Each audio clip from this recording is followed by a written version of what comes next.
Hong. The heart can be infinitely expansive, capable of encompassing all. Thunder God. A heart devoid of women leads to an unerring blade. Chen Daolin. Initially, I merely aspired to be a humble warrior.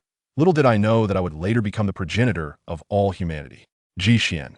One must remain true to their original intention to attain the ultimate goal. Golden Horn. Do you truly believe that I am merely passing through? Chapter 1. Chen Daolin. Above the vast expanse. Yo. A colossal eagle, with a wingspan exceeding 20 meters, its body a deep black, adorned with fiery red plumage upon its head, streaked across the sky like lightning, soaring above this land, its golden eagle eyes coldly surveying the endless expanse of urban architecture below. With a powerful flap of its wings, it shattered the sound barrier, transforming into a bolt of black lightning, vanishing into the ominous clouds above. The sky was shrouded in gloom, thick clouds gathering as the first torrential downpour of the summer cascaded down, enveloping the entire city in a veil of misty rain, the only sound being the gentle patter of raindrops on the leaves of the greenbelt. As a magenta sun in the west gradually dipped below the horizon, the light of the world seemed to be extinguished, and the city's lights began to twinkle like lotus blossoms blooming in water. The vibrant beauty of human life was marvelously splendid. This was a behemoth of over 200 million inhabitants, a marvel of human creation, with towering concrete edifices piercing the sky, and the streets bustling with vehicles and pedestrians, weary men returning from work, martial arts students clad in practice attire, moving swiftly, and clusters of spirited students. Among them, Chen Daolin was but an inconspicuous figure. Having just emerged from the martial arts school, he had donned his student uniform, a white shirt, black trousers, and gray cloth shoes, neat and tidy, reflecting the impression he typically conveyed, yet failing to mask the lingering fatigue etched upon his face. As he tucked away the intermediate student certificate, which had taken nearly 3 years to obtain, into his pocket, Chen Daolin glanced up at the perpetually drizzling gray sky, his black hair dampened, bangs clinging to his brow, eliciting an uncomfortable sensation. He pursed his lips and wiped the rainwater from his face, revealing a countenance that was rather unremarkable, tinged with youth and resilience. This visage, whether existing decades prior or in the present, struggled to garner the affection of the opposite sex. His tongue stirred against the roots of his teeth, a faint, rusty saltiness tinged with pain coursing through his taste buds, accompanied by the prickling discomfort in several areas of his body, as if his muscles and nerves were groaning. Chen Daolin felt increasingly unwell. Those advanced students were truly merciless. Touching his still twitching facial muscles, Chen Daolin maintained an impassive demeanor. The earlier provocation of several advanced students quickly faded from his mind.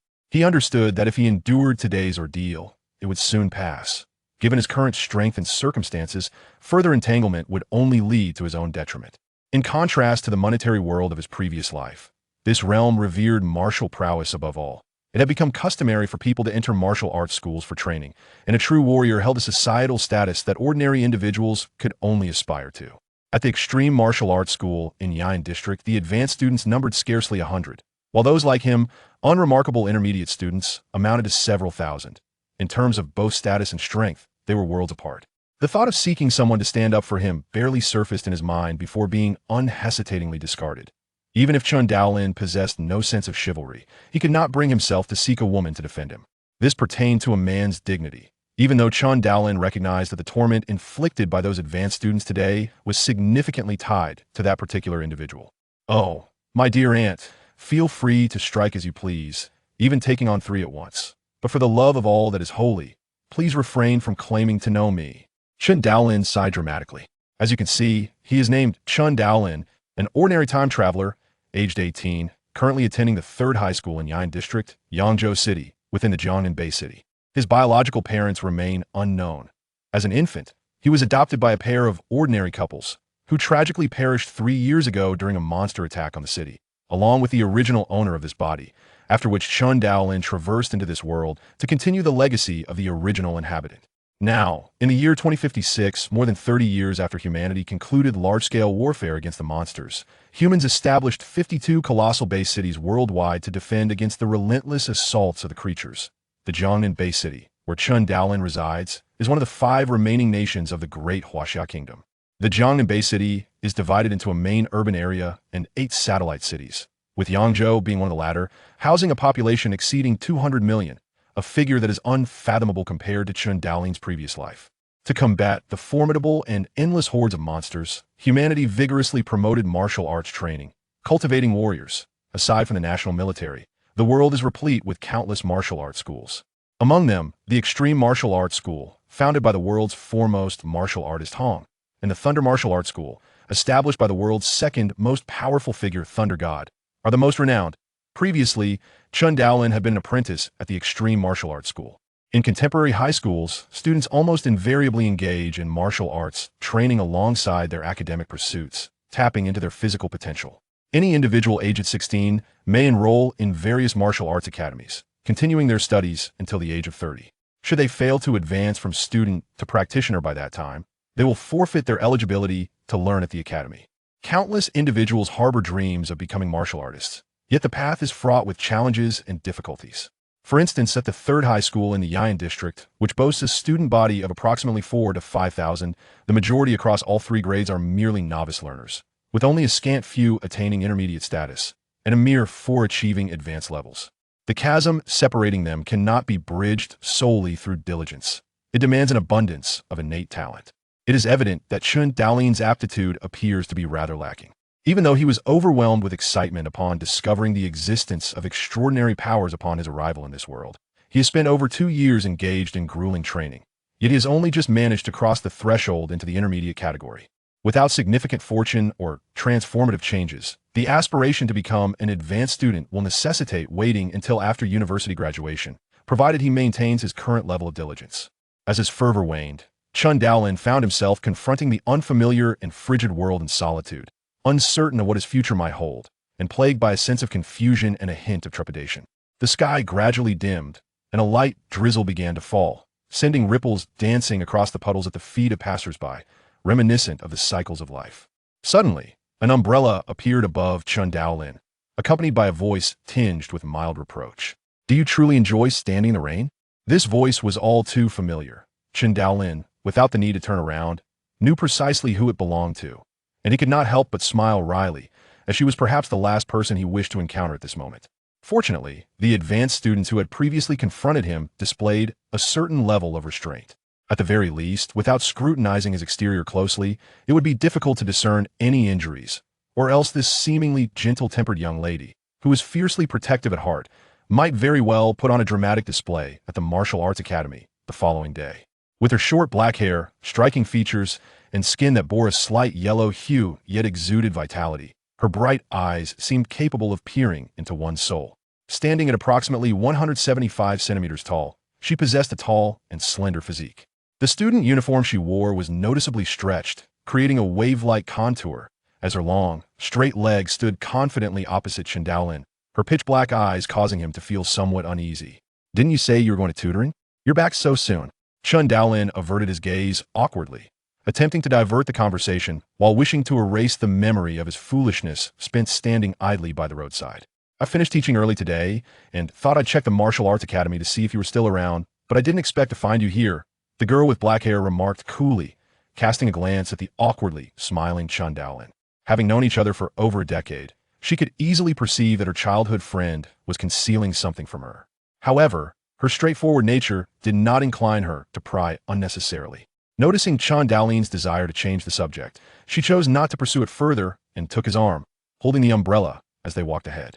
A young man and woman, both in the bloom of youth, shared an umbrella beneath the rain, a scene that could have been quite romantic, yet neither Chen Daolin nor his companion entertained any such notions in their hearts. Chen Daolin certainly harbored no such thoughts. Despite her refined appearance, this young lady had triumphed over 3 advanced students at the Martial Arts Academy just months prior, leaving them utterly defeated. He pondered the disparity, recognizing that he could not hope to provoke someone of her caliber.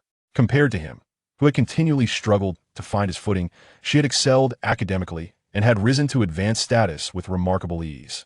"Chen Daolin, we should get going." "I know, Xian." Their conversation gradually faded into the sound of the falling rain. The patter of rain intensified, and their figures beneath the umbrella slowly became indistinct, eventually vanishing into the bustling thoroughfare. The Bayan community, a low-rent housing complex, consisted of towering concrete structures, each resembling a massive rectangular block, inhabited by ordinary individuals at the lower rungs of society. On the 25th floor of one such building, which soared to 42 stories, resided 8 households, including that of Chen Daolin. Next door lived Ji Xian. "Do you remember to come over for dinner?"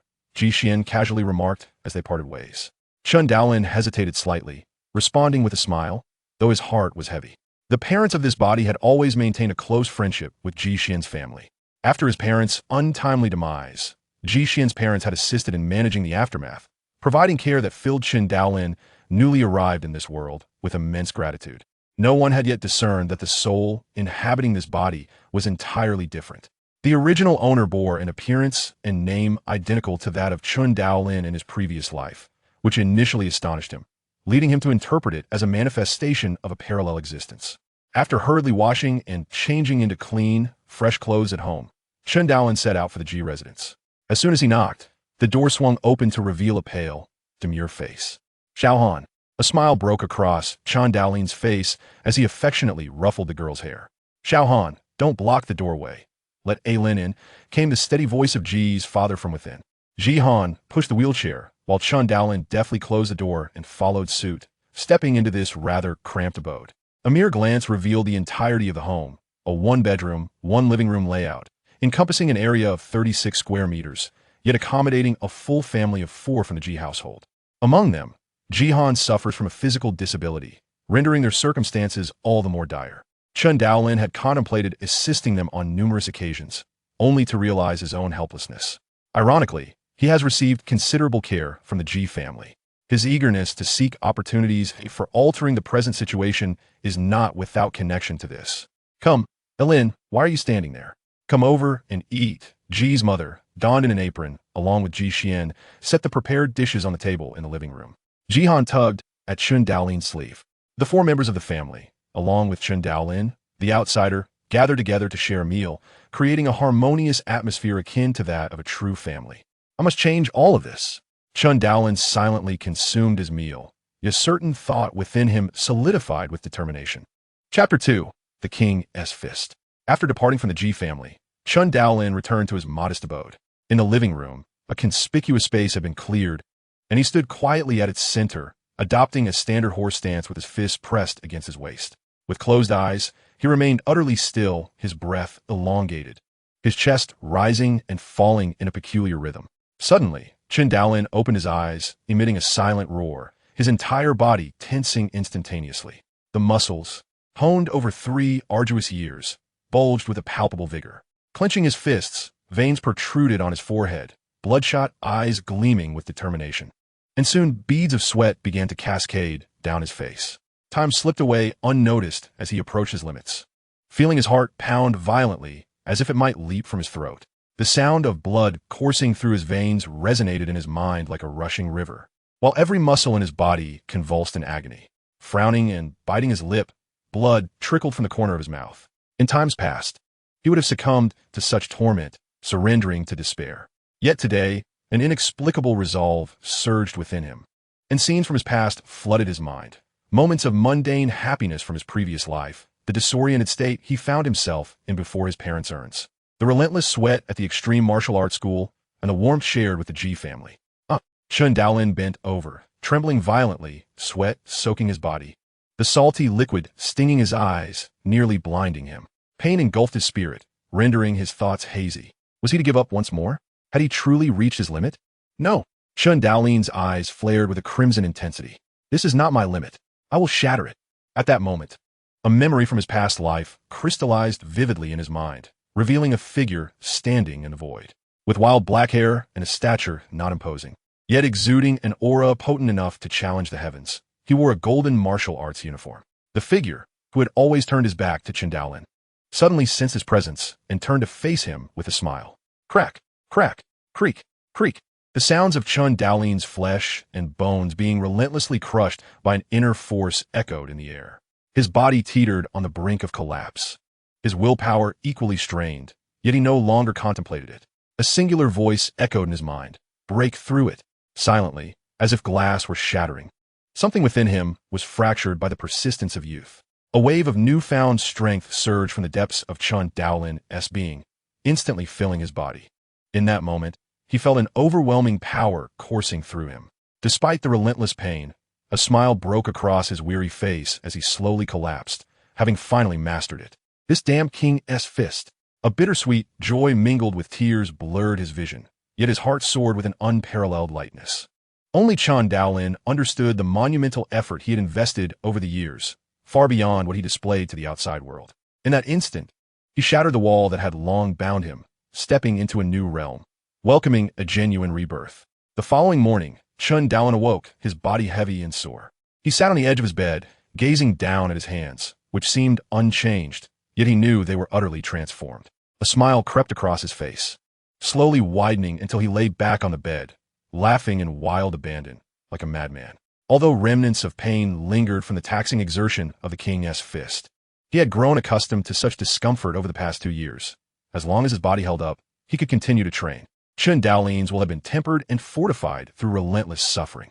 After freshening up, he donned his school uniform, grabbed his backpack, and stepped outside, making his way to the Ji family residence. By this time, the Ji family was already awake. Both parents, ordinary workers, had risen early to prepare breakfast for their children. Chen Daolin also partook of his morning meal at the Ji home, where he felt a long-lost warmth of family, intensifying the thought that had taken root in his mind the night before. This time, the door opened to reveal Ji Xian, clad in an apron. Though it was not his first time witnessing her in the kitchen, he paused momentarily. "My parents are still asleep. I've already prepared breakfast. We'll leave right after we eat," Ji Xian said, casting a glance at Chen Daolin and lowering her voice. "Oh, okay," he replied, momentarily taken aback as he followed Ji Xian, admiring her tall and graceful figure, feeling a strange sense of familiarity akin to that of a husband returning home. Shaking his head, he dismissed the odd thought. The two shared a quiet breakfast before heading out, leaving the remainder for the rest of the family. It was still before 7, with classes starting at 7:30 and no early study sessions. The streets bustled with people heading to work and school. As Chen Daolin and Ji Xian walked together, they exchanged casual conversation. To any onlooker, they might have appeared as a couple. Yet Chen Daolin understood that their relationship was far more platonic. They shared a bond of kinship and friendship, yet devoid of romantic affection. Upon arriving at school, they collided at the entrance with a girl sporting a single ponytail and fair features. She glanced at Chen Daolin, beaming as she whispered conspiratorially to Ji Xian, occasionally stealing glances at him. Ji Xian responded with a few nonchalant remarks before shaking her head. Chen Daolin looked up at the sky, rolling his eyes internally. Lin Xiao. That girl was gossiping again. Lin Xiao, a close friend of Ji Xian and a fellow student in their class, was known for her insatiable curiosity, particularly regarding the dynamics between Chen Daolin and Ji Xian. She never hesitated to pry into their relationship. Under current legal stipulations, individuals could marry upon reaching 18 years of age. Thus, it was not uncommon for high school couples to wed soon after graduation. In contrast, the likes of Ji Xian and Chen Daolin, who focused solely on their studies throughout high school, were relatively rare, especially Ji Xian, with her striking looks and outstanding academic performance, being one of the top 4 elite students at the 3rd high school of Lian District. The number of suitors had dwindled by the time they reached their senior year. With only 2 months until the college entrance examination, Ji Xian admonished herself. Don't overthink it. Focus on studying. Aren't you aiming for Jiangnan University? It seemed she could no longer endure her friend's incessant prying and playfully flicked Lin Xiao's forehead.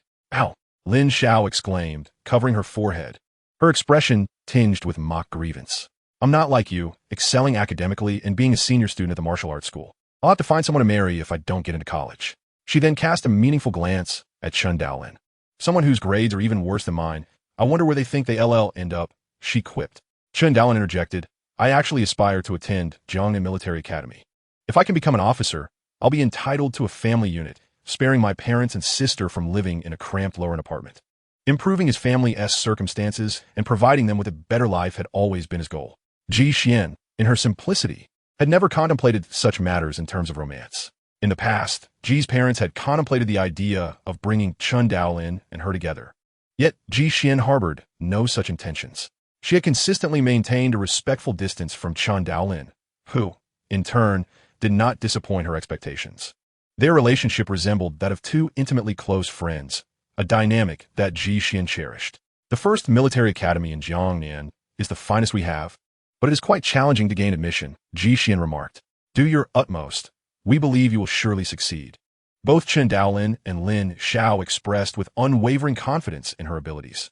At that moment, a luxurious car came to a halt at the school gate, and a tall, fashionably dressed girl with dyed blonde hair emerged from the vehicle.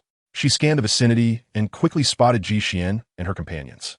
A glint of coldness flickered in her eyes before a smirk crept onto her lips. It was Zhang Bailon, one of the 4 elite students at their school, rumored to hail from a wealthy family. With a smile gracing her face, she sauntered past the school entrance, casting a fleeting glance in Ji Xian's direction. Zhang Bailon had always harbored animosity towards Ji Xian. Once the most dazzling presence among the female students, she found herself increasingly compared to Ji Xian, who outperformed her academically, garnered more admirers, and even excelled in martial prowess.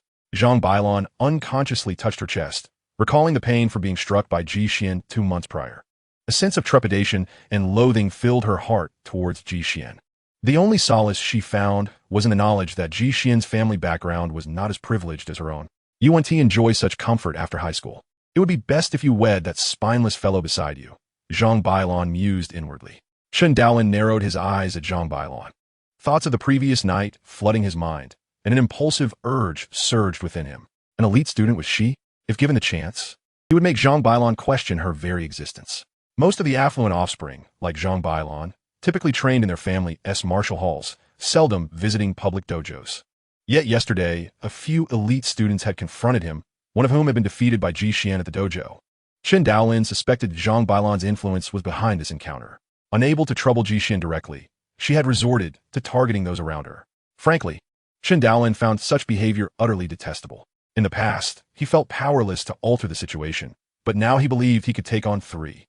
Though he despised bullying the weak, he felt justified in teaching a lesson to someone like Zhang Bailon. As the 3rd chapter of the strength testing began, a familiar figure appeared unexpectedly at the classroom door after school. Zhang Bailon, usually arrogant, wore a broad smile as she approached a refined and handsome boy named Su Lei, who was about to leave. Zhang Bailon, what can I do for you? Su Lei inquired, slightly furrowing his brow at the attention from surrounding students, yet maintaining a gentle demeanor. Zhang Bailon, feeling a twinge of nervousness, recalled her father's words from that day. She realized that this young man could be pivotal in determining her fate, prompting her to straighten her posture and enhance her smile. Su Lei, I've heard your mathematics skills are exceptional. I have many questions regarding the subject. Could you possibly assist me? Such a beautiful girl humbling herself with a pitiful request was likely irresistible to most boys. Yet Su Lei, though momentarily taken aback, remained composed. Su Lei hesitated. Just then, Ji Xian emerged, and upon seeing her, his demeanor shifted, growing resolute. I'm sorry, Zhang Bailon, but I have other matters to attend to. Let us discuss this later. He gently pushed past her and exited. Zhang Bailon watched his retreating figure, her expression shifting tumultuously before she turned to Ji Xian, seething with resentment. Ji Xian, you wretched woman, you've thwarted my plans. Zhang Bailon's hatred for Ji Xian deepened in that moment. She had unwittingly become a thorn in someone's side. Alongside Lin Xiao and Chen Daolin, she exited the school, heading towards the Extreme Martial Arts Academy in Yain District. In a car behind them, Su Lei observed Ji Xian's disappearing figure and quietly rolled up the window. They belonged to 2 disparate worlds. Perhaps it was best to let this unbegun romance come to an end. As the second son of the prestigious Su family, Su Lei understood that he had no choice in matters of marriage. Thus, despite his initial infatuation with the unique Ji Xian, he remained a silent observer from afar, content to watch her until the conclusion of their high school years. Their differing family backgrounds rendered their union unattainable. Soon, the trio arrived at the entrance of the Extreme Martial Arts Academy, which loomed like a colossal beast, its expanse greater than that of an entire high school. The main gate was wide enough to accommodate 10 cars side by side. Within the academy, 3 towering structures of gleaming silver stood, resembling 3 spaceships. Senior sister. Hello. Senior sister. As Ji Xian entered the academy, students noticed her advanced student badge and greeted her with respect. Meanwhile, Chen Daolin and Lin Xiao, as intermediate students, served merely as her entourage. The academy featured 3 massive buildings designated for beginner, intermediate, and advanced students. Typically, Ji Xian would part ways with Chen Daolin and Lin Xiao to head to the advanced student building alone. However, just a few steps in, she noticed Chen Daolin silently trailing behind her. You've taken a wrong turn, Lin Xiao exclaimed in surprise. I have not erred. I forgot to mention that I achieved the strength of an advanced student yesterday. Chen Daolin shrugged nonchalantly. Is that true? You've only been an intermediate student for a short while. Have you really advanced so quickly? You must be boasting. Lin Xiao was skeptical. Having trained alongside Chen Daolin in the intermediate student building, she knew him well, perhaps even better than Ji Xian. Ji Xian stood there, her clear eyes quietly observing Chen Daolin, who met her gaze with calmness. She nodded. I'll take you to the testing area. She was straightforward. Regardless of the truth behind Chen Daolin's claim, they would soon discover it through testing. Although reason told her that such a dramatic transformation in his abilities overnight was improbable, unless he had resorted to illegal substances, the exorbitant cost of such drugs made them inaccessible to ordinary individuals. Lin Zhao's eyes twinkled mischievously as she chimed in, I'll join too. Jixin saw no harm in bringing her along. According to regulations, only advanced students and academy staff could enter the advanced student building, yet rules were often bendable with familiar faces to vouch for them. Thus, the three of them ventured into the advanced student building. The first and second floors housed large lecture halls capable of accommodating thousands of students, where instructors conducted classes. Ji Xian led her companions to the third floor, a restricted area reserved for advanced students. The third floor featured a spacious training hall, measuring over 100 meters in length and width, where several individuals were already present. After greeting them with a smile, Ji Xian led her companions to a man in his 30s, sitting in a corner, sipping water. Brother Luo, this is my classmate, Chen Daolin. He wishes to test for advanced student status. Upon seeing Chen Daolin, Luo Gu exclaimed in surprise, Little Ji, you calling your classmate? Such remarkable strength at such a young age, impressive. Without further ado, Luo Gu guided them to a machine, next to which stood a black punching bag. He activated the machine and turned to Chen Daolin, instructing him, strike it with all your might. Chen Daolin was familiar with the punching power testing machine. It was a requisite for intermediate and advanced students, as well as for martial artists, with strength being the most crucial element. To become a martial artist, one must meet three fundamental physical criteria: strength, speed, and neural response. Strength requires a punching power of 900 kilograms. Speed must reach 25 meters per second. And neural response must meet the minimum threshold for martial artists. Only by fulfilling all three criteria can one obtain the qualification certificate to participate in practical assessments, ultimately becoming a true martial artist. However, the standards for students were less stringent. Merely achieving the required strength and speed sufficed. The criterion for advanced students at the martial arts school was a strength of 700 kilograms and a speed of 22 meters per second. Do not be misled into thinking this is an easy feat. Even post-Great Nirvana-era individuals, whose genes have been enhanced by the virus, typically only reach the intermediate student level after rigorous training. The scarcity of advanced students is evident, as only 4 out of 5,000 students from the entire third high school in Ian District have attained such status. After nearly 3 years of diligent training, Chen Daolin had only just managed to meet the intermediate student standard, making him one of the few in his school. As he approached, Lin Xiao tugged at the hem of his shirt, anxiously asking, Are you sure you can do this? I hope you don't embarrass yourself. Chen Daolin shot her an exasperated glance, dismissing her concern, and confidently stepped up to the punching power testing machine. Taking a deep breath to steady himself, he focused intently, aligning his stance for a proper punch, his entire being poised like an arrow ready to be released, with his fist as the arrowhead. A sudden thought crossed his mind. Kaioken. Boom. A tremendous force erupted from within him, causing his entire body to tremble. Before he could contemplate further, he unleashed a powerful punch against the black punching bag. Crack! The bag vibrated, and an instant later, the machine emitted a series of beeps, displaying a value of 1,005 kilograms. Whoa! Luo Gu, initially nonchalant, sprang to attention as he beheld the number on the screen, his eyes widening in disbelief, a curse escaping his lips. Ji Xian and Lin Xiao were equally astonished, their beautiful eyes widening in shock as they gazed at Chen Daolin's punching power data, mouths agape in surprise. Wait a moment, Lu Yi exclaimed, excitement bubbling within him as he adjusted the machine, turning expectantly to Chen Daolin. Test again. Without hesitation, Chen Daolin delivered another punch. That was not even his full strength. Let us go for 80 power this time. Kaioken. Bang. The punching bag shook. 977 kilogram. Ha ha ha. Luo Gu clapped his hands enthusiastically, stepping closer to Chen Daolin, his gaze intense as if he were staring at a precious gem, making Chen Daolin feel somewhat uneasy. What a talent. Our community has gained another gem. Young Chen, you're only 18 this year, right? I'll turn 18 in 3 months, Chen Daolin replied. Luo Gu nodded, his excitement renewed. So you're 17, a 17-year-old martial artist. It has been ages since we've seen one in our community. I must inform the instructor immediately. Brother Luo, I haven't tested my speed yet, Chen Daolin calmly interjected. All right, we still need to test your speed. I got so carried away. Luo Gu slapped his forehead and eagerly led Chen Daolin to another track. activating the speed testing device. The track was only 60 meters long, and as Chen Daolin tapped into Kaioken state, he felt the moment he exerted force. He was already sprinting forward. Go! Luo Gush shouted animatedly, while Ji Xian and Lin Xiao exchanged bemused glances, bemused by Luo Gu's childlike enthusiasm. Chen Daolin approached the screen, which displayed a time of 279 milliseconds. The qualification threshold for martial artists was 25 milliseconds per second. He nodded, unfazed by the result, as he had expected nothing less. The Kaioken technique enhanced all aspects of his physical fitness: strength, speed, reaction, and defense. This meant that his original intermediate student strength of over 500 kilograms, when amplified by the Kaioken, could yield an explosive power exceeding 1,000 kilograms. And the same applied to his speed.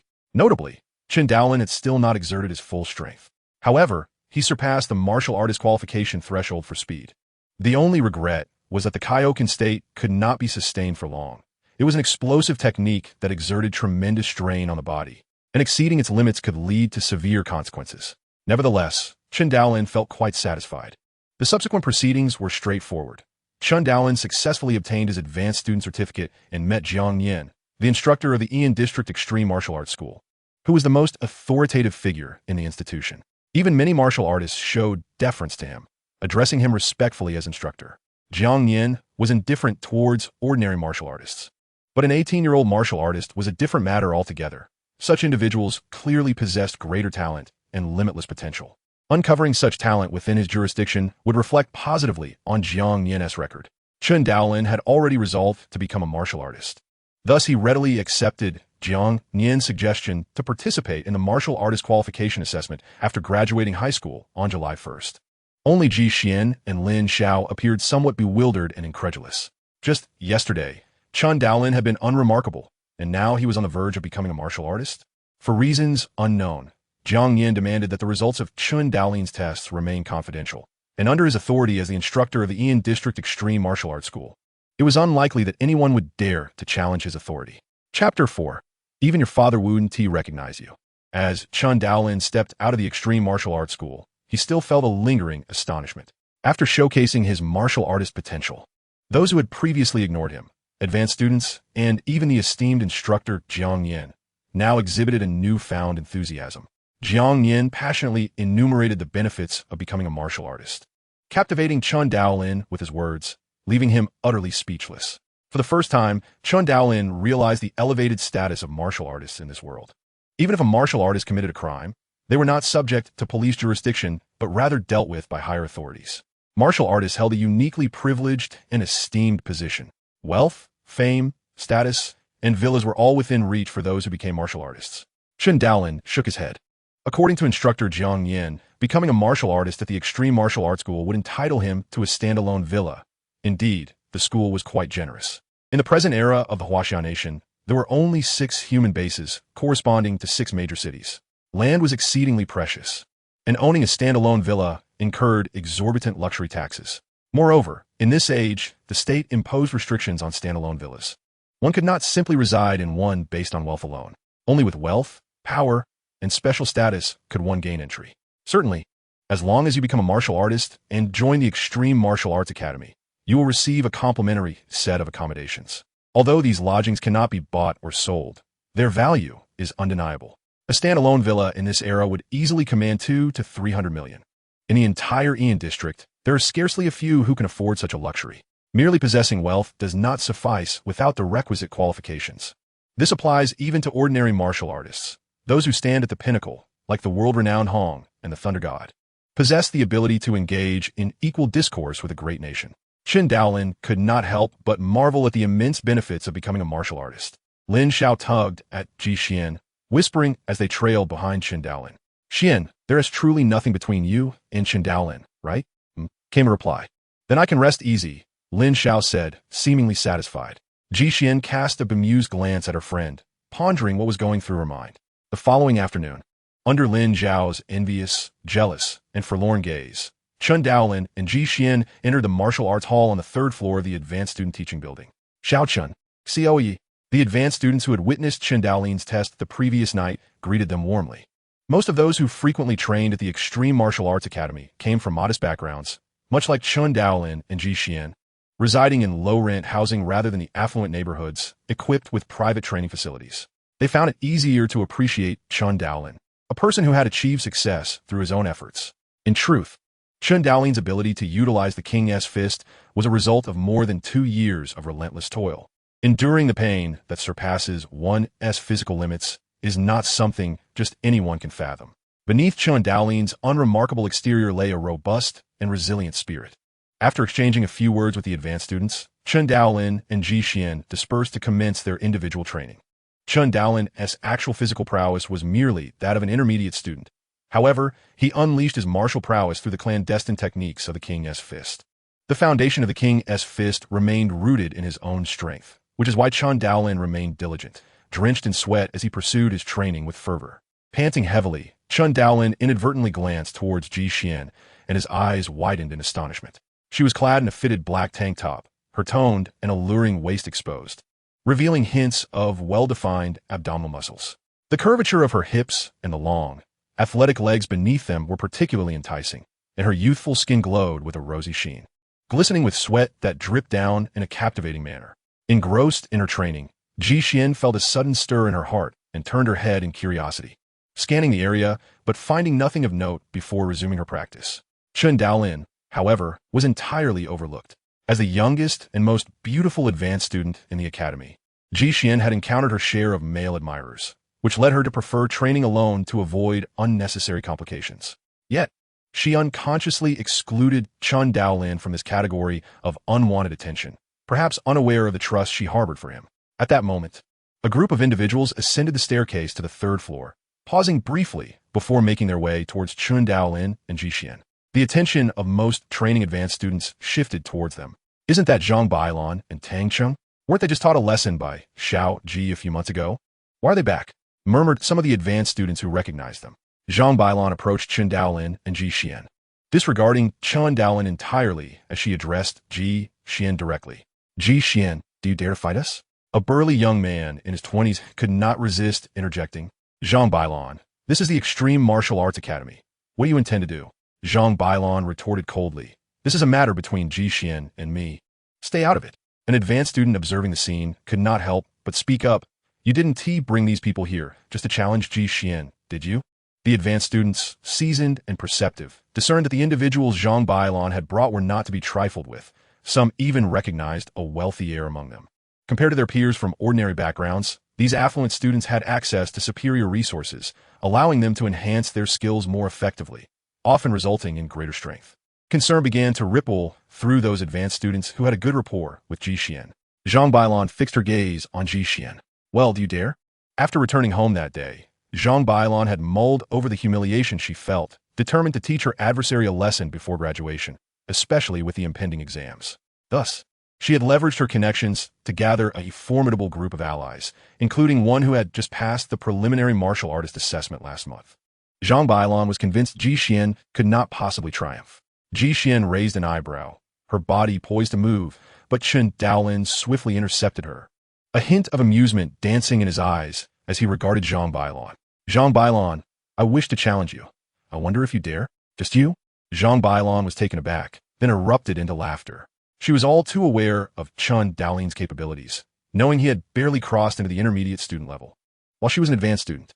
Even becoming a martial artist before finishing university was entirely within the realm of possibility for her, thanks to an uncle who was quite formidable among martial artists. Since you seek trouble, I shall oblige, Zhang Bailon declared confidently. Her plan was to first teach a lesson to the one beside Ji Xian, perhaps even inciting Luo Bin to join the fray. Zhang Bailon believed she had everything perfectly orchestrated. However, would Chen Daolin allow her to fulfill her desires? Zhang Bailon was slightly perplexed by Ji Xian's lack of opposition. In fact, Ji Xian bore a knowing smile that made Zhang Bailon's brow furrow slightly. She simply could not comprehend why Ji Xian remained so composed. Did she truly believe that her seemingly weak and helpless friend could stand against Zhang Bailon? It was nothing short of absurd. The expressions of the other martial artists in the academy reflected a mix of curiosity and sympathy as they regarded Zhang Bailon, while Chen Daolin's smile radiated brightly. After donning their protective gear, the two stepped into the center of the training hall, the onlookers surrounding them. The two academy staff members acting as referees were accustomed to such events, and, after announcing the rules, promptly signaled the start of the match. With no further ado, both Zhang Bailon and Chen Daolin sprang into action. Confident in her abilities against an intermediate student, Zhang Bailon initiated a kick, which was merely a feint. Should Chen Daolin block, she would follow up with a counterattack. If he did not defend, her kick would land solidly.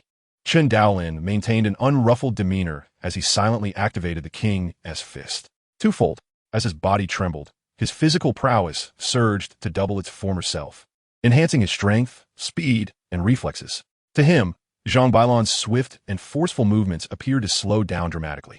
In the next instant, she found herself staring at emptiness as Chen Daolin vanished from her view. A gust of wind surged from behind, startling Zhang Bailon, who instinctively dodged to the side. Though her reactions were swift, her body could not keep pace with her mind. A tremendous force struck her rear, and with a jolt of pain, she was sent sprawling through the air, landing in a disheveled heap. Yet, swifter than her flight was Chen Daolin's movement. In the blink of an eye, he extended his hand to grasp one of Zhang Bailon's suspended legs. With a swift pivot, he propelled her body through an almost 180-degree arc, mercilessly slamming her onto the ground before him. Zhang Bailon flailed helplessly, akin to a discarded doll, as Chen Daolin's immense strength forced her into an intimate and fervent encounter with the unforgiving alloy floor of the martial arts hall. A thunderous crash resonated throughout the practice room. Boom! Chen Daolin gradually released his grip, straightened his posture, lifted his gaze skyward, and exhaled slowly. Refreshing. Chapter 5, The Gaokao. In the spacious martial arts hall on the third floor, a dull thud echoed as the punching power test machine displayed a striking figure of 801 kilograms. Ji Xian slowly withdrew her hand. A hint of resignation etched upon her face. It had been a week since Chen Daolin's decisive knockout of Zhang Bailon, who had subsequently been rendered unconscious and sent to the hospital. What was meant to be a challenge had devolved into a farce. With her unconsciousness, the ally she had summoned had also dispersed. The senior students of the martial arts school now regarded Chen Daolin with newfound reverence. Ji Xian stared vacantly at the screen of the punching power test machine, acutely aware that only a month remained until the Gaokao. Yet, she was still nearly 100 kilograms short of the 900 kilograms punching power requisite to qualify as a martial artist. Do not underestimate this 100 kilograms. As one approaches the physique of a martial artist, enhancing physical attributes becomes increasingly arduous. Ji Xian had calculated that to elevate her physical strength by 100 kilograms would likely take until after university. The early stages of development are of paramount importance for martial artists, with ages 16 to 30 universally recognized as the golden years for cultivation. Surpassing this period would inevitably slow progress. Yixuan silently sighed, glancing down at the watch on her wrist, equipped with a pulse monitoring function. Her gaze grew deep and contemplative, lost in thought. As the Gaokao drew nearer, Ji Xian, Lin Xiao, and others devoted more time and energy to their studies, even neglecting their daily training at the martial arts school. In stark contrast, Chen Daolin spent copious hours in the training hall, frequently receiving guidance from instructor Jiang Yin, neglecting school altogether. Perhaps due to the rigorous training of the King of the World Fist, his physical prowess progressed at an unprecedented rate. Each individual had chosen their path.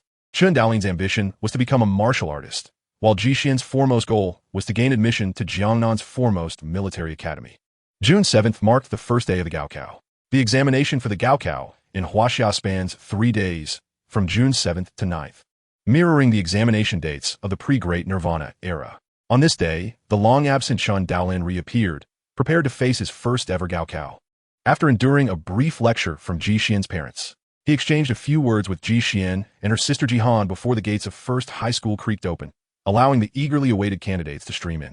Sister, Jihan, seated in her wheelchair, gave Ji Xian a thumbs up and smiled encouragingly. You must do your best. Ji Xian beamed in response. Daolin, you too. Give it your all.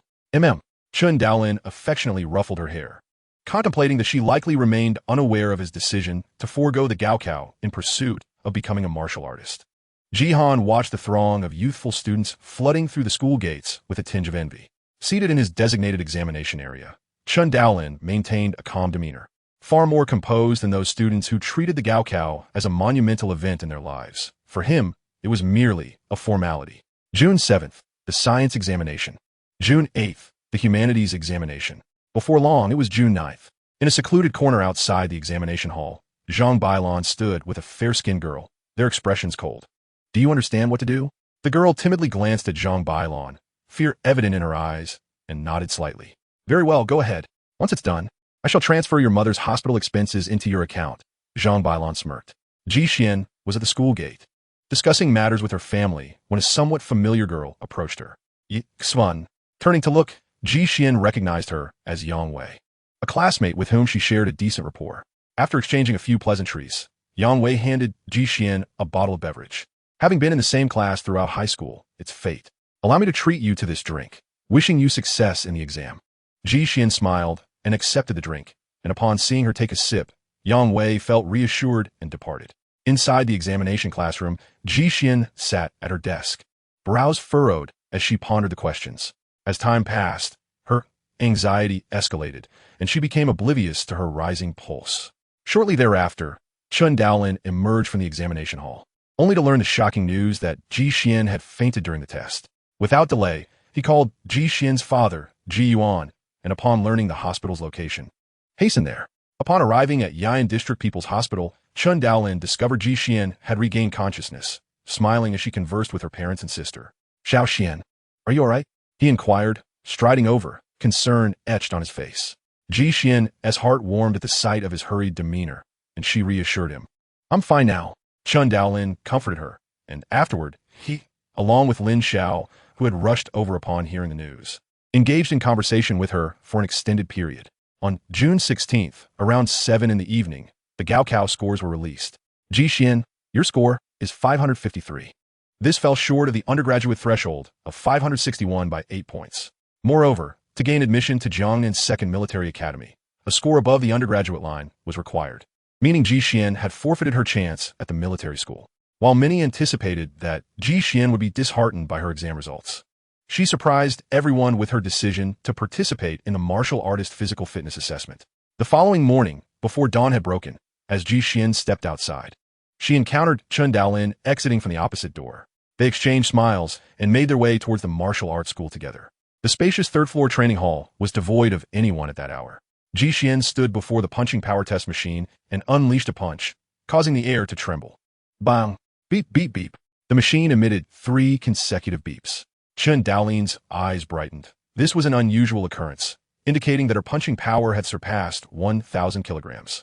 Ji Xian gazed at the display screen of the punching power test machine, where a prominent figure of 1,087 kilograms gleamed. A smile spread across her face. Let us test your speed now. A voice called from a distance, and both Chen Daolin and Ji Xian turned to see instructor Jiang Yin, who had mysteriously appeared at the entrance. Ji Xian took her place on the speed testing track, while Chen Daolin and Jiang Yin positioned themselves beside the machine. Whoosh! Ji Xian shot forward like the wind. 286 milliseconds. Both Chen Daolin and Jiang Yin swiftly noted the figure displayed on the speed test apparatus. Jiang Yin's face beamed with delight as he couldn't help but clap his hands on their shoulders, laughing heartily. Our Yayan District Extreme Martial Arts School has produced 2 talents this time. Jiang Yin was elated, encouraging them. With your physical capabilities, passing the preliminary martial artist assessment will be a breeze. The true test lies in the practical combat assessment, which will truly challenge you. Chen Daolin and Ji Xian exchanged determined glances, their expressions resolute. They are not individuals of feeble character. Having resolved to become martial artists, they shall steadfastly pursue their path. On the morning of June 28th, the weather was splendid, with the sun shining brightly. Chen Daolin, Yi Xuan, and Lin Xiao were en route to the 3rd High School of Yayan District, for today marked the occasion of receiving their graduation certificates and application forms. Upon learning that Ji Xian had successfully attained the physical qualifications of a martial artist, Lin Xiao displayed a look of astonishment, followed by a teasing remark. I truly envy you both. From now on, you two can soar together, while I am left to suffer in solitude as I embark on my university journey. The trio entered the classroom of Class 5 of the 3rd year, exchanging laughter and banter. The moment their classmates spotted Ji Xian's arrival, their expressions grew somewhat peculiar. As they were all too aware of her fainting incident on the final day of the college entrance examination, some felt sympathy, while others relished in schadenfreude. Chen Daolin and Ji Xian. A cheerful voice suddenly rang out, causing Chen Daolin to turn and see Chen Xiao, a rather lively boy in class, approaching with a notebook in hand. What brings you here? Chen Daolin asked, perplexed. Fellow classmates, let us commemorate this occasion with signatures. Chen Xiao replied enthusiastically. The 3 exchanged glances, nodded in agreement, and, as it was merely a matter of signing, they certainly would not decline such a modest request. In a moment of mischief during the signing, Chen Daolin inscribed, "The strongest martial artist of Earth, Chen Daolin, leaves this signature for my friend Chen Xiao." After they completed their signatures and parted ways, Chen Xiao flipped through the notebook, pausing momentarily at the page with Chen Daolin's inscription, before smirking and tearing out that page, discarding it into the trash. What a ridiculous thing. He had long harbored a disdain for Chen Daolin, who was often seen with Ji Xian and Lin Xiao, the two most beautiful girls in class, always wearing a cold demeanor. When he learned of Chen Daolin's exam scores, he nearly burst into laughter. The strongest martial artist of Earth? Perhaps you should indulge in dreams instead. Years later, as an elderly Chen Xiao lay on his deathbed, grasping his grandson's hand with tears streaming down his face, he would reflect on a precious signature that once lay before him, which he had failed to cherish. Only when it was lost did he realize the depths of his regret. Truly, the most agonizing sorrow in this world is to lose what one did not value. If heaven were to grant him another chance, he would beseech that signature to return, and if he were to add a number to it, he would wish for 1,000 copies. Chapter 6. The Marvelous Effects of the King of World's Fist Training. On the evening of July 1st, within the central district of Jiangnan Bay City, in a 3-story white villa nestled in a picturesque locale, an elderly man was examining documents before him.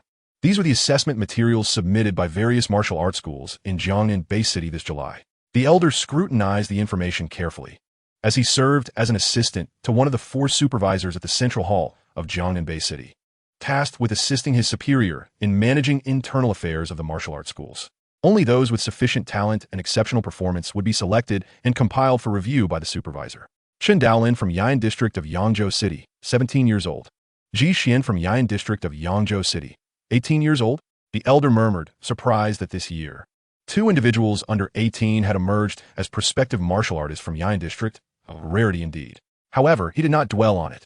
For while 17 and 18-year-old prospective martial artists were indeed remarkable for a small locale like Yayan District, such occurrences were not uncommon in the broader Jiangnan Bay City. On July 1st, Chen Daolin and Ji Xian successfully passed the physical qualification assessment for prospective martial artists, and their relevant certification would soon be issued. Furthermore, they had also received the Gene Primordial Energy training method from their martial arts school, enabling them to cultivate their strength even further. On the evening of July 2nd, Chen Daolin sat cross-legged on his bed, adopting the 5 hearts to heaven posture and following the Gene Primordial Energy training method, endeavored to calm his mind and sense the energy of the external world. This Gene Primordial Energy training method feels quite reminiscent of the King of World's Fist. He mused upon first encountering the method, a thought that solidified as he began his formal training. Strictly speaking, the King of World's Fist is also a form of physical training, albeit one that focuses more on unearthing human potential, continuously honing the body, pushing limits, and emphasizing the internal. In contrast, the Gene Primordial Energy training method absorbs cosmic energy from the external world, transforming it into primordial energy to enhance physical constitution.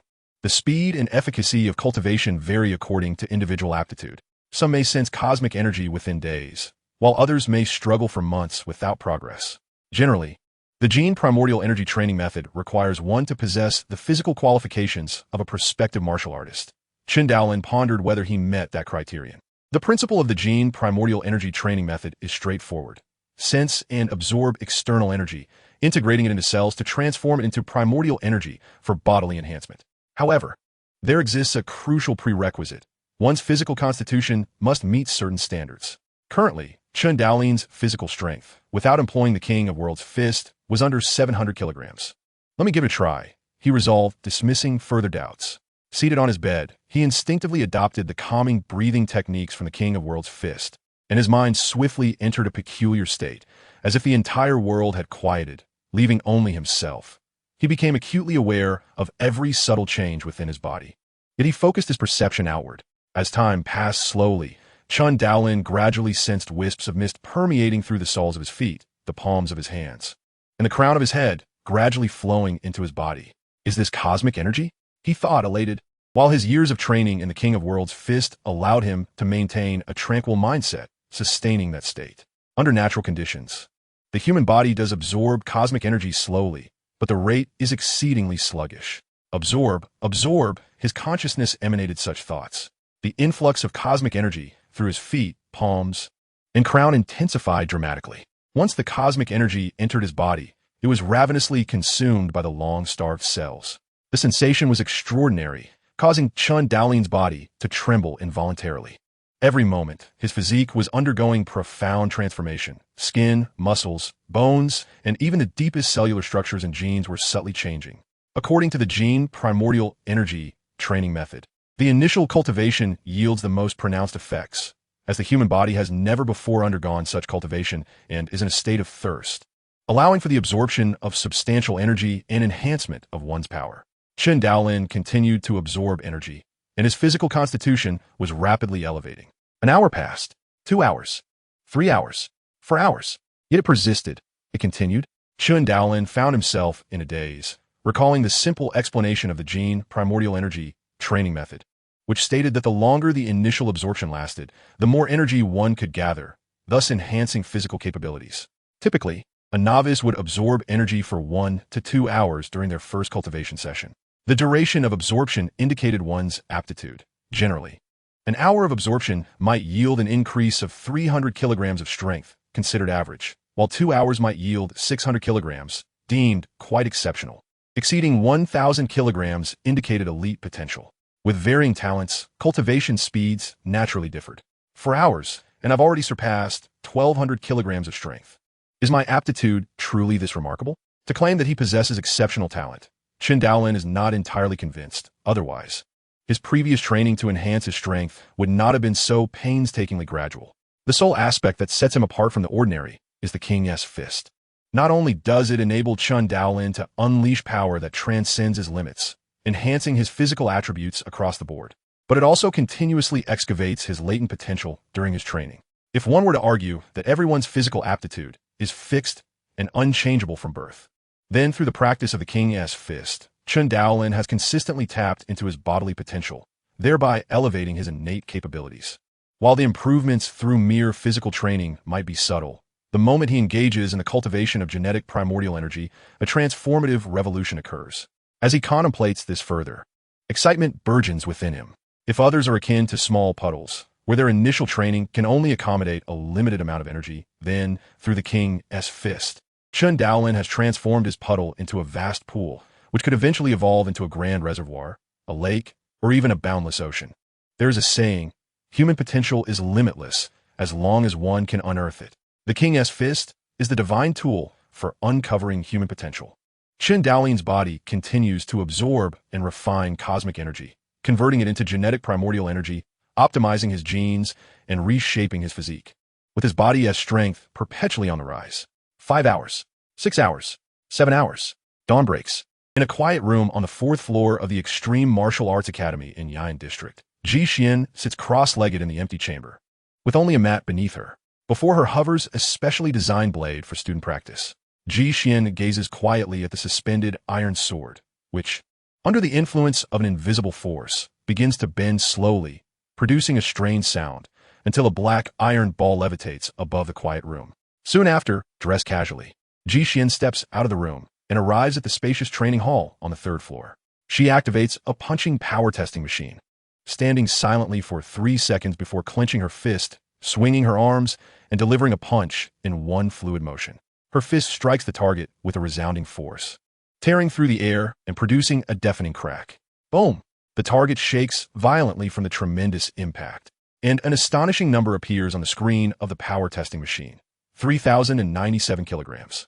At that moment, Chen Daolin opens his eyes and rises, gazing at his own body and hands, feeling as if he is in a dream. A full 10 hours. He clenches his fist, sensing a newfound vigor coursing through him. How much have I improved? Chen Daolin's heart brims with anticipation. Overflowing with excitement, he does not hesitate to exit the building, making his way directly to the Extreme Martial Arts Academy in Yain District. Initially, he struggles to adapt to the sudden surge of power, but thanks to his training in the King's Fist, he possesses exceptional control over his body, quickly regaining his composure. He dashes along the road like a gust of wind, his hair flying backward, the sound of the wind whooshing past his ears. In the blink of an eye, he races from one end of the street to the other, still mindful of his speed to avoid colliding with pedestrians. Before long, Chen Daolin arrives at the academy, which is relatively empty in the morning, bustling with activity only in the evening.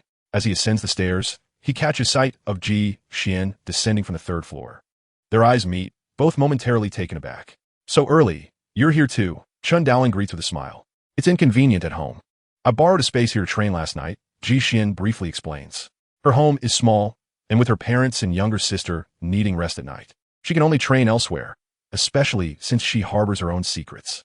Noticing Chen Daolin's spirited demeanor and radiant smile, she feels a flutter of curiosity and can't help but ask, "How has your genetic primordial energy cultivation been progressing?" She is genuinely concerned for her companion, and the fact that they both tread the path of martial artists brings her joy.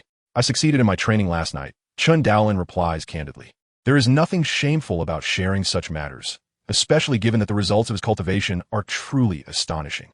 Ji Xian is not particularly surprised. After all, she herself quickly cultivated genetic primordial energy the previous night, although she suspects it may be linked to her unique abilities. Recently, Chen Daolin has undergone significant changes, leading Ji Xian to feel that he harbors some hidden secret. However, who among them does not possess a secret? Ji Xian has her own, and she respects her friend as privacy, choosing not to pry. "I also succeeded in my training yesterday. You come to test your physical fitness, haven't you?" Ji Xian shares her situation and inquires further, her interest piqued by Chen Daolin's progress. After all, she is quite competitive, as evidenced by her performance in school and the academy. Chen Daolin's rapid ascent to becoming a quasi-martial artist has sparked a sense of rivalry within her. "Have you tested it? What was your result?"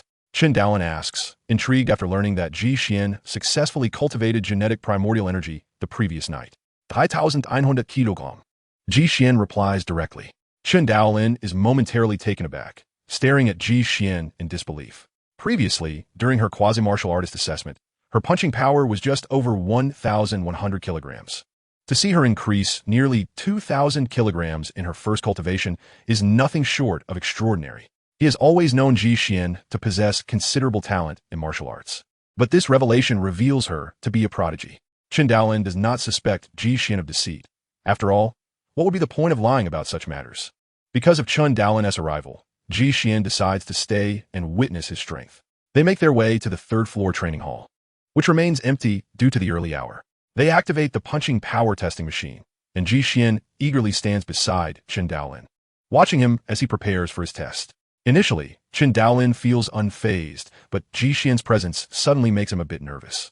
Taking a deep breath, he adjusts his body to its optimal state, assumes a punching stance, and, gathering all his strength his muscles taut, he unleashes his fist, striking the black target with the force of a cannonball. Boom!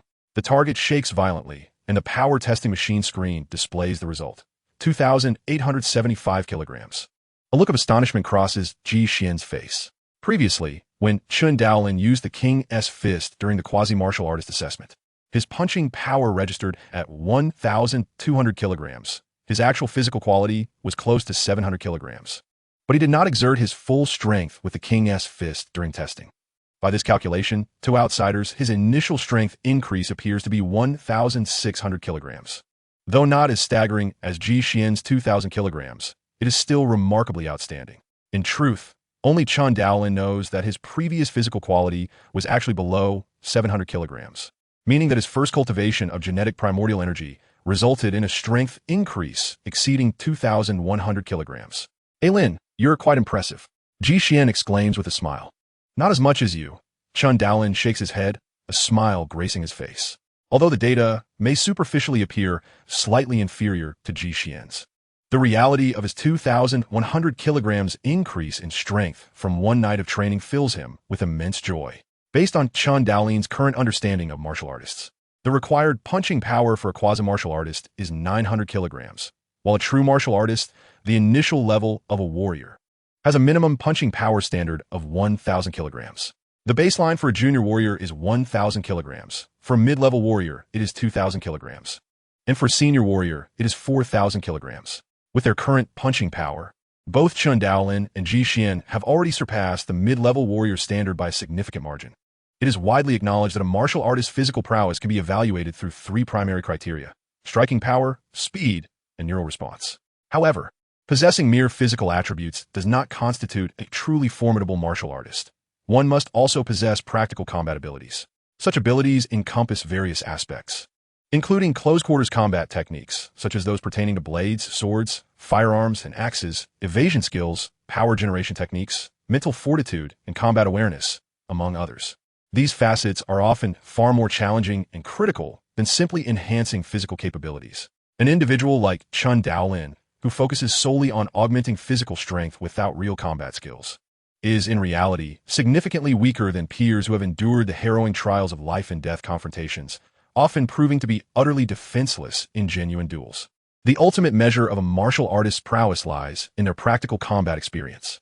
This is precisely why aspiring martial artists must participate in practical combat assessments. In the martial arts training hall, Chen Daolin glanced at the punching target, pondering whether to attempt to strike using the Kyokan technique. Ultimately, he dismissed the thought. A power level exceeding 2800 was already astonishing, and pushing beyond that could yield unpredictable consequences. He was acutely aware of the surveillance within the martial arts academy and the logs of machine usage, so he opted for caution. Chapter 7. Zhugeqing.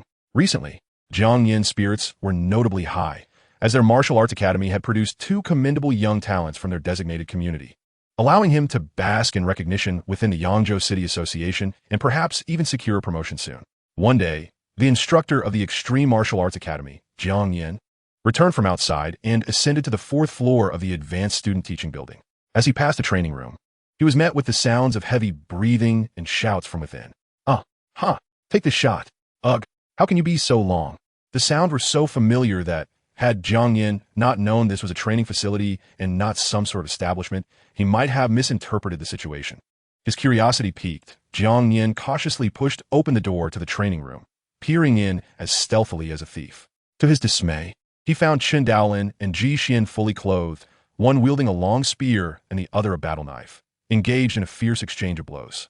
They had been sparring for an indeterminate amount of time, both drenched in sweat.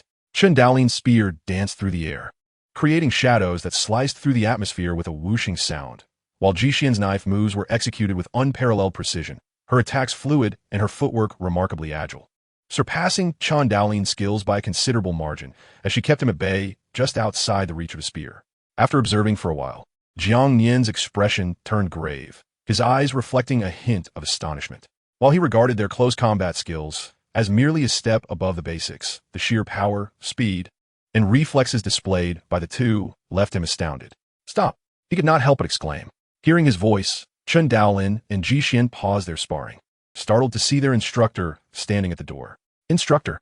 They exclaimed in unison. Jiang Yin responded, walking over and circling around them. What are you doing here? Ji Xian, a bit bashful, replied, Chen Daolin and I are preparing for the martial artist practical assessment scheduled for the 1st of next month. So we wanted to practice a bit.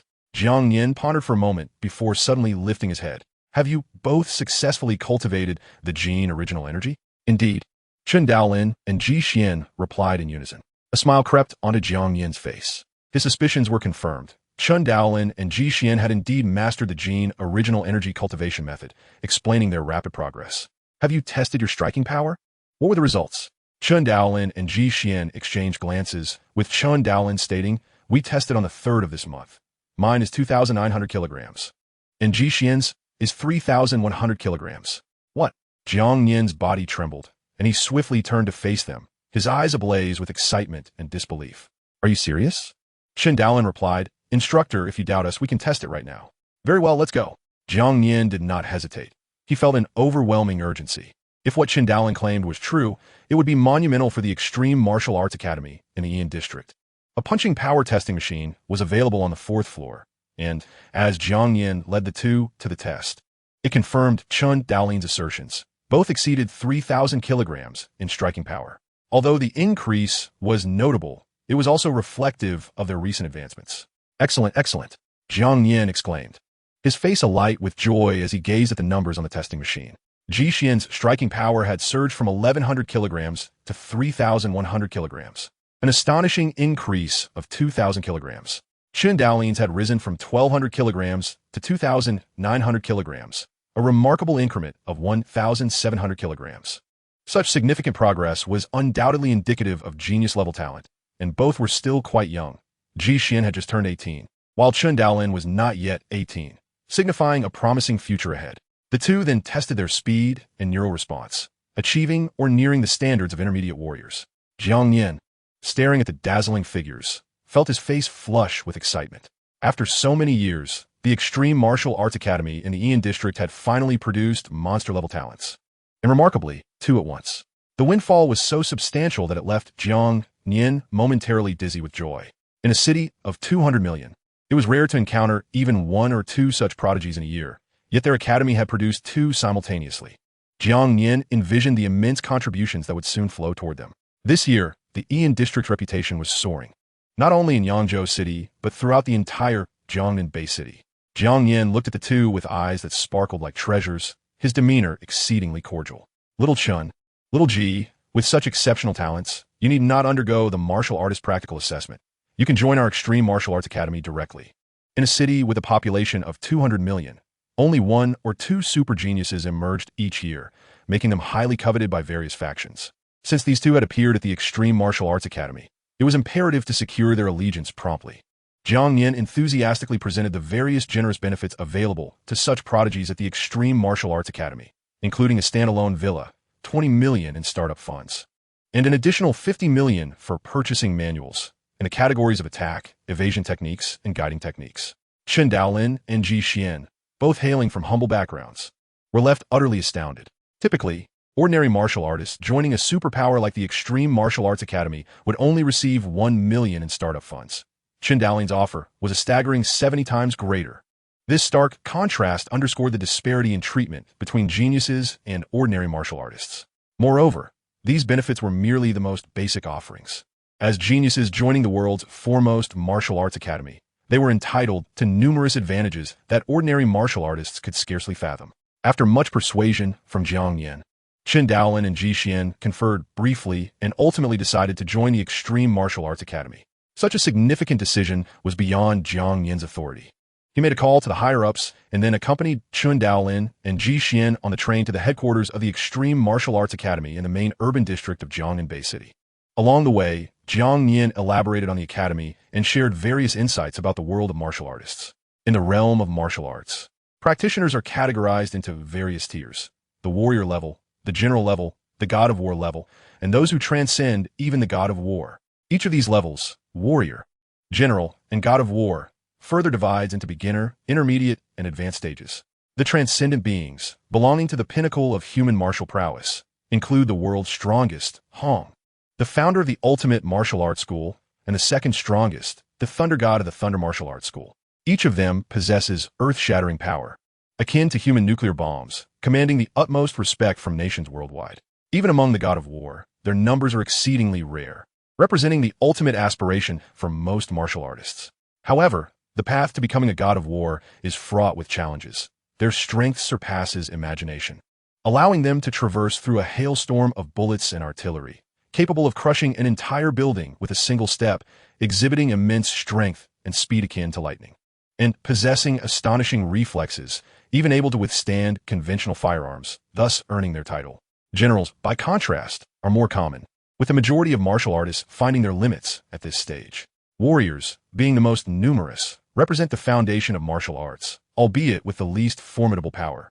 Chen Daolin and Luo Bin followed Jiang Nian to the Jiangnan General Association. Captivated by Jiang Nian's explanations, their horizons broadened with each word. Soon, they arrived at a spacious martial arts training hall on the second floor of a 3-story villa within the association, where they encountered a middle-aged man dressed in a black tang suit, his gentle smile contrasting with his effeminate features, accompanied by several suited subordinates. Supervisor, Jiang Nian greeted respectfully. Jiang Nian, these two young individuals must be Chen Daolin and Ji Xian, correct? The supervisor inquired. Indeed, Supervisor, Jiang Nian acknowledged, gesturing subtly towards Chen Daolin and Ji Xian, who promptly stepped forward. Greetings, Supervisor, they both said with respect. The middle-aged man nodded slightly and instructed, Old Bai, you may begin. Assess the strength of these two young talents. Before long, the evaluation concluded. The supervisor smiled faintly. Not bad, Jiang Nian. Your city of Yangzhou has produced two remarkable talents. You have done well. The contract was swiftly drafted, and upon reviewing it, Chen Daolin and Ji Xian were taken aback. Their initial funding remained unchanged, but the previously allocated 50 million in free credits had been increased to 100 million. Exchanging glances, they simultaneously looked up. Supervisor, this. The supervisor smiled. The additional 50 million is a personal gift from me, as I see great potential in you both. Thank you, Supervisor, they replied. fully aware that one should never refuse a gift when it is offered so generously. They were astounded by the supervisor's magnanimity, 50 million each, amounting to a staggering 100 million for the two of them. However, I do have a request, the supervisor continued, his gaze fixed upon them. Chen Daolin and Ji Xian felt a jolt of surprise, uncertain about what the supervisor might need from them. They were determined to assist to the best of their abilities, provided it was within their means. This task is quite simple and poses little risk to you, he sighed lightly. I have a daughter who has just passed the preliminary martial artist examination, yet she is eager to participate in the practical combat assessment to prove herself. I cannot dissuade her, and I would like you to accompany her during the assessment on August 1st to ensure her safety. What do you think? The weight of his gaze bore down upon them, instilling an unspoken pressure. At this moment, Jiang Yin interjected, the practical combat assessment primarily involves weak, lower-tier creatures that pose no real threat to you. He genuinely believed the task would not be difficult for Chen Daolin and Ji Xian, and it would also foster a favorable relationship with this influential supervisor. The supervisor smiled in agreement. Chen Daolin and Ji Xian exchanged glances before ultimately acquiescing. Seeing their acceptance, a satisfied smile graced the supervisor's face as he addressed the elderly man beside him. Old Bai, please summon my daughter. Shortly thereafter, a girl, slightly younger than Chen Daolin and Ji Xian, approached with an unhappy expression. The supervisor took her hand affectionately. Qing, I have found you two friends to accompany you in the practical combat assessment. They're the newly recruited prodigies of our Jiangnan martial arts school. You should get to know each other and learn to get along. The girl, somewhat reluctant, merely acknowledged with a curt "oh" before stepping closer to Chen Daolin and Ji Xian, a hint of pride flickering across her face. I am Zhuge Qing. It is a pleasure to meet you. Hello, Miss Zhuge. I am Chen Daolin, he replied. I am Ji Xian, she added.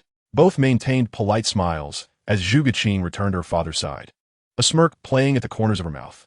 The supervisor, with a hint of exasperation, patted his daughter's hand and turned to Chen Daolin and Ji Xian. Qing has been a bit spoiled, and her temperament can be challenging.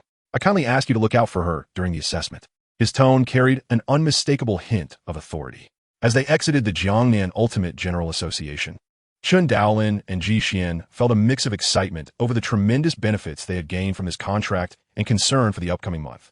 After all, Miss Zhuge seemed somewhat headstrong and difficult to deal with. They wondered if she would cause any trouble during the practical combat assessment. Nevertheless, given the circumstances, they felt compelled to comply with the supervisor's request, determined to navigate the situation cautiously to ensure a safe passage through the assessment. Chapter 8. The Practical Assessment. 2 days later, Chen Daolin and Ji Xian moved into the Mingwei community, their villas situated side by side. The afternoon sky was a brilliant blue, the sun radiating warmth, and a gentle breeze rustled through the lush forest paths. Beneath the dappled shade of the trees, Ji Xian pushed Ji Han in a stroller, and the three of them laughed and chatted merrily. Ji Xian observed her sister's increasing smiles with a sense of fulfillment. It felt as though time had reverted to better days before her sister's leg injury, when the three of them played together without a care in the world. Since the tragic accident, a shadow had loomed over their home, and Ji Xian had vowed to do everything in her power to help her sister stand again, to become a healthy individual and lead a happy life. This was her driving force. Every day, aside from spending time with her family, she dedicated herself to training in genetic energy, refining her skills without a moment's respite. Meanwhile, Chen Daolin often remained in the training hall or his personal practice room at the association, rarely seen outside. Time flew by, and soon it was August 1st, the day of the practical combat assessment for Chen Daolin and Ji Xian. The train, laden with numerous martial artists preparing for the assessment, rattled along the tracks.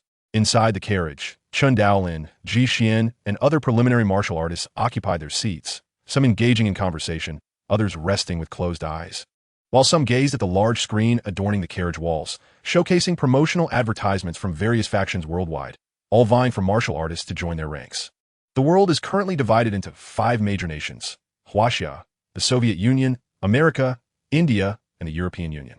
In addition to these nations, powerful entities such as the Ultimate Martial Arts School, the Thunder Martial Arts School, and the HR Alliance wield significant influence across the globe. The HR Alliance, also known as the Underground Alliance, is formed by ancient and powerful families from the Great Nirvana period, claiming to be the most powerful, wealthiest, and possessing the largest number of martial artists in the world. The train halted at the military camp in the northern district of Jiangnan Bay City, and a throng of martial artists disembarked, their chatter rising as they took in the surroundings. Roar, growl, croak, croak. The distant sounds of beasts echoed in the air. Outside the military camp, monstrous creatures roamed freely on the ground and soared through the skies. The camp was heavily fortified, brimming with various heavy and light weaponry, and swarming with fully armed soldiers. In a world where humanity can only thrive within the confines of the base city, it is only the martial artists who dare to venture into the wilderness to engage in fierce battles with formidable beasts. As for Zhuge Qing, upon disembarking from the train, Chen Daolin paired up with Ji Xian, and according to their arrangement, they were to meet Zhuge Qing at the military camp train station. However, after searching for a considerable while, Chen Daolin could not find any trace of her. "Let's venture inside and search for her," Ji Xian proposed. Chen Daolin furrowed his brow. This spoiled young lady was truly a source of vexation. At that moment, he merely wished to navigate this assessment safely and smoothly, hoping never to cross paths with such a headstrong girl again. The military camp sprawled over a vast expanse, bustling with activity, and after an arduous search, they finally spotted Zhuge Qing in a corner, laughing and chatting with a young, handsome man. "Miss Zhuge," Chen Daolin and Ji Xian approached her. Zhuge Qing had already noticed them, but feigned ignorance. Upon hearing Chen Daolin's voice, she displayed an expression of impatience. "You may act on your own. I do not require your assistance. I can protect myself." She detested the individuals her father arranged for her, as they perpetually viewed her as a child incapable of handling her own affairs. "Qing, who are these two?" the young man inquired curiously. "Oh, Lei Jie. They are the individuals my father has assigned to protect me during this martial artist assessment," Zhuge Qing replied casually, deliberately downplaying Chen Daolin and Ji Xian's status as specially recruited prodigies. In reality, among the over 1,000 participants in this martial artist assessment, only 4 had been pre-selected by the Thunder Martial Arts Academy and the Extreme Martial Arts Academy. "Oh," the young man immediately lost interest in Chen Daolin and Ji Xian, donning a perfunctory smile. "You too, I'm Han Lei. With me around, Qing will be safe. You may leave now." Chen Daolin disregarded him and turned directly to Zhuge Qing. "Miss Zhuge, the practical assessment for martial artists is fraught with danger. It is unsafe for you to be alone." Were it not for the 5 million favor owed to Zhuge Tao, Chen Daolin would have had no desire to engage with such a willful girl. Han Lei felt a twinge of annoyance at Chen Daolin's words, perceiving the blatant disregard directed at him. He, Han Lei, was an elite of the younger generation from the Thunder Martial Arts Academy in Jiangnan Bay City, and to be ignored by an unknown rookie was quite the affront. "I will discuss this with my father later. You may go. I will be safe with Lei Gu." Zhuge Qing crossed her arms defiantly, clearly indicating her unwillingness to cooperate, leaving Chen Daolin and Ji Xian somewhat exasperated. Faced with such a rebellious child, what could they do? After a brief discussion, they resolved to shadow Zhuge Qing throughout the practical assessment to ensure her safety. "We have become mere caretakers," Chen Daolin thought with indignation while observing Zhuge Qing, who walked ahead, chattering incessantly. Ji Xian remained composed, quietly walking beside him. After a meal and some rest, in the afternoon, the military camp square was bustling with nearly 2,000 martial artists from various regions, gathering to receive their weapons and gear, including weapons, combat attire, battle boots, and communication watches. Chen Daolin was issued a spear nearly 2 meters long, weighing over 100 kilograms, while Ji Xian received a sword and a shield. Having enjoyed wielding spears and sticks since his childhood, Chen Daolin felt an overwhelming joy upon grasping the spear for the first time, instantly falling in love with the weapon. Many martial artists around him also carried swords and shields, as this combination allowed for agile combat, balancing offense and defense, making it the most common configuration for martial artists in the wild. Zhuge Qing received a sword, while Han Lei was equipped with a sword and shield. Under the guidance of military personnel, the group of over 1,000 martial artists took half an hour to reach the outskirts of a small town by dusk, surrounded by barbed wire and heavily guarded by numerous troops, with eerie roars of monsters echoing from within. This practical assessment will commence tonight at 6:30 p.m. and conclude precisely at 6:30 a.m. tomorrow. You have 12 hours to engage in battle. Of the 1,882 aspiring martial artists, those who rank in the top 60 will earn their martial artist qualifications. The bottom 40 will be deemed failures and must wait for the next practical assessment. Self-harm is strictly prohibited, as the military announced the rules of the practical assessment. The martial artists surged into the town. Meanwhile, in a secluded courtyard on the second floor of the military camp, Zhuge Tao and a burly man clad in dark purple battle attire conversed over tea.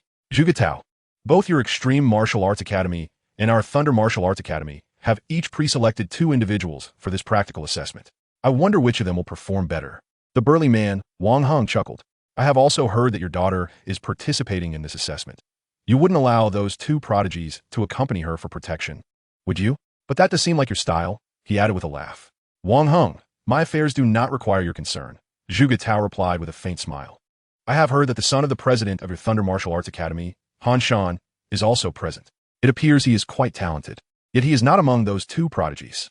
I must say, it surprises me that President Han would exclude his own son from the special recruitment list. Wang Heng could easily discern the underlying sarcasm in Zhuge Tao's words regarding Han Shan's insufficient talent. With a cold snort, he responded, Our Thunder Martial Arts Academy operates with strict impartiality, unlike the Extreme Martial Arts Academy, which tends to abuse power and engage in underhanded dealings. Indeed, we all face challenges. With a president above us and many competing below, one misstep could lead to downfall, Zhuge Tao remarked with a sudden sense of reflection. For someone like Zhuge Tao, who had trained for many years, yet remained merely a high-level battle general within the academy, unless he aspired to become a war god, ascending to a higher echelon was nearly impossible. As one of the prominent figures in the vast Jiangnan base city Extreme Academy, Zhuge Tao was acutely aware of the many eyes watching his position, which was why he strived to cultivate talent and nurture his own circle of influence. After a brief conversation, Wang Heng suddenly received some news that made him smile. The practical assessment has begun. Well, I will leave you to your affairs. I'm off to drink with my brothers. Not long after Wang Heng departed, the large screen on the wall beside Zhuge Tao, who had been quietly sipping tea, flickered to life, displaying clear images from inside the small town. Let us see if we can discover new talents within, Zhuge Tao mused, setting down his cup, his gaze brimming with interest. As he observed the screen, he suddenly fixated on one camera, frowning slightly. Why is Qingqing walking alongside that Han Lei again? On the screen, the figures of Han Lei and his companions appeared on a dilapidated and desolate street. Chapter 9, The Town. Under the cover of night. Much of the monster town lay shrouded in darkness, with only the periphery occasionally illuminated by bright searchlights that revealed hidden beasts, an ominous aura permeating the air. Over 1,000 aspiring martial artists flooded into the town, dispersing in various directions. Among them were those brimming with confidence, choosing to act independently, and others who were cautious, recognizing their inadequacies and opting to team up. Before long, fierce battles erupted throughout the town, with the roars of monsters, human shouts, and screams intertwining in a cacophony. Not far from enclosed town, within a large building, the burly man Wang Heng, who had recently conversed with Zhuge Tao, was now enjoying drinks alongside another officer. Though labeled as an assessment, this practical examination was, in truth, a test of courage. Wang Heng observed the screen displaying several aspiring martial artists collectively confronting a shadow cat. Shaking his head, if they lack even this basic courage, how will they step beyond the base city and face the infinitely more perilous wilderness outside? Not every martial artist can endure the trials of life and death. Many are eliminated each year. Moreover, let us not speak of the warriors who perish in the wilderness. Warriors command respect and occupy a transcendent status within society, not merely due to their formidable strength, but also because of the sacrifices and contributions they make. The officer accompanying him nodded in agreement, acknowledging that these young fellows were still too inexperienced. It remained uncertain whether any promising talents could be unearthed among them this time. Ordinary warriors are of little use. Only those with innate talent and the potential to become gods of war garner attention from various factions. Yet, how many gods of war exist throughout the world? Each year, how many ascend to such heights? It is a daunting challenge indeed. The officer shook his head. On a dilapidated street of the small town, Chen Daolin and Ji Xian trailed a short distance behind Zhuge Qing and Han Lei. Chen Daolin vigilantly surveyed his surroundings, wary of any monstrous creatures that might suddenly emerge. He had just heard distant human screams and wondered which unfortunate soul had encountered a beast. Had they been slain? A mix of anxiety and anticipation coursed through him, akin to the first time he leaped into a river, his heart brimming with contradictions, eager for confrontation, yet apprehensive. His grip on the icy long spear began to perspire slightly. In contrast, Ji Xian appeared far more composed than Chen Daolin. Observing his nervous demeanor, she reassured him. Do not worry, relax a bit. The monsters we face in this assessment are merely the most ordinary and weakest types, each acting alone. In a one-on-one encounter, we can easily handle them. Indeed, they were both at the intermediate warrior level, and their physical prowess was among the more outstanding within that tier. The monsters designated for assessment in the small town were the weakest H-grade beasts, comparable to entry-level warriors, and generally posed no significant threat to them. Chen Daolin felt a twinge of embarrassment, realizing he a grown man, was allowing a woman to outshine him in courage. Unbeknownst to him, Ji Xian possessed a unique ability that enabled her to perceive her surroundings effortlessly without the need for sight, allowing her to maintain her calm demeanor under such circumstances, far surpassing Chen Daolin's nervousness. After some time, they finally encountered an iron-haired wild boar, a beast known for its formidable strength and high defenses. Towering at approximately 1.5 meters, resembling a small automobile. Zhu Guqing, who had been walking ahead with a beaming smile, immediately tensed, shrinking back slightly. It seemed she was not as carefree as her exterior suggested and was well aware of fear. Han Lei quickly reassured her, "It's all right, Qing, don't be afraid. Leave it to me, watch how I take down this monster." Armed with a knife in one hand and a shield in the other, he strode confidently towards the approaching iron-haired wild boar. As Han Lei quickened his pace, the boar noticed him, emitting a strange low growl. With a powerful thrust of its hooves, it kicked up a cloud of dust, charging at the unexpectedly appearing human with the ferocity of a small tank. The oppressive aura it emanated was unfathomable to those not present. Chen Daolin felt his heart race in tandem with the boar's furious charge. Instinctively tightening his grip on the long spear, his gaze fixed intently on the impending collision between Han Lei and the beast. In the fleeting moment before impact, Han Lei swiftly evaded to the side, simultaneously swinging his battle knife. A flash of bright steel swept across the boar's neck, and the two figures momentarily intersected. Blood gushed forth from the boar's neck like a fountain, splattering everywhere, as its massive body, propelled by inertia, stumbled several meters before crashing to the ground, convulsing. With blood pooling around it, the air thick with the acrid scent of gore. Chen Daolin's eyes sparkled with enlightenment. Although Han Lei's burst of speed and strength was merely at the intermediate warrior level, his calm demeanor, keen sense of timing, and decisive execution offered Chen Daolin profound inspiration. In that instant, he found himself unconsciously mimicking Han Lei's approach in his mind, envisioning how he would tackle the iron-haired wild boar if he were in Han Lei's position, lost in thought, his long spear mimicking the thrusting motion. Zhu Guqing's heart raced, but upon witnessing Han Lei's successful kill, she exhaled a sigh of relief and dashed over, exclaiming, "Liege, you're amazing. You took down that beast in one swift move." Her eyes sparkled with admiration. Han Lei humbly replied, "It's nothing special. This boar was simply too weak. There are many who are far more skilled than I." He cast a glance towards Ji Xian in the distance. "Not at all. I believe you are the most formidable in this assessment, Liege," Zhu Guqing ardently asserted. Since their first encounter, she had developed a fondness for Han Lei, and her decision to participate in the warrior assessment was largely influenced by him. Otherwise, given her father's position at the Extreme Martial Arts Academy, attaining the status of a warrior would have been a trivial matter. Unfortunately, her father, a high-ranking official at the Jiangnan branch of the academy, had a long-standing rivalry with the Thunderbolt Martial Arts School, and he bore little fondness for Han Lei, which greatly troubled her. Zhu Guqing glanced at Chen Daolin and Ji Xian, who stood at a distance, and deliberately called out, "I told you there was no need for protection." Some people insisted on tagging along.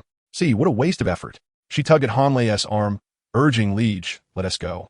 Han Lei hesitated, casting a glance at Ji Xian before following Zhu Guqing as they departed.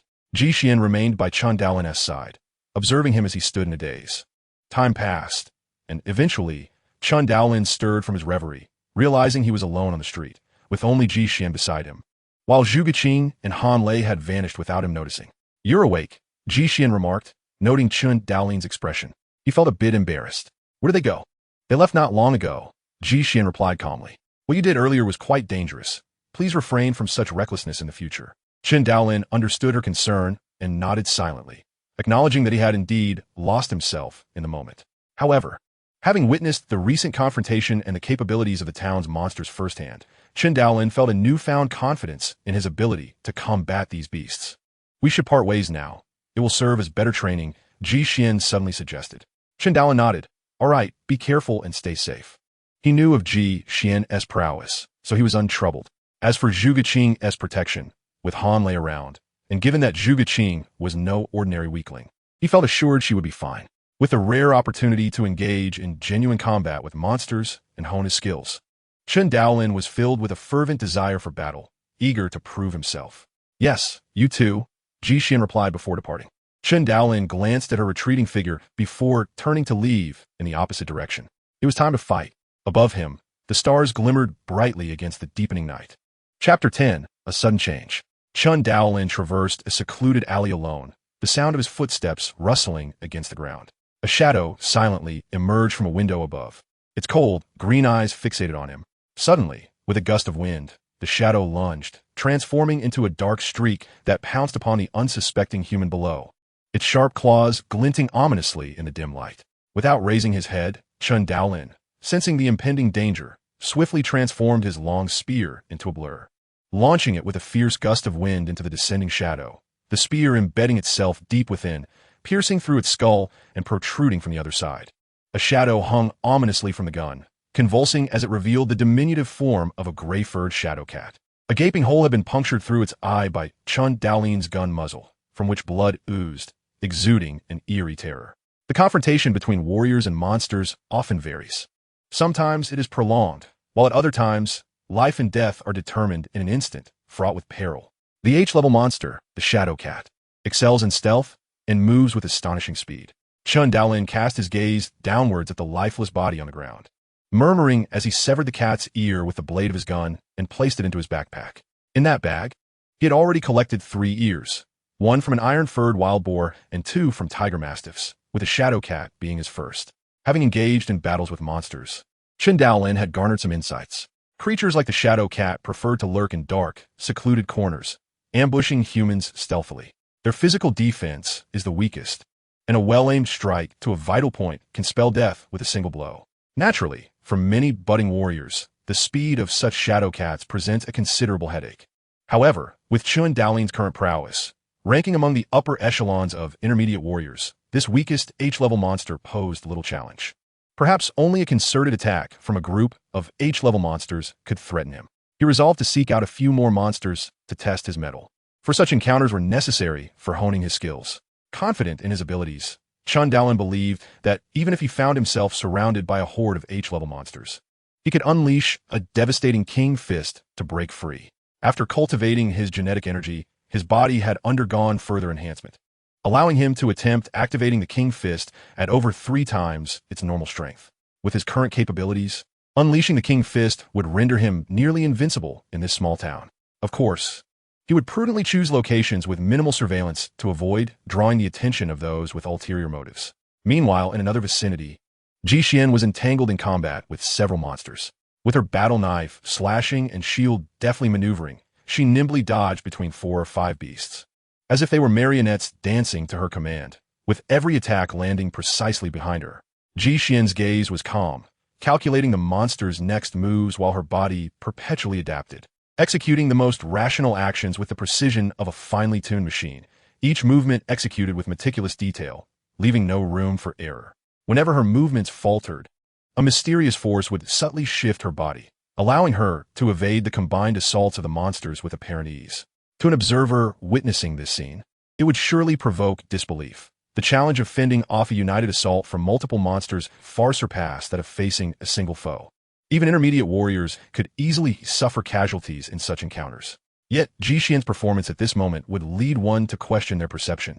She danced like a butterfly amidst a throng of roaring, ferocious beasts, evading them effortlessly. Such formidable agility was beyond the imagination of ordinary warriors. Ji Xian diligently honed her skills. On the other hand, as Chen Daolin passed by a supermarket, he caught a whiff of a strong metallic scent of blood. He turned his gaze toward a half-collapsed wall on the north side of the supermarket, where faint sounds of tearing and swallowing echoed. After a moment of silence, he turned and ventured inside. As he approached the wall, the swallowing sounds abruptly ceased, plunging the surroundings into a dead silence. Maintaining a stoic expression, Chen Daolin continued his advance, and in the next instant, a foul gust of wind rushed toward him as a massive shadow burst forth from behind the wall, an aggressive tiger mastiff. It opened its gaping maw, sharp teeth stained with remnants of flesh, lunging viciously at Chen Daolin.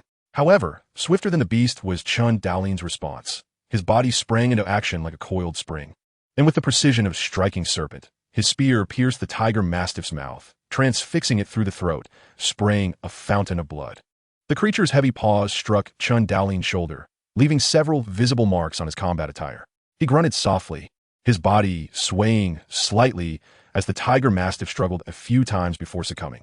Ignoring the creature, Chen Daolin's attention shifted to the corner where it had previously lurked, revealing a dismembered and mangled corpse of a girl, her lifeless eyes staring blankly at the ceiling, one severed arm lying several meters away. Witnessing this sight, Chen Daolin's heart trembled, plunging him into silence. This was the fate that warriors must confront, perhaps also a glimpse of his own future. In this arena of slaughter, where humans and monsters clashed, the roles of hunter and prey could easily reverse. One stroke of misfortune could lead to an eternal demise. It was a brutally stark reality, as the war between humanity and monsters had persisted for many years and would continue into the future. As a human warrior, he too would eventually venture out into the wilderness, facing various ferocious monsters, and it would be there that his true strength would be tested. Taking a deep breath, Chen Daolin cast aside the chaotic thoughts swirling in his mind, severed the ear from the tiger mastiff, and dragged the girl's body outside. He pressed the distress signal button on her communicator, acknowledging the tragic fate of this unfortunate soul. It seemed she had been unable to send a distress signal when the tiger mastiff attacked, likely due to having her arm caught in its jaws. Otherwise, perhaps her end would not have been so grim. A blood-stained photograph slipped from her grasp, and after a brief glance, Chen Daolin picked it up and placed it back in her embrace. May you find peace. As he departed, Chen Daolin's expression had returned to calm, though his eyes brimmed with a chilling resolve. In that moment, he comprehended the harsh truth. In the battle between humanity and monsters, it was a matter of either one's survival or the other's demise. Under the veil of night, the small town remained embroiled in conflict, with the performances of each budding warrior transmitted via cameras to observers beyond. Alas, this novice warrior is utterly lacking. How could that strike miss? Foolishness. This individual has such poor awareness, oblivious to the monster approaching from behind. Dead, he's done for. Let's switch to another feed. Now, this one has potential. Quite impressive. This one shows promise as well. Meanwhile, a burly man from the Thunderbolt Martial Arts Institute watched the screen with rapt excitement as he witnessed a young girl besieged by a pack of H-level monsters. The girl displayed on the screen was none other than Ji Xian, and his eyes sparkled with admiration. Remarkable. This is an intricate level of agility. She must only be 18. To possess such mastery at this age is extraordinary. I must, without fail, recruit her into our Thunderbolt Institute. Even Wang Heng, the seasoned director of the Jiangnan Thunderbolt Martial Arts Institute, was taken aback by the girl's astonishing talent. He resolved to spare no effort to enlist Ji Xian, even if it meant poaching her from the Extreme Martial Arts Institute, which had already contracted her. While Ji Xian's physical prowess was commendable, her ability to master intricate agility at merely 18 years of age was truly astonishing. It is essential to recognize that in real combat, physical capability is only one facet. Agility, technique, and awareness hold substantial weight. In battle, agility is of utmost importance, and according to conventional wisdom, agility training is categorized into 3 levels: foundational, proficient, and instinctual. Above these 3 levels lies the intricate level. The intricate level represents an ability to exert remarkably fine control over strength and body, achieving the most exquisite evasion with minimal cost. Movements and dodges appear as if calculated by a computer. Many battle-hardened warriors struggle to attain this. Thus, Ji Xian's mastery of intricate agility at the tender age of 18 left Wang Heng astounded. Meanwhile, Zhu Getao, the head of the Extreme Martial Arts Institute, remained oblivious to these remarkable feats. His attention solely fixated on the daughter of Han lay beside him, filled with utmost dissatisfaction. Qingqing has truly gone too far. When she returns, I must have a serious talk with her. As for Ji Xian and Chen Daolin, they have long been cast aside in his mind. He feels a twinge of dissatisfaction, for he had entrusted the two to care for his daughter, yet ultimately she had left to act independently with Han Lei. The night slowly wore on. Ji Xian continued to hone her agility and combat awareness, while Chen Daolin roamed aimlessly, guided by his instincts, wielding his long spear. The aspiring warriors remained engaged in battle with a myriad of monsters. Dawn was approaching. In a desolate underground parking lot of the secluded town, a gray, scruffy head suddenly emerged. A gigantic rat, the size of a common wolf dog. It swiftly surveyed its surroundings, its eyes betraying a hint of human-like intelligence, emitting a series of squeaks. Should anyone familiar be present, they would surely recognize it as the gray-furred rat king, a low-level beast general among rodent kind. With its call, a stream of large gray rats, each the size of a domestic cat, began to emerge from the ground, most of them being H-rank gray-furred rats, along with a few G-rank and F-rank counterparts. They emitted a cacophony of frantic squeaks, surging forth in a tidal wave led by the beast general, the gray-furred rat king. Outside the secluded town, in the sewers, in a cavern, in basements, countless gray-furred rats simultaneously emerged, forming a gray tide that feverishly attacked nearby living beings. The military camp outside quickly recognized the unfolding scene, a chilling alarm piercing the night. Chapter 11. Eruption. In a large conference room of a nearby building, as the rat tide appeared, Wang Heng and the officers' expressions shifted dramatically, both rising to their feet. In the quiet courtyard of the military camp, Zhuge Tao's teacup trembled in his hand, spilling its contents. Yet he seemed oblivious, his gaze fixed on the large screen, revealing a trace of shock as he inhaled deeply. The rat tide. Above the northern military district, the sharp alarm blared, and the entire military zone came alive, akin to a war machine springing into action. The sound of countless soldiers rushing about. Shortly thereafter, two ethereal blue disc-shaped warplanes ascended into the night sky. So many rats. The aspiring warriors still within the confines of the secluded town froze in terror as they beheld the hordes of rodents surging from all directions. There were too many flee. Where did all these rats come from? Is the army not taking action? We are doomed. Is this the rat tide? The aspiring warriors abandoned all caution, frantically dashing towards the exit, for the secluded town had been entirely overrun by the rodent swarm, and they found themselves encircled. Many aspiring warriors were overwhelmed by the oncoming tide of rats, their screams of anguish echoing through the air. The town was teeming with rodents. Outside, beyond the barbed wire, the military had already opened fire. Tanks, missiles, and rockets launched incessantly. Machine guns spewed fire, decimating the multitude of rats that charged forth. The ground trembled, and the distant sounds of gunfire reverberated continuously. Yet the sheer number of rats was overwhelming. While the military could repel them, a swift rescue was impossible. Many aspiring warriors gazed in despair at the relentless swarm of gray-furred rats surging towards them, desperately resisting. Zhuge Qing and Han Lei stood frozen in shock, and as the rat swarm emerged, Han Lei was the first to react, stammering before seizing Zhuge Qing and fleeing. Those on the periphery had a chance to escape, while those in the center were left in despair, each one besieged and devoured by hundreds and thousands of gray-furred rat monsters, leaving behind only torn battle gear and remnants of weaponry. Chen Daolin found himself at the heart of the town when he saw the countless gray-furred rats emerging, and he was startled. Without hesitation, he turned and charged towards the town's exit. Faced with the vast sea of rodents, an ordinary warrior had no hope of victory. Remaining behind meant certain death. No, please, help me. The anguished cries of aspiring warriors filled the town, resembling a hellish nightmare. With a swift dash, Chen Daolin advanced, his long spear sweeping through the horde of gray-furred rats, sending them flying. The entire town was a sea of gray rodents, and as countless rat beasts surged forth, the scene was nothing short of breathtaking. The timid would surely be paralyzed with fear. Kill! The densely packed swarm of rats charged towards Chen Daolin, who succumbed to madness under the pressure of death. With no thought of concealing his strength, he unleashed the Double King Fist, significantly enhancing his power, speed, defense, and reflexes. What once posed a minor threat in H-rank monsters now crumbled before him. Even those G-rank monsters, which had previously instilled great fear, and F-rank monsters, equivalent to elite warriors, he could easily suppress and cast aside. The challenge, however, lay in their overwhelming numbers, even with G and F-rank monsters being relatively rare.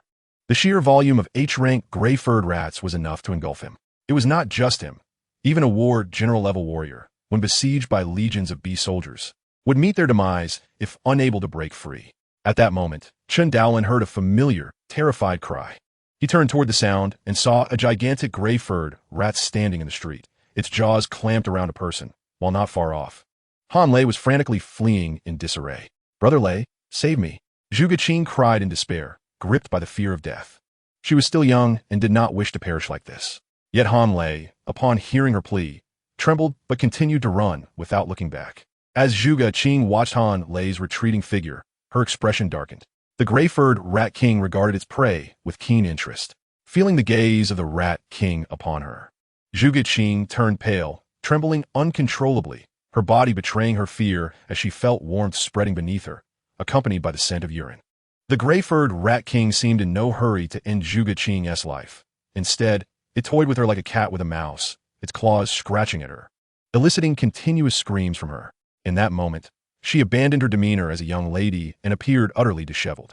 Chen Daolin, standing not far away, batted aside the gray-furred rats that lunged at him, his face a mask of turmoil, anxiety, and conflict. Should he save her? Should he not? With his eyes closed and then opened again, determination settled within them. Chen Daolin cursed under his breath, abruptly turning to charge at the gigantic gray-furred rat. The gray-furred rat king immediately noticed the approaching human, its eyes flashing with a savage glint. Chen Daolin's display of power, equivalent to that of an elite warrior, posed no threat to it. Rather, it found the human intriguing. Beast generals possess a degree of intelligence, as evidenced by the rat king's demeanor. Ordinary monsters are not nearly as cunning, with a mindset to toy with its prey. The gray-furred rat king did not summon its minions to thwart the human's advance. Instead, it leisurely released Zhuge Qing and turned its attention to Chen Daolin. This human possessed notable strength, and it decided to personally deal with him. As for Zhuge Qing, in its eyes, she was merely a weak, inconsequential insect. The gray-furred rat king was too apathetic to pay her any mind. Having temporarily escaped death, Zhuge Qing collapsed to the ground, tears streaming down her face. She had not anticipated that in her moment of peril, the one she admired, Han Lei, would abandon her, while it was Chen Daolin, a mere acquaintance, who risked his safety to save her. Zhuge Qing found herself at a loss for words, grappling with the tumult of emotions within her. Chen Daolin observed the movements of the gray-furred rat king, a grave expression manifesting in his eyes. Having resolved to intervene and rescue, he felt no remorse. The power within him surged exponentially once again. The King of Realms' fist tripled. Boom! A fresh surge of energy rapidly coursed through his limbs and bones, akin to an electric current stimulating every sinew, leaving him with a slight tingling sensation. Chen Daolin's spirit ignited, and with a resounding thud, he stamped his foot firmly on the ground, causing the solid concrete beneath him to crack and splinter like a spider's web. In an instant, his speed soared, propelling him towards the gray-furred rat king like an arrow released from its bow. The short distance vanished in a heartbeat, as he moved at a staggering pace of 90 meters per second, thrusting his spear forward like a venomous dragon, cleaving through the air with a sharp whistle aimed directly at the gray-furred rat king.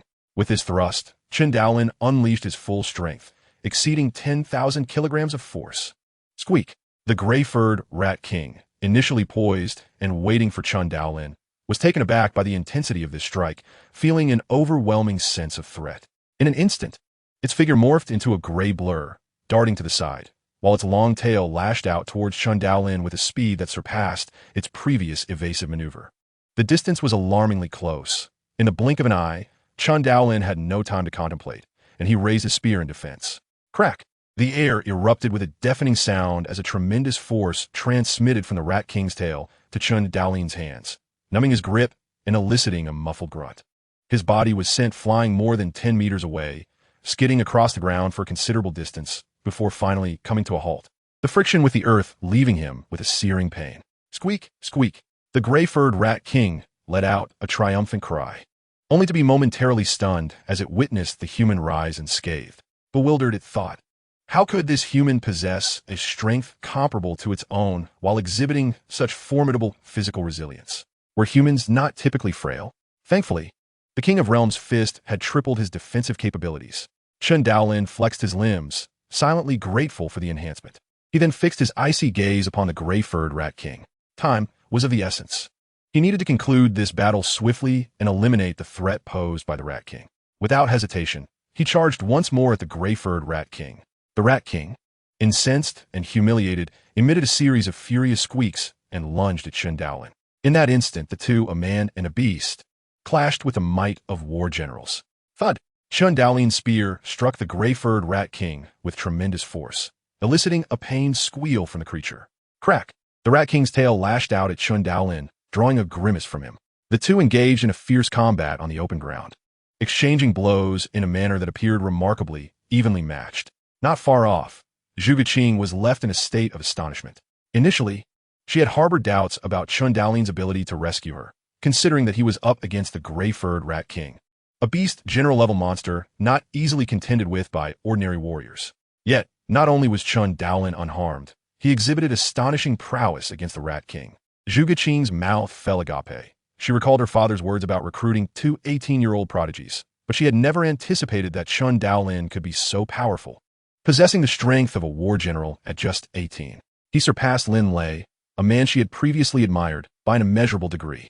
Reflecting On Fan Lei, Zhuge Qing felt that she must have been bewitched to have ever found favor in such a selfish, cowardly individual. Meanwhile, Zhuge Qing remained oblivious to the approach of another gray-furred rat creeping silently behind her, deathly close, its jaws wide open to reveal its fangs. With a sudden thrust, blood splattered. Zhuge Qing turned in shock, only to see the severed head of the gray-furred rat fall to the ground. Realizing the peril, she had narrowly escaped. She instinctively shivered. Thank you, she stammered in gratitude, raising her gaze to find Ji Xian standing behind her, tall and poised, with short black hair. A striking visage, clad in a black combat uniform, blood splattered across her attire, her expression composed and calm. Zhuge Qing's mouth opened slightly, but her eyes widened in astonishment as she caught sight of the scene behind Ji Xian. A multitude of gray-furred rat corpses littered the street, a testament to the ferocity with which Ji Xian had fought her way through. Without sparing a glance at Zhuge Qing, Ji Xian's attention was fixed on the intense battle unfolding between the man and the beast, her eyes narrowing slightly.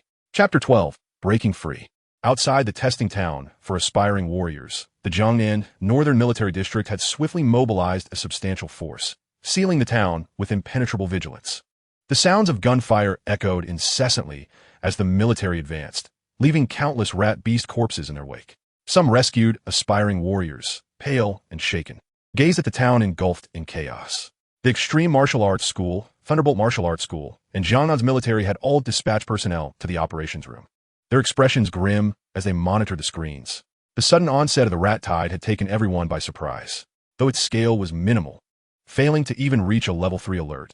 Its emergence in a town hosting the practical assessments for aspiring warriors had resulted in severe casualties. It was evident that, following this rat tide, few aspiring warriors who participated in the assessments would remain.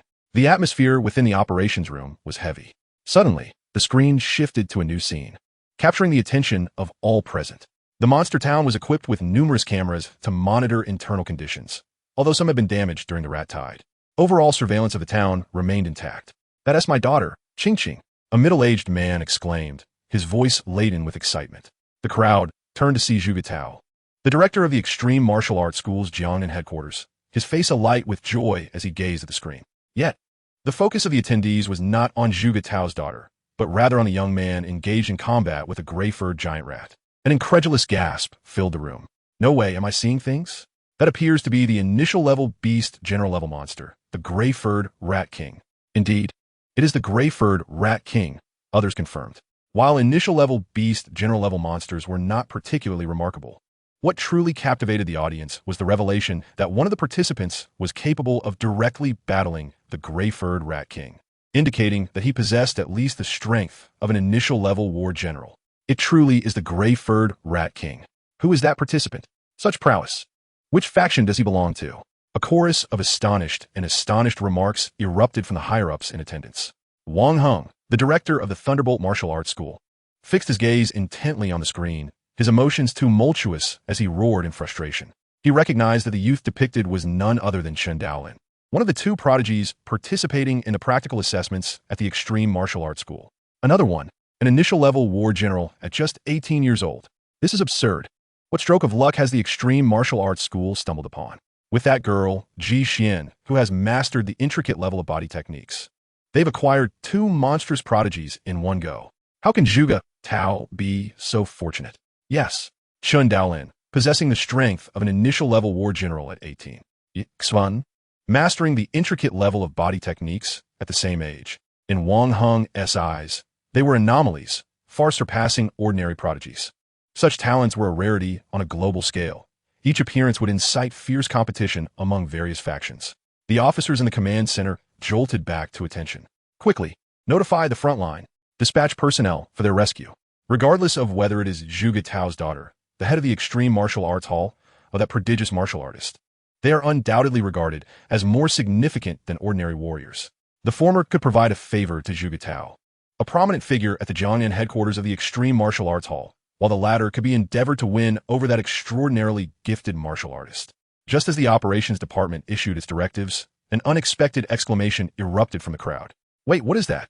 In the smoke-filled monster town on a broad avenue, Chen Daolin was engaged in a fierce life-and-death struggle with the gray-furred rat king.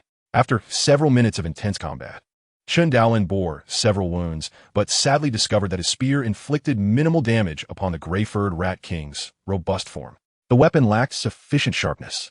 It is essential to note that weapons are categorized by rank, from level 1 to 10, with each rank capable of penetrating the defensive layers of monsters of corresponding levels, thereby inflicting harm. However, the weapons issued during the martial artist practical assessment were merely the most rudimentary type, suitable only for dealing with beast soldier-level creatures. In confronting the gray-furred Rat King, which had already reached the status of a beast general, it was indeed a daunting challenge. Moreover, due to the high energy consumption required to maintain the Realm King fist, Chen Daolin's body began to exhibit signs of fatigue, and his stamina waned, making it increasingly difficult to fend off the gray-furred Rat King's relentless onslaught. What began as an evenly matched battle was now tipping in favor of the beast. Anxiety welled up within Chen Daolin. If he did not eliminate the gray-furred Rat King and secure Zhuge Qing's safety before the Realm King fist dissipated, their lives would be in peril. The gray-furred Rat King seemed to sense the decline in the human's strength and vigor, letting out an excited shriek as it launched a more ferocious assault on Chen Daolin. Just then, a sharp sound of slicing air pierced through the chaos, and a white light streaked forth from a distance, striking the gray-furred Rat King in its left eye with such tremendous force that the beast's head jerked back violently. Subsequently, Chen Daolin delivered a decisive blow with his spear, sending the creature crashing against the wall of a nearby building, causing the entire structure to shudder and debris to scatter. Both Chen Daolin and Zhuge Qing stood in stunned silence, their gazes drawn to the tranquil figure of Ji Xian standing by the roadside. Chen Daolin's mind raced with shock and confusion. That white light had seemingly originated from Ji Xian's direction. What was it? The corpse of the gray-furred Rat King lay lifeless on the ground, a triangular military dagger embedded deeply into its left eye, from which dark crimson blood poured forth in a gruesome display. A psychic manipulator? Zhuge Qing exclaimed, awakening to a startling realization as she gazed at Ji Xian in awe. You were actually a psychic manipulator? A psychic manipulator? Chen Daolin echoed, recalling a name that seemed familiar. Indeed, you were unaware? Zhuge Qing's eyes shimmered with reverence and admiration as she regarded Ji Xian. Her former haughty demeanor had vanished. Psychic manipulators are among the most unique individuals within the martial artist community. They cultivate genetic energy while possessing an additional extraordinary ability, psychic power. I have heard it said that psychic manipulators are incredibly formidable, with few rivals at their level, as their psychic energy typically exceeds their physical prowess by 2 ranks. This means that a psychic manipulator of mid-tier physical strength can unleash the power of a novice battle general, earning the title of invincible within their tier. However, they remain shrouded in mystery, with their numbers exceedingly sparse. Each psychic manipulator is a treasure unto themselves. The most defining characteristic of a psychic manipulator is their ability to control objects with psychic energy, enabling them to attack from a distance. Zhuge Qing added. Chen Daolin recalled the sudden flash of white light, and, at that moment, a myriad of emotions washed over him. Ji Xian, a friend he had known since childhood, had harbored the secret of being a psychic manipulator all along. At that moment, Ji Xian approached, her expression filled with concern as she looked at Chen Daolin. Alone, are you all right? How badly are you injured? As Chen Daolin released the Realm King fist state, a wave of weakness washed over him, causing him to sway slightly. But he was steadied by Ji Xian. He forced a smile and said, Ji Xian, I never expected you to be a psychic manipulator. With an apologetic tone, Ji Xian replied, I didn't intend to deceive you, but I didn't know how to tell you. It was only after she had fainted during the college entrance examination that her psychic abilities began to awaken. The identity of psychic manipulator had become her most significant secret. She never wished to conceal it from her close friend, but had struggled to find the right moment to confess. However, in this encounter with the rodent tide, her secret had been inadvertently revealed. Suddenly, a blue light streaked across the horizon, revealing a ghostly blue disc-shaped aircraft that landed nearby. Twin cannons extended from beneath, unleashing a barrage upon the swarming rats below. Amidst the inferno, countless rat beasts were obliterated. Without the gray-furred Rat King's command, and under the relentless assault of the disc-shaped aircraft, the rat swarm quickly disbanded, scattering in all directions. The calamity wrought by the rodent tide had finally come to an end, yet countless young martial artists had perished in this unforeseen disaster. As the ghostly blue disc-shaped aircraft descended, its hatch opened, and 2 soldiers clad in combat attire, wielding cold weapons, emerged with a stern demeanor and offered a salute to Chen Daolin and his companions. Esteemed warriors, the practical assessment has concluded. Please accompany us. Someone at the command center wishes to meet with you.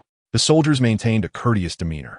Exchanging glances, Chen Daolin, Yixuan, and Zhuge Qing followed the soldiers into the aircraft, which ascended once more, swiftly departing the town. Meanwhile, various organizations and factions around the world received the news and turned their attention to the Jiangnan Bay City. Chapter 13, Conditions. An 18-year-old junior battle general? An 18-year-old psychic manipulator? Alas, they are too far away. By the time we arrive, they may be gone. Why must it be in the Huaxia region? If only it were here. Various factions from America, Russia, and India were envious yet helpless, knowing they could not contend with the power dynamics in Huaxia. First, let's gather their information and document it, maintaining surveillance to see if there are future opportunities to lure them to our country. This was the approach taken by most. However, some factions were unwilling to concede, seeking ways to engage. At the Jiangnan HR Alliance Mall building, a luxurious white maglev sports car emerged, speeding towards the Jiangnan North Military District. On the outskirts of the town, a ghostly blue disc-shaped military aircraft descended, landing on the ground. Several young martial artists, bloodied and clad in combat gear, emerged, one male and two females. Among them, a girl with short black hair inquired of the male, "Are your injuries serious?" "Not at all. Just a minor wound," Chen Daolin replied, shaking his head. Martial artists possess formidable physiques and exceptional recovery capabilities. What might seem grave to outsiders is merely a trivial matter to them. Zhuge Qing regarded Chen Daolin with a complex expression and whispered, "Thank you for saving me." Chen Daolin glanced at her and nodded, offering no further words. Two soldiers in military attire approached. "Esteemed warriors, if you require assistance, we can arrange for a doctor." "I want to see a doctor," Chen Daolin declared immediately. "I want to see one too," Zhuge Qing added. "Very well, please follow me." Chen Daolin and Zhuge Qing followed one soldier to the military hospital, while Ji Xian was escorted by another soldier to a nearby dormitory for a shower and a change of fresh clothes before being led to a room resembling a reception area. After Chen Daolin finished his consultation with the doctor, he took a shower and changed his attire. Upon entering the reception room, he spotted Ji Xian engaged in conversation with a middle-aged man clad in military uniform. A glance at the insignia on the man's shoulder sent a jolt of surprise through Chen Daolin's heart. The middle-aged man, exhibiting remarkable politeness, gestured for Chen Daolin to take a seat and introduced himself, stating, "Gentlemen, allow me to introduce myself. I am Lin Ziqing, responsible for the affairs of the Jiangnan Northern Military District. The recent rat-tied incident during the martial artist practical assessment was a misstep on our military's part. Therefore, we have decided to grant all participants in the assessment an official martial artist qualification. As for the two of you, we have resolved to award you the first and second rankings in this assessment." Chen Daolin and Ji Xian exchanged delighted glances, their hearts soaring with joy as they simultaneously expressed their gratitude, saying, "Thank you, General Lin." "It is but a small matter," Lin Ziqing replied with a smile. "We are well aware of your commendable performances. Both of you are rare talents. Our military district is always in pursuit of exceptional individuals. I wonder if you would consider joining us." Chen Daolin and Ji Xian hesitated momentarily. Just then, a knock echoed from outside the door, causing Lin Ziqing to furrow his brow slightly. He picked up a communicator from the table and said, "Did I not mention that I should not be disturbed while entertaining guests?" "Chief, there are urgent matters outside that require your personal attention," came the voice from beyond the door. Lin Ziqing smiled at Chen Daolin and Ji Xian, saying, "You may take your time to deliberate. Joining our military district will undoubtedly be a rewarding experience for you. By the way, here are the terms we are offering. Please review them carefully. I shall step out for a moment." With an apologetic nod, Lin Ziqing rose and exited the reception room. Taking the sheets of paper, Chen Daolin and Ji Xian began to read. It was not long before Ji Xian set the documents down, exclaiming, "I never expected the military to offer such generous terms. It truly stirs my heart. Had they presented this to me right after my college entrance examination, I would have accepted without hesitation." Chen Daolin remarked, "Indeed, the offer is quite favorable. However, joining the military comes with significant restrictions on personal freedom and autonomy. One must often seek approval for even routine activities. While military service may lack personal liberty, it offers safety, backed by national support, along with various benefits. In contrast, aligning with the HR Alliance could yield the highest financial rewards, but it often means serving a particular faction and acting as a bodyguard or enforcer. Of course, with sufficient strength, one might attain a high position. Meanwhile, martial arts schools provide less in terms of benefits, yet they offer the utmost freedom, devoid of many limitations. There is no perfect choice in this world. It all depends on how you wish to choose. After shaking his head and conferring with Ji Xian, Chen Daolin had made up his mind. Lin Ziqing soon returned, his expression somewhat displeased. He addressed the two. Have you come to a decision regarding joining our military district? Chen Daolin and Ji Xian stood up, expressing their apologies in unison. We are sorry, General Lin. We have decided to join the Extreme Martial Arts School and do not intend to align with any other factions. It seems that fate has not favored us in this instance. Lin Ziqing replied without pressing further. In that case, I shall not insist. Outside, representatives from the Extreme Martial Arts School, the Thunderbolt Martial Arts School, and the HR Alliance are awaiting to meet with you. Please accompany this officer to see them. It is likely concerning your potential enrollment. He gestured to an officer standing behind him. Xiao Wang, please escort them. Yes, the officer responded, stepping forward to politely gesture, please. Follow me. As Chen Daolin and Ji Xian followed the officer, Lin Ziqing glanced at the door with a hint of resignation. The two soon found themselves walking alongside the meticulous officer until arriving outside a tranquil small building. Before they entered, they heard voices from within. Wang Heng, Wesley, are you here to poach our talents from the Extreme Martial Arts School? Chen Daolin recognized the voice of Zhuge Tao, the manager of the Extreme Martial Arts School. Laced with irritation, the officer pushed open the door and ushered Chen Daolin and Ji Xian inside. Gentlemen, I have brought them to you. Please, make yourselves comfortable. With that, he turned and exited, closing the door behind him. Chen Daolin surveyed the room, noting 4 individuals present. Zhuge Tao, a man in a feminine-looking Zhongshan suit. Wang Heng, a burly figure in dark purple battle attire representing the Thunderbolt Martial Arts School. A distinguished elderly gentleman in a pristine white suit, exuding an air of aristocracy. And Zhuge Qing, who stood beside Zhuge Tao. As Chen Daolin and Ji Xian entered, Zhuge Tao, Wang Heng, and the elderly man all brightened, rising to regard the newcomers, which instilled a sense of immense pressure upon them. Now that they are here, let us dispense with the pleasantries. Let us discuss offers and see how they choose. The elderly gentleman smiled politely, saying, Welcome. I am Wesley, the head of the HR Alliance's Jiangnan branch. We at the HR Alliance are quite interested in both of you, believing you hold great potential for the future, should you decide to join us. We are open to negotiating any terms. Zhuge Tao interjected with a snort, his demeanor shifting to a warm smile as he addressed Chen Daolin and Ji Xian. We at the Extreme Martial Arts School have reassessed your qualifications and deemed the previous contract inadequate. Therefore, we have drafted a new agreement and invite you to join our elite training camp. Elite training camp? Chen Daolin and Ji Xian echoed, confusion evident on their faces. Zhuge Tao explained, the elite training camp is where we cultivate prodigious martial artists. Admission is exceptionally rare, even in the entirety of Huaxia. Only one individual is selected each year. Is it truly that prestigious? Chen Daolin felt a wave of astonishment wash over him. Only one person qualifies annually in all of Huaxia, which boasts a population exceeding 1 billion. Zhuge Tao continued. You may inquire of them how much they would be willing to pay for such an opportunity. Wesley sighed. If there truly were a spot available in the elite training camp, we would be prepared to offer at least 5 billion. Chen Daolin inhaled sharply, and Ji Xian was equally taken aback. 5 billion. For the average person, even 1 million seems astronomical, let alone 5 billion. Presently, the wealthiest individual in Huaxia has an asset slightly above 1,000 billion, and only a superpower like the HR Alliance, which holds a significant portion of the world's economic influence, could easily muster such a sum. Wang Heng nodded in agreement. Indeed, the elite training camp is the foremost training ground in the world. This fact is indisputable. However, the benefits we offer at the Thunderbolt Martial Arts School are also quite substantial. Please consider our offers carefully. He produced 2 contracts, and Wesley followed suit, unveiling 2 more documents. Zhuge Tao smiled, producing yet another 2 contracts, placing a total of 3 sets before Chen Daolin and Ji Xian. Zhuge Qing sat quietly in her seat, observing the fierce competition among the world's 3 superpowers, all vying for Chen Daolin and Ji Xian at any cost. A hint of envy gracing her features. She understood that after today, the identities and statuses of Chen Daolin and Ji Xian would undergo a dramatic transformation, perhaps soon rivaling that of her father, Zhuge Tao, a significant figure who commanded respect even from the highest echelons of the Extreme Martial Arts Academy.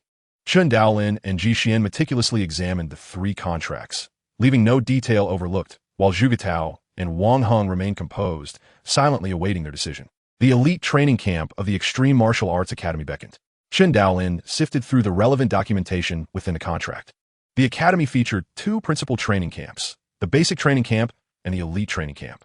The basic training camp selected some of the world's most gifted martial artists, offering them a special training contract to receive unparalleled guidance. In contrast, the elite training camp, also known as the War God Preparatory Camp, was the premier training facility globally.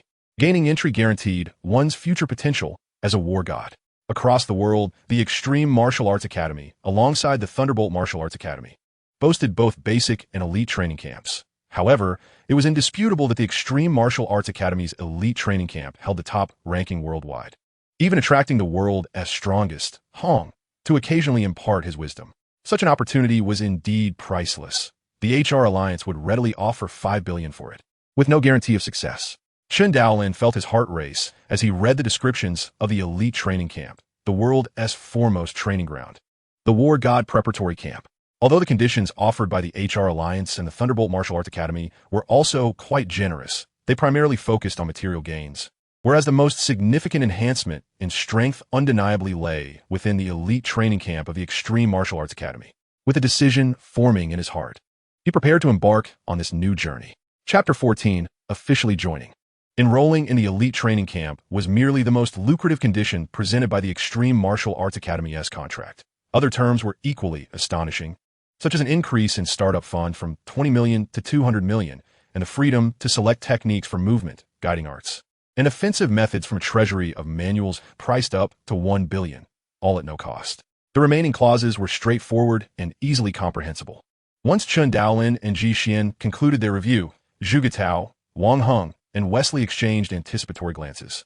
Chen Daolin, Ji Xian, how do you choose? Zhu Getao inquired.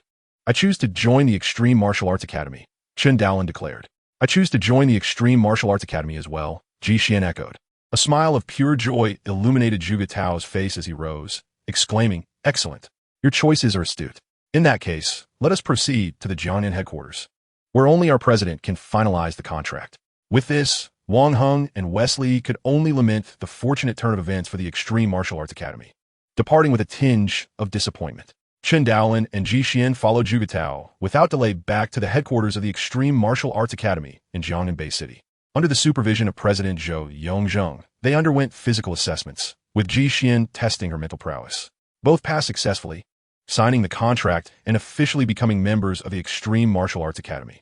The elite training camp, located at the Academy's global headquarters, commenced on August 29th at 2 p.m.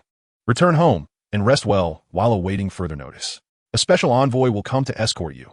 President Zhou Yongzheng, a war god-level powerhouse and one of Jiangnan Bay City's most influential figures, addressed them amicably. Stepping out of the Academy's headquarters, Chen Daolin mused. I never anticipated that participating in the martial artist practical assessment would lead to such significant developments, culminating in our admission to the elite training camp. I wonder what awaits us there. Indeed, Ji Xian nodded, though she pondered the reaction of her family upon learning the news. According to tradition, students of the elite training camp were required to study there for 5 years, with breaks only in January and February. The thought of being away from home for an extended period tugged at Ji Xian's heart, yet a glance at Chen Daolin reassured her somewhat. On the afternoon of August 2nd, the two returned to the Minghui community in Yangzhou City, where Ji's parents and younger sister, Jihan, awaited them, beaming with smiles upon hearing of their successful assessment. As they approached, the residents, all related to martial artists, congratulated them, eliciting laughter from the couple, with Jihan's face radiating joy. Before long, they spotted Chen Daolin and Ji Xian approaching. Shaolin, Xiao Xian, sister, brother Daolin, Mom, Dad, Si Yahan. The family reunited once more, and Chen Daolin beamed with delight at the scene. Come, let us head home.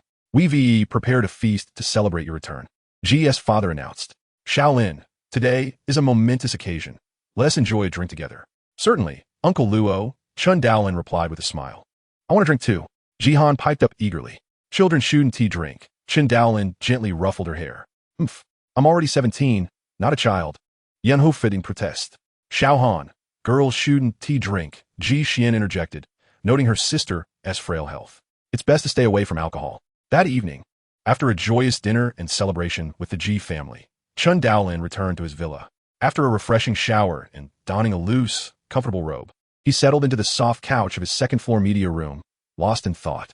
Having spent 3 years in this world, enduring numerous trials and tribulations, he had nearly lost his life just the night prior. Yet, he had finally reached this pivotal moment, becoming a true martial artist.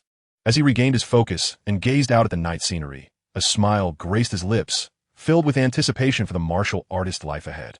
Becoming a martial artist would grant him access to special networks, such as the Martial Artist Forum, exclusive to those of martial artist status, and the internal community of the Extreme Martial Arts Academy. The HR Alliance platform, however, was accessible to all martial artists. Chen Daolin entered the URL for the Extreme community, verified his fingerprint, and a personal page appeared on the vast screen, displaying his photograph alongside various information fields. Name: Chen Daolin. Gender: male. Address: Jiangnan Bay City, Huaxia. Martial Artist ID number: 422689205608010002. Rank: Warrior Level Beginner. Contribution points: 0. Currency balance: 200 000 Huaxia coins.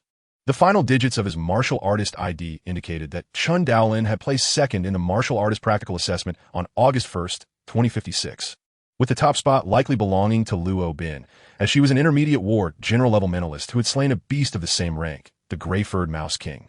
His rank remained a beginner warrior level because martial artist rankings required personally defeating 2 beasts of that level. To ascend to intermediate war general level, Chen Daolin would need to provide materials from 2 intermediate beast general level creatures. Generally, few resorted to deceit, as lacking strength would expose any false claims, even if one pretended to be a war god-level martial artist, leading to ridicule from others. 2 emails awaited him. He opened one, which was a congratulatory message from the Jiangnan headquarters of the Extreme Martial Arts Academy, informing him that as long as he purchased manuals through the internal network, expenses not exceeding 1 billion would be reimbursed. Chen Daolin couldn't help but reflect on how he had become a martial artist valued at 2 billion. The other video was an internal guide introducing the Extreme community, which Chen Daolin quickly reviewed. The Extreme House served a multitude of purposes, offering an array of items for trade, such as various secret manuals, weapons, gear, materials, firearms, transportation means, high-tech gadgets, and gene potions. It also facilitates face-to-face communication and learning among martial artists, proving to be exceedingly convenient. For those with wealth, it is even possible to engage a divine warrior for personalized one-on-one instruction via the internet. Additionally, the Extreme House features a contribution point system, categorized into 5 tiers, each granting different privileges and discounts. Achieving a 4-star rating allows one to enjoy half-price benefits. There are 2 methods to elevate one's contribution points. First, by hunting monsters and selling the materials to the Extreme Martial Arts Pavilion at a slightly reduced price, earning a certain amount of contribution points. Second, through donations, where every 10,000 yuan equals 1 contribution point, with a maximum donation of 10 million points, 1 billion yuan, needed to reach 4 stars. The legendary 5-star level requires 50 million contribution points. Fortunately, within the contract Chen Daolin signed with the Extreme Martial Arts Pavilion, there is a stipulation that allows him to enjoy a half-price discount on his first purchase of secret manuals and other items. Chen Daolin first accessed the online store, navigating to the secret manual section. After undergoing practical assessments as a martial artist, he recognized the deficiencies in his marksmanship and agility, igniting a strong desire to enhance these skills. The 3 primary manuals, agility, combat techniques, and guiding techniques, are of utmost importance to martial artists. As he clicked through, a plethora of physical photographs of manuals, along with their names and prices, materialized on the screen. Instantly captivated by the information of the top manual, he was drawn in.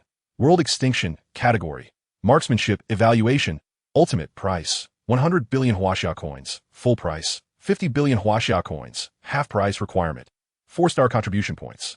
This was the marksmanship of the world's strongest warrior, Hong. Chen Daolin's eyes sparkled with fervor. Only one thought occupied his mind: I must buy it. However, upon seeing the subsequent prices, it felt as though a bucket of cold water had been poured over him, leaving him chilled. Full price of 100 billion.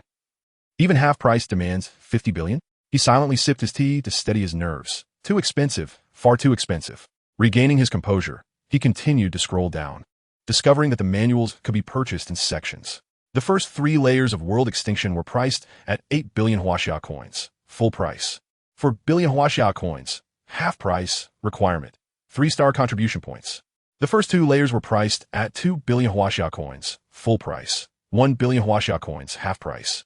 Requirement, 2-star contribution points.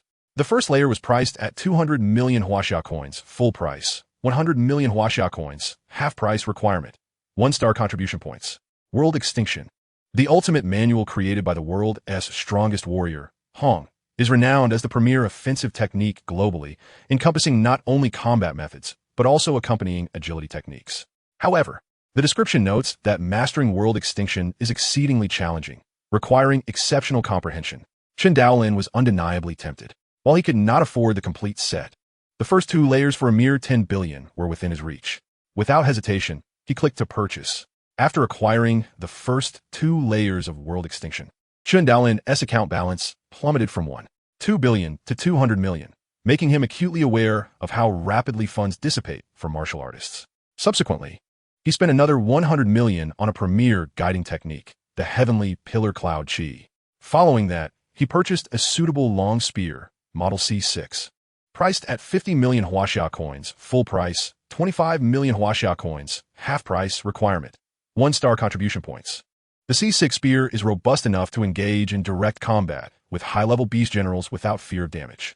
The significance of weaponry to martial artists cannot be overstated. Indeed, it is often even more critical than protective gear. Any malfunction during life-and-death battles could prove catastrophic. Understanding the adage, you get what you pay for, Chen Daolin did not hesitate to spend. What needed to be spent was spent, as it was a gift from others. This spear would likely serve him well for a considerable time. Next, he considered a full combat suit from the D6 series, capable of withstanding attacks from high-level beast generals. Priced at 80 million, but as a first-time buyer, he only needed to pay 40 million, a special privilege extended to this prodigy by the Extreme Martial Arts Pavilion. Of course, this was limited to his initial purchase. The total came to 10 billion for the first 2 layers of the World Extinction Manual. 1 billion for the guiding technique, 25 million for the C6 long spear, and 40 million for the complete D6 combat suit, culminating in a grand total of 11 billion 650 million. As for other items like backpacks and tactical watches, their prices were negligible. This situation perfectly encapsulated the notion of spending money like water. Meanwhile, in the JI family's audiovisual room on the 2nd floor, Ji Xian, clad in pajamas, watched the martial artist forum within the Extreme House, access granted by her elite training camp student status, her eyes sparkling with enthusiasm. Chapter 15, Sister, I support you in pursuing her. The next day, Chen Daolin, Ji Xian, and Lin Xiao, 3 good friends from high school, gathered at a cafe in Yangzhou City. Now, both Chen Daolin and Ji Xian had become martial artists, and by the end of the month, they were to report to the elite training camp at the headquarters of the Extreme Martial Arts Pavilion, making future visits to Yangzhou City increasingly rare. Lin Xiao had also been admitted to the 2nd Military Academy in Jiangnan and would soon leave Yangzhou City for the main urban district to study, leading to even fewer opportunities for reunions. Reflecting on this, Chen Daolin couldn't help but feel a twinge of nostalgia. Lin Xiao held her cup with both hands, resting her chin on the table, lamenting, "You two are truly inseparable now, even going abroad together. Honestly, when are you going to treat me to wedding candies?" Ouch, why are you hitting me? Ji Xian wore an awkward yet polite smile as she withdrew her hand from Lin Zhao's head. Chen Daolin, accustomed to Lin Zhao's bluntness and aware she was merely jesting, paid her little mind, shoving a piece of cake into her mouth and teasingly rebuking. "Find someone for yourself before you talk about us." Lin Xiao, chewing on the cake, retorted with my looks, "There'll be plenty of people wanting to court me in college. I have no need to worry. It's you two I'm concerned about. One is carefree, and the other is cold and uninteresting. I'm worried that by the time I have a grandson, you two will still be single." Chen Daolin and Ji Xian exchanged incredulous glances. "What nonsense!" Lin Xiao exclaimed. "I never imagined that I, Lin Xiao, would one day have 2 genius martial artist friends. By the way, that elite training camp you're attending, once you graduate, you'll be warriors, right? Wow, then I'll have 2 warriors as friends. And I won't have to fear being bullied anymore." Compared to Chen Daolin and Ji Xian, Lin Xiao indeed appeared to be an ordinary girl without any distinctive traits. Nevertheless, the bond they shared was genuine and sincere. Thus, Chen Daolin cherished the casual moments spent with Lin Xiao, even if she often spoke without a filter. Suddenly, an excited voice interrupted their conversation. "Yixuan? The 3 turned to see a young man in a white suit, refined and handsome, standing nearby with an expression of delight, accompanied by a strikingly beautiful woman in a vibrant red dress. "Sulei?"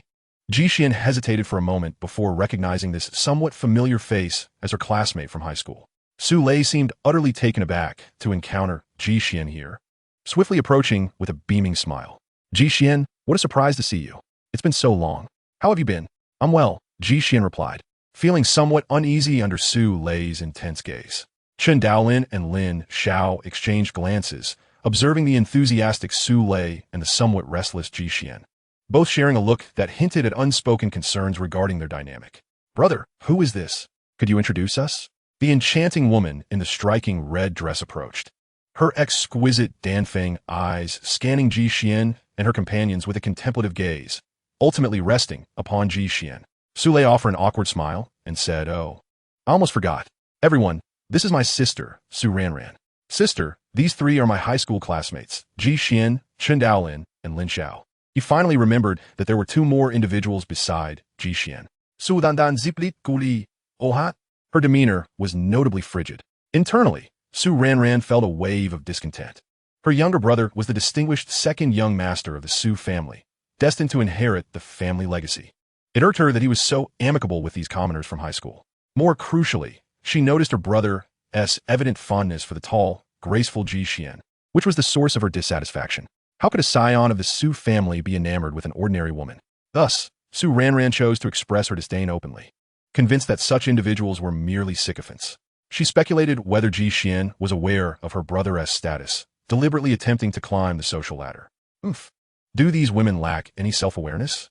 Su Ranran thought it necessary to remind her brother not to be distracted by the woman before him. "Brother, the young lady from a Yang family is still waiting for us.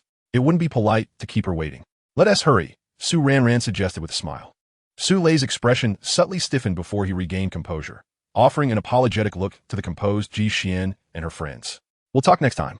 Chen Daolin, observing the Su siblings depart, turned to Ji Xian and asked, "Does he have feelings for you?" Lin Xiao looked at Chen Daolin incredulously. "I can't believe you would ask such a direct question to a girl." She turned to Ji Xian. "Does Su Lei like you?" Meanwhile, the Su siblings continued their own dialogue. "Brother, do you have feelings for that girl named Ji Xian?" Su Ranran, embodying the authority of the Su family's eldest daughter, pressed her brother for answers. Su Lei hesitated for a moment before a resolute expression crossed his face. "Yes, I do like Ji Xian. That feeling has never wavered, but I am uncertain whether she harbors any affection for me." Su Ranran felt a surge of frustration.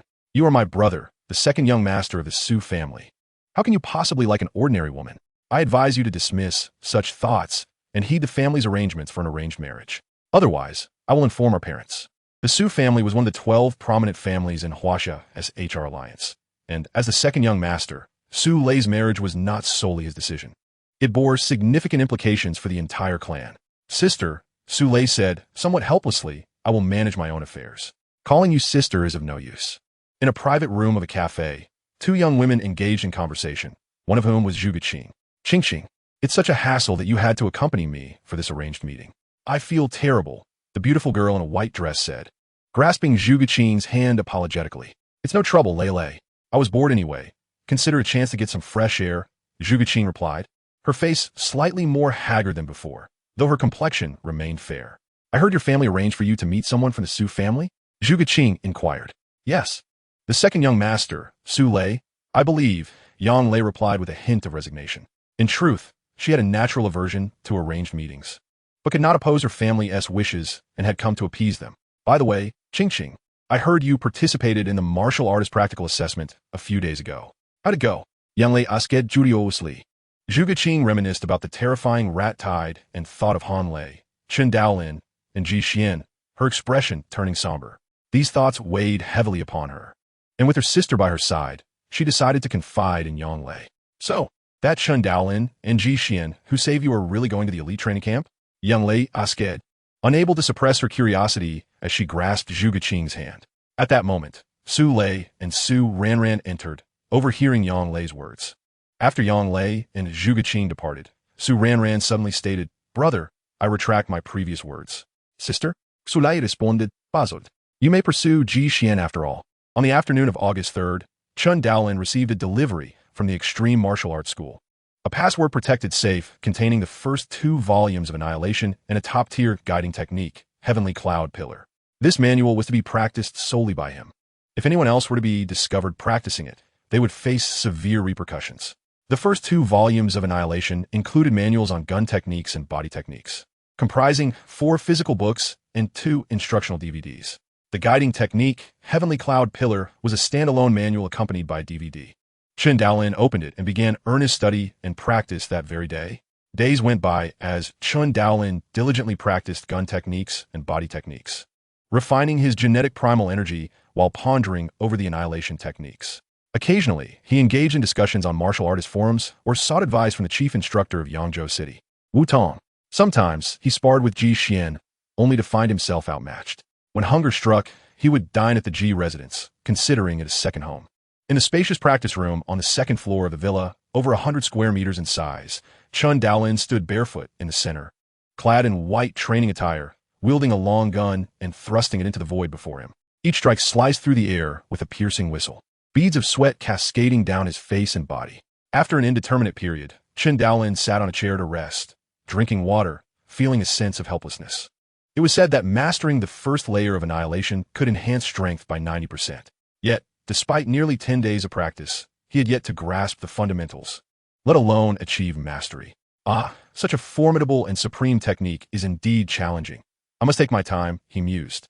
With the guiding technique, the speed of his genetic primal energy cultivation had significantly accelerated, enhancing his physical attributes considerably. He estimated his physical prowess to be around 4,000 kilograms, reaching the level of a senior warrior. After a brief respite, he picked up the long gun again, continuing his rigorous practice. Meanwhile, in the adjacent room, Ji Xian had acquired the manual for Ninefold Thunderblade and was diligently honing her swordsmanship. As time flew, August 29th arrived. Chen Daolin and Ji Xian arrived early at the Jiangnan Base City's extreme headquarters, where they met the envoy sent from headquarters to escort them, the formidable warrior Yang Hui. Under Yang Hui's guidance, they boarded a massive flying disc and arrived at the headquarters in Hongning Bay City by 4:30 p.m. that same day. The entire Hongning Bay City was established by the world-renowned figure Hong Dongyan and his followers, housing a population of 80 million. Regarded as the safest city in the world today. This is the elite training camp, Yang Hui said with a smile, pointing to the spacious training camp entrance as Chen Daolin and Ji Xian disembarked, their spirits slightly elevated. Upon entering the gate, they beheld a colossal black dragon sculpture soaring nearly 50 meters high. The dragon's immense eyes fixated on the entrance, and an overwhelming aura of darkness enveloped them, making it difficult to breathe. Upon the lengthy, 50-meter black dragon, adorned with its ebony scales, were numerous small display screens, each bearing a name. Number 1. Renatus Bridge, 530,321. No, 182. Adeline Weil, 560,726. From top to bottom, each scale displayed a name, totaling 182. Yang Hui remarked with a smile. Currently, the elite training camp comprises 182 of the world's most exceptional prodigies, ranked according to their combat power scores from highest to lowest. The higher the rank, the more resources one can command. Conversely, those who find themselves in the last 3 positions for 3 consecutive assessments will face elimination. Chen Daolin and Ji Xian comprehended the gravity of the situation. Follow me and refrain from wandering, Yang Hui instructed, leading the way. Chen Daolin and Ji Xian, with backpacks in tow, trailed behind Yang Hui, their eyes darting about like Lu Lao Lao, exploring the Grandview Garden. The training camp was a breathtaking spectacle, composed of several main palaces emulating ancient architectural styles, interspersed with elegantly designed pavilions, surrounded by an array of flora and flowing streams, resembling a veritable paradise on earth. Occasionally, one could glimpse youths of diverse hues clad in loose-fitting training garments moving gracefully between the pavilions. Chen Daolin and Ji Xian could sense the formidable spirit emanating from the trainees. Yang Hui gestured towards the towering 9-story edifice at the heart of the camp, known as the Ninefold Tower, where all training and learning occurred, including specialized training rooms. Externally, the Ninefold Tower appeared as an ancient structure, but within, it was a marvel of modern technology, with floors constructed of resilient alloys, each standing 6 meters tall and spanning over 150 meters in both length and width. Yang Hui guided them to the highest, 9th floor, where a spacious hall awaited. Inside, various youths from around the globe lounged on mats, engaged in casual conversation, their gazes turning toward Yang Hui and his companions. At the far end of the hall lay a passage flanked by large rooms. The two were led to the innermost chamber, which was dimly lit and modest in size. As the lights flickered on, they beheld 2 sofas, each bearing a deep azure helmet. Yang Hui explained, "This is a consciousness sensor, a virtual reality device painstakingly crafted by our scientists, mimicking the ancient relics of civilization. Once donned, it transports your consciousness into a hyper-realistic virtual realm. Within, there exists a trial tower, while you have been granted admission to the elite training camp, you must still undertake a test within the trial tower to secure your rank. Who shall go first? Yang Hui inquired. Chen Daolin and Ji Xian exchanged glances. Ji Xian eagerly volunteered, "I'll go first." Lying on the sofa, Ji Xian donned the helmet alongside Yang Hui, while Chen Daolin patiently awaited his turn. After approximately 20 minutes, Ji Xian and Yang Hui simultaneously removed their helmets and sat up. "How was it?" Chen Daolin asked with anticipation. Ji Xian pursed her lips. "It was quite fascinating. You will understand once you try it." Chen Daolin reclined in Ji Xian's previous spot and donned the helmet. In an instant, he found himself on an endless expanse of silvery terrain, where a figure materialized beside him, Yang Hui. Several hundred meters away stood a towering 7-story trial tower, piercing the clouds.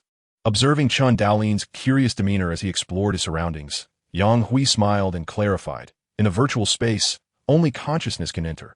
Mental energy cannot penetrate," making it rather unfriendly to mental energy practitioners. "You see, Luo Bin is a mental energy practitioner, so this test may not favor her." Yang Hui continued, "Here, our physical attributes are uniform. Each possesses a punching power of 10,000 kilograms, a speed of 150 meters per second, and a nerve reaction speed akin to that of a junior warrior. With everyone on equal footing, it becomes straightforward to assess an individual's true combat capability." They approached the imposing trial tower, where the left side of the entrance bore a black stone pillar inscribed with carvings. Name: Chen Daolin. Gender: male. Identity: elite training camp reserve student. Trial tower level 1. On the right side of the entrance stood another black stone pillar displaying Yang Hui's information. Name: Yang Hui. Gender: male. Identity: war god. Trial tower level 32. Yang Hui elaborated. Each level of the trial tower consists of 3 phases of assessment, with varying evaluations based on your performance. Level 1 is foundational. For instance, the first layer is categorized into levels 11, 12, and 13, with passing through the first layer yielding a score of 20. I must emphasize that even the first layer is no easy feat. Currently, dozens of trainees remain stuck on the first layer. The difficulty of the trial tower far exceeds your imagination. Even the master of our extreme martial arts dojo, the world's best, Hong, has only reached the 6th layer, and no one has yet entered the 7th layer. Chen Daolin listened breathless, his blood boiling with excitement as he gazed at the towering trial tower, filled with a sense of challenge. If Hong could not accomplish it, and no martial artist in the world could, would he ever succeed? Suddenly, an electronic synthesized voice echoed in Chen Daolin's ear. "Chen Daolin, please select your combat suit and weapon. After making your selections, you have 1 minute to enter the trial tower to undertake an A-level assessment."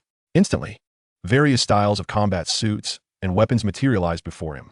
He chose a comfortable long spear and a form-fitting combat suit.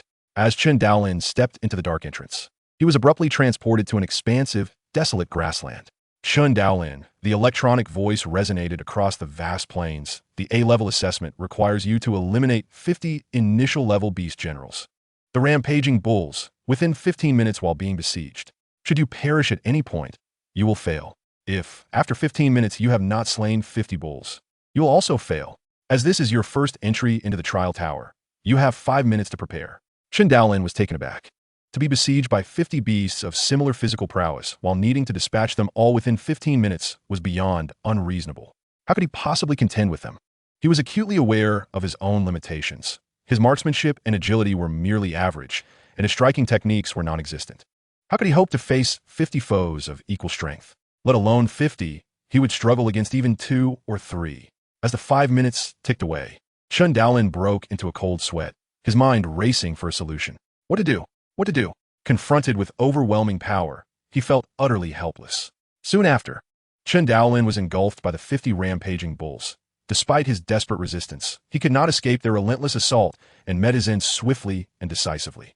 Trial Tower Level 10, Chapter 17, The Black Dragon Rankings. When Chen Daolin emerged from the trial tower, he stood at the entrance, where Yang Hui was examining his information on the black stone pillar to the left. Yang Hui patted Chen Daolin's shoulder, offering words of comfort. "It's all right. Stay strong. You will have more opportunities ahead." Yang Hui then led Chen Daolin and Ji Xian out of the ninefold tower, inquiring, "What code names do you wish to choose? Today is August 29th, 2056, so you must wait until September 1st to officially join the training camp. Thus, your code names must begin with 5608. As for the final 2 digits, since only the 2 of you are joining in August, you may choose any 2 numbers together. I will choose 34. Chen Daolin declared.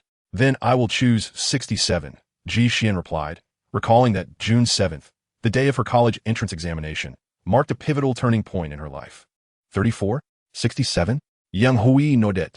Your trainee code names will be 560,834 and 560,867. The remaining formalities will be completed shortly. On the prestigious Black Dragon Sculpture ranking of the world's foremost training camp, 2 new names emerged that very day. Number 183 Chen Daolin, 560834, and no. 180 567.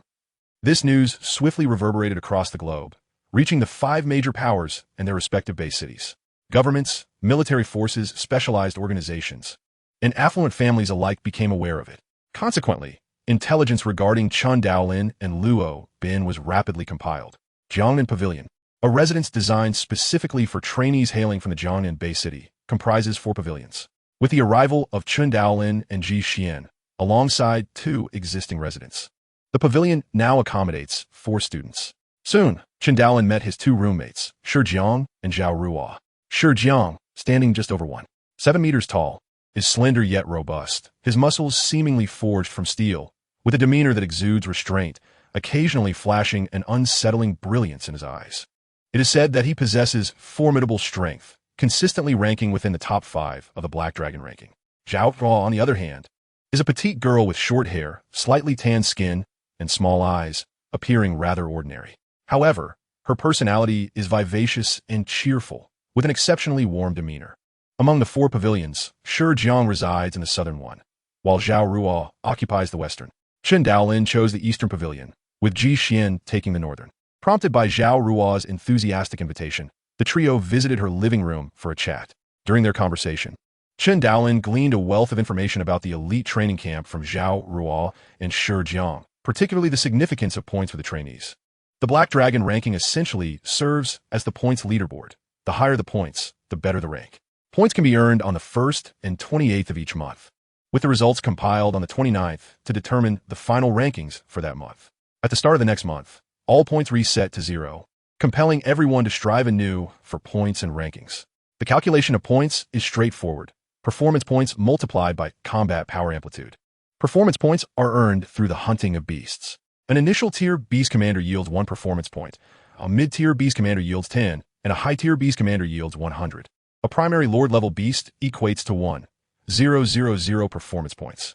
The combat power amplitude is simply the multiplication of the punch force level by the trial tower level, assessed only within a virtual space. For instance, if someone has 1,000 performance points, a punch force level of 15, and a trial tower level of 2, their combat power amplitude would be 3, resulting in a total of 3,000 points. In the training camp, points are of paramount importance, as they dictate the distribution of resources among trainees. The trial room, challenge room, and gravity room are all constructed from relics of ancient civilizations. As Chen Daolin continued reading, he became increasingly aware of the extensive facilities within the elite training camp, with the most valuable being those derived from ancient civilization relics. The gravity room, for instance, is singular, and the allocation of training time is contingent upon one's points. Those with higher points naturally secure more training time, thereby accelerating their progress. Achieving first place in the monthly rankings allows one to accumulate significant rewards. If one can achieve first place 9 times, they earn a share of dragon blood valued at 80 billion, the opportunity to select any 3 complete sets of manuals, and the chance to be mentored by either Hong or Lei Shen, becoming their direct disciple. If one secures first place 6 times, they receive a drop of Jade Essence worth 30 billion and can choose a complete set of manuals, along with a single opportunity for personal guidance from Hong or Lei Shen. With a punch force level of 6, one can obtain a share of dragon blood valued at 80 billion, an SS level combat suit, and a complete set of weapons. A punch force level of 5 grants additional rewards, while a trial tower level of 5 bestows the prestigious title of Inspector for the Extreme Martial Arts Hall, along with rewards equivalent to 80 billion in dragon blood, an SS level combat suit, a complete set of weapons, and any 3 complete sets of manuals from the ancient civilization relics. The avenues to attain substantial rewards include monthly rankings, punch force requirements, and trial tower levels, with the latter evidently offering the highest rewards. However, as Chen Daolin pondered his own trial tower level of 10, he discreetly set that thought aside. Even the world-renowned Hong only reached the 6th level. Attaining the 5th level would place one amongst the world's elite, second only to Hong and Lei Shan. Regarding punch force levels, should he cultivate to the first layer of the Annihilation Fist, he could enhance his striking power by 90, achieving a force level of 19. Yet, he remained far from meeting the requirements for the substantial rewards. Therefore, he could only observe with longing. Shooting techniques, movement techniques, I must strive harder, Chen Daolin resolved. Clenching his fist, a surge of ambition igniting within him. Given his arrival in this world, he was determined to make a mark. The training camp prioritizes 3 aspects: trial tower levels, punch force levels, and rankings on the Black Dragon leaderboard. To elevate one's trial tower level, improvements in shooting techniques, movement techniques, and force levels are essential. Enhancing punch force levels necessitates mastery of the Annihilation Fist. The ranking on the Black Dragon leaderboard is derived from the combat power amplitude, trial tower punch force level, multiplied by the performance points from hunting beasts. Thus, strength is paramount, and comprehension of shooting techniques is fundamental. A sudden realization struck Chen Daolin. With renewed enthusiasm, he sought out numerous instructional videos from the war gods. The video directory distinctly categorized the content into sections such as guiding techniques, movement techniques, force techniques, sword techniques, and more. Chen Daolin initiated his viewing with the movement techniques video, learning that the mastery of movement is divided into 4 levels: foundational, subtle, perfected, and conceptual. The latter, especially, is profoundly subjective and elusive to convey. Swords and shooting techniques similarly follow the same 4-tier classification. Presently, Chen Daolin's skills in both shooting and movement are merely at the foundational level, ranking among the lowest in the training camp. He felt a wave of confusion. How did I even gain entry into this training camp? Then, a recollection struck him. It was his physical prowess and the Kaioken technique that had secured his place. A spark of inspiration flickered in his mind. Could the Kaioken technique be employed within the virtual space? Chen Daolin contemplated earnestly. If the Kaioken could be utilized, it would significantly amplify his strength. Currently, he could access a 3-fold increase with it. The physical attributes in the virtual space are fixed, independent of his real-world capabilities. Thus, should he be able to employ the Kaioken, his strength could potentially triple, elevating his punch force level to 30. This enhancement would not only amplify his striking power, but also substantially boost his speed, reflexes, and defense, equating him to a high-tier battle commander. Such prowess would render defeating initial-tier beast commanders a trivial task. Even if besieged, he could evade using speed and retaliate. This newfound potential excited him. Perhaps he could even conquer the first layer of the trial tower, elevating his trial tower level to 20. This would result in a combat power amplitude of 60. Consequently, by the end of next month, his ranking points would undoubtedly surge, potentially startling many in the process. Chen Daolin felt a rush of exhilaration. The subsequent inquiry pertains to whether the King of the World's Fist can be utilized within a virtual space. Logically, since the techniques of fist power can be executed in a virtual realm, and given that the King of the World's Fist operates on a similar principle, if one has mastered the 3-fold King of the World's Fist in reality, it should also be feasible to employ it in a virtual environment. In Chapter 18, we find ourselves in the evening at the 2nd floor of the number 1 dining hall of the elite training camp, where over 20 students from Huaxia have gathered to welcome the newcomers, Chen Daolin and Ji Xian, who also hail from Huaxia. During the course of the banquet, Chen Daolin learns that the lavish event, costing over 10 million, was sponsored by a senior, Chu Chang, who ranks 2nd on the Black Dragon leaderboard. This formidable senior, firmly established among the top 5, is rumored to have been recruited by the military of Huaxia, poised to ascend directly to a leadership position in a certain operational department upon graduating from the elite training camp. In truth, within the training camp, 3 types of individuals tend to possess considerable wealth. Those with immense strength who have joined the military, those who have become part of a core family within the HR Alliance, or those who are simply psychics. After the banquet, Chu Chang approaches Chen Daolin to discuss a potential recruitment by the military, but Chen Daolin politely declines. Observing Chu Chang's departing figure, Chen Daolin shakes his head inwardly. The conditions proposed were indeed enticing, particularly the annual activity budget of 5 billion. Yet had he truly wished to join the military, he would have done so long ago, rather than waiting until now. Chen Daolin has come to understand that strength is paramount. Once one possesses it, desires become trivial. It is premature to commit to any faction at this stage. Later, Chu Chang also approaches Ji Xian, but her response mirrors that of Chen Daolin. She expresses her desire to focus on her cultivation and has no intention of joining any organization in the short term. Beyond the Huaxia military, They have also received invitations from other factions, such as core families within the HR Alliance and a mercenary organization, all of which Chen Daolin declines. On the morning of August 30th, as the sun rises, many students of the training camp engage in jogging or leisurely walks, and Chen Daolin is no exception, conversing with Ji Xian as they run. Suddenly, a warm voice calls from behind, startling them both. They turn to see a young Caucasian man with slightly curly golden hair approaching briskly. Chen Daolin Yixvan Gritios. I am William Edison from the European Union. He cheerfully introduces himself. Hello. Chen Daolin and Ji Xian respond politely, albeit with a hint of confusion. I would like to challenge you both to a sparring session in the challenge space. What do you think? William smiles. Chen Daolin recalls the information he read regarding the students' guidelines. The challenge chamber is a product of ancient civilization remnants. Upon entering, participants don consciousness sensors and enter a virtual space for a life and death battle, typically with stakes involved. William quickly adds, let us not wager anything substantial. How about 10 billion Huaxia coins? He gazes expectantly at Chen Daolin and Ji Xian. Chen Daolin, however, firmly replies, apologies, but we are without funds and quite busy. He takes Ji Xian's hand and walks away, ignoring William's calls from behind. Frustrated, the golden-haired youth stomps his foot and mutters, damn, what a coward. This guy clearly harbors ulterior motives, attempting to swindle us. After walking a short distance, Chen Daolin releases Ji Xian's hand and remarks irritably, in truth, I lack money as well. My account barely holds a few million. Among all the training camp students, I might just be the poorest. Reflecting on the previous evening's extravagant dinner hosted by Chu Chong that cost upwards of 10 million, Chen Daolin's mind begins to entertain a daring thought. Should he emulate William and attempt to swindle some challenge fees? 10 billion, 20 billion would be no trivial sum. Even 100 billion would not be too much. Nevertheless, he acknowledges that his current strength is insufficient. Perhaps in the future, when his power has grown, he could consider extorting those students from other nations he finds distasteful. At noon, under the radiant sun and gentle breeze in the courtyard of Jiangnan Pavilion, Chen Daolin encounters his direct instructor, Situ Bolai, a tall, middle-aged man dressed in a Zhongshan suit, with a touch of gray at his temples. Standing erect like a spear aimed at the sky. Teacher, Chen Daolin bows slightly. Chen Daolin, I shall be your direct instructor for the next 5 years. Situ Bolai replies with a faint smile. I have had many disciples in the past, all of whom have succeeded in their own right. I hope you too will achieve great success in this training camp. I will certainly strive to do so. Chen Daolin responds earnestly. Situ Bolai nods and says no more, leading Chen Daolin to follow him with a long spear in hand.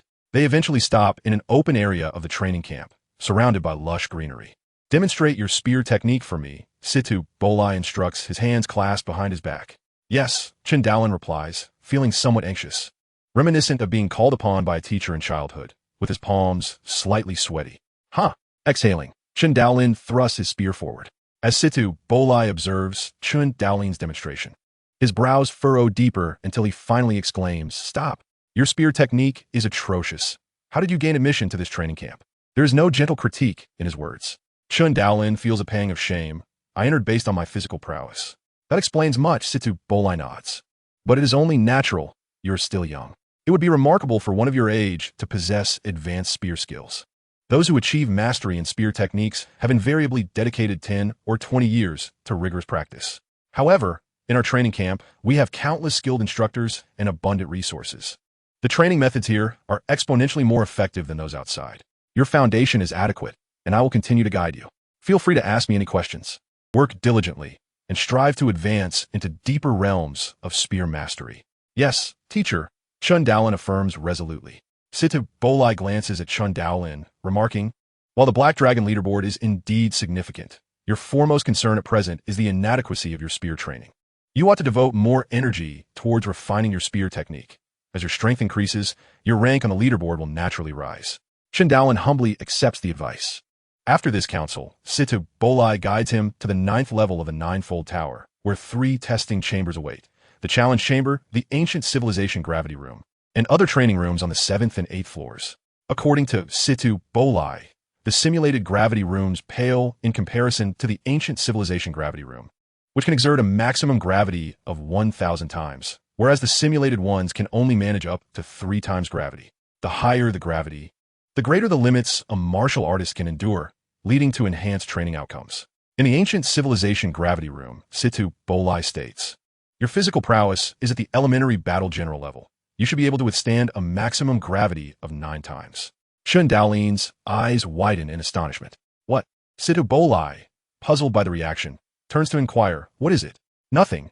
Nothing. Chen Daolin swallows his words and silently activates the threefold king of the world's fist.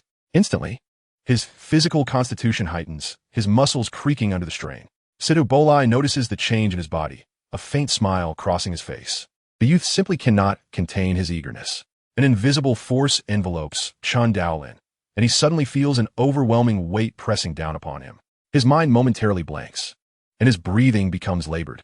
Yet under this duress, the king of the world's fist within him seems to be stimulated, operating at full capacity, causing his genetic cells to respond, drawing forth latent potential and transforming it into Chen Daolin's strength.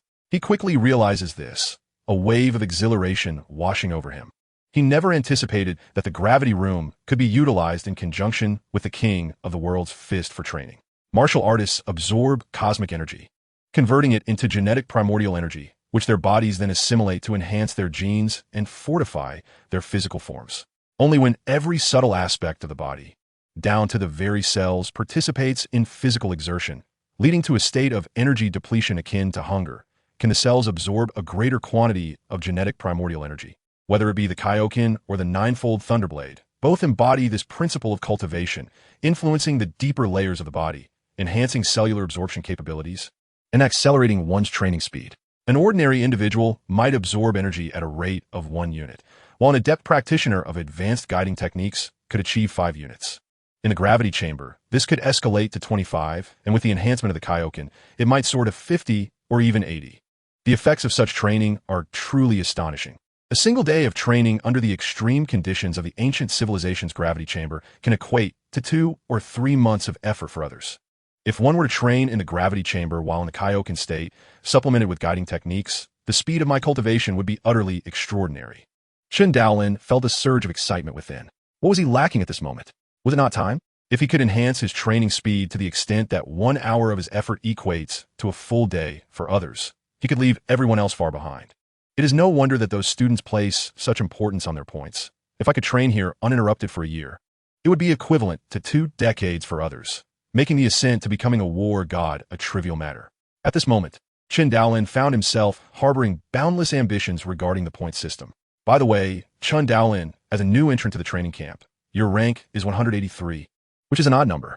According to the regulations, for the first 28 days of September, that is, on odd-numbered days, you will accompany other students to the wilderness area to hunt beasts and earn combat points. On even-numbered days, you will remain in the training camp to study and cultivate.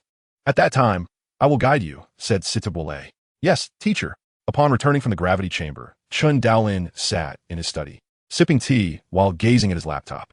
The first-ranked student for September could utilize the ancient civilization's gravity chamber for 90 hours and the trial chamber for 90 hours. In contrast, the student ranked 101st at the bottom could use the gravity chamber for only 1 hour and the trial chamber for 1 hour. Chen Daolin stared at the last line of figures with considerable frustration. As a newcomer ranked 183rd, he could only access the ancient civilization's gravity chamber for 1 hour throughout September, just 1 hour for the trial chamber as well.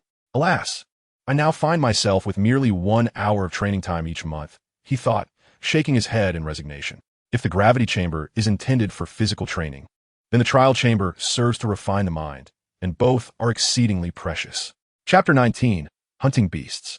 On the 1st of September, the day Chen Daolin was to venture out to hunt beasts, Ji Xian specially came to bid him farewell, causing him considerable embarrassment under the scrutinizing gazes of the other students. Following a group of 91 fellow students, he journeyed to City 1001. Located approximately 300 kilometers from the training camp, a designation personally assigned by Hong, the founder of the Hongning-based city. All students were required to hunt beasts within this city. Chen Daolin, since it's your first visit to City 1001, would you like to join us? Several Chinese students warmly offered. Sure, Chen Daolin expressed his gratitude. These students were not there to assist Chen Daolin in hunting beasts. The training camp's regulations were quite strict, prohibiting any form of assistance in hunting, mandating that each student must hunt independently, with no material trading or infighting permitted. Violations could result in expulsion or, in severe cases, execution, as a satellite monitored the activities in City 1001 24 hours a day. However, they could guide Chen Daolin, providing him with information about City 1001 and various precautions necessary for hunting beasts, ensuring he would not be caught off guard when the moment arrived.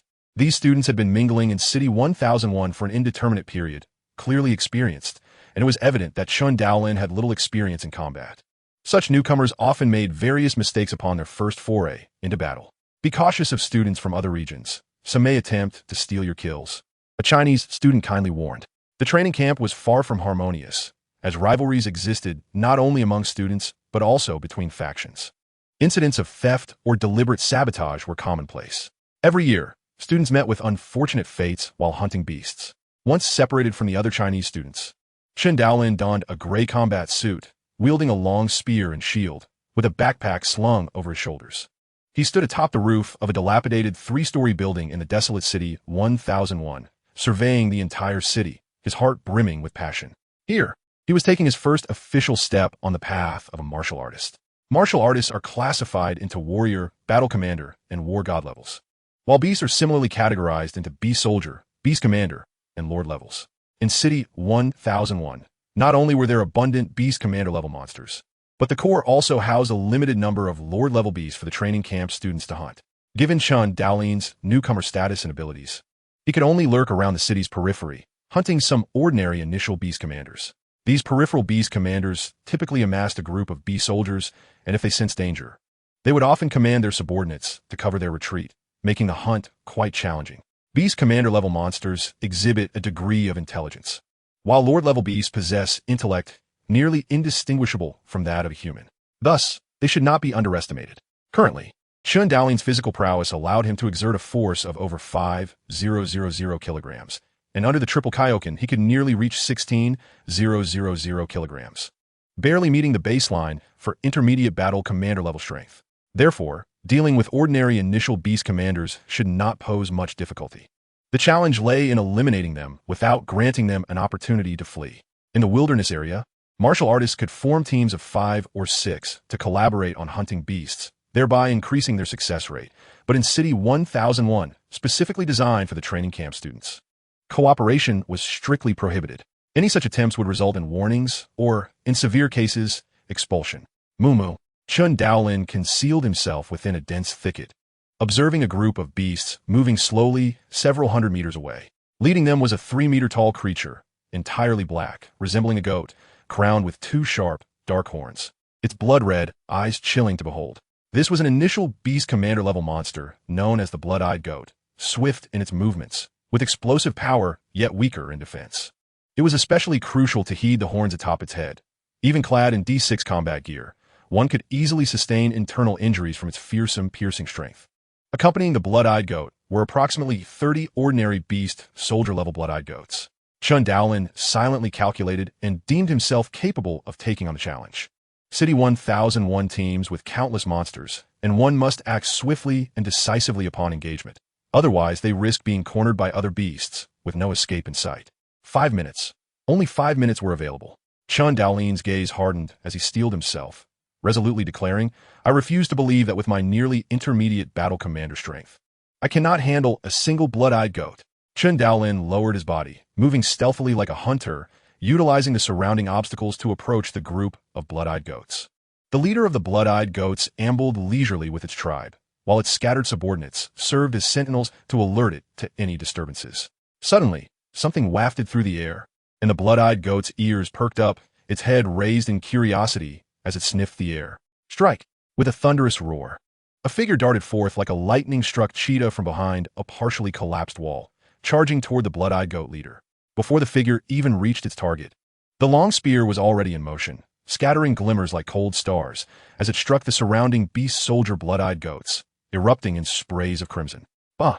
The blood-eyed goat glared furiously, letting out an eerie bellow. With a powerful leap of its massive body, it launched itself toward Chen Daolin like a cannonball, its head lowered, the ominous black goat horns glinting malevolently in the sunlight. Chen Daolin deftly pivoted on his feet, narrowly evading the charging beast while thrusting his spear with precision toward the goat's abdomen. The tip of the C6 model spear, sharp and unyielding, could pierce even the hide of high-tier beast generals, let alone the lower-tier blood-eyed goat leader. In a flash, the spear struck true, and as Chen Daolin withdrew, the goat's colossal form crashed into the ground, creating a deep crater. The baseline strength of a lower-tier warrior is 8,000 kilograms. But this massive blood-eyed goat leader likely exceeded 10 tons. Coupled with its immense kinetic energy, its bulk was more terrifying than a heavy tank, able to obliterate a residential building with ease, leaving the ground scarred as if bombarded by artillery. As Chen Daolin agilely maneuvered around the blood-eyed goat leader, evading its fierce attacks, he seized opportunities to inflict numerous wounds. Had the goat not been so vigilant in protecting its vital areas, it would have surely succumbed to his relentless assault. With strength approaching that of a mid-tier warrior, he kept the blood-eyed goat leader under control. The goat's clumsiness struck Chen Daolin. Indeed, human warriors excelled far beyond beasts in the art of combat. While the physical prowess of monsters may surpass that of human fighters, the latter utilized weapons, techniques, agility, and intellect to easily overcome their monstrous counterparts in one-on-one encounters. Sensing its impending defeat, the blood-eyed goat leader bleated anxiously, prompting the surrounding beast-soldier monsters to charge recklessly at Chen Daolin. Here they come. Chen Daolin had already noted the leader's intent to flee. His gaze hardened, and he intensified his assault, the spear transforming into a flurry of illusions, relentlessly striking the goat. Utilizing superior strength and speed, he left a trail of gaping wounds, the blood flowing profusely, a gruesome sight. Yet, Chen Daolin harbored no thoughts of mercy. As the blood-eyed goat leader grew weaker, its life ebbing away, he plunged the spear into its throat, extinguishing its existence. The goat's once fiery gaze dimmed, and after a few convulsions, its massive body collapsed with a thunderous thud. In that moment, the surrounding beast soldiers fell silent, recognizing the defeat of their leader. Understanding dawned upon them, and they scattered in panic, fleeing from Chen Daolin. Success! Gasping for breath, Chen Daolin stood beside the lifeless body of the blood-eyed goat, drenched in sweat, his face radiating genuine joy.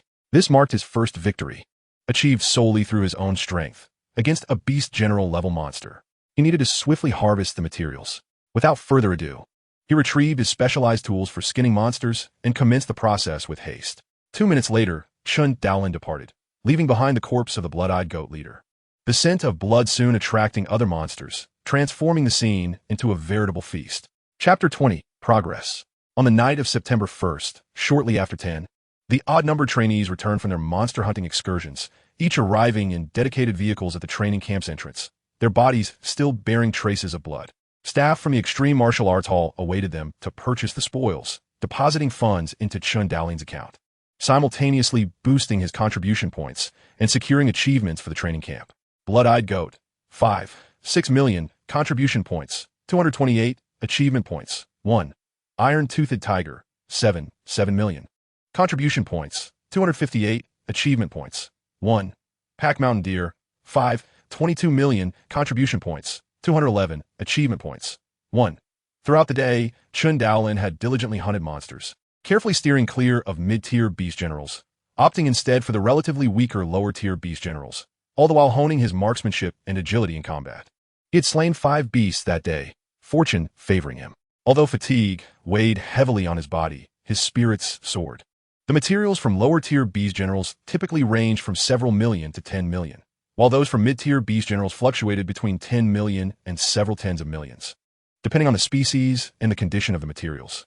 Selling to the HR Alliance Mall, high-tier beast generals could fetch between 50 million and 500 million, while even a weaker lower-tier lord-level monster could command a staggering 5 billion Huaxia dollars. Selling monster materials to the Extreme Martial Arts Hall yielded lower returns. But the hall offered substantial contribution points, converting 1/3 of the monster's price into contribution points. The 5 lower-tier beast generals had collectively brought Chen Daolin over 20 million in revenue, all from a single day of hunting. It was clear that luck was on his side today. Moreover, City 1001 was a designated hunting ground for trainees, densely populated with beast generals, requiring minimal time and effort to locate prey. In contrast, teams of warrior-level fighters venturing into the wild might go a week without encountering suitable quarry, despite their combined power possibly matching Chen Daolin's own. Yet, Chen Daolin's prowess was not to be underestimated. He recognized that his feelings of inadequacy stemmed from comparing himself to the elite trainees, truly extraordinary individuals, but in reality, he was formidable in his own right. How many could boast the ability to vanquish lower-tier beast generals with the physical attributes of a high-tier warrior? As Chen Daolin approached the training camp's entrance, he glanced at the imposing black dragon sculpture. Today, he had earned 5 achievement points, elevating his rank to 87 among the 91 students who had ventured out to hunt. His efficiency had surpassed that of 4 others. However, this did not necessarily imply that his strength surpassed theirs. Rather, it indicated that he had encountered relatively easier prey. The points ranking was calculated by multiplying combat power amplitude by achievement points. Chen Daolin's punch power level was 10, and his trial tower level was also 10, resulting in a combat power amplitude of 10. Ultimately, however, his score was merely 5. If he did not enhance his combat power amplitude, his rank would continue to decline. Any student with even slightly higher combat power amplitude would soon overshadow him. Tomorrow, it would be the even-numbered trainee's turn to hunt. I shall remain in the training camp to train diligently, as the recent battles have sparked some insights within me, Chen Daolin mused. Upon returning to the Jiangnan Pavilion, he found Shi Jiang and Zhao Ruo absent, likely at the 9-tier tower. Ji Xian should be in the attic, but given the late hour, Chen Daolin refrained from disturbing her. He returned to his own attic to shower, eat, and practice for a while before retiring for the night. In September, Chen Daolin adopted a routine of hunting monsters on odd-numbered days and training at the camp on even-numbered days. During the day, he attended lessons from the war god instructor and received guidance from his mentor, Situ Bolai. Many of his previous doubts were clarified in an instant, deepening his understanding of marksmanship and agility. In the gravity chamber, the swordsmanship training room, and the underground chamber of Jiangnan Pavilion, traces of Chen Daolin's diligent sweat remained. He persevered tirelessly, immersed in rigorous practice and relentless training.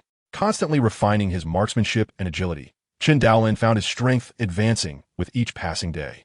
In a training chamber on the 7th floor of the 9-tiered tower, he stood barefoot on the gleaming silver metal floor, clad in a loose-fitting white practice uniform, wielding an ancient bronze spear. With every thrust and sweep, brilliant bursts of spear techniques blossomed like flowers, a dazzling spectacle that painted the scene with artistry. While the sound of slicing air echoed throughout the chamber, suddenly, Chen Daolin halted, retracting his spear and closing his eyes. His brow furrowed as his mind replayed the intricate details of his recent practice.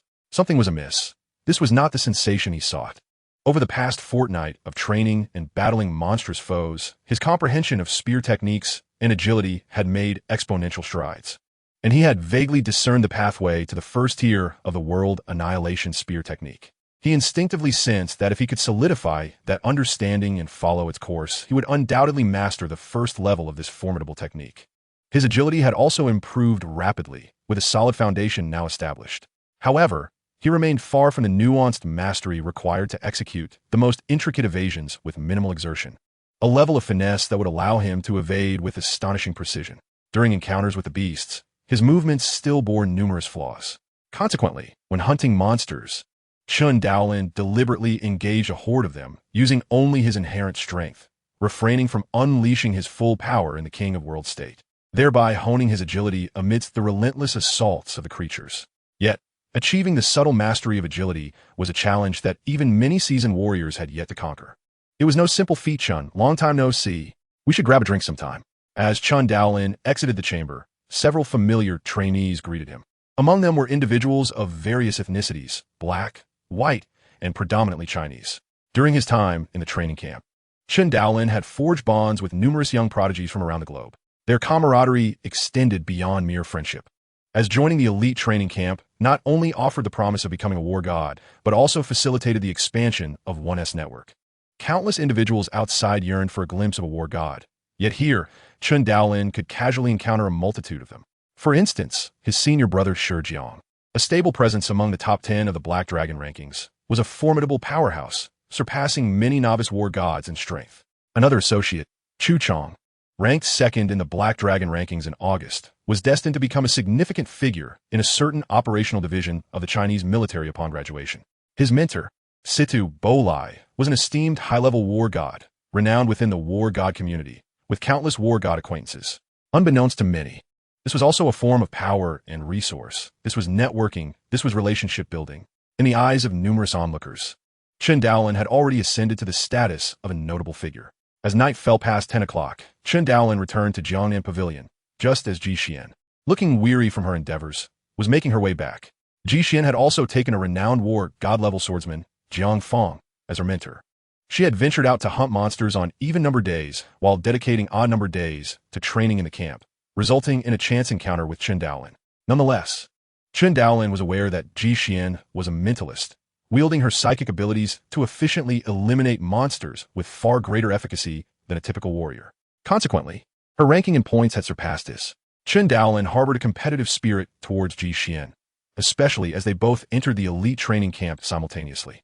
However, as a mentalist, Ji Xian's combat prowess significantly overshadowed his, rendering her far more dazzling in the outside world. Chapter 21. Breakthrough in September. The training camp nights grew cooler. Within the tranquil chamber of Jiangnan Pavilion, imbued with the soothing fragrance of Zen, Chen Daolin sat cross-legged on a mat, clad in his loose-fitting white practice outfit. With closed eyes and a 5 hearts facing the heavens posture, he silently absorbed the natural energies from the surroundings, refining them into genetic primal energy through his cells, gradually enhancing his physical constitution. Having spent over 20 days in the training camp, aside from hunting monsters, Chen Daolin dedicated his time to replicating the gravity chamber, the spear training room, and the underground chambers for practice. His proficiency in spear techniques, agility, and physical attributes surged at an unprecedented pace. Opening his eyes, he rose and, with lightning speed, delivered a punch that cut through the air with a resounding crack, a tremendous force that caused the surrounding atmosphere to explode.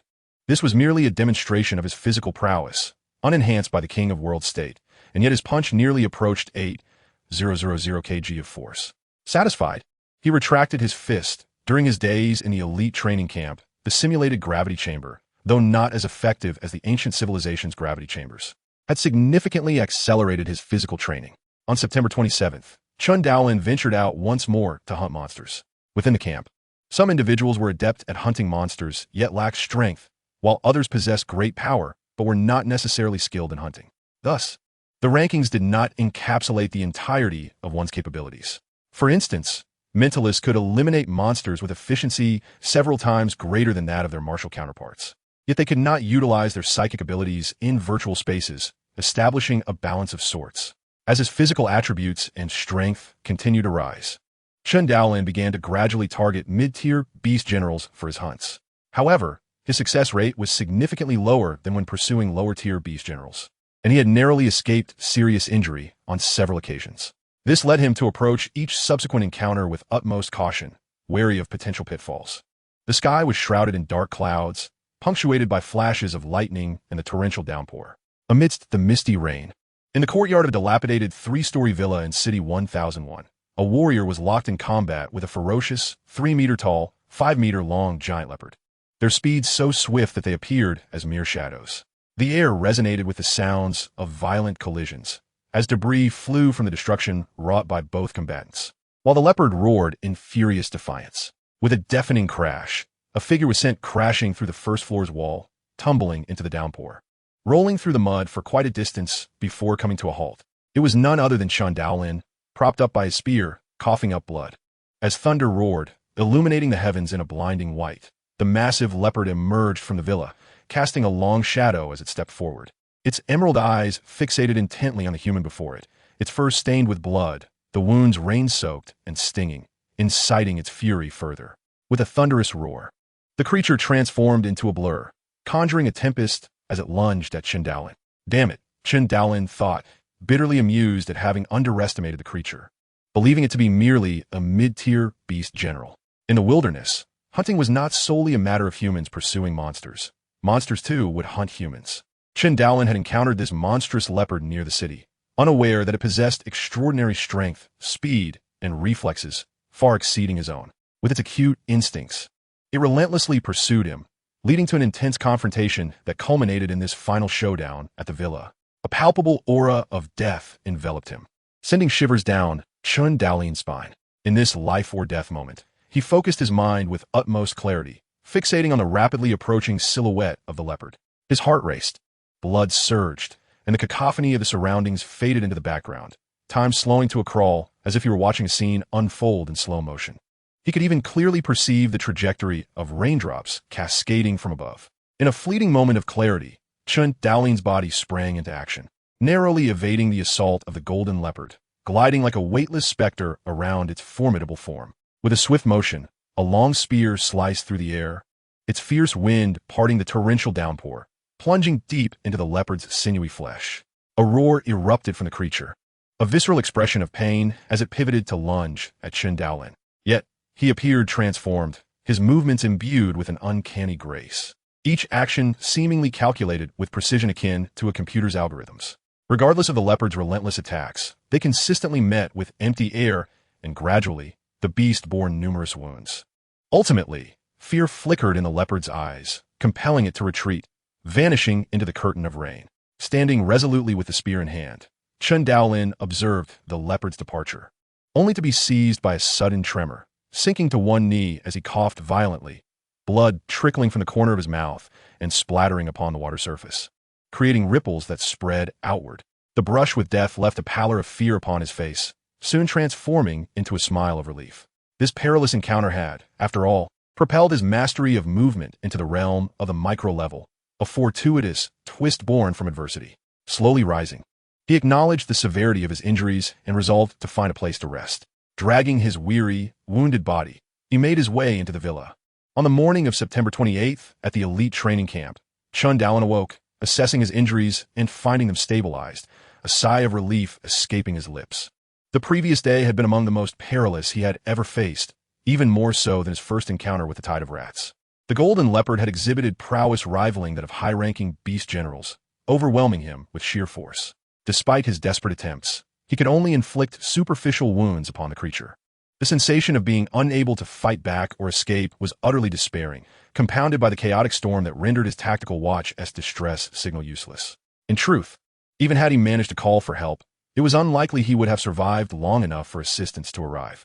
Under the pressure of imminent death, Chen Daolin felt a significant surge in his capabilities, newfound insights flooding his mind. The extreme circumstances even hinted at a loosening of his threefold king fist realm, with a burgeoning inclination towards achieving the fourfold level.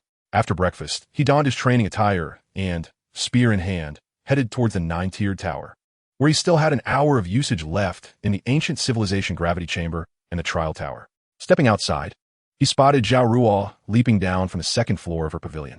Noticing Chen Daolin's pale complexion, she approached with concern. "Chen Shidi, are you all right? You look a bit unwell."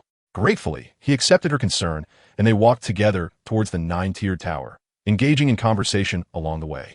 "By the way, Chen Shidi," Zhao Ruo leaned in closer, "are you and Ji Shimi in a relationship?" Chen Daolin shook his head. "No, we are merely friends." "Oh, I've seen several fellows vying for Ji Shimi's attention lately. I thought you might not be aware," Zhao Ruo replied, sticking out her tongue. The elite training camp had a dearth of female students, creating a competitive atmosphere where beautiful female trainees, especially those like Ji Xian, gifted, promising, and strikingly attractive, became the focus of many suitors. Chen Daolin hadn't anticipated hearing gossip about Ji Xian from Zhao Ruo, but he considered it a personal matter of hers and chose not to meddle, allowing her to deal with her own dilemmas. As they continued their conversation, they soon arrived at the 9th floor of the 9-tiered tower. The elevator doors slid open, revealing a youth with tousled golden hair and another tall, slender Caucasian youth. Both paused, recognizing each other. The golden-haired youth was none other than William, who had challenged Chen Daolin upon his arrival at the training camp last month. With a whistle, William called out, "Well, if it isn't Chen the coward. Fancy seeing you again." Zhao Ruo, despite her petite stature, possessed a fiery temperament. Furious at William's taunt, she stepped forward. "William, mind your language. Who are you calling coward?" William smirked. "Isn't it obvious? Why don't you ask him if he dares to accept my challenge?" With a derisive sound, Zhao Ruo interjected, "William, have you no shame? Picking on newcomers? If you have the guts, challenge someone ranked higher than you." William turned his gaze to Chen Daolin. "I've heard that talents from the Huaxiao nation are formidable. What is the matter? Afraid to fight me?" Fearing Chen Daolin might act impulsively, Zhao Ruo grasped his arm. "Shidi, don't engage with them. These foreign devils mean no good. Let us not fall into their trap." As they turned to leave, Chen Daolin cast a lingering glance at William.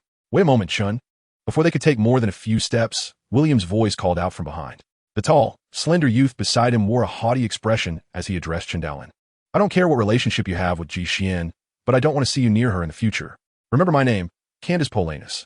Taken aback, Chen Daolin pondered. Candace Polanus? Is he from the Polanus family, one of the 9 core families of the HR Alliance? At that moment, Zhao Ruo leaned closer, her expression grave. "Be careful, Chen Shidi. Candace Polanus entered the training camp 2 years ago and is now ranked among the top 50 on the Black Dragon leaderboard. His strength is formidable, and he is reputed to be the primary heir of the Polanus family. Few dare to provoke him, even within the camp. Chen Daolin maintained a calm demeanor, locking eyes with Candace for a moment before turning away. Senior sister, let's go. As they walked away, Candace and William watched their retreating figures. William glanced at his friend. Candace. With a cold laugh, Candace replied, Ji Xian is a woman I have set my sights on. If he doesn't recognize his place, he will soon learn the consequences of crossing me. In the elite training camp, the number of female students was already scarce, and those as young, beautiful, and talented as Ji Xian were even rarer. If he could secure a war goddess as a wife, his standing within the family would be further solidified, making it intolerable for him to allow anyone to disrupt that. Chen Daolin, I hope you understand your position, otherwise. Walking alongside Zhao Ruo, she expressed her indignation. Chen Shidi, those people are utterly outrageous for daring to threaten you. Chen Daolin replied with composure, Sister Zhao, it's nothing. I want to be bothered by it. True strength is paramount. Everything else is trivial. If I were to possess power akin to a deity, not only would Candace Polainas be insignificant, but even the entirety of the Polainas family and the HR alliance would have to bow before me. Should I acquire the might of a war god, I am certain that Candace Polainas would not dare to act so brazenly in my presence. Understanding this, I remain unfazed and even more determined to cultivate my strength. After parting ways with Zhao Ruo, Chen Daolin entered the ancient civilization gravity training chamber, activating the gravity device and gradually increasing it to 5-fold, then 6-fold, and finally 7-fold. The power of the King Fist surged within him, doubling and tripling with vigor. With each thrust of the spear, his arms trembled, muscles coiling and veins bulging as sweat poured forth, forming rivulets that soaked the dark, alien material of the ground beneath him. Panting heavily, his gaze burned with intensity. He could feel his physical condition improving, inching ever closer to a certain threshold. Only Chen Daolin could hear the echo of the shattering sound reverberating in his ears. A tremor coursed through his body as he distinctly felt a surge of entirely new power flooding into him. The pressure that had enveloped him moments before lightened considerably in an instant. The King of Worlds' fist quadrupled. September 28th marked the final day for the monthly score tally on the Black Dragon leaderboard. Late into the night, around 10 o'clock, nearly all the training camp students who had ventured out to hunt monsters had returned. Most of them sat idly, chatting near the grand Black Dragon sculpture at the entrance. At 10:20, Chen Daolin stepped into the trial chamber, which was already vacant. He reclined on the sofa, donned the azure helmet, and in the next moment, his consciousness had transitioned into the virtual realm. On the boundless expanse of silver earth, Chen Daolin's figure materialized instantaneously. He glanced at the towering, magnificent 7-story tower, intricately adorned with countless monster carvings, rising majestically several hundred meters away. Taking a deep breath, he looked skyward and proclaimed, I wish to test my punch strength. As soon as the words left his lips, a sleek black punch strength testing machine materialized before him. Chen Daolin had learned from other students that one could assess punch strength anywhere within the virtual space. He approached the machine, his expression gradually turning serious, filled with hope, just as I envisioned.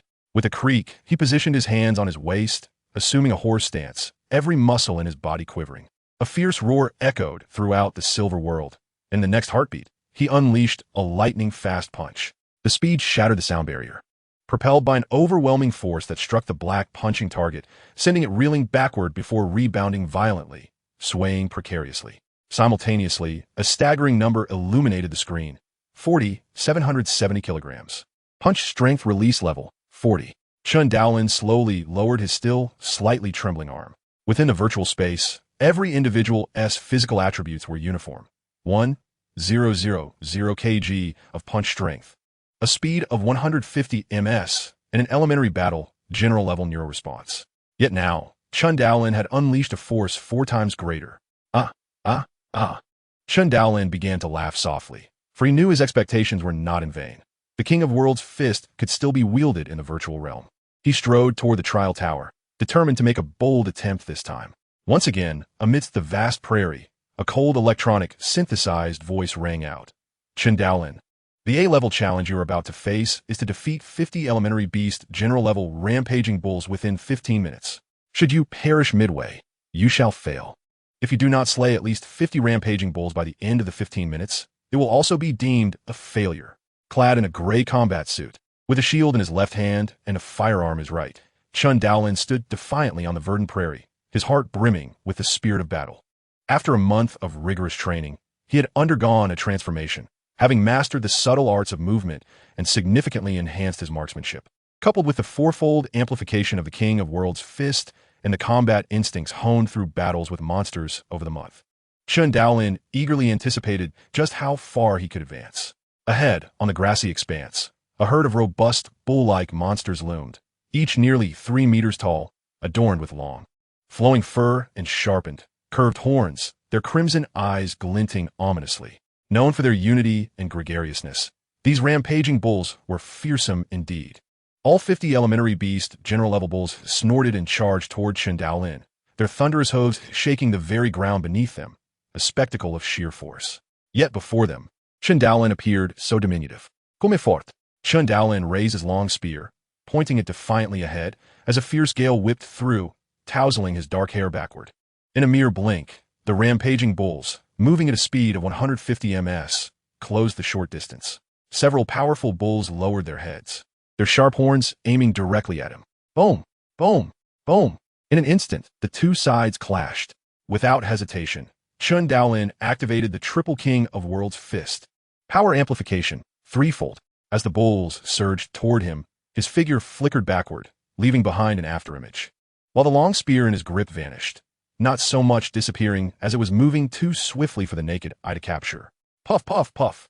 In a heartbeat, blood gushed from the necks of 3 rampaging bulls that had approached him. Chen Daolin's eyes burned with fierce determination as he let out a battle cry and charged into the fray of the bull herd. Chapter 23, A Stunning Revelation. At the entrance of the elite training camp, where students had been idly chatting, one burly Caucasian youth suddenly noticed a number on the screen flicker from 184 to 155. Momentarily stunned. What was going on? He had been a veteran of the elite training camp for 2 years. Yet this was the first time he had witnessed such an occurrence. A student who had ranked at the very bottom suddenly surged up the leaderboard by over 20 positions on the final day. The students who had gone out hunting monsters had long since returned, and such a dramatic shift in scores seemed impossible.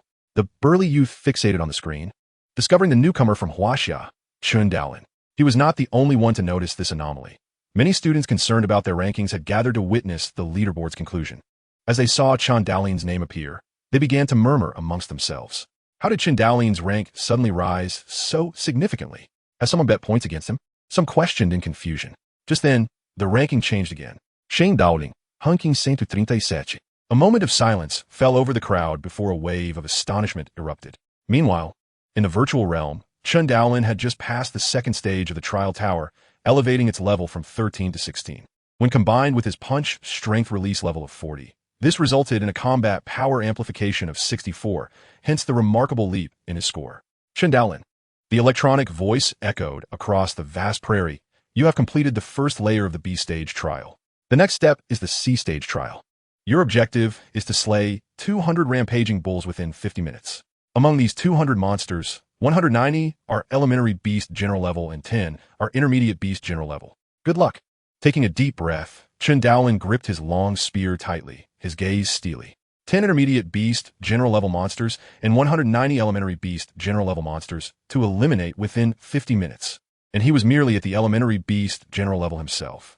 The difficulty was exceedingly daunting. With a roar, the prairie suddenly erupted with a formidable herd of 200 rampaging bulls, some of which bore fiery red horns. Come on. At that moment, the spectators outside had learned that the newcomer Chen Daolin had only just begun his trial in the trial tower this month. Yet, why had his ranks surged so dramatically? What stage had he reached? Such questions swirled in the minds of most attendees. Among them were the blonde youth William and Candace from the Paulina's family, who exchanged glances, their expressions shifting slightly. This Chen Daolin. I never expected him to possess such talent, Candace mused, though a hint of unease crept into her heart. Candace, look. William nudged her, gesturing for her to observe the unfolding scene ahead. Draped in casual attire, Ji Xian stood alone in a corner, her tall and graceful figure accentuated by the gentle sway of her short black hair in the breeze, rendering her utterly captivating. Candace felt a warmth bloom in her heart, her face alighting with a radiant smile as she approached. Ji Xian, it's delightful to see you here, Candace exclaimed with fervor. Ji Xian casually tucked a strand of hair behind her ear, casting a fleeting glance at Candace, unable to suppress a swallow. Candace thought to herself how she had encountered many beautiful women, yet none possessed the unique charm and captivating spirit that Ji Xian exuded. powerful, beautiful, and full of character.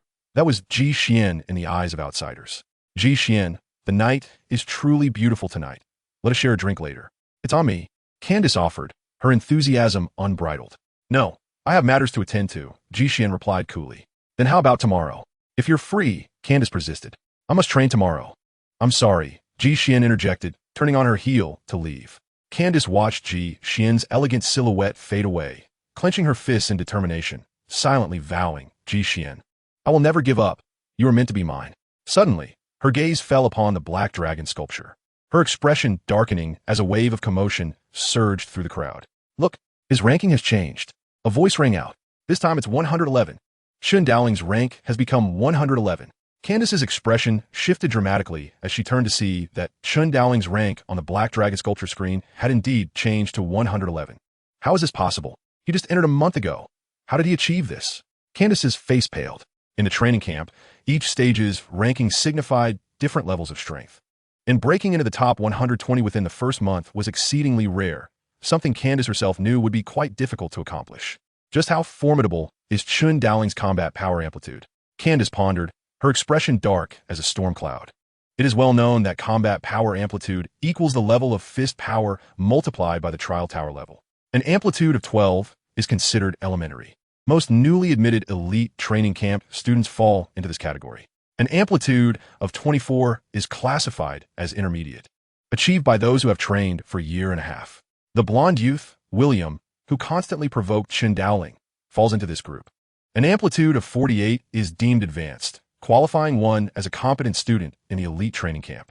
An amplitude of 816 is classified as superior, representing the standard for outstanding students in the camp.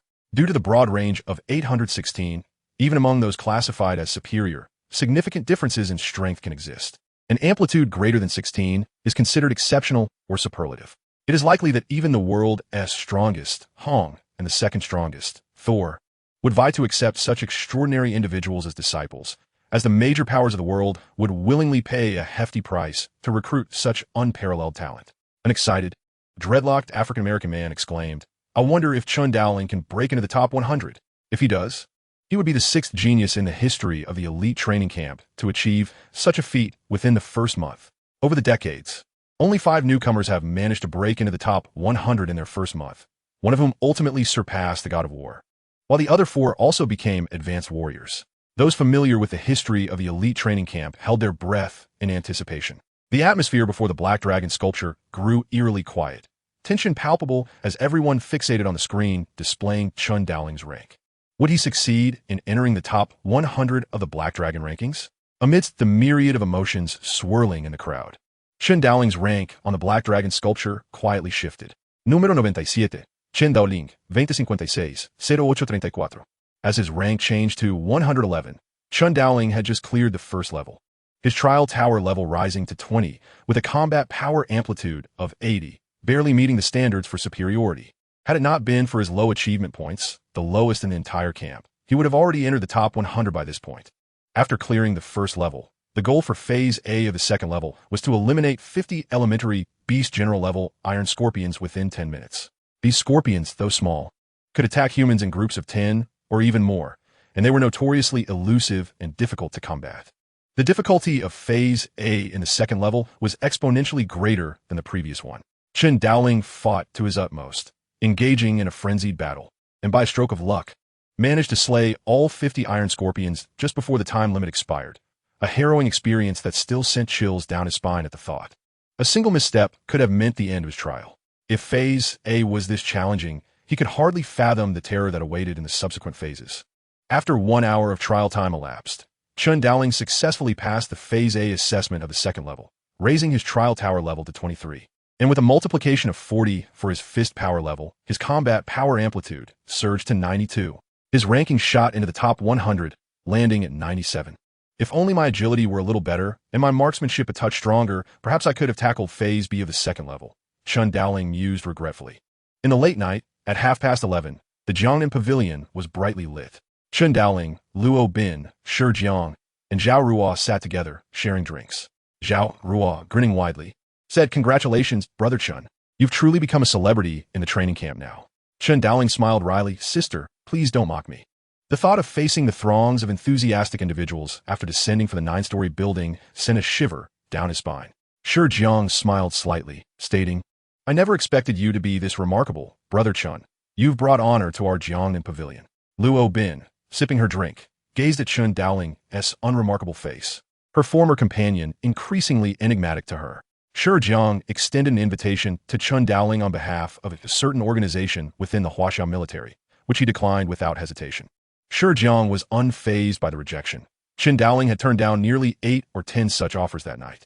The following morning, during his run, Chen Daoling encountered numerous individuals who greeted him warmly, engaging in conversation, and even 2 bold white girls made suggestive remarks that left him feeling somewhat awkward. Setting aside the burdens of fame, Chen Daoling met with his teacher, Situ Boulay, at the small martial arts hall at noon. Situ Boulay expressed astonishment at Chen Daoling breaking into the top 100. He was well aware of his pupil's progress in marksmanship and could hardly fathom how he had attained such heights. Yet, he understood that everyone harbored their own secrets. And after offering a few compliments, he deftly shifted the topic. In a virtual space, a large silver conference hall housed 6 black chairs encircling a central silver round table, 5 of which were already occupied by individuals clad in white robes. Esteemed colleagues, here lies the dossier on Chen Daoling. His trial tower level stands at 23, with a fist power level of 40, resulting in a combat power amplitude of 92, thereby qualifying him as superior, one of the white-robed individuals stated. How did he achieve a fist power level of 40? Someone questioned, perplexed. A combat power amplitude of 92 merely denotes an entry-level superiority, comparable to the average level of 4th-year students. However, that fist power level of 40 is astonishing. It represents the highest level currently in the elite training camp. Most warriors do not exceed 3 in their power output, highlighting just how formidable Chen Daoling's power level truly is. The individual clad in the white robe from Huaxia asserted that the results of the virtual space test would be infallible, a fact already confirmed by the curator. Upon hearing the curator's name, silence enveloped the others present. Is there anyone with lingering doubts regarding the profile of Chen Daoling? The white-robed individual surveyed the room. No one responded. The other members of the white robes subtly shook their heads. In that case, let us proceed to discuss the terms of Chen Daoling's recruitment. On September 30th, Chen Daoling was personally approached by his mentor, Situ Boulay, who escorted him to the residential area of the elite training camp, where the esteemed teachers of the war god resided. There, he encountered one of the 5 inspectors of the Extreme Martial Arts Academy, Inspector Wang. The 5 inspectors of the Extreme Martial Arts Academy were each entities transcending the war god, their authority ranking just below that of the curator, Hong. Inspector Wang was a slender middle-aged man sporting a handlebar mustache, and his mere gaze made Chen Daoling feel insignificantly small, akin to an ant before a dragon. Chen Daoling sat cross-legged opposite Inspector Wang. Examine this contract before you, Wang instructed. If all is satisfactory, proceed to sign. Chen Daoling picked up the contract on the table. An official recruitment document from the Extreme Martial Arts Academy. Upon joining, he would be bound by the Academy's regulations, yet he would also reap substantial benefits. The annual activity fund alone amounted to 5 billion Huaxia coins. However, the third page contained additional stipulations. Should the party achieve a combat power amplification of 12 by January 1st, 2057, they would receive a complete set of the 9 series combat attire, a full arsenal, any complete set of martial arts manuals, and a portion of dragon blood valued at 80 billion. Furthermore, achieving the same combat power amplification by May 1st, 2057, would yield a complete set of the 9 series combat attire, a full arsenal, and a single drop of jade essence valued at 30 billion.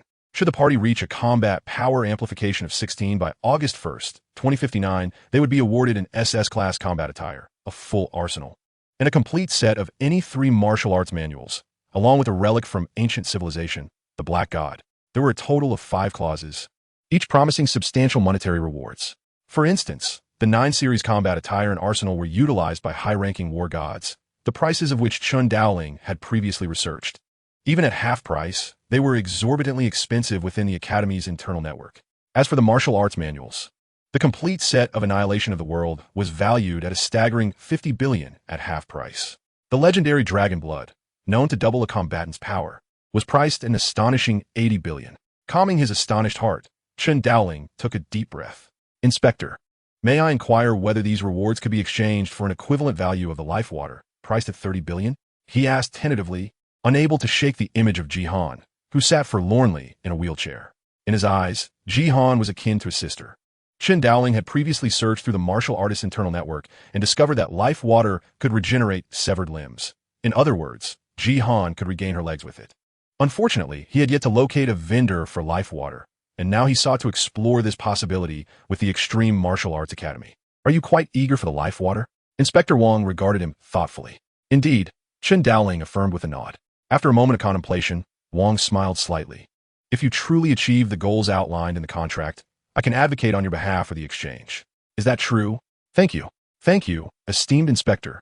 Chen Daolin expressed his gratitude fervently. Inspector Wang replied calmly, Would I deceive you, a mere junior? Let us speak of this once you have met the requirements. Now, do you have any further questions regarding this contract? No, Chen Daolin replied, no longer hesitating as he inscribed his name. Chapter 25. Ambitions Emerging from the Small Building. Chen Daolin was invigorated with renewed determination. In pursuit of life water, he was resolved to elevate his combat power amplification to 12. Although he was acutely aware of the formidable challenge ahead, as a power amplification of 12 was considered elementary, while 24 was intermediate and 48 was advanced. The exceptional level of 816 rivaled that of fourth-year senior students. Typically, a combat power amplification of 14 or 15 could secure a position within the top 5 of the training camp. Achieving 13 would generally place one within the top 10, while 12 would often land someone among the top 20. This was a rough standard, and the further one progressed, the more arduous the task of enhancement became. To attain a combat power amplification of 12 would necessitate Chen Daolin breaking into the top 20 of the Black Dragon rankings. Nevertheless, he remained confident in his abilities. News of Chen Daolin's recruitment by the Extreme Martial Arts Academy spread, either intentionally or inadvertently, across global powers, families, and special organizations, making it clear to all that he was destined to rise and would become one of the core figures within the academy. Unfazed by the external tumult, Chen Daolin devoted himself to training within the camp. On October 1st, having ranked 97th in the Black Dragon rankings for September, he joined the 91st ranked students in a hunt for monsters. However, compared to the past, the camaraderie among the students was markedly warmer. Chun, I hope you can slay even more monsters this time. Brother Chun, let us grab a drink together tomorrow. As Chen Daolin exchanged banter with his peers, he boarded a specialized vehicle for the training camp. Not far off, Candace, clad in combat attire, stood among a few individuals in his circle. Her expression dark as she observed the scene. Despite her displeasure towards Chen Daolin, she recognized the significance of his recruitment by the Extreme Martial Arts Academy. Even she was reluctant to confront someone destined for greatness. Yet, recalling how she had threatened Chen Daolin to steer clear Jihan just days prior, only to be swiftly proven wrong, a sting of embarrassment flushed through her. Those cursed old fools in my family thought I could easily recruit Chen Daolin. Now that he has been accepted by the Extreme Martial Arts Academy, they expect me to cultivate a good relationship with him, Candace mused, feeling more vexed than ever. The woman she pursued maintained a close relationship with Chen Daolin, leaving her powerless. To make matters worse, her family had assigned her the task of befriending him. This predicament left Candace's heart in turmoil. Fine, I shall not provoke him. We shall compete fairly on our own merits. I still have my chances. She reassured herself internally, dressed in a gray combat suit, with a long spear in one hand and a shield in the other. Chen Daolin ventured forth with a combat backpack slung across his shoulders. His gray combat boots crunched against the dilapidated concrete of City 1001, echoing through the desolate surroundings. The area was a barren wasteland, long abandoned and transformed into a gathering ground for monsters decades ago. Only the arrival of the training camp's students shattered this stillness. Finding a stone, Chen Daolin sat down, observing the desolate billboard swaying in the breeze. My physical prowess has reached the threshold of an elementary battle general, he contemplated. With the quadruple burst of the King's Fist, I can unleash 32,000 kilograms of punch power, just crossing into the realm of advanced battle generals. However, the King's Fist enhances not just strength, but also speed, reflexes, and defense. Thus, in essence, I should surpass some ordinary advanced beast generals. This time, his focus would primarily be on hunting intermediate and lower-level beast generals, though he would also attempt to challenge some advanced ones. Standing up, he gripped his spear and licked his lips. Monsters, I am coming. Let you be the means by which I hone my marksmanship. In the elite training camp's small practice hall, Ji Xian was training with a knife under the guidance of a youthful and charming instructor. Last month, Chen Daolin ranked 97th in the Black Dragon rankings, while this month he would venture out to hunt monsters on odd days, whereas Ji Xian, ranked 148, would do so on even days.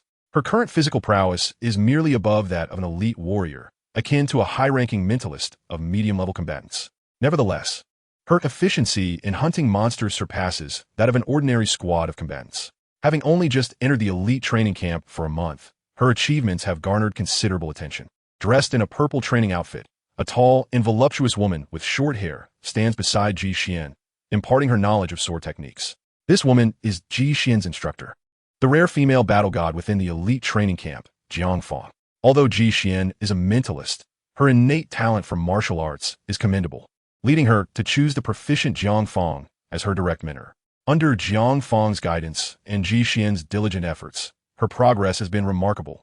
Otherwise, she would not have ascended to the top 150 within merely a month of joining the camp. It is essential to recognize that every individual within the elite training camp is a prodigy, a genius. To surpass them is, in itself, a testament to her capabilities. Jiangfang observes her disciple, drenched in sweat from relentless practice, nodding in satisfaction. She is exceedingly pleased with this apprentice, who possesses not only talent and diligence but also comprehension. The only slight regret lies in Ji Xian being a mentalist rather than a pure martial artist. Thus, Jiangfang can only instruct her in martial arts techniques, while Ji Xian must learn about mental force from other instructors within the camp. In reality, the training methodologies for mentalists have only recently begun to take shape and remain rather rudimentary, far from the flourishing development scene in martial arts. This scarcity of mentalists contributes to the situation. Moreover, martial arts form a part of strength. The might of a mentalist is partly derived from physical fitness. Whether for personal advancement or to assess one's combat prowess through trials, enhancing one's martial arts skills is indispensable. Many formidable mentalists are, in fact, masters of sword techniques and agility as well. Suddenly, a flash of cold light darts through the air, as a sharp spear swiftly pierces the neck of a colossal stag standing over 4 meters tall, driving into its skull and erupting in a spray of blood. The stag stumbles forward for several meters before swaying and crashing to the ground, its immense body twitching slightly as its life force rapidly ebbs away. Blood drips from a specially crafted crow alloy spear, and Chen Daolin wipes the sweat from his brow, feeling slightly breathless and releasing his king's fist state. He reflects on the difficulty of slaying a high-ranking beast general. Even this relatively weaker stag has cost him considerable effort.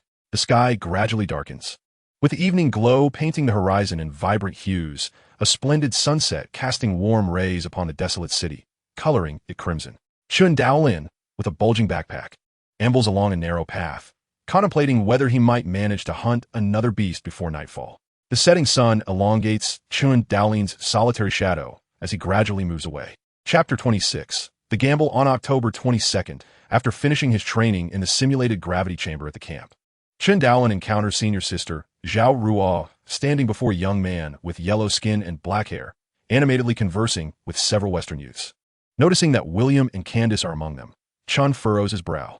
Although Candace and her cohorts have not bothered him since the Black Dragon rankings in September, Chen Daolin still remembers Candace's earlier threats, as well as William's attempt to deceive him into a virtual space challenge upon his arrival at the camp. Senior sister Zhao, what is going on? Chen Daolin strides over. William and Candace, who had been smiling, slightly alter their expressions upon Chen's arrival. Junior brother Chen, you're here, Zhao Ruo exclaims, her eyes lighting up as she gestures toward a rather youthful and handsome young man beside her. This is our junior brother, Peng Yuanwu, who just arrived from Kyoto. William and the others were trying to trick him into a duel in the challenge room. The young man behind, Zhao Ruo, gazes curiously at Chen Daolin, who appears even younger than he. Chen turns to William and his group. You all came from being newcomers too. Is it truly honorable to bully a newcomer with such despicable tactics? William smiles. Don't misunderstand, Chen Daolin. We merely wish to spar a bit. Is that so? How about I challenge you to a match then? Chen Daolin locks eyes with him. You've always wanted to duel with me, haven't you? I accept. Are you brave enough to face me in the virtual space? William's expression shifts slightly. Previously, he would have readily agreed, confident in facing a newcomer. However, Chen Daolin is not like others. He has surged into the top 100 within just a month of entering the camp. It is rumored that some speculate his combat power amplitude already matches that of a fourth-year student, indicating his strength surpasses the average threshold, at least above 8. William, currently at a medium level with a 24 combat power amplitude, now hesitates to engage Chen. Chen Daolin gazes at him coldly, a sneer in his tone. What's the matter? Afraid? I've only been in the camp for less than 2 months. Perhaps I'm not as formidable as you seasoned students. Didn't you just suggest sparring? Let's have a match. How about a wager of 5 billion? William S. face pales. He cannot find his voice. How could he dare compete against Chen Daolin? He knows he will lose. Even if he could muster the 5 billion, it represents a substantial sum for these students, comparable to a novice battle god's earnings over a year of toil. Losing such an amount would be a significant blow to him. Zhao Ruo fans the flames, adding fuel to the fire. Indeed, you were so proud just now. Weren't you trying to bully a newcomer? Now that junior brother Chen is here, you all fall silent. It seems you're nothing but cowardly bullies. Candace's expression darkens as she steps forward. Chen Daolin, I'll fight you. How about it? I can match the 5 billion. I'm willing to accompany you. Chen Daolin regards Candace, recalling her position around 75 on the Black Dragon rankings and her 3 years in the elite training camp, indicating her strength is quite respectable among the senior students, though her combat power amplitude likely does not match his. After all, Chen Daolin's amplitude has already exceeded 9, aligning with the standard for 4th-year students in the elite camp. In a life-and-death battle within the virtual space, their physical qualities would be identical, making factors like explosive power, speed, and agility crucial. Combat is unpredictable. Those of similar strength might fall swiftly if in poor condition, while those slightly weaker but in good form may turn the tide. Chen Daolin understands that he lacks certainty against the current Candace. However, it is precisely this uncertainty, coupled with the potential for victory, that compels him to make a decision. Very well, I accept your challenge, Chen Daolin states calmly. Junior brother Chen, Zhao Ruo exclaims in astonishment. Candace has been in the elite training camp for 3 years, while Chen Daolin has barely been there for 2 months, yet he dares to wager 5 billion against her. To Zhao Ruo, this seems utterly irrational and reckless. The handsome young man, Pang Yuanwu, is equally astonished, gazing at Chen Daolin with admiration, although he is still unaware of Chen Daolin's identity and strength. Anyone bold enough to wager 5 billion in a duel must be extraordinary. Excellent. I shall return to submit an application to the system for the 5 billion wager. Candace beams with a radiant smile. Chen Daolin, this is of your own making, so do not blame me. After Candace and her group left, Zhao Ruo expressed her dissatisfaction to Chen Daolin, saying, Junior brother Chen, you used to be quite composed. Why are you so impulsive today? Candace is a veteran of the elite training camp, having trained for 3 years. How long have you been here? Even if you were a genius, isn't everyone in the training camp a genius? Do you truly believe you will prevail? Chen Daolin replied softly, Rest assured, senior sister. I am well aware of my capabilities. 50 billion. If I can secure a high-pressure life-and-death battle and achieve a breakthrough, it will not be in vain. At this point, Chen Daolin had begun to regard money with less significance. His foremost goal was to elevate his combat power to level 12 before the new year. Zhao Ruo scoffed. This is what you say. If you lose, do not regret it later. After an introduction with a newcomer from the capital, Pang Yuanwu, Chen Daolin returned to his residence at Jiangnan Pavilion.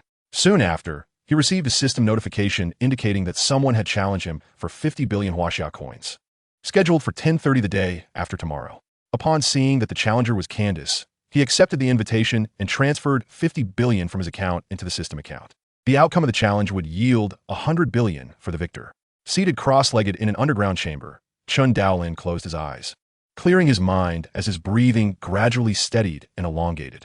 News of the 50 billion bet between Chen Daolin and Candace spread throughout the training camp, rapidly circulating among students and instructors alike. The imminent clash between Candace, a seasoned veteran of 3 years, and Chen Daolin, the current rising star of the camp, drew considerable attention. Is Chen Daolin not exceedingly arrogant, daring to wager against Candace? The ranking board showed Candace at 75 and Chen Daolin at 97, highlighting a significant disparity between them, leading many to conclude the outcome was already evident. What foolishness! Isn't this merely gifting 50 billion to Candace? I believe Chen Daolin might have a chance. He is not foolish, others contended. The camp buzzed with discussions regarding the upcoming wager between Candace and Chen Daolin. While most favored Candace, a few believed Chen Daolin could emerge victorious. Many planned to witness the event. That evening, after Ji Xian returned, she sought out Chen Daolin at Jiangnan Pavilion. The two sat face-to-face in the first-floor lounge, sipping wine. Do you have confidence for the wager the day after tomorrow? Yixuan inquired. About 50-50, Chen Daolin replied, taking a sip. Just don't lose. Shi Jiang and Zhao Ruo, originally arriving together, spotted Ji Xian and Chen Daolin conversing over drinks in the lounge. With a shared glance of understanding, they silently turned away, leaving the two alone. Chapter 27. That shot October 23rd marked the day Chen Daolin ventured out to hunt beasts. However, today he did not specifically seek out monsters to slay. Instead, he wandered aimlessly through City 1001, carrying his long spear in silence. Occasionally, when encountering suitable beasts, he engaged in combat to refine his spear technique. His thrusts were swift, akin to the strike of a viper, elusive and difficult to anticipate. His spear cleaved through the air with ferocity, striking vital points like a predatory eagle swooping down on its prey. The sweeping motions of his spear appeared cumbersome but bore tremendous force, reminiscent of an ox navigating a corner. Each technique he executed allowed him to apply his insights into real combat, fostering further understanding of the essence of the Annihilation spear technique. As if peeling away layers of silk, he unearthed secrets concealed within the fog, and his mind grew increasingly clear and luminous. The intensity of this enlightenment surged, a culmination of long-standing accumulation through life-and-death battles, poised to erupt forth. What he needed now was an appropriate adversary with whom he could engage in a thrilling battle. Sitting on the balcony of a 5-story building, Chen Daolin caressed his long spear, gazing into the distance. Suddenly, his eyes brightened as he spotted a golden-furred leopard with a strikingly graceful physique, striding steadily and lightly by an abandoned fountain in the central square. The moment Chen Daolin noticed it, the leopard seemed to sense his presence, lifting its head to meet his gaze. Across nearly a kilometer, their eyes locked, igniting sparks of confrontation. The leopard's eyes narrowed, and it licked its lips with a rough tongue. Chen Daolin smiled. It was no coincidence they crossed paths again. This leopard had nearly cost him his life previously, and had it not been for his recent breakthrough in mastering the subtle movement technique, enhancing his combat prowess, he might not have escaped. With a swift motion, Chen Daolin leapt from the height of over 10 meters, descending like a comet and striking the ground with a thundering impact that sent dust billowing into the air. He was clad in equipment and weapons weighing several hundred kilograms. The C6 model spear alone, crafted from special materials, weighed nearly 200 kilograms. Upon landing, Chen Daolin strode purposefully toward the leopard, each step covering nearly 100 meters, his momentum surging dramatically. By the end, he left behind a fleeting shadow. King's fist. 2 times, 3 times, 4 times. Chen Daolin's gaze intensified, his otherwise unremarkable face now brimming with battle intent. Kill. In the air, a blurred spear shadow erupted forth, striking toward the leopard's vital points with the swiftness of a striking snake. The leopard growled lowly, recognizing the human before it, yet astonished by his audacity to provoke it. With no further ado, it lunged to attack. One was a human warrior with profound spear skills and an uncanny agility, while the other was a colossal, ferocious beast of high rank, swift as lightning. Their clash transformed the square into a chaotic battleground, where the very heavens seemed to darken and dust swirled. Chen Daolin's physical prowess had reached an astonishing 12,000 kilograms, and with the fourfold eruption of the king's fist, this translated to 48,000 kilograms, formidable even among high-ranking warriors. Thus, the leopard was taken aback from the outset, suffering initial setbacks, and no longer dared to underestimate this human. Beasts rely not on agility, but on sheer physical strength, rapid speed, and robust endurance in combat. Victory lies with the one possessing greater raw power. In contrast, humans, while enhancing their physique, place greater emphasis on techniques, agility, and combat awareness, which explains why human warriors often surpass monsters of equivalent rank. As Chen Daolin engaged the leopard, he contemplated the essence of the Annihilation spear technique. Gradually, the speed of his spear became less frenetic yet heavier, consistently landing in the path of the leopard's attacks, leaving it battered and furious. I cannot endure this any longer, the leopard thought, a mix of frustration and resignation washing over it, yet possessing some level of intelligence. It recognized that if it could not win, it must flee. The instinct of beasts is simple. If you cannot win, run, unlike humans, who often entertain various considerations. Yet, at that moment, Chen Daolin's gaze grew ever brighter. He and his spear achieved an unprecedented harmony. With a sudden tremor, the spear's speed surged nearly double, the blurred shadow striking the leopard's abdomen. This shot shattered the long-standing bottleneck within Chen Daolin. The first layer of the Annihilation spear technique achieved, the leopard let out a pained cry, its eyes betraying a flicker of fear. How could this human become so formidable? It dared not continue the fight and turned to flee. Want to escape? Not a chance. Chen Daolin bellowed in anger, swiftly pursuing, his spear thrusting forward once more. A surge of power coursed through his muscles, imbuing the spear with an astonishing velocity that ultimately surpassed the speed of sound, piercing deeply into the leopardess body. Chen Daolin did not relent. With a furious roar, his muscles bulged, veins protruding, resembling a steel warrior. He planted his feet firmly on the ground, thrusting his body and the spear forward, pushing the leopard's massive frame backward. The resilient alloy shaft of the spear bent under the immense force, while the leopard felt an overwhelming power surging toward it, its internal organs churning violently, causing excruciating pain that made it convulse and emit a heart-wrenching scream. In a desperate maneuver, it lashed out with its tail, akin to a bowling ball striking pins, sending Chen Daolin sprawling over 20 meters away, leaving him breathless and with blood trickling from the corner of his mouth. He realized his mistake in confronting the leopard head-on. Thankfully, the king's fist had quadrupled his defense. Otherwise, he might have met with a far worse fate. Shaking his head, Chen Daolin quickly regained his footing and pursued the direction in which the leopard had fled, knowing it was grievously wounded and could not have gone far. Following the trail of blood, he soon spotted the beleaguered leopard in the lobby of supermarket, a pool of blood surrounding it. Two recently born cubs circled around their ailing mother. Upon seeing Chen Daolin, the leopard struggled to rise, but its injuries rendered it incapable. It emitted a weak growl, eyes reflecting a semblance of human-like pleading. After a moment of silence, Chen Daolin approached, gripping his spear and kicking aside the two cubs that lunged at him. With a powerful exhale, the massive body of the leopard trembled, its head drooping in defeat. Chen Daolin withdrew his bloodied spear, hesitated for a moment, then ultimately sheathed his knife. He kicked the two attacking cubs away once more and turned to leave. Chapter 28. The arena today marked the day of the duel between Chen Daolin and Candace. One was a newcomer who had burst into the top 100 within a month of entering the training camp, earning the attention of the extreme martial arts school. The other had spent 3 years in the training camp, ranking 75th, a veteran with commendable skills in both movement and swordsmanship, praised by many instructors. The decisive battle was set for 10:30 a.m. Even before the hour arrived, the 9th floor hall was already bustling with students and instructors engaged in animated discussions. The supporters of Candace, hailing from the European Union, stood on one side, while those backing Chen Daolin from the Huaxia faction occupied the opposite side, creating a palpable tension. This battle would undoubtedly belong to Candace. Having trained for 3 years, he held a distinct edge over Chen Daolin, who had only been in the camp for less than 2 months. Yet, Chen Daolin had advanced impressively into the top 100 last month, and many believed he had a chance to triumph. As the crowd buzzed with anticipation, both Chen Daolin and Candace appeared almost simultaneously, their eyes locked, igniting a spark of confrontation. Candace grinned. "Today, you will surely lose, and it will be a crushing defeat. I will show you that this training camp is far from what you imagined." Chen Daolin retorted defiantly. "I hope you one day find yourself questioning your life choices afterward." Chen Daolin and Candace entered the challenge room. An electronic voice echoed through the hall. "Go for it, junior brother Chen." Zhao Ruo cheered, fists raised in encouragement. "You could do it." Chu Chong and Shi Jiang, among other Huaxia students, rallied behind him. "Candace, don't lose. Go for it."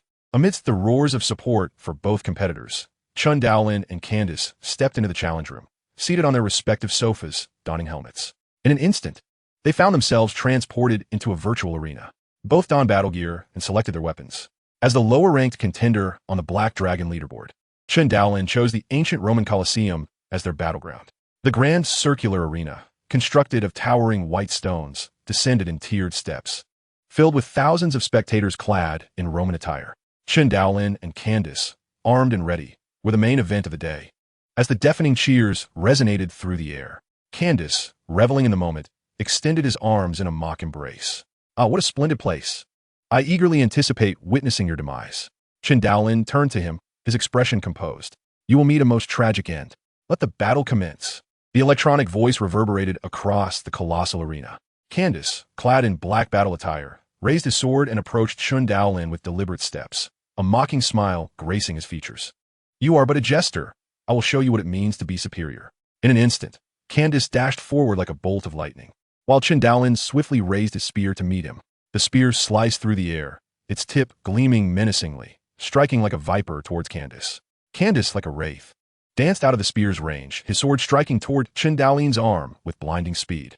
Chen Daolin felt the weight of the attack and managed to bring his spear down just in time to deflect Candace's blade. A tremendous force reverberated from the clash. Candace was taken aback, realizing that Chen Daolin's strength was unexpectedly formidable.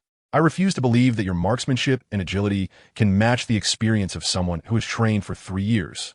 Candace's gaze sharpened, his movements becoming even more elusive as his swordplay grew increasingly unpredictable. He unleashed a flurry of 10 strikes, each aimed at Chen Daolin's vital points. Clang, clang, clang. The sharp sounds of metal clashing echoed violently as the two engaged in rapid exchanges, their skills colliding in a whirlwind of combat. Chen Daolin relied on his immense strength, speed, and reflexes to fend off Candace's relentless onslaught, yet his expression betrayed a hint of distress. His movements approached perfection, while his swordsmanship likely reached a pinnacle of mastery, leaving Chen Daolin acutely aware of the vast chasm in their respective realms of skill. Despite sharing identical physical capabilities and having activated the quadrupled power of the King's Fist, he was still being overwhelmed by Candace. Ha ha ha! Did you think you were the only genius, the only one who worked hard? I have practiced swordsmanship since childhood, training 8 hours a day until my arms ached. And after more than a decade, I have achieved what you see now. The disparity between us is insurmountable. Accept your fate. Candace's expression turned frenzied as he launched a furious assault on Chen Daolin. Chen Daolin regarded him coldly, and in a sudden burst of speed, he surged forward, reaching an astonishing pace. What? Candace gasped, astonished by Chen Daolin's acceleration. He had no time to contemplate. Instinctively, he attempted to evade. However, his body could not keep pace with his reaction speed. As soon as he moved, the longsword in his hand was wrenched free by an overwhelming force. A sharp pain pierced his chest, and, as he lowered his gaze, he found the barrel of a gun embedded in his torso. A look of disbelief spreading across his face. A fragment of the gun barrel protruded from Candace's back. You! Candace attempted to voice something, but was rendered speechless. His eyes dimming. Challenge! Chen Daolin wins. The electronic voice reverberated throughout the arena, and the entire Colosseum blurred into nothingness. Did I truly lose? Candace remained engulfed in disbelief over his recent defeat. He realized that Chen Daolin had been concealing his true strength all along. A wave of trepidation washed over him. Having just entered the training camp, he was already faced with such formidable opposition. What would happen in the future? It was best not to provoke him. As a scion of a prominent family, Candace understood the virtues of patience and discernment.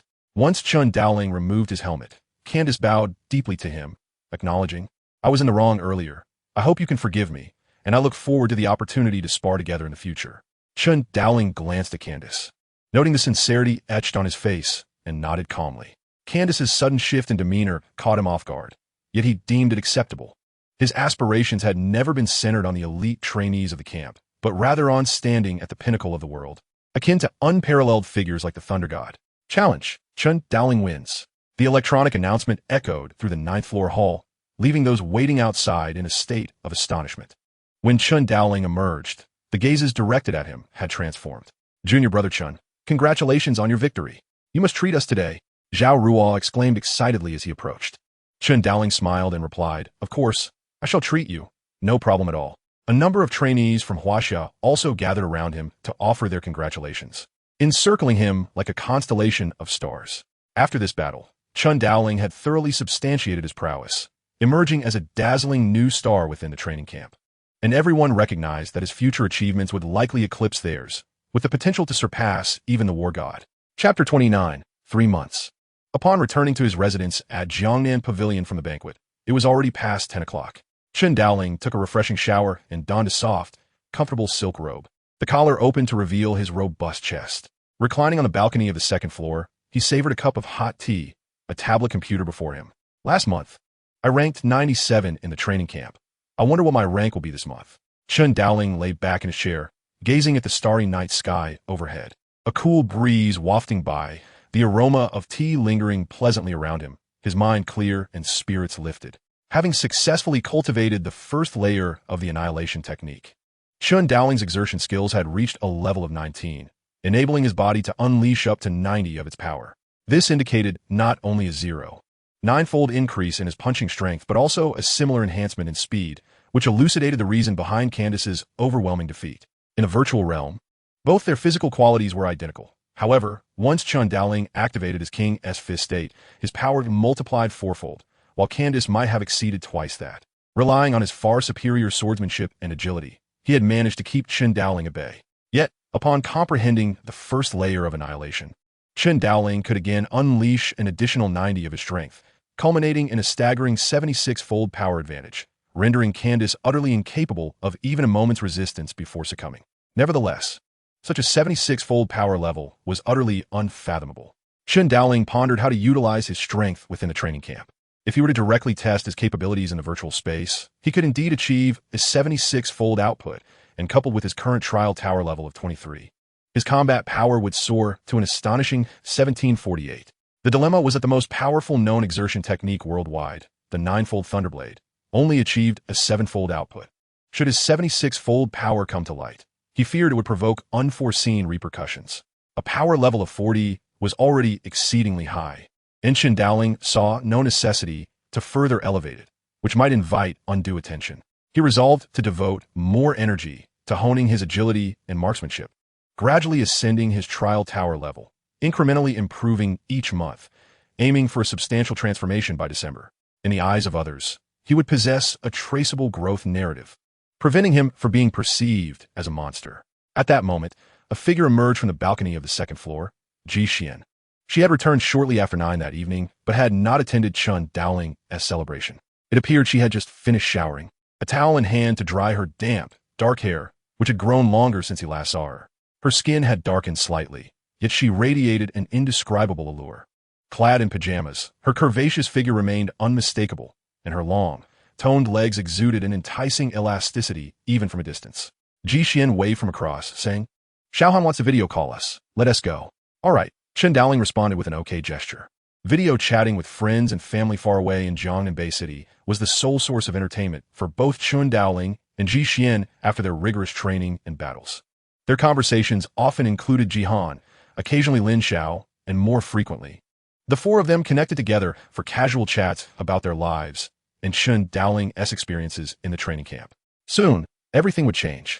Chen Daolin thought quietly as he gazed at the smiling girl in the wheelchair on the screen.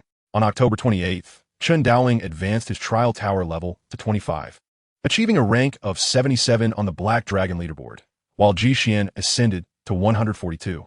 Chen Daolin continued to diligently practice marksmanship in the gravity chamber each day. Besides training in the practice room, he would often carry a long spear while walking, refining his skills, cultivating his genetic potential, and earnestly absorbing the knowledge of the training camp. On the odd days of November, he ventured to hunt monsters, with his understanding of the first layer of annihilation deepening. His physical abilities improved markedly, and his marksmanship advanced significantly. His exertion level reached 19, and with the quadruple enhancement from the King's Fist, his strength had already attained the level of a novice war god, dramatically increasing his efficiency in hunting monsters. By the end of November, he conquered the second layer of the trial tower, reaching level 27, with his combat power escalating to 108. His position on the Black Dragon leaderboard rose to 56. Excellent. Maintain this level of diligence, and you will soon achieve remarkable feats in marksmanship, C2 Boule remarked with satisfaction, standing before Chen Daolin with his hands clasped behind his back. "Fuck!" A white trainee from the training camp cursed loudly, removing his helmet and storming out of the challenge room in irritation. As Chen Daolin exited the challenge room, he glanced at his phone, smiling slightly at the notification of a balance change from his banking app. A group of Huaxia trainees sat together, drinking and conversing, and Chen Daolin was among them, smiling as he sipped his drink and occasionally chimed in. Time swiftly passed, and December arrived. The weather had turned decidedly colder, the sky overcast, and the wind howling. Yet, for some unknown reason, the training camp remained as warm as spring, with an abundance of flowers, trees, and a picturesque setting of bridges and flowing water, resembling a celestial paradise. In the early morning, before the sun had risen, the entire training camp was still shrouded in darkness. Numerous trainees were already entering and exiting the pavilions. Chen Daolin, along with Ji Xian, Zhao Ruo, and Shi Jiang, strolled and chatted. Within the training camp, Chen Daolin shared a close camaraderie with the trio from Jiangnan Pavilion, especially with the boisterous Zhao Ruo, who reminded him of Lin Xiao, and the steady, warm-hearted Shi Jiang, both of whom brought him immense comfort. "Junior brother Chen, your ranking has risen rapidly lately. Everyone keeps asking me if you have a secret," Shi Jiang teased. "Indeed, with such close relationships, do share your secrets with us. We promise not to tell," they chimed in unison. Zhao Ruo, with a cheerful demeanor, tugged at Chen Daolin's arm. Chen Daolin lowered his gaze, glancing at Zhao Ruo's modest A-cup figure before shifting his attention to Ji Xian, feeling a pang of discomfort. The disparity between individuals was stark. Clearing his throat, Chen Daolin muttered, "You tricked me." Enraged and embarrassed, Zhao Ruo released her grip on his arm. Laughter erupted around them. In a small martial arts training hall within the Ninefold Tower, Chen Daolin stood alone before a punching power testing machine. Taking a deep breath, he stepped forward, his right fist drawn back, the sinewy muscles of his body rippling like waves, transmitting force through every part of his arm. In the next instant, he unleashed his punch, breaking the sound barrier as it struck the black punching target with a resounding thud, echoing throughout the empty hall. The target was propelled backward by the immense force before rebounding and vibrating incessantly. The screen displayed a staggering figure, 400 kilograms. This was Chen Daolin's punch power achieved without employing the King's Fist technique, utilizing the first layer of the annihilation technique. Should he activate the King's Fist, his punch power would quadruple, reaching an intermediate god of war level. Since October, Chen Daolin's physical prowess had surged remarkably. In September, he gained approximately 4,000 kg of strength. In October, it rose to over 5,000 kg. In November, it reached 6,000 kg, and in December, he exceeded 7,000 kg. Over 4 months of training, his total strength had increased by around 23,000 kg, averaging an astonishing 6,000 kg per month. Presently, his punch power had surpassed 26,000 kg and was expected to reach approximately 28,000 kg by the end of December. The time had come to resolve that contract, Chen Daolin mused, gazing at the screen of the punching power testing machine. Chapter 30, Dragon Blood. Congratulations. You have passed the second layer, Stage C of the Trial Tower. Your current Trial Tower level is 30, standing atop a desert, bloodied and armed with a long spear dripping with blood. Chen Daolin surveyed the dozens of iron-armored scorpion corpses strewn around him. This will suffice, he smiled, exiting the virtual space. With a Trial Tower level of 30 multiplied by a punch power intensity level of 40, his combat power amplitude had reached 12, fulfilling the contract's requirements. On December 25th, the traditional Western Christmas, Chen Daolin declared, "Xiaohan, I have a Christmas gift for you, but you'll have to wait until we return home for me to give it." Exiting the Ninefold Tower's entrance, he inhaled deeply, a joyful smile lighting up his face. Finally, he had reached this milestone. His efforts had not been in vain. At Jiangnan Pavilion, Chen Daolin dialed a number from the contract signed with the Extreme Martial Arts School. Once his combat power amplitude met the requirements, he could call this number to claim his reward. Beep. The call connected. "Hello," a deep voice greeted. "Hello, this is Chen Daolin from the elite training camp." He replied coolly, "I previously signed a contract with a martial arts school that includes 5 reward clauses. If I meet any one of them, I can call this number to claim my reward, correct?" "Indeed," the voice confirmed. "My combat power amplitude has reached 12, fulfilling the first clause," Chen Daolin stated. "Please hold while I verify," the voice replied. Moments later, it returned. Congratulations, Chen Daolin. Your combat power amplitude is now 12, and as today is December 25th, 2056. At 1425, before January 1st, 2057, you qualify for the reward. Your reward includes a full combat suit, weaponry, any one set of secrets, and a vial of dragon blood valued at 80 billion. By the way, I had an agreement with Inspector Wong from the Extreme Martial Arts School to exchange items of equal value for the Water of Life, Chen Daolin added. "Oh, is that so?" The voice paused, seemingly consulting with others. Moments later, it resumed, "Indeed, I have confirmed that Inspector Wong agreed to assist you in exchanging for the Water of Life, but it will take 3 days to deliver. Do you wish to proceed with the exchange?" "Yes, I confirm," Chen Daolin replied firmly. "Very well." After some further negotiation, his reward was adjusted to include the combat suit and weaponry exchange for a vial of Water of Life, with the remaining items unchanged. He chose the secrets titled Annihilation. The elite training camp was located within the headquarters city, aside from the Water of Life.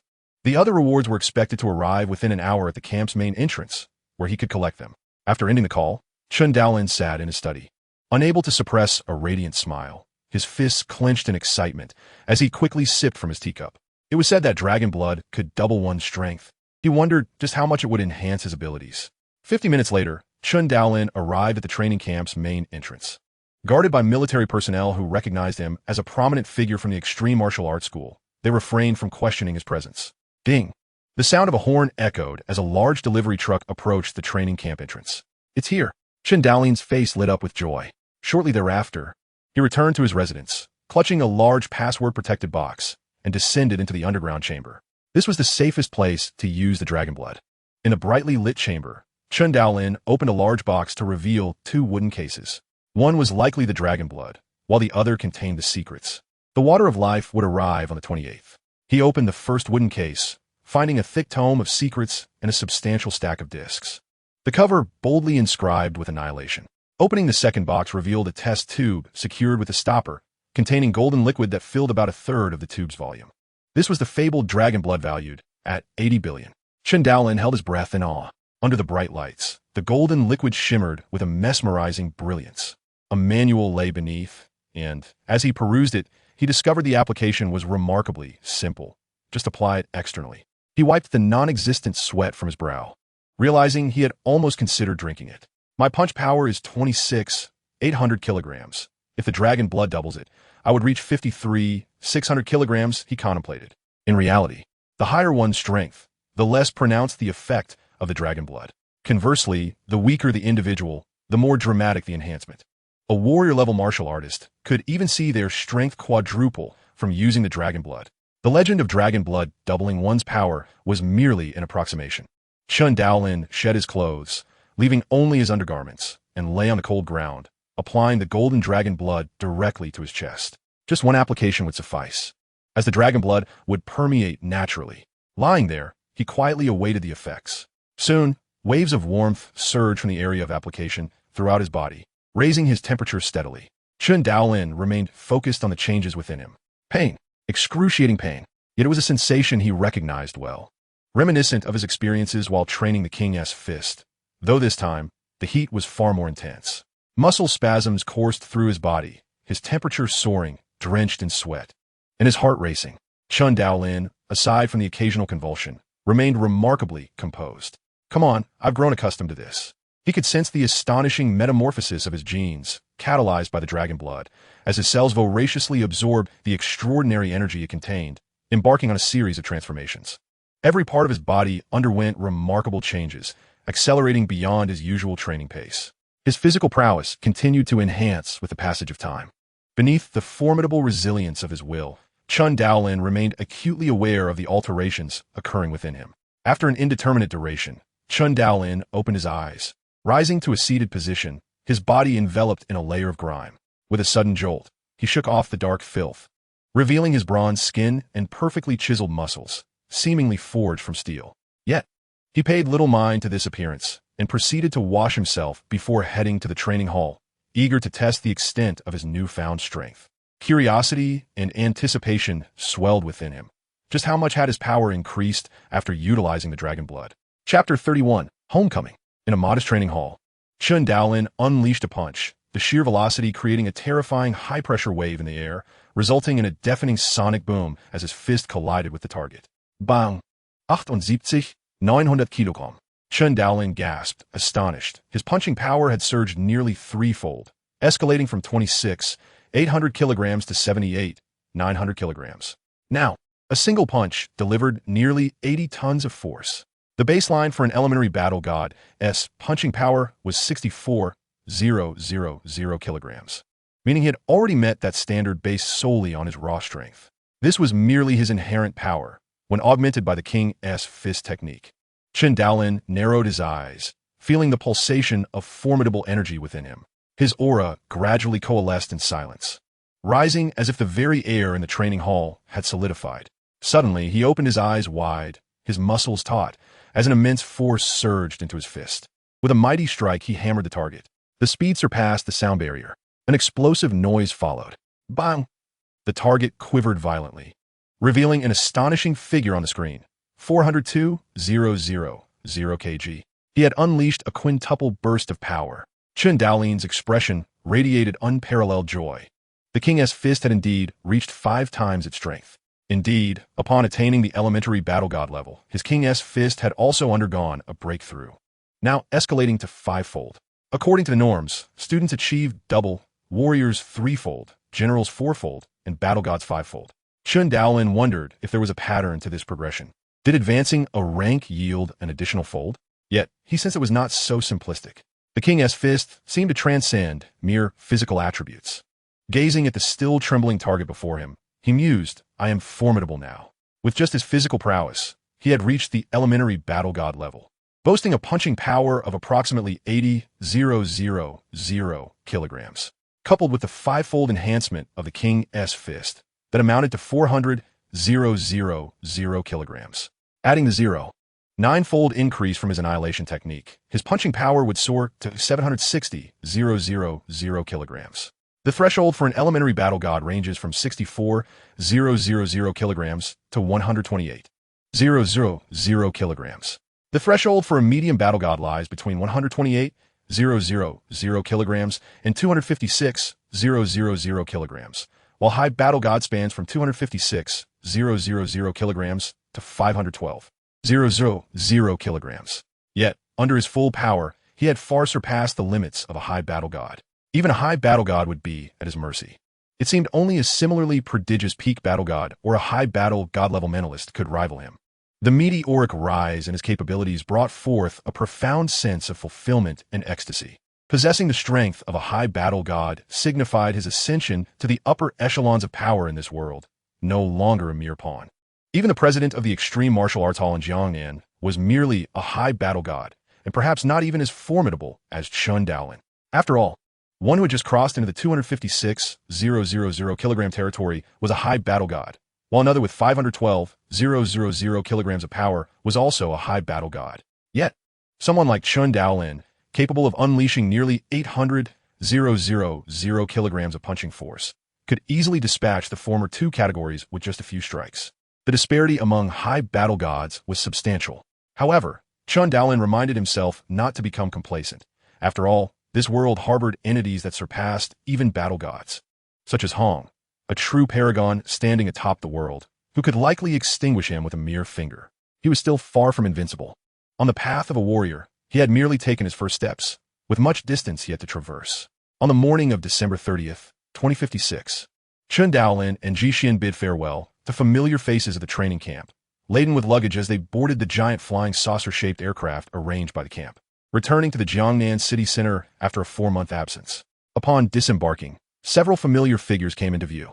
A closer inspection revealed them to be members of the Extreme Martial Arts Hall in Jiangnan, including one of the supervisors, Zhuge Tao, and even the chief instructor of Yangzhou City, Wu Tong.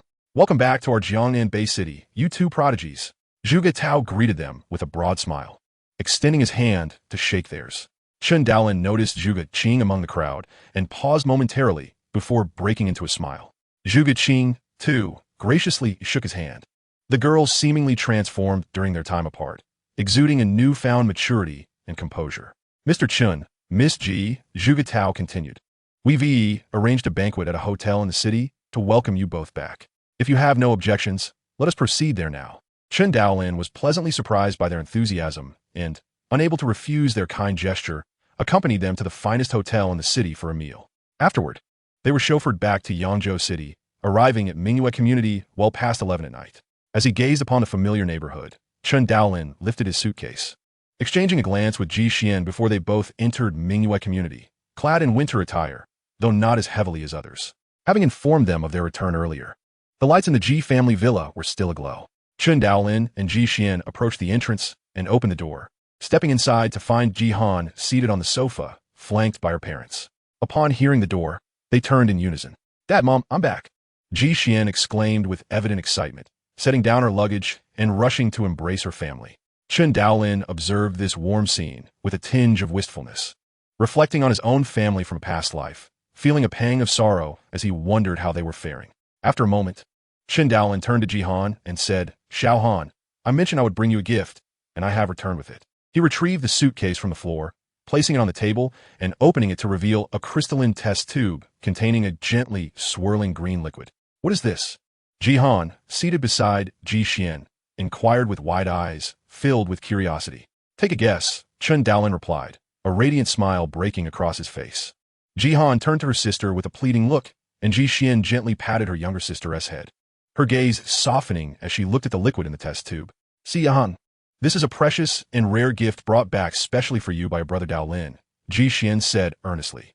Jihan was taken aback to see her sister wearing such a serious expression for the first time, her own face tightening with anxiety. Yes, parents, unaware of the impending revelation, exchanged worried glances at Jihan, but, trusting in Chen Daolin and their eldest daughter, remained silent observers. Chen Daolin had no intention of keeping the Ji family in suspense. Xiaohan, this is called the water of life. It possesses extraordinary powers that can restore your legs. Jihan, momentarily stunned, quickly covered her mouth with her hand, her eyes pleadingly seeking her sister's reassurance. Sister? Xiaohan, he speaks the truth. After Ji Xian's nod of affirmation, Jihan began to tremble, tears cascading uncontrollably down her cheeks. Ji's parents, overwhelmed with emotion, their eyes glistening with hope, implored Xiao Chun, is it true? Can this substance truly heal Xiaohan's legs? For years, their daughter's lost limbs had weighed heavily on their hearts, and the prospect of her standing once more was nearly too much to bear. Indeed, Uncle Ji and Aunt Shun, the water of life I have brought back can absolutely restore Xiaohan's legs, allowing her to stand again and live a life indistinguishable from that of any normal person. Here is a document for your review, Chen Daolin stated, presenting evidence without further elaboration. That very night, Jihan's legs, lost for years, miraculously regenerated, and the Ji family villa reverberated with their joyous laughter. A new chapter unfolded as the new year dawned. Chapter 32, Jihan. In recent days, the most talked about topic in the Minghui community was the miraculous return of Jihan's legs, which had been absent for years. Ayavitsis recounted seeing Jihan, who had once been confined to a wheelchair, strolling alongside her family within the neighborhood. When queried about the sudden restoration of her legs, they would cryptically reveal that it was due to an incredibly precious medicine known as the water of life, a substance unheard of by the average person. Where can you buy it? Huh? Can you afford something worth 3 billion? Selling your entire family wound tea even cover a fraction of it. This remarkable treasure was brought back by Chen Daolin, a boy from the Chun family who had grown up alongside the Ji family. Rumor had it that he was exceptionally gifted and had already signed a contract with the Extreme Martial Arts School, currently undergoing training at some elite academy. What? You don't know what the elite academy is? Those who emerge from there are all warriors. Do you know what a warrior is? They are of the same caliber as the president of our Extreme Martial Arts School's Jiangnan headquarters, a person of considerable renown throughout the entire Bay City. Overnight, Chen Daolin became a household name in the Minghui community. Though he had been well known before, the impact of the water of life he brought back was unprecedented. Everyone was aware that the Ji family had struck gold. Not only had they a daughter chosen for the elite training program at the Extreme Martial Arts School, but Chen Daolin had also ascended to a prominent position within the school, destined to become a core figure in its future. Many envied the Ji family's fortune, and upon hearing that Chen Daolin was still single, various families began to ponder their own prospects. Consequently, Chen Daolin noticed a surge of visitors to the Ji residence, and each time he encountered their gazes, he felt a peculiar discomfort. Engaging in a chat with a group, Chen Daolin found himself amidst a collection of renowned warriors from the Extreme Martial Arts School, including the likes of Situ, Bolai, and Jianfang. His colleagues from the Jiangnan headquarters were all present, along with the chief instructor of the Yangzhou City Dojo, Wu Tong, and the instructor from the Yain district, Jiang Yan. The group included prodigies from around the globe, hailing from the 5 major powers and numerous families of the HR Alliance, as well as those sent to the elite academy by the Extreme and Thunder Martial Arts schools. The connections that others sought tirelessly, often in vain, were inconsequential to him, and he could hardly be bothered. Of course, Chen Daolin was most familiar with his friend from Jiangnan, Shi Jiang, Zhao Ruo, and other talent from Huaxia, such as Chu Chong. Occasionally, they would exchange messages to maintain their camaraderie, but most martial artists were preoccupied with their training, leaving the group chat rather quiet. Chen Daolin, having returned home with more free time, would occasionally check in, though he had little interest in such matters. Daolin Gu, it's about time. Let us go, Jihan's melodious voice chimed from outside. As Chen Daolin stepped out, he was momentarily taken aback by the sight of Ji Xian and Jihan. Today, Ji Xian seldom adorned a skirt, her simple purple short-sleeve top embellished with lace, paired with a flowing pale yellow skirt that elegantly accentuated her tall figure, rendering her breathtakingly beautiful. Jihan's long hair was meticulously styled, adorned with white kitten-shaped hairpins, and she wore a pristine white dress, resembling a delicate and fragrant lily, her slender legs gracefully clad in warm stockings.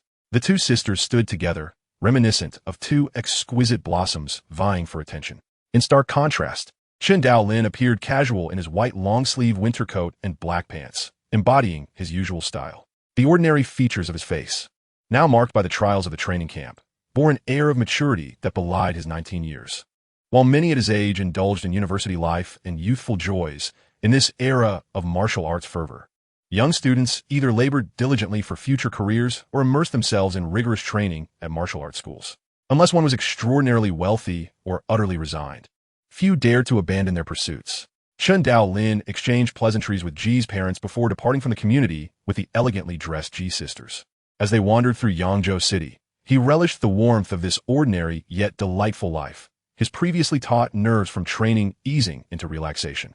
However, accompanied by the stunning duo, he attracted envious glances from passers-by, who viewed him with disdainful jealousy. Jihan clasped Chen Daolin's arm with one hand and her sister Ji Xian's arm with the other. The three of them seemingly transported back to a carefree childhood, their smiles radiant and joyous. If only we could remain like this forever, Jihan mused.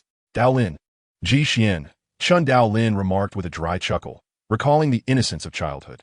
Sister, Daolin Gu, let us go to the amusement park. Yan exclaimed, her eyes sparkling with excitement.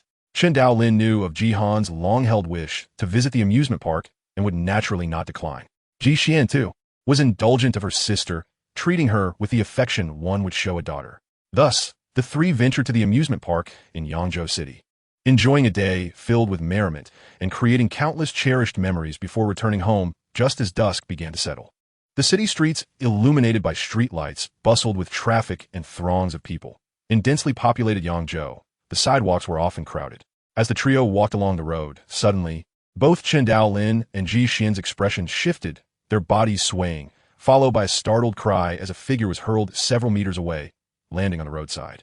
Surrounding pedestrians quickly turned their attention, converging to murmur and speculate. You dare to strike me?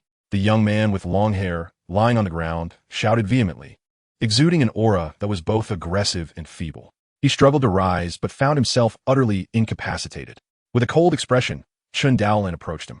What did you intend to touch? It would suffice if you attempted to grope Ji Xian, for you would certainly fail. But to touch Jihan is out of the question. She is my sister.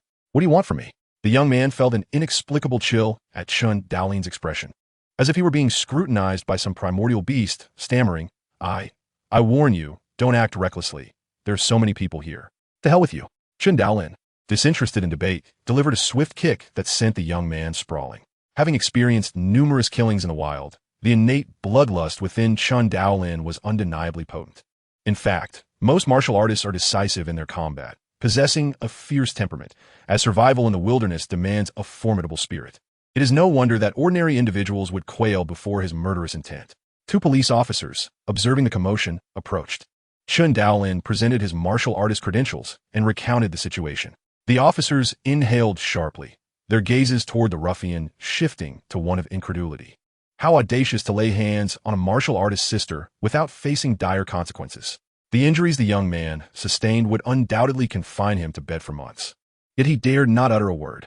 After the commotion, Chen Daolin returned to the Ji household, sharing dinner with Ji's parents before retreating to his adjacent villa. He changed into his training attire and entered the martial arts hall, commencing his daily regimen of unwavering discipline. Chapter 33, Lin Shao. The bright, warm winter sunlight streamed through the pristine floor-to-ceiling windows of the villa's second floor, illuminating the spacious martial arts hall and casting intricate patterns of light and shadow upon Chen Daolin, who was clad in white training garb and wielding a long spear with casual precision. His youthful, sharply defined visage was momentarily transformed into a living canvas. Contemplating the intricacies of spear techniques and footwork, Chen Daolin found himself deep in thought. His mentor, Situ Bolai, once imparted wisdom.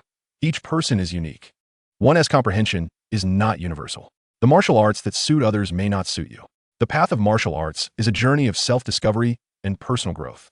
Beyond relentless practice, it entails continuous enlightenment, sometimes achieved through combat, navigating the fine line between life and death in pursuit of breakthroughs.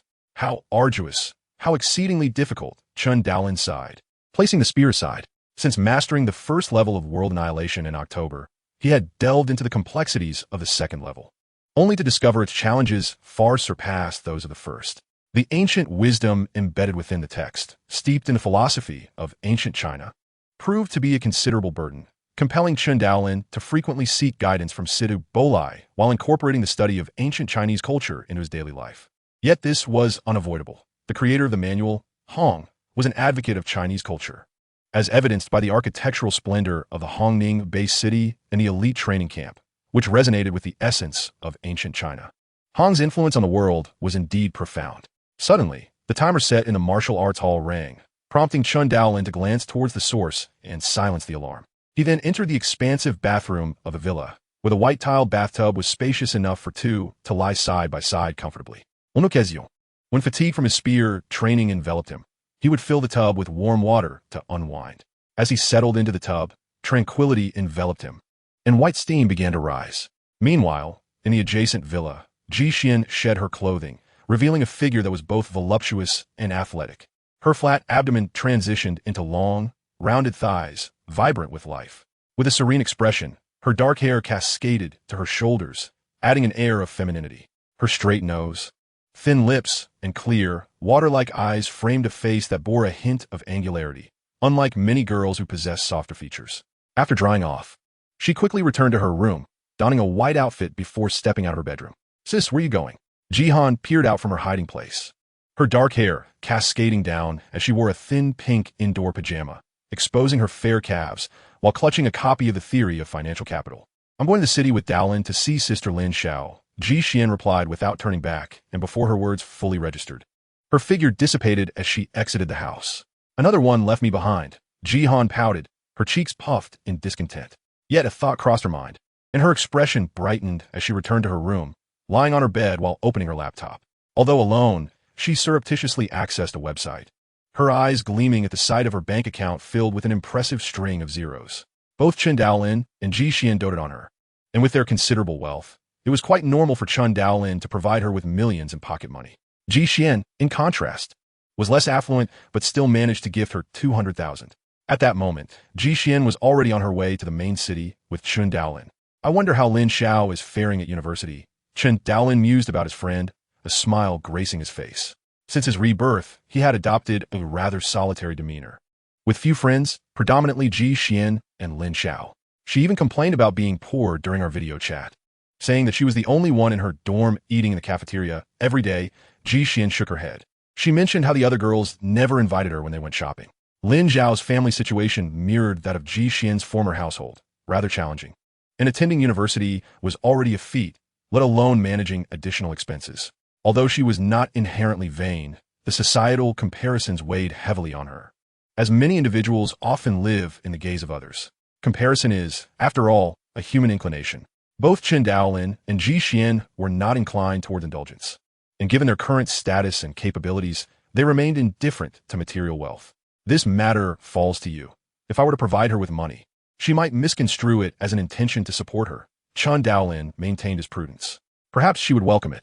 Ji Xian's tone held an odd intonation. At the entrance of the Jiangnan Second Military Academy, a beverage shop bustled with activity. Chen Daolin and Ji Xian sat at a table, resembling a couple on a date.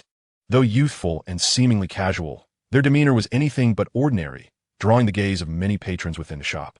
As they sipped their drinks and engaged in light conversation, their discourse primarily revolved around training camp matters and insights into their respective martial techniques.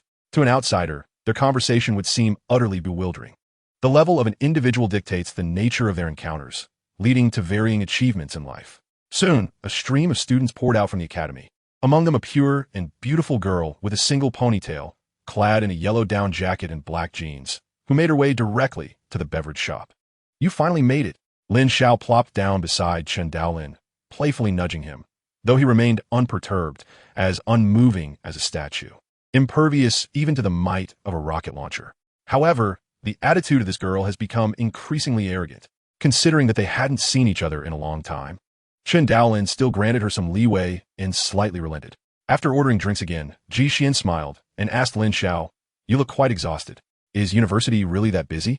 Lin Xiao shot Ji Xian a glance. "My dear Ji, I attend a military academy. Unlike you, who is thriving in an elite training camp, I must diligently study to secure a job and support my family in the future." Chen Daolin remarked, with that disdainful attitude, "You might as well find someone to marry." Lin Xiao shot him a glare. "In this day and age, what status does a housewife hold?" "Economic power," is the true authority. I won't be foolish enough to become someone else's appendage. Though if a wealthy and obedient handsome man were to pursue me, I might consider it. You have quite the imagination, Chen Daolin replied, exasperated. Suddenly, a tall young man dressed fashionably entered the beverage shop and approached Lin Xiao and her friends. Upon seeing him, Lin Xiao frowned. Xiao, what are you doing here? I've been looking for you everywhere. There's a great movie screening at the nearby Time-Space Cinema today. Let's go watch it together, and I'll treat you to dinner, the young man said, extending his hand towards Lin Xiao. She brushed his hand away and coldly retorted. Are we going to a hotel after the movie? The young man chuckled awkwardly. Xiao, you misunderstood me. I truly like you. There are so many girls at school, but I'm only pursuing you. Please give me a chance. You Zisher, we're not familiar, and I don't like you. Please don't seek me out again. Lin Xiao said, irritation evident in her voice. Now, please leave. I need to talk with my friends. You Zisher, taken aback by Lin Xiao's blatant disregard for his face in front of others, felt his pride wounded. He suppressed his anger and asked, Are you really unwilling to give me a chance? Lin Xiao met his gaze coldly, remaining silent. Seeing Lin Xiao's demeanor, Yu Zisher realized he had no hope. He felt humiliated and glanced at the ordinary-looking young man sitting closely beside Lin Xiao, who wore branded casual attire, a smirk of derision creeping onto his face. Oh, I thought you were in a hurry to get out. Turns out you're just with another man. You usually act so aloof, but isn't it all for money? Tell me, how much do you charge for a night? Anger clouded the young man's judgment, and he spoke indiscriminately. Without hesitation, Lin Xiao splashed a drink on him. But Yu Zisher dodged with surprising agility, continuing his mockery. What's wrong? Did I hit a nerve? Lin Xiao's chest heaved, her eyes glistening with unshed tears. For the first time in their long acquaintance, Chen Daolin witnessed her looking so wronged. Initially intending to remain seated quietly, he stood up, gently pressing Ji Xian's shoulder. Knowing she too could no longer hold back. Do you want to throw a punch? Let me tell you, my brother is a martial artist. Yu Zisher remained unperturbed at Chen Daolin's rising stance, showing no fear on his face. Chen Daolin regarded him calmly, his steady gaze instilling immense pressure in Yu Zisher. Akin to a frog ensnared by a venomous snake, his body stiffening as cold sweat trickled down his back. If you don't want to spend your next life in a hospital bed, I suggest you leave, Chen Daolin warned after contemplating, ultimately refraining from violence. After all, this was likely a schoolmate of Lin Xiao's. Escalating the situation would not bode well for her. Yu Zisher, filled with a mix of anger and fear, exited the beverage shop, vowing inwardly, You scoundrels, I will have my brother teach you a lesson. A sharp scream echoed from outside, and Chen Daolin, hearing Yu Zisher's anguished cry, lowered his head slightly, glancing at Ji Xian, whose expression remained serene. He shook his head. Forget it. It's his misfortune. Chapter 34. City 003 on January 12, 2057, in a main urban area of Jiangnan Bay City. An 88-story skyscraper towered impressively, adorned with the striking letters HR. The ground floor was surrounded by a beautiful plaza and featured the largest fountain in the entire Jiangnan Bay City, with thousands of fully armed soldiers patrolling and guarding the area, prohibiting outsiders from entering. The lobby of the HR Alliance gleamed, boasting exceptional decor and the attendants, both handsome and charming, greeted guests with smiles that felt like a gentle spring breeze. A young warrior clad in gray combat attire, bearing a shield and a bronzed long spear, entered alongside a tall, slender young woman with short black hair, dressed in black combat gear and equipped with a battle knife and shield.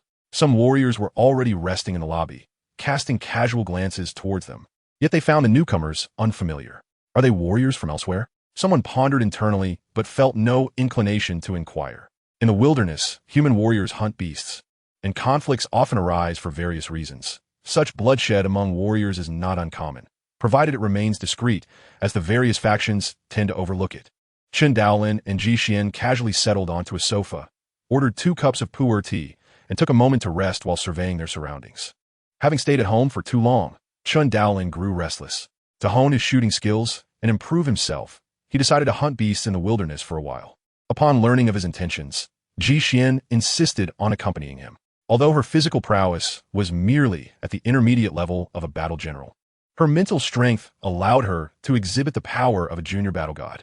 Moreover, as a mental warrior, she was more formidable in combat than an ordinary junior battle god. Thus, Chen Daolin did not refuse her request. After a brief respite, the two departed the HR Alliance building and boarded a specialized vehicle heading to the train station, setting off to leave the base city for the wilderness. City 003 is one of the most formidable regions in the Eurasian area, boasting an extensive array of architecture and an astonishing density of monsters, including numerous Lord-level beasts and even terrifying creatures that surpass that level. Countless warriors flock here to hunt monsters. Generally, those who can thrive in this environment possess considerable strength, and some battle gods are known to frequent the area. The Southeast Military District Supply Base serves as a resting point for passing warriors. But Chen Daolin and Ji Xian did not stop there, heading straight for City 003. They traveled along the highway for approximately a day before entering the vicinity of City 003. Due to its proximity to the ocean, the area is home to terrestrial, aerial, and aquatic monsters, making it a veritable concentration camp for beasts. Chen Daolin and Ji Xian skillfully navigated around large groups of monsters, gradually infiltrating the depths of City 003. Chen Daolin's physical prowess was at the junior battle god level, while Ji Xian's was at the intermediate battle general level, augmented by her mental strength, which enabled her to scan the surrounding environment, providing significant reconnaissance and vigilance. Thus, the two found themselves quite at ease within City 003. After mingling on the outskirts for 2 days and hunting numerous monsters, primarily beast generals, as well as a medium lord-level creature, the Golden Line Black Python, along with 2 junior lord-level beasts, the Iron Sword Giant Tiger and the Dragon Mastiff. Their primary aim was not merely to hunt, but to refine their skills. In facing junior and medium lord-level monsters, Chen Daolin refrained from using his King's Fist prematurely, opting instead to engage them directly with his inherent strength, unleashing his full power only when necessary to vanquish them. Ji Xian is in a similar predicament. However, her physical prowess is merely at an intermediate war general level. Thus, relying solely on her mental prowess, she can only engage intermediate and advanced beast generals in one-on-one combat. When faced with lord-level monsters, she must employ her mental abilities, albeit only to contend with initial lord-level beasts or to assist Chen Daolin in ambushing intermediate lord-level monsters. As for advanced lord-level monsters, they have yet to encounter such formidable foes. Even if they were to confront a powerful lord-level beast, Chen Daolin need not worry about Ji Xian's safety, for a mental adept can manipulate objects to facilitate their own flight. Aside from flying beasts and the king-level monsters that surpass lord-level, ordinary terrestrial monsters do not possess the ability to soar, thus posing no threat to a mental adept hovering in the skies. Nevertheless, soaring high above becomes an obvious target, easily attracting the attention of aerial predators. Hence, unless absolutely necessary, one should refrain from ascending to the heavens. Come, have a sip of water and rest for a while. Chen Daolin and Ji Xian reclined against the wall of a street-side establishment, sharing a water flask and consuming compressed biscuits as they took a breather.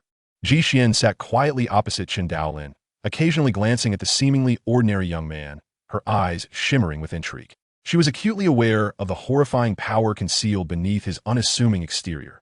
Even an intermediate lord-level beast stood little chance against Chen Daolin's full-force assault, succumbing to grievous injuries within mere seconds before Ji Xian assisted in delivering the final blow. The sheer force, speed, and momentum of his attacks left her heart racing in recollection. Chen Daolin mentioned that his physical prowess stemmed from a reward at the Extreme Martial Arts Academy, evoking a tinge of envy in Ji Xian.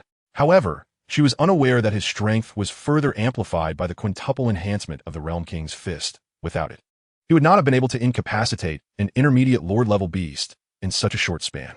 Even those ordinary peak advanced war gods might find it easy to defeat a lord-level beast, yet slaying one poses a significant challenge, as they tend to flee, accompanied by throngs of surrounding monsters. Prolonged engagements within urban areas could attract even more beasts, given that the wilderness is their true stronghold. Moreover, among high-tier warriors, there exists a prevailing secret. Hunting too many advanced lord-level beasts within a single region may incite the wrath of the king-level monsters that inhabit that territory. The harvest has been fruitful these past few days. If we continue hunting for another 2 days, we shall be ready to return. Chen Daolin observed the backpack at his feet, laden with monster materials, a satisfied smile gracing his lips. Ji Xian mirrored his smile. Materials from initial lord-level beasts typically fetch between 50 million to 5 billion in the HR Alliance, while those from intermediate lord-level beasts range from 5 billion to 50 billion. High-level lord-level beast materials generally exceed 100 billion. Legendary king-level beast materials may command prices ranging from several hundred billion to over 1,000 billion.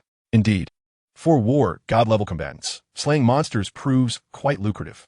However, they too incur substantial expenses, such as procuring repairs for their costly weapons, battle attire, potions, and training manuals. all of which require considerable financial resources. Thus, while an initial war god-level warrior might earn 50 billion annually, this is contingent upon having no expenditures, which, in reality, is far from feasible. Intermediate war gods typically earn in the realm of 100 billion, while high-level war gods can easily amass 200 billion in a year. The stronger the warrior, the more readily they accrue wealth, albeit their expenditures are equally staggering. Most of a warrior's fortune is concentrated in their weaponry and equipment or converted into strength. No one is foolish enough to hoard vast sums of cash unless for specific purposes. After a brief respite, Chen Daolin and Ji set forth once again to hunt monsters. Chapter 35. The Three War Gods. Beneath the overcast sky, the cold wind howled, and, unbeknownst to anyone, a light snow began to fall, dusting the earth with flecks of white. In the park of City 003, numerous trees lay strewn across the ground, ravaged as if by a tornado. The air reeked of a pungent metallic scent, inducing nausea. A colossal gorilla, resembling a small mountain with jet-black fur resembling steel needles, lay motionless on the ground, a gaping hole the size of a bowl in its chest, blood staining half its body crimson.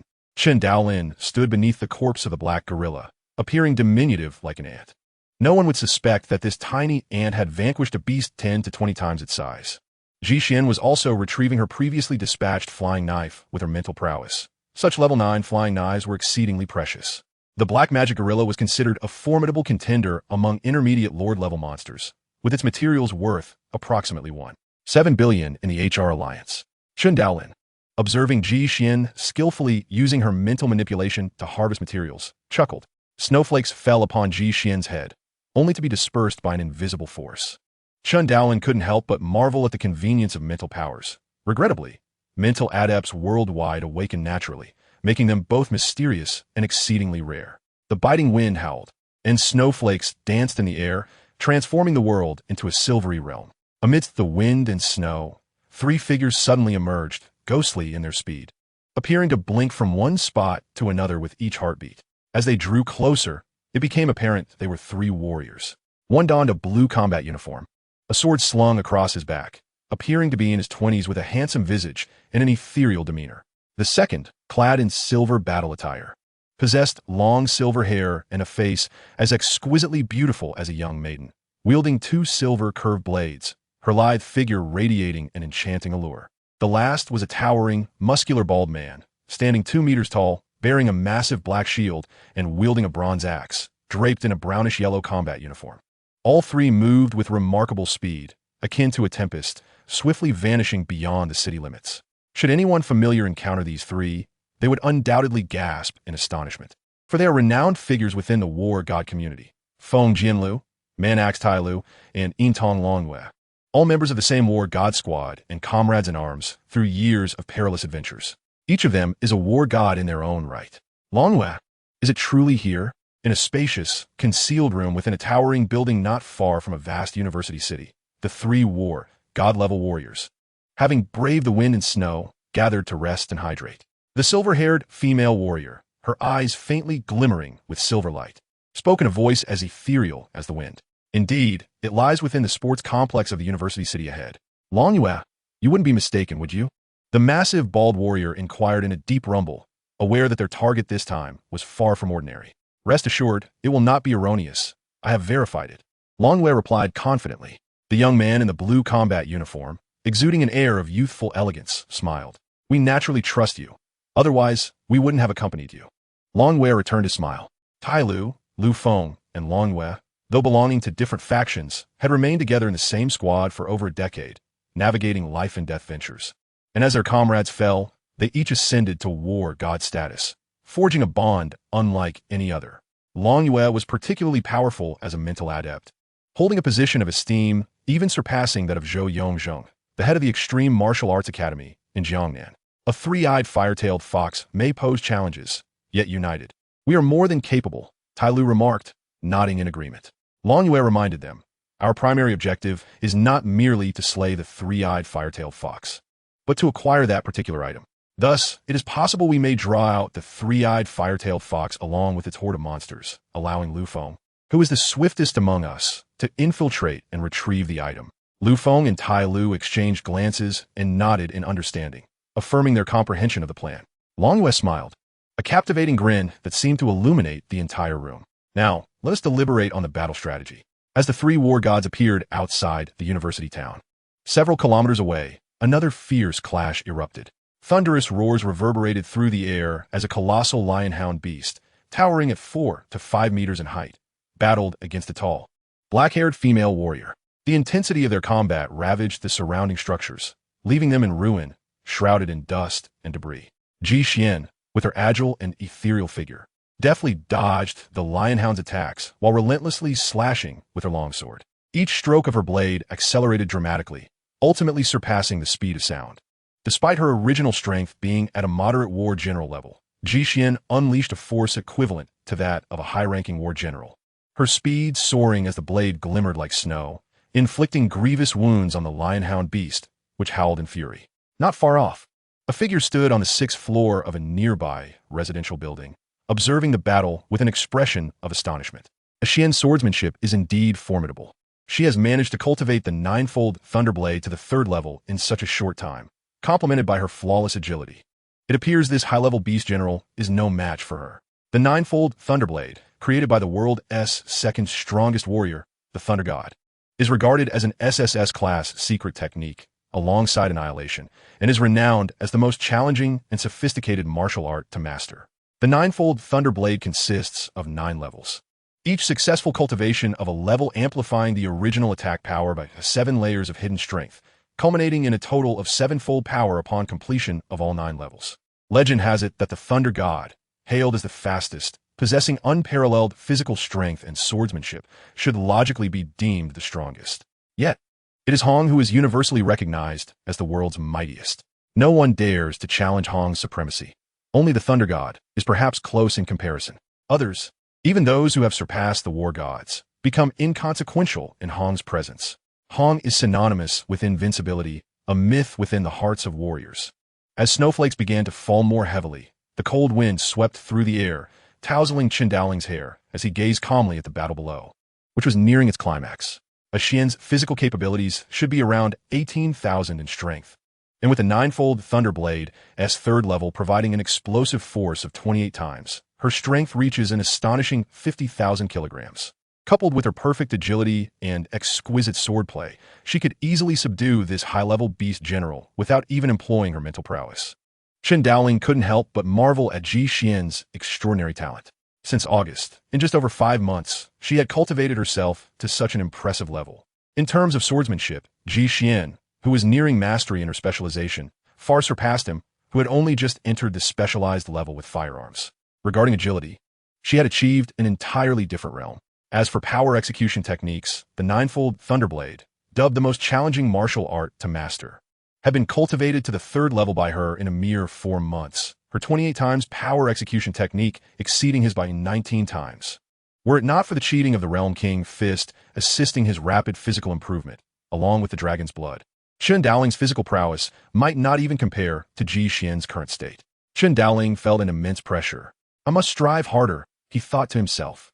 If Ji Xian were to surpass him despite his significant lead, it would be quite humiliating.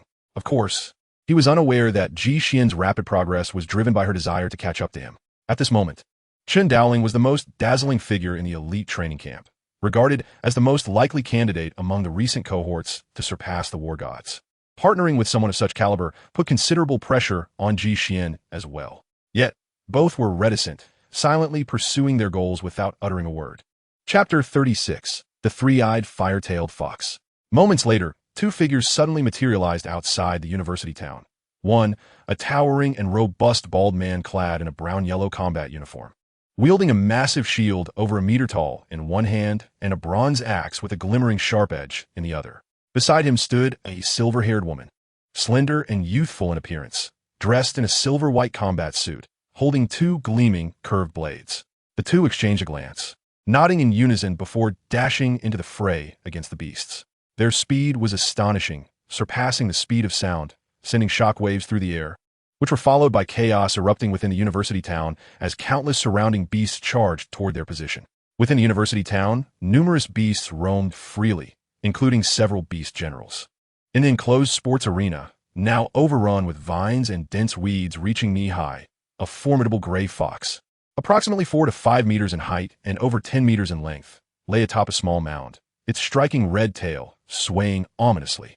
This was the three-eyed fire-tailed fox, a high-level lord beast that dominated the area. The three-eyed fire-tailed fox, resembling a small mountain, rested quietly, its two forelimbs crossed beneath its chin. Each breath resonated within the silent arena, causing a gentle wave of air to stir.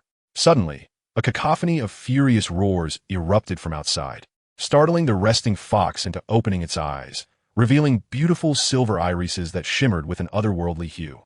It lifted its head, gazing toward the source of the disturbance with a hint of confusion. It had been a long time since any human dared to intrude upon its territory. Now, witnessing the commotion, it wondered if those accursed humans had returned. As the three-eyed fire-tailed fox pondered, the roars of beasts and the violent sounds of explosions grew louder, the chaos outside escalating and encroaching upon its domain. Its expression hardened as it rose to its feet, a sight both awe-inspiring and terrifying at 4 to 5 meters tall, with a lengthy fire-red tail swaying menacingly behind it, resembling a mythical creature from legend. With a sudden, sharp howl, the three-eyed fire-tailed fox raised its head skyward. In an instant, massive figures surged from the four corners of the arena. One was a gigantic creature clad in red scales, with a blade-like red horn protruding from its forehead. Another was a deathly giant python over 20 meters long, its gray-white scales adorned with swirling black stripes. A third creature, nearly the same size as the three-eyed fire-tailed fox, but larger than an average truck, bore a lustrous silver coat with a glimmering sheen of silver scales. Its massive head crowned with a spiraled white horn and blood-red eyes. This was the blood-eyed lionhound beast alongside the blood-eyed tigerhound beast. These two initial lord-level beasts and two intermediate lord-level beasts, all subordinates of the three-eyed fire-tailed fox, had been lurking in the corners of the arena. But upon receiving the command from their master, they charged forth, ready to engage in battle. The three-eyed fire-tailed fox, after witnessing the four lord-level beasts rush forth, yawned widely, shook its large head, and lazily descended to gaze at a peculiar vine behind it. This vine resembled an exquisite piece of art, its translucent body glimmering like white crystal, with each leaf adorned with beautiful patterns. Dangling from the vine were 4 translucent fruits, each the size of an egg, emanating a tantalizing fragrance that wafted through the air. The three-eyed fire-tailed fox regarded these fruits with a glimmer of satisfaction in its eyes. To venture outside was an impossibility, an unattainable dream for a lifetime. Home was so comfortable, filled with delicious fruits, and with capable subordinates at its command. It desired nothing more than to remain within its abode for eternity. The three-eyed fire-tailed fox had never contemplated whether its minions outside could repel enemies. In its view, the 4 lord-level beasts, accompanied by a multitude of beast commander-level monsters, would instill dread even in the most formidable of human warriors. However, unbeknownst to the fox, the approaching force did indeed include a high-ranking warrior, but not in the manner it had envisioned. Among them was a particularly fearsome mind master. Outside the arena, 2 figures were leaping amidst countless monsters. The towering figure of Iron Leo, robust and steady as a mountain, followed closely behind his companion, Long Yu, safeguarding her. With each swing of his giant shield or heavy axe, he sent one or several monsters flying, resembling a human tank. Meanwhile, Long Yu, agile as a breeze, wielded 6 serrated disc-like weapons that shimmered like silver, creating a whirlwind of destruction, mercilessly harvesting the surrounding beasts and unleashing a tempest of bloodshed. Under the combined might of a high-ranking warrior and a mid-ranking mind master, the monstrous horde fell like wheat before the scythe. Yet, the slain beasts were but a drop in the ocean of their vast numbers. Iron Leo and Long Yu were not preoccupied with the slaughter of these creatures. Their objective was to lure out the three-eyed fire-tailed fox that lurked within, allowing their companion, the hidden high-ranking warrior Liu Feng, to infiltrate and seize the coveted treasures. Although the reward for hunting a three-eyed fire-tailed fox was substantial, it paled in comparison to the other treasure hidden within. Moreover, even with their combined strength, it would be a formidable challenge to slay a three-eyed fire-tailed fox, particularly with its other minions at its disposal. Boom, boom. A series of explosive sounds erupted from the arena, catching the attention of the 2 warriors, their expressions shifting. In the next moment, a red phosphor blade rhinoceros, a black and white giant python, and 2 lionhound beasts appeared before them, roaring and growling as they charged forward. Why were there 4 instead of 2? The situation had changed. Long Yu's expression darkened. Her intel indicated that, aside from the high-ranking Lord-level three-eyed fire-tailed fox, there were 2 of its Lord-level subordinates. while they could handle it. The unexpected presence of 4 Lord-level monsters, 2 of lower rank and 2 of mid-rank, created a significant complication, although they could manage the threat. If they did not draw out the 3-eyed firetail fox, Liufeng would be unable to infiltrate and claim the treasures. In terms of strength, Liufeng was the weakest among the trio, and against a high-ranking Lord-level 3-eyed fire-tailed fox, he would surely stand no chance. Iron Leo and Long Yu exchanged a glance, a fierce determination igniting in their eyes. They needed to create a greater disturbance to lure out the 3-eyed fire-tailed fox. If it refused to emerge, they would first deal with its minions. As the powerful duo clashed with the 4 Lord-level beasts, not far away on the streets, 2 human warriors approached. One, a rather unremarkable young man clad in gray combat gear, wielded a bronze spear in one hand and a shield in the other. The other, a tall and elegant young woman with short hair, brandished a combat knife and shield, dressed in black combat attire. They both lifted their gazes towards the university town, where the ominous sounds of battle and monstrous roars reverberated. Chapter 37. The Fierce Battle at the Arena. Roar, a lionhound beast, towering 5 to 6 meters in height and stretching over 10 meters in length, charged toward the Mind Master Long Yu, its silver-white frame reminiscent of a mountain. Following closely was the lower Lord-level red-scaled blade, Rhinoceros, its wheel-sized hooves thundering against the ground, creating a massive crater in the concrete as it shot forth like a cannonball, aiming for Long Yu. Alongside the blood-eyed lionhound beast, they launched a coordinated assault. Meanwhile, on the other side, a giant python, nearly 30 meters long and as thick as a water tank, opened its gaping maw and lunged with astonishing speed at the shield-bearing, high-ranking warrior, Iron Leo. The speed was breathtaking, akin to a thunderclap. As it reached the burly warrior in an instant, its sharp fangs and blood-red tongue poised to devour him. In addition to the python, a white figure darted towards Iron Leo at a slightly slower pace. The 4 Lord-level beasts displayed a remarkable intelligence as they divided their efforts to attack the 2 human warriors. Confronted with such a situation, Iron Leo remained unfazed. He stepped forward, crushing the ground beneath him, and thrust his shield ahead with a thunderous shout. His muscles, resembling steel, expanded dramatically, radiating an aura of unwavering strength as he collided with a massive python. The impact produced a resounding crash, as the python's colossal head was deflected by Iron Leo's shield. In a swift motion, he turned, his bronze axe slicing through the air with lightning speed, striking the mid-ranking blood-eyed tigerhound beast. Sparks flew as the beast withdrew its claws, blood dripping from its wounded paw. In terms of strength and explosive power, the high-ranking warrior Iron Leo clearly surpassed the mid-ranking blood-eyed tigerhound and the lower-ranking death python. Yet the 2 beasts clung tenaciously to him, relying on their thick hides and formidable defense. On Long Yu's side, the battle was even more intense and exhilarating. The 6 serrated, disc-like weapons whirled around the 2 Lord-level beasts, striking them relentlessly, igniting sparks and causing blood to spatter as they struggled to mount an offense against her, only to be deftly evaded by her agile movements. With experience in guerrilla tactics, she occasionally engaged them with her curved blades before slipping away from their grasp. The roars of the 2 Lord-level beasts echoed continuously, yet they were unable to best Long Yu.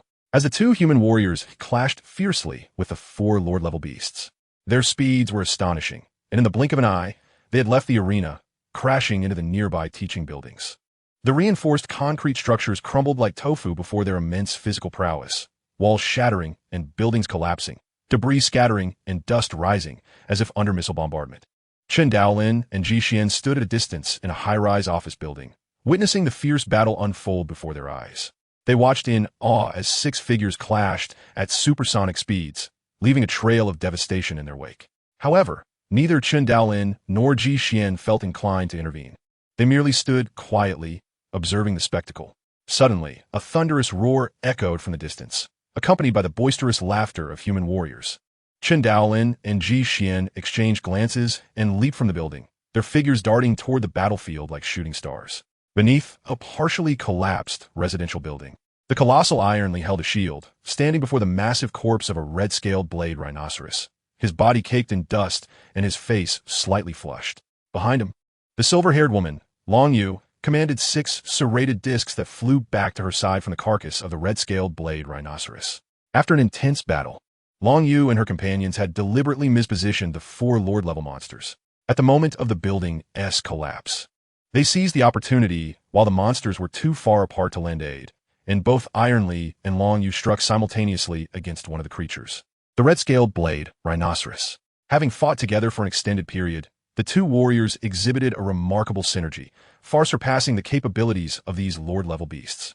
Though the red-scaled blade rhinoceros was a formidable foe, it was no match for either warrior, and within less than 3 seconds, it was brutally dispatched. Yet, in that brief span, the other three monsters, the blood-eyed lion mastiff, the blood-eyed tiger mastiff, and the death giant python, had already covered a kilometer, their speed exceeding that of sound. Iron Lee, enduring a combined assault from the remaining three beasts, was hurled into a building by the tremendous impact. However, this delay allowed Long Yu to use her telekinesis to manipulate her weapons and eliminate a lower-tier Lord-level monster. The three remaining Lord-level monsters were taken aback, feeling a mix of fear and fury at the sight of one of their own being slain despite their numerical advantage. They were not foolish. After retreating a few steps, they raised their heads and emitted a series of deafening roars. The three-eyed fire-tailed fox, resting atop a small mound in the stadium, opened its eyes, flames of rage igniting within them. How audacious were these humans to slay its subordinates? It sprang to its feet, its form blurring as it instantly appeared at the exit. The sound of explosive air following closely behind, its speed significantly surpassing that of the four Lord-level monsters. The three-eyed fire-tailed fox cast a glance back at the small mound in the center of the stadium, letting out a low growl. Immediately, a throng of beast generals surged forth, numbering in the thousands, effectively blocking the entrance. Satisfied, the three-eyed fire-tailed fox looked into the distance, its silver eyes glinting coldly. With a flick of its limbs, it vanished in the blink of an eye, the sound of its sonic boom fading away. Meanwhile, Iron Lee and Long Yu's communication watches vibrated unexpectedly, and both warriors exchanged glances of delight, maintaining their composure as they continued to confront the three Lord-level monsters. A gray silhouette appeared on the scene with an ethereal grace, gradually revealing a massive fox with gray fur and a fiery red tail. Iron Lee and Long Yu's hearts raced at its astonishing speed. The three-eyed fire-tailed fox surveyed the scene, first noticing the fallen red-scaled blade rhinoceros. Unable to contain its fury, it roared, prompting the three Lord-level beasts to join in a unified cry as they charged toward the two human warriors. Long Yu, let us execute the plan. Do not engage directly, retreat. Iron Lee's deep voice echoed in Long Yu's ear. Without hesitation, they both shot backward. The four Lord-level monsters and the two human warriors once again engaged in a fierce chase through the steel and concrete jungle of the city, stirring up clouds of dust and debris as buildings crumbled effortlessly under the tumultuous clash. The spectacle was both magnificent and chaotic, leaving Chen Daolin and Ji Xian utterly captivated. At that moment, both Chen Daolin and Ji Xian turned their gazes toward the stadium, their keen eyesight catching a wisp-like shadow descending from a nearby building and darting into the stadium. They exchanged amused smiles. Interesting, a feigned retreat to lure the enemy? It seems more like a ploy to draw out the fox. They bantered, seemingly oblivious to the fierce battle unfolding below, indulging instead in their playful repartee. The shadow creeping into the stadium was none other than the Windflow War God, a high-tier warrior renowned for his exceptional speed and agility.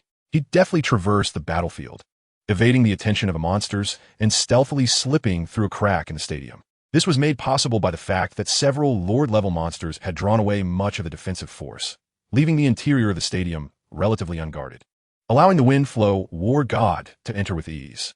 Emerging cautiously at the edge of the stadium, the Windflow War God surveyed his surroundings and was met with the astonishing sight of the vast arena devoid of any monsters. A smile crept onto his face as he rushed toward the small mound at the center, spotting the exquisite crystalline vines. Could this be the spirit-condensing vine? And where are the spirit-condensing fruits? His gaze swiftly scanned the vines, quickly identifying for crystalline fruits hanging from them, his smile widening. For, thank goodness the fox didn't consume them all. Their greatest concern had been that the three-eyed fire-tailed fox would devour every fruit, rendering their efforts futile. Fortunately, the outcome was even better than they had anticipated. Time was of the essence. He needed to secure the fruits. The Windflow War God stepped forward, reaching out to grasp the vine fruits.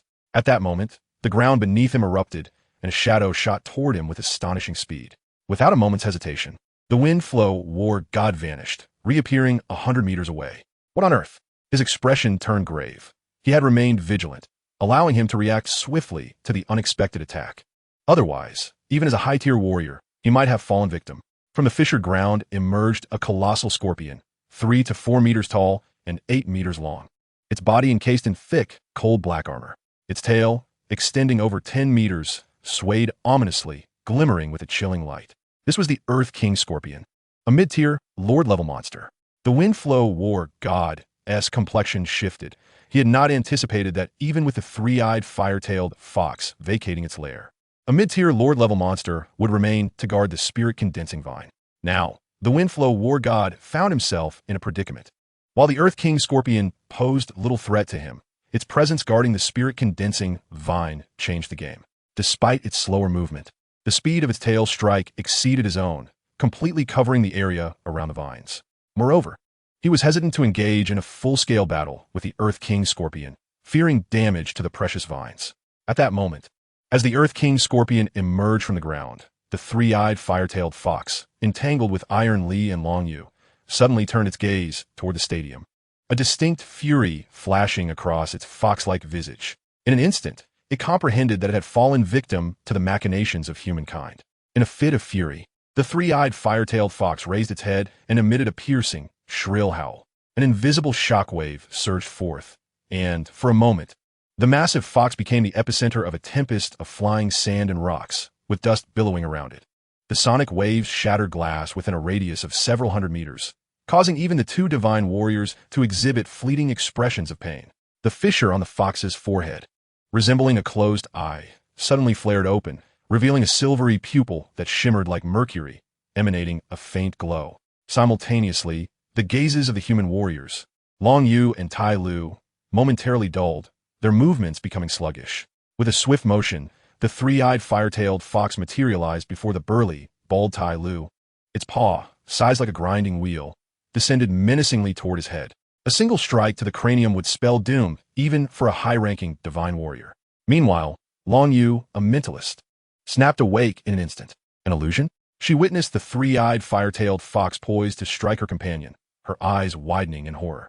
No! With a sickening crunch, Tai Lu's head shattered as if it had been struck by a giant boulder, a gruesome spray of red and white erupting forth. Chapter 38. The Transformation.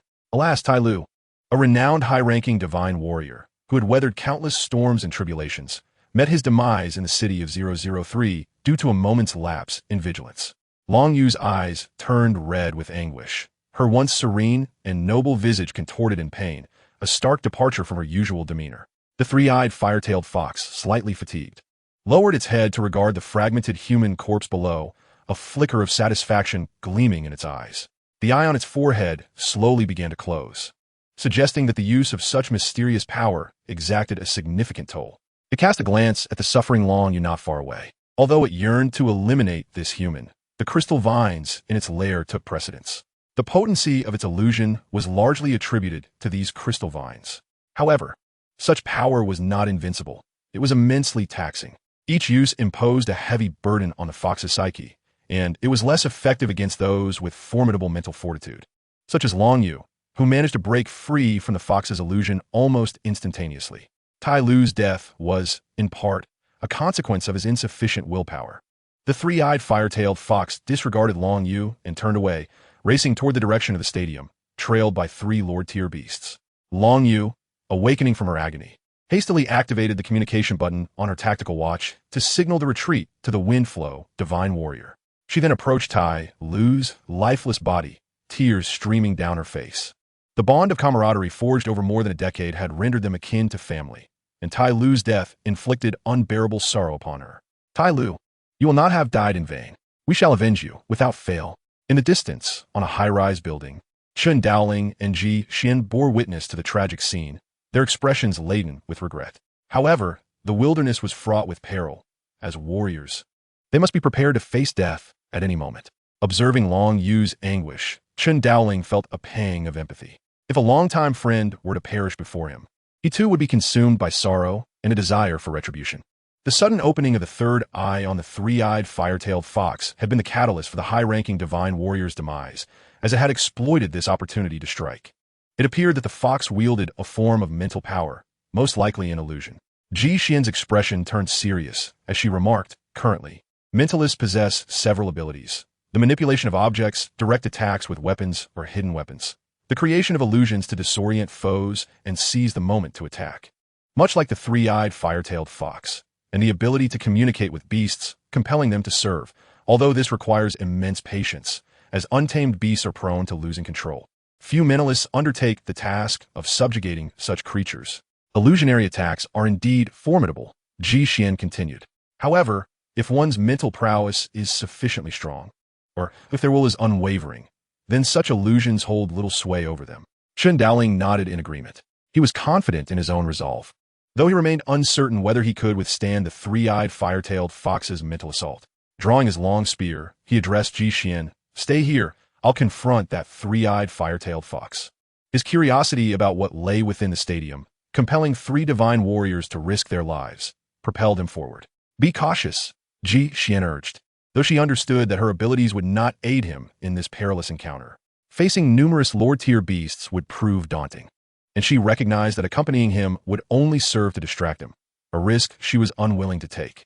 In a blur, Chen Daolin leapt from the towering edifice, crashing to the ground with a thunderous impact before darting toward the stadium like a phantom. Inside the stadium, the Windflow Divine Warrior was locked in a standoff with a colossal black scorpion, its form grotesque and intimidating. Suddenly, his tactical watch vibrated with urgency, emitting a series of beeps. Long use emergency retreat signal. The Windflow Divine Warrior's expression shifted. What transpired so quickly? He wondered. Casting a lingering glance at the crystal vines behind the Earth King Scorpion, he inhaled deeply, resolved to abandon his post. He turned and swiftly exited the stadium. Barely half a minute after the Windflow Divine Warrior's departure, a shadowy figure appeared at the stadium entrance, revealing a massive fox with gray fur and a fiery red tail. It raced swiftly to a small mound, glancing at the black scorpion that had emerged from the ground. Instantly, it recognized that someone had been there moments before. It anxiously inspected the condition of the crystal vines, sighing in relief upon discovering all 4 fruits intact, a smile gracing its face. Despite the loss of a subordinate, it had vanquished an enemy and, most importantly, safeguarded the crystal vine fruits from theft. The three-eyed fire-tailed fox felt a sense of satisfaction. Yao Yao, the three-eyed fire-tailed fox, chirped joyfully, its fiery tail swishing back and forth. The medium Lord-tier beast, the Earth King Scorpion, obediently remained nearby. The reason so many Lord-tier beasts followed the three-eyed fire-tailed fox stemmed from its abilities. Typically, high-ranking Lord-tier beasts had only 2 or 3 underlings, yet it commanded 5. 3 of which were medium-tier, a rarity indeed.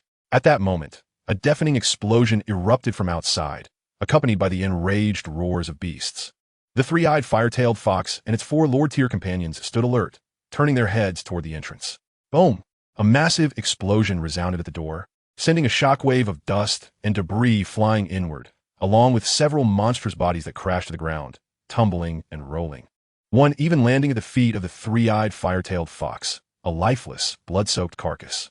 The three-eyed fire-tailed fox narrowed its eyes. A gray figure suddenly emerged, solidifying into the form of a young man clad in a gray combat suit, his black hair framing his face. He wielded a long spear, casually gesturing behind him, unleashing a shockwave that sent a group of beasts hurtling away as if swatted like flies. With a ferocious roar, the blood-eyed lion-mastiff beast, closest to the passage, rose to its feet upon noticing the presence of humans. It took a deliberate step, then leaped forward, lunging at the black-haired young warrior. Without lifting his head, Chen Daolin swiftly swept his bronze spear toward the charging beast, producing a thunderous cacophony akin to rolling thunder as the air erupted around him. The spear moved with such astonishing speed that it seemed almost ethereal, and in an instant, it struck the blood-eyed lion-mastiff with tremendous force, sending its massive form hurtling over 20 meters before crashing to the ground with a resounding thud that reverberated throughout the arena, causing the entire structure to tremble slightly. The beast's formidable weight created a shallow pit over 10 meters in diameter in the ground. Observing this scene from small mound, the three-eyed fire-tailed fox narrowed its pupils. This human was perilously dangerous. After sending the blood-eyed lion-mastiff flying, Chen Daolin took a step forward and propelled himself toward the death giant python, the beast furthest from the three-eyed fire-tailed fox.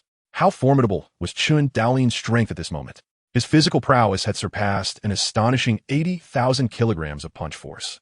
With a 5-fold amplification of the King's fist, that figure soared to 400,000 kilograms. Adding to this the 90% increase from the first layer of world annihilation, his punch force could reach an astounding 800,000 kilograms. For reference, The punch force of high-level war gods ranged only between 256,000 and 512,000 kilograms.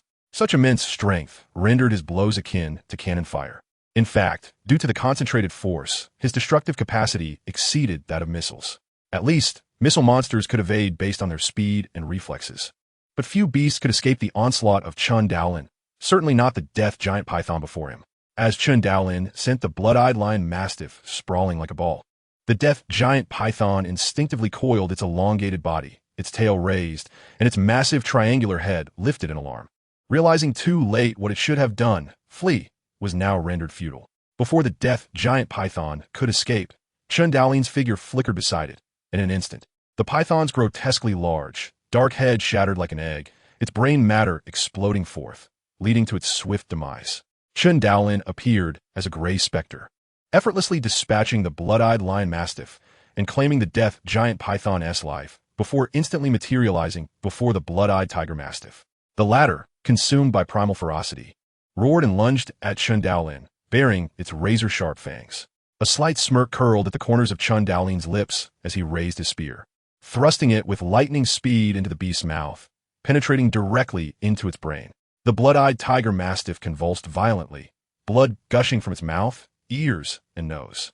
Now wielding a newly acquired spear of a 9th tier, capable of combating high-level Lord-class beasts, Chen Daolin's extraordinary strength rendered these vicious Lord monsters utterly defenseless before him.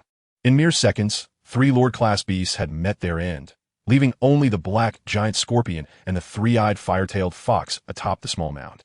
The black giant scorpion, witnessing Chen Daolin's ruthless efficiency, nearly recoiled back into the earth, while the 3-eyed fire-tailed fox's expression turned grave and wary, realizing that this human was far more formidable than it had anticipated.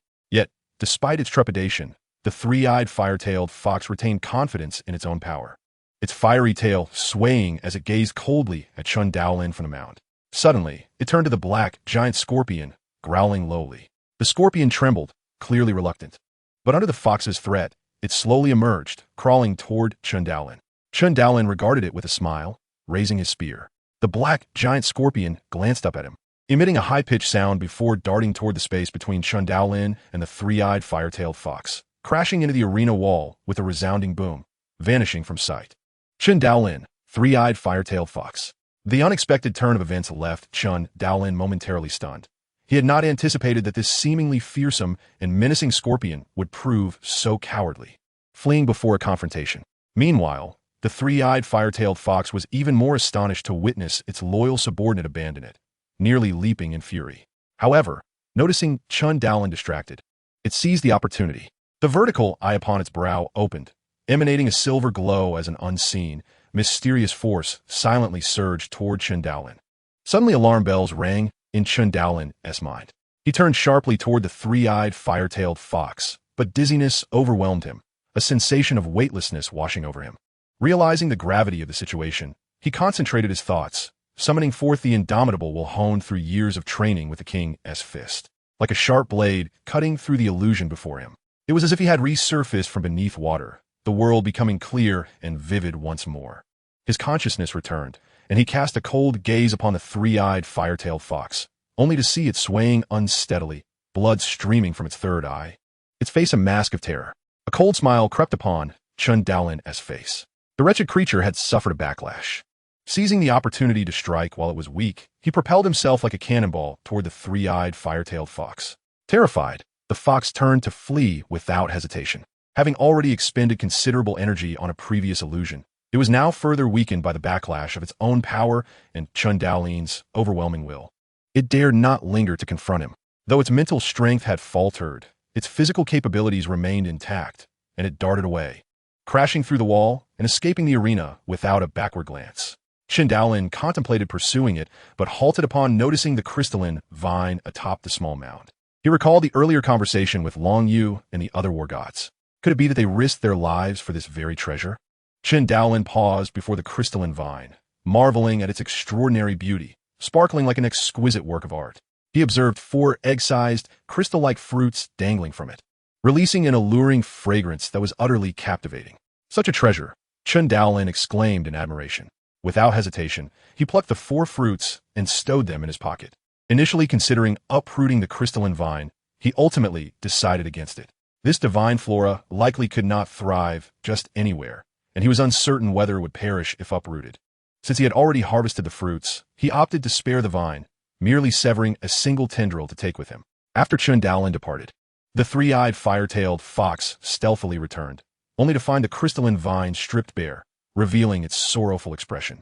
It slumped despondently upon the small mound, its fiery tail drooping listlessly. Upon returning to the tall building where Ji Xian had been hiding, Chen Daolin found her visibly relieved, rushing toward him. "Are you all right? I just saw two Lord-class beasts emerge, and it startled me." Unperturbed, Chen Daolin decided to confide in Ji Xian about the recent occurrences. Producing the crystalline fruit from his pocket, presumably the very object that the several war gods sought to seize. Yet, its true nature remained elusive. They would later investigate online upon returning to the military supply base. Ji Xian gazed at the fruit in Chen Daolin's hand, her expression one of stupefaction. "What is it?" Chen Daolin remarked, noticing the peculiarity of her demeanor. Ji Xian swallowed hard, inexplicably drawn to the fruit. "I can't quite fathom why, but the sight of it makes me yearn to taste it. It feels as though consuming it would yield immense benefits for me. Is it truly that extraordinary?" Chen Daolin mused, intrigued. While he too found the crystalline fruit aromatic and enticing, he did not exhibit the same level of emotional response as Ji Xian. What set them apart? Ji Xian was a psychic cultivator. Could it be that this crystalline fruit held particular advantages for such individuals? Chen Daolin pondered. Nonetheless, for the sake of caution, he refrained from allowing Ji Xian to consume it immediately, opting instead to conduct further research upon their return. Observing him stow the fruit away, Ji Xian's face betrayed a hint of regret, accompanied by a touch of embarrassment. That very day, they set forth from City 003, quickly returning to the military supply base. In the martial artist's rest house, they utilized a laptop to search for information regarding the crystalline vine fruit. However, they soon discovered that the news of the crystalline vine had already permeated globally. A post had emerged on the War God-level martial artist forum, accessible to every martial artist online. The information had been disseminated by the war gods Long Yu and Lu Feng, undoubtedly as an act of revenge for their fallen comrades. Little did they know that the crystalline vine fruit from the arena had already been claimed, along with the escape of the three-eyed fire-tailed fox. The crystalline vine, also known as the concentration fruit, is a manifestation of the spirit of flora. What does it mean to be a spirit of flora? These spirits are rare and mysterious plants that emerged after the evolution of humans and beasts for reasons unknown.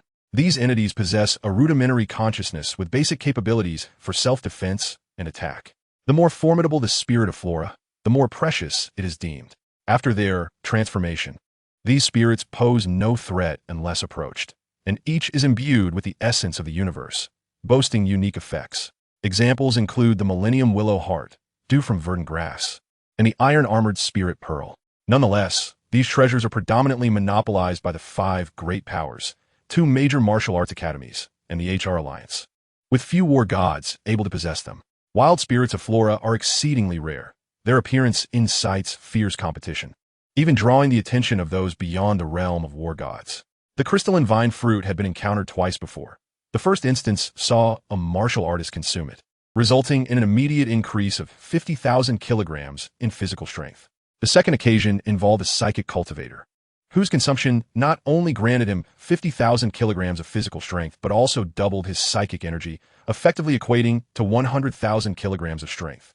This treasure proved beneficial to both martial artists and psychic cultivators, though it was particularly advantageous for the latter, as ordinary martial artists lack the ability to wield psychic energy. Each crystalline vine fruit is effective only upon first consumption. Subsequent usages yield no benefit. Regardless of the faction, all are willing to pay a steep price for a single crystalline vine fruit. Upon reading this, Chen Daolin and Ji Xian exchanged glances, their thoughts converging on a singular notion. They had struck gold. On January 18th, Chen Daolin and Ji Xian returned to the Jiangnan Bay City, specifically to the Mingwei community in Yangzhou. In their villa, they sat in the bedroom, facing two crystalline fruits, each resembling the size of an egg. According to the information gleaned from the martial artist forum, direct consumption was the prescribed method.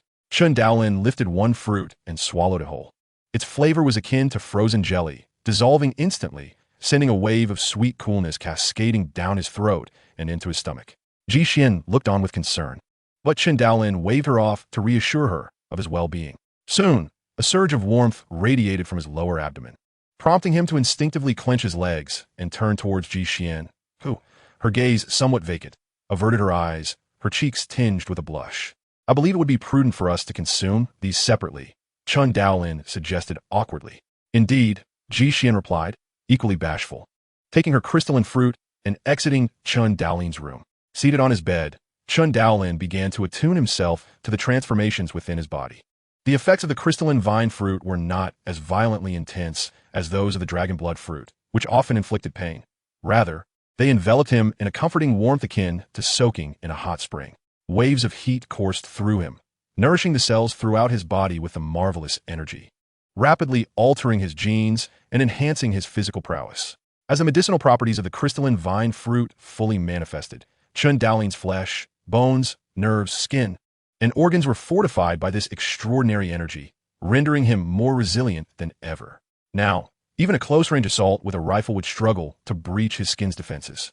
The concentration fruit, it appeared, was notably gentler than the dragon blood fruit. Was this disparity due to one being a natural creation while the other was artificially manufactured? Chen Daolin mused, as he sat on his bed, patiently awaiting the complete release of the crystalline vine fruit's potency. Over 5 hours slipped by. Chen Daolin exhaled in relief. He had worked up considerable sweat, feeling sticky and uncomfortable. Departing the bedroom, he indulged in a refreshing shower, donning clean, comfortable attire before dialing Ji Xian. The call was answered promptly. Hello? Ji Xian's voice came through, low and slightly hoarse yet tinged with a magnetic quality. How do you feel? Chen Daolin inquired. I feel splendid. My body is brimming with strength, Ji Xian replied, her tone imbued with joy. Shall we head to the Martial Arts Academy for some testing? Chen Daolin proposed. Certainly, Ji Xian agreed after a brief moment of contemplation. The two made their way to the Extreme Martial Arts Academy in Yangzhou.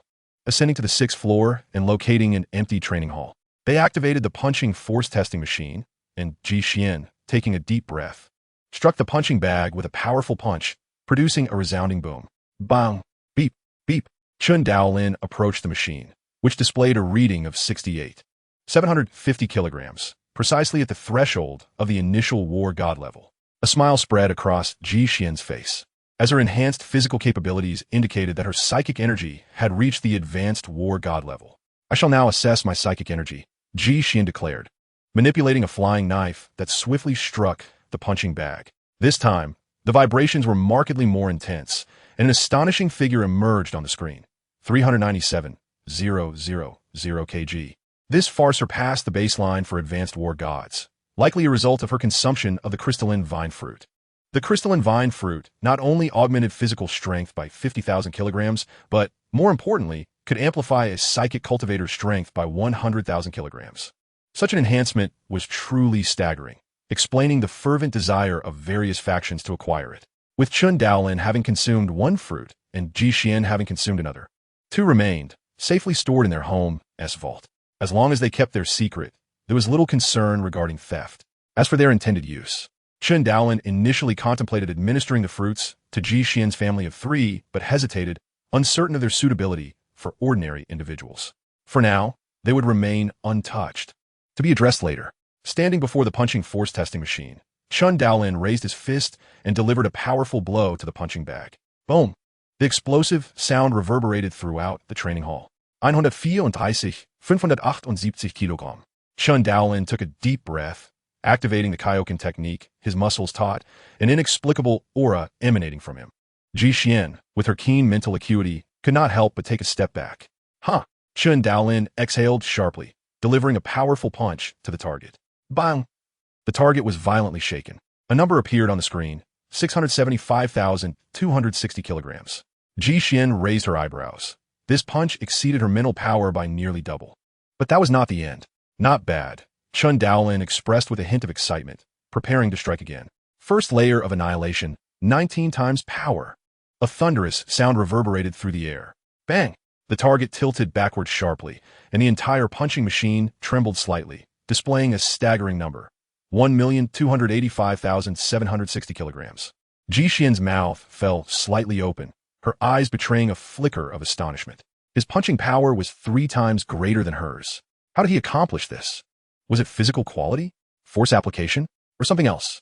At that moment, curiosity about Chen Daolin filled Ji Xian's mind. With such offensive capability, even a high-tier warrior could be struck down in a single blow, couldn't they? Ji Xian regarded Chen Daolin's unremarkable and plain visage with an enigmatic gaze. He was only 19, yet he had already reached this level. What heights might he attain in the future? Could he perhaps become a figure like Hong? Standing at the pinnacle of the world? Ji Xian felt a sudden surge of anticipation. After returning from City 003, Chen Daolin and Ji Xian resumed their lives of practicing at home, occasionally training at the Jiangnan Ultimate Martial Arts Hall or engaging with other martial artists.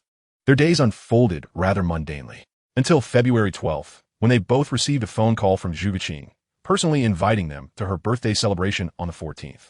Chen Daolin and Ji Xian did not decline. On February 14th, they arrived at Zhuge Qing's birthday party as scheduled. In the evening, they found themselves outside the villa's courtyard. Observing a row of luxurious cars and well-dressed individuals entering the premises, exchanging glances. As one of the three major supervisors of the Jiangnan-based City Ultimate Martial Arts Hall, Zhuge Tao indeed wielded significant power. Many prominent figures attended to honor his daughter's 18th birthday.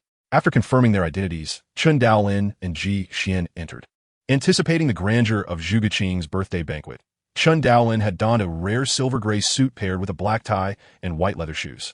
His tall and upright figure exuded a vibrant charisma. Although his appearance was ordinary, it did not invite disdain. Ji Xian, in a fitted black gown with no makeup, showcased her tall and voluptuous figure, her exquisite features radiating a captivating allure, her clear eyes shimmering like water, enhanced by the innate aura of a mental practitioner that drew people in effortlessly. After a brief exchange with Zhuge Tao, Chen Daolin and Ji Xian settled into a quiet corner of the courtyard, observing the smiling faces and lively conversations around them. With the acute perception of martial artists and the formidable mental power of a mental practitioner, they could easily sense the emotions and subtle facial changes of those present. In other words, it was difficult for ordinary individuals to conceal their psychological shifts before them. The muscle states, blood flow rates, heartbeats, and breathing patterns were easily discernible to powerful warriors, making it challenging for the average person to keep secrets in their presence. After a while, Ji Xian was called away by Zhuge Qing on the phone, leaving Chen Daolin alone in the corner, as quiet as a statue amidst the bustling crowd. Nearby, two extravagantly dressed young women were discussing him. "Xiao, what do you think of that boy?" "Which one?" "The one in the silver-gray suit, sitting alone in the corner." He's just average, not as handsome as my boyfriend for number 3. I'm not talking about looks. I mean his aura. Don't you find it intriguing?" "I don't think so. He's just so." Xiao was quite superficial. If someone wasn't attractive, she lost interest. "Why not go introduce yourself? He might have an impressive background." "Not interested," Xiao replied casually, her eyes lighting up as she spotted a handsome man approaching from another direction. "Xiao, I'm going over there to have some fun. Are you coming with me?" Xiao hesitated. She had an instinct that the short-haired boy in the silver-gray suit was extraordinary. But under her friend's persuasion and the allure of the handsome man, she reluctantly followed Xiao. Years later, Xiao would regret her decision that day. Few martial artists at the Jiangnan Ultimate Martial Arts Hall knew Chen Daolin well, as he mostly resided in Yangzhou City. The hall primarily recognized individuals like Zhuge Tao and Zhou Yongzheng. Some martial artists might have seen him and knew his identity, but they were not familiar enough to approach him, given his current status. Zhuge Tao did engage Chen Daolin in conversation twice, but was quickly pulled away each time by other matters.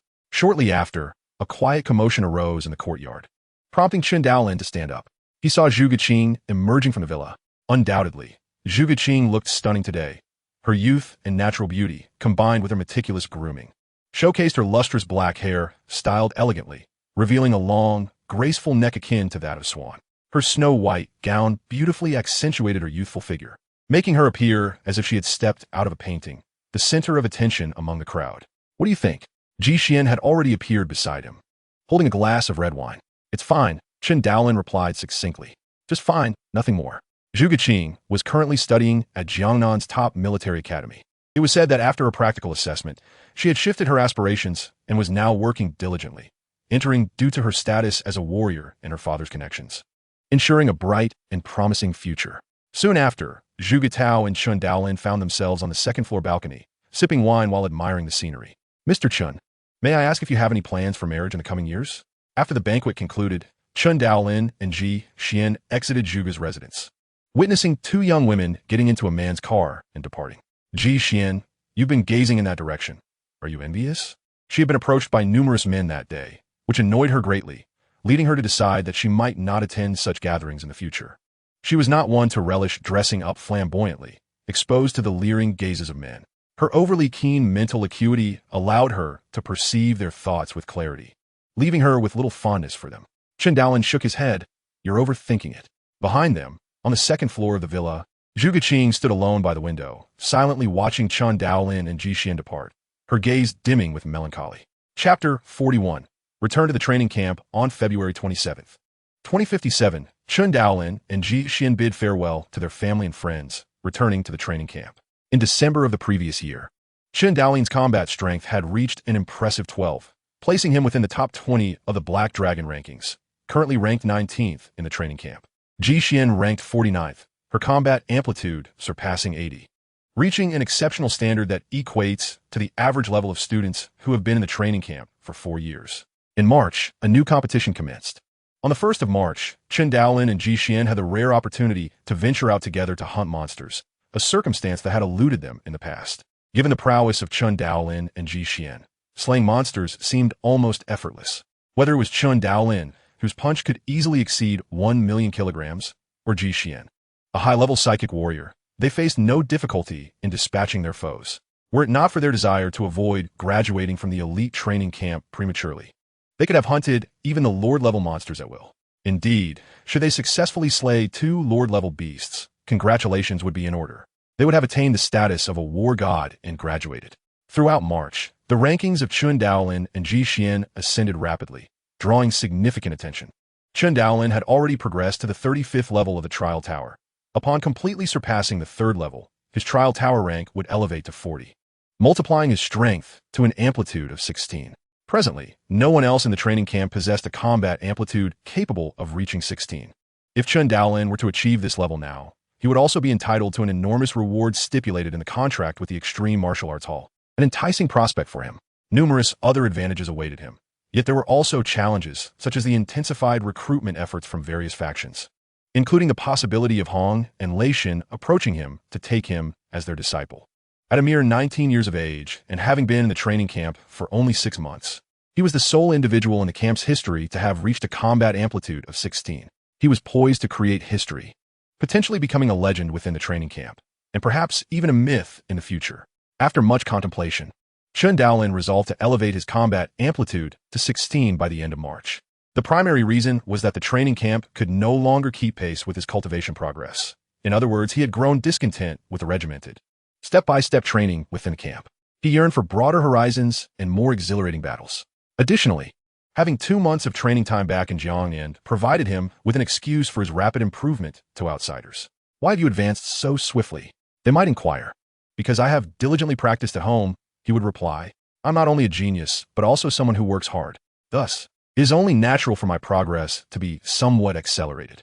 This encapsulated his intent. In the virtual realm, Chen Daolin found himself on an endless expanse of silver earth, the only structure visible being the towering, magnificent 7-story Trial Tower in the distance. He approached the entrance, where he observed a black stone pillar on the left, upon which his name appeared inscribed. Name: Chen Daolin. Gender: male.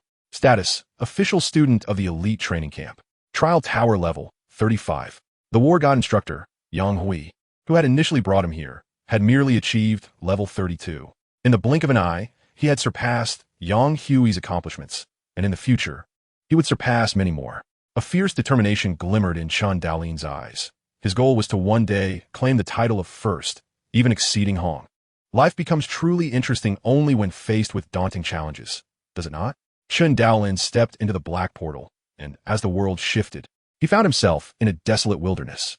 The first level of the Trial Tower was a vast grassland, with opponents comprising ferocious bulls. The second level transformed into a boundless desert, where he faced armored scorpions. Now, having reached the 3rd level, the atmosphere shifted to a barren expanse, devoid of life, where only Chen Daolin stood in solitude. Trial Tower Level 3, Stage B. Chen Daolin, your objective is to slay 190 low-tier beast generals, the Golden Vulture, and 10 mid-tier beast generals within 30 minutes. Good luck.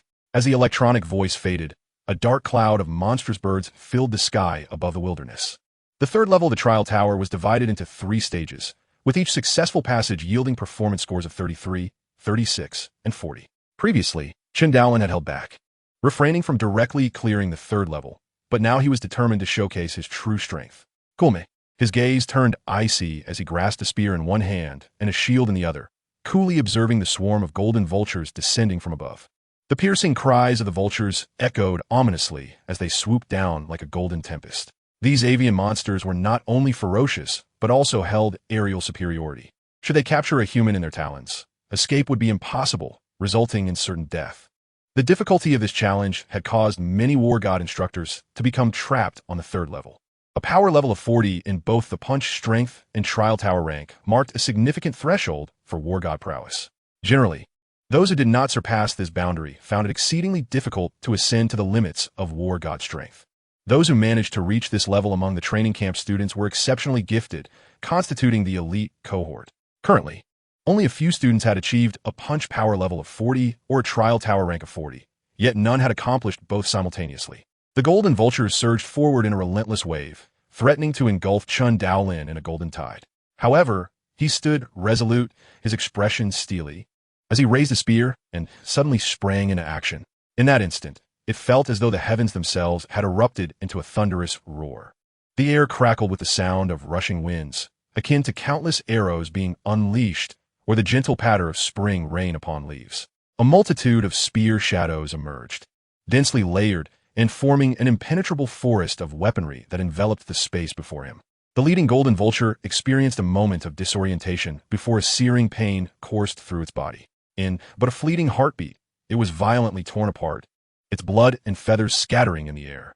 The scene was both brutal and breathtaking, a spectacle of overwhelming beauty. The spear's shadows were invincible, appearing infinite, akin to the sharpest of spikes. The tidal wave of golden vultures crashed against the spear's tip, vanishing without a trace, leaving no trace of their existence. What once was a void before Chen Daolin had transformed into a realm of death. The spear's shadows danced like the wind, like the fiercest flames, devouring the relentless onslaught of golden vultures with merciless efficiency. Chen Daolin did not make unnecessary evasive maneuvers. He stood firm, unleashing a spear with unwavering resolve. His mind was singularly focused. Thrust, thrust, thrust. With a thunderous roar, Chen Daolin's body trembled violently as a surge of power coursed through him, transferring into the spear. In the next moment, the force behind his spear escalated dramatically, causing countless spear shadows to vanish, coalescing into a single, solid, and immensely powerful thrust. This strike emerged with monumental force, as if it could pierce the very fabric of reality itself. Through a journey from simplicity to complexity and back again. After comprehending the first layer of the annihilation technique last October, Chen Daolin, having dedicated nearly 5 months to rigorous training, finally grasped the second layer today. His power output surged by an astounding 90%, reaching an impressive 28 times. His mastery of spear techniques had taken a significant leap, nearing the pinnacle of specialization. His power level had attained an astonishing 14, and his physical strength had correspondingly surged, with his full might unleashed. His attack power now soared to an astonishing 200,000 kilograms. Among the war gods, such feats were virtually unheard of, marking him as invincible. The last golden griffin was slain, the shadows of gunfire dissipating, leaving only a cascade of golden feathers and splashes of blood fluttering through the air. Illuminated by the sun's rays, a sight both tragic and beautiful. Chen Daolin's trial tower level had reached 36. Chapter 42, Combat Power Amplification at 16. In the training camp, the date was March 26th, and the hour was midnight. Even those students who ventured out to hunt beasts had mostly returned. Several camp vehicles were parked at the entrance, and a group of students clad in combat uniforms disembarked, chatting and laughing as they made their way inside. Suddenly, a black student raised his gaze, inadvertently glancing at the towering 50-meter black dragon sculpture behind the camp's entrance. His body froze as he noticed a fluctuation on the ranking screen, and his footsteps halted. Nike, what's wrong? Why aren't you moving? His companion inquired with curiosity. Nike, their comrade, a lanky, bald black youth, pointed at the black dragon sculpture with trembling fingers, stuttering. Why you guys look? Chen Daolin's ranking. What's happened to his ranking? Wasn't he 13th? Fuck. Oh my god. Heaven above. On the majestic black dragon sculpture, Chen Daolin's name had mysteriously ascended to the very top. The students erupted into a frenzy, Chen Daolin had become the #1 on the Black Dragon leaderboard. This news swept through the training camp like a hurricane, resonating across the globe. The 5 great powers of the world, the 9 core families of the HR Alliance. Secondary families, the Extreme Martial Arts Hall and the Thunder Martial Arts Hall, along with various special organizations and factions, became aware of the changes on the training camp's Black Dragon sculpture ranking. After calculations, they swiftly deduced Chen Daolin's current combat power amplification. 16. An astonishing figure. My heavens. What monster? Quickly, connect me to the director. I must report this immediately. All intelligence officers in Group 2 promptly gather the most detailed intelligence on the target and elevate his attention level by 2 grades. The chief has stated he will personally monitor the situation. We must seek opportunities to engage with the target. Patriarch, I assure you, you heard correctly. That Chen has indeed become the #1 on the Black Dragon leaderboard, and his combat power amplification has reached 16. Yes, he's only 19 this year. I recommend our family spare no expense to court him. Certain organizations worldwide were thrown into chaos upon Chen Daolin attaining the top rank on the Black Dragon leaderboard, stirring up a tempest. Merely reaching the top of the leaderboard might not be remarkable, but that amplification of 16 was terrifying. Currently, no one in the entire training camp had a combat power amplification exceeding 16. A genius capable of achieving such a feat would be fervently sought after by various factions worldwide. Even the Divine Thunder God would compete to take him as a disciple. Moreover, records indicated that Chen Daolin hailed from an ordinary background, lacking any familial support or training, having ascended to his current status through sheer personal effort, showcasing his extraordinary talent. At merely 19 years of age, having been in the training camp for only 6 months, he had already achieved a combat power amplification of 16. Upon reviewing Chen Daolin's profile, all intelligence heads agreed that such a prodigy, even if not directly utilized, must be befriended. After completing the 3rd layer of the trial tower and reaching level 40, Chen Daolin exited the virtual space, only to find himself surrounded by eager students and teachers who had flocked there upon hearing the news. My heavens, their enthusiasm is overwhelming. Chen Daolin, drenched in sweat, felt escaping from this throng of fervent students and teachers was far more exhausting than battling monsters in the 3rd layer of the trial tower. Junior brother Chen, you're incredible. #1 on the Black Dragon leaderboard. Ha! You should have seen the expressions on those foreign students. They looked as if they had seen a ghost, exclaimed Zhao Ruo. Her cheeks flushed with excitement as she rushed over. Shi Jiang followed closely behind, his expression somewhat awkward, for he too felt like one of those startled. Junior brother Chen, the military wants me to represent. Stop, senior brother Shi. Let us not discuss anything else today. First, let us find a place to celebrate properly. Chen Daolin interjected, feeling weary. Shi Jiang paused, then conceded, all right. He understood Chen Daolin's refusal, which was hardly surprising given the multitude of people eager to court him now. Money, fame, power, status, and beauty. Everything Chen Daolin desired was within his grasp. Shi Jiang recognized that at their level, they were unlikely to be easily swayed by such external temptations. Ji Xian stood quietly to the side, smiling as she watched the trio, her gaze slightly flickering. Junior brother Chen, Junior brother Chen. A cacophony of cheers erupted outside. Nearly all the students from Huaxia had arrived. Each one warmly congratulated Chen Daolin, eager to foster a connection with such an extraordinary individual destined for a boundless future. Chen Daolin felt that the number of congratulations he received today surpassed all previous occasions combined. Even Chu Chang, who had once been the leading figure among Huaxia students, now exhibited a subtly altered attitude toward Chen Daolin. After a period of joyous celebration, the crowd gradually dispersed. Chen Daolin settled in the 2nd floor study of the pavilion, a laptop before him, cradling a cup of hot tea and sipping gently, a smile gracing his face. A combat power amplification of 16. This was indeed a reward. According to the terms of the contract he signed with the Extreme Martial Arts Hall, if he could achieve a combat power amplification of 16 by August 1st, 2058, he would receive a substantial reward. With his current strength, he could exert a power of 14 times in the virtual space. Others, even if they understood how to harness their power, could only approach the challenge with the physique of a battle general, while he could utilize the prowess of a battle god, coupled with his current marksmanship, agility, and combat awareness. It felt akin to a high-level player farming in a low-level area, devoid of challenge. The 3rd layer was remarkably simple. As for the 4th layer, though he had yet to attempt it, he estimated it would pose no significant issue. The 5th layer's difficulty remained unknown, and Chen Daolin chose to reserve judgment. Slow and steady, there will be more opportunities ahead.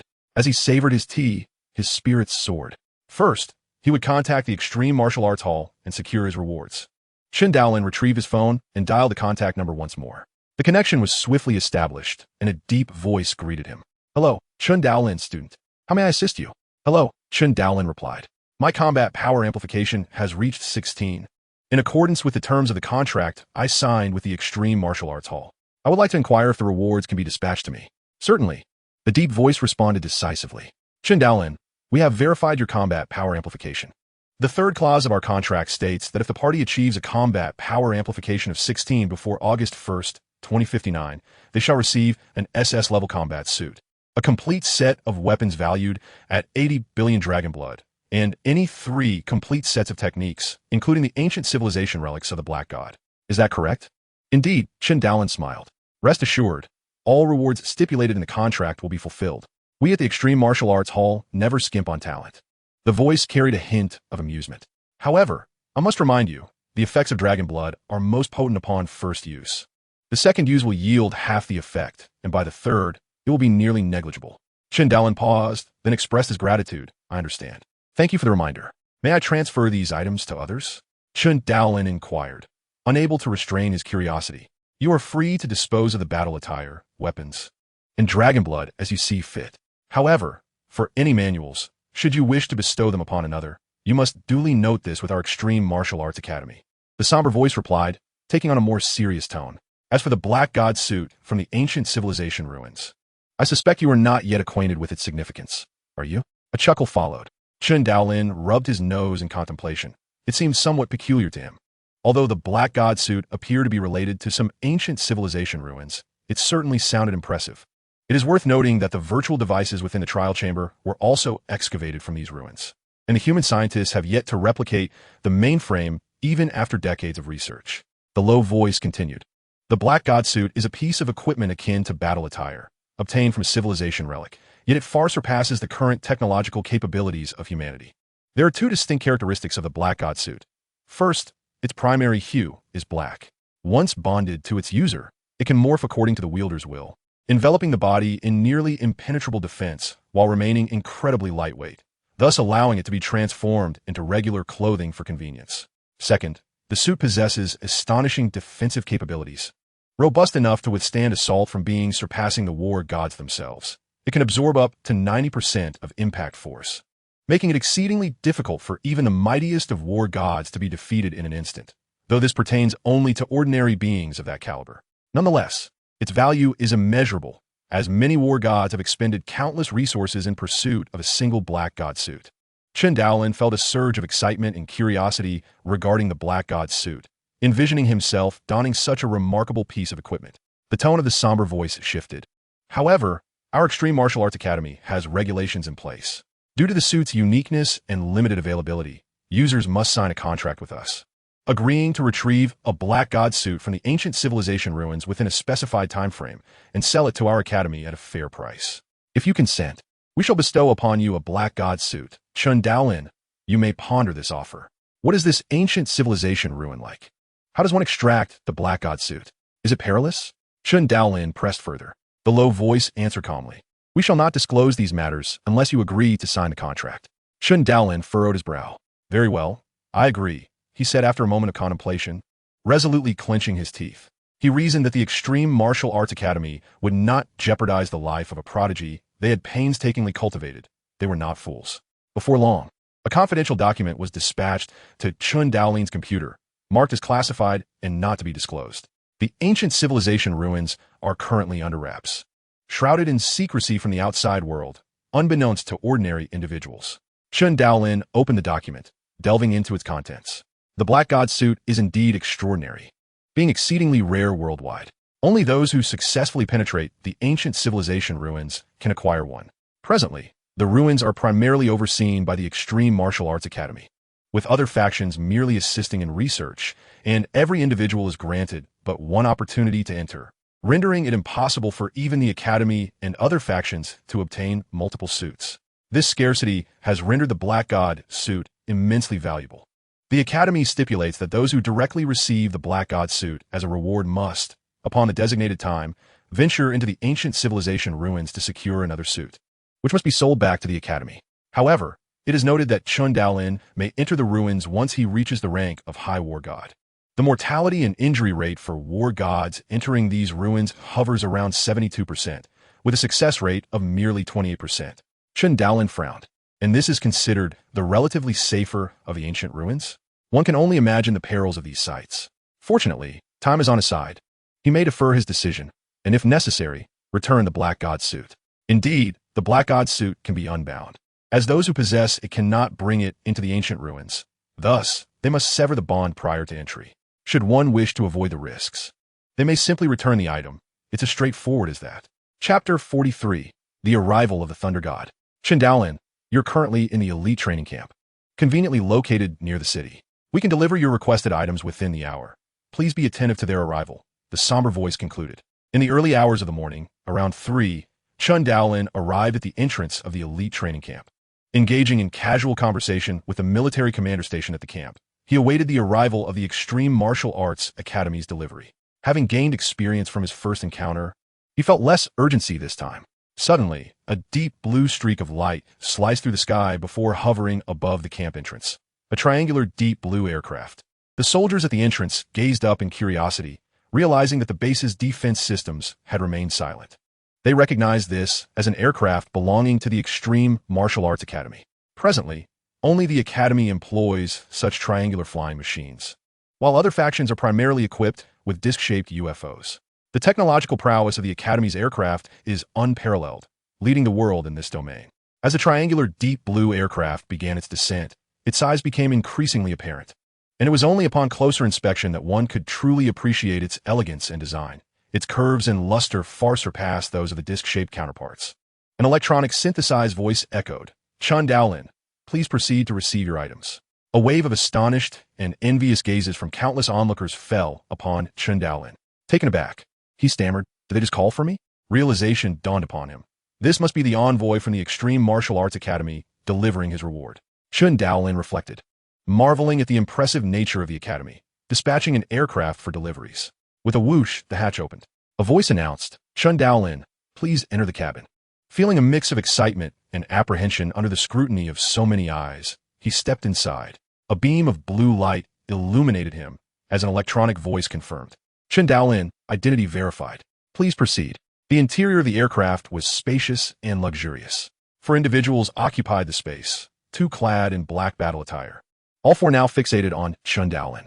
He sensed a slight pressure from their presence, deducing from their aura that they were likely powerful war gods. Among them were 2 individuals of Asian descent, alongside 1 black and 1 Caucasian individual. They had been conversing in Mandarin, but fell silent upon his entrance. In the Hongning Bay City, the lingua franca is Mandarin. Hence, it is no surprise that the majority of individuals at headquarters are proficient in the language. Upon entering the cabin, Chen Daolin's gaze was drawn to the interior, where he beheld a large silver safe, identical to the one he had previously received as a reward.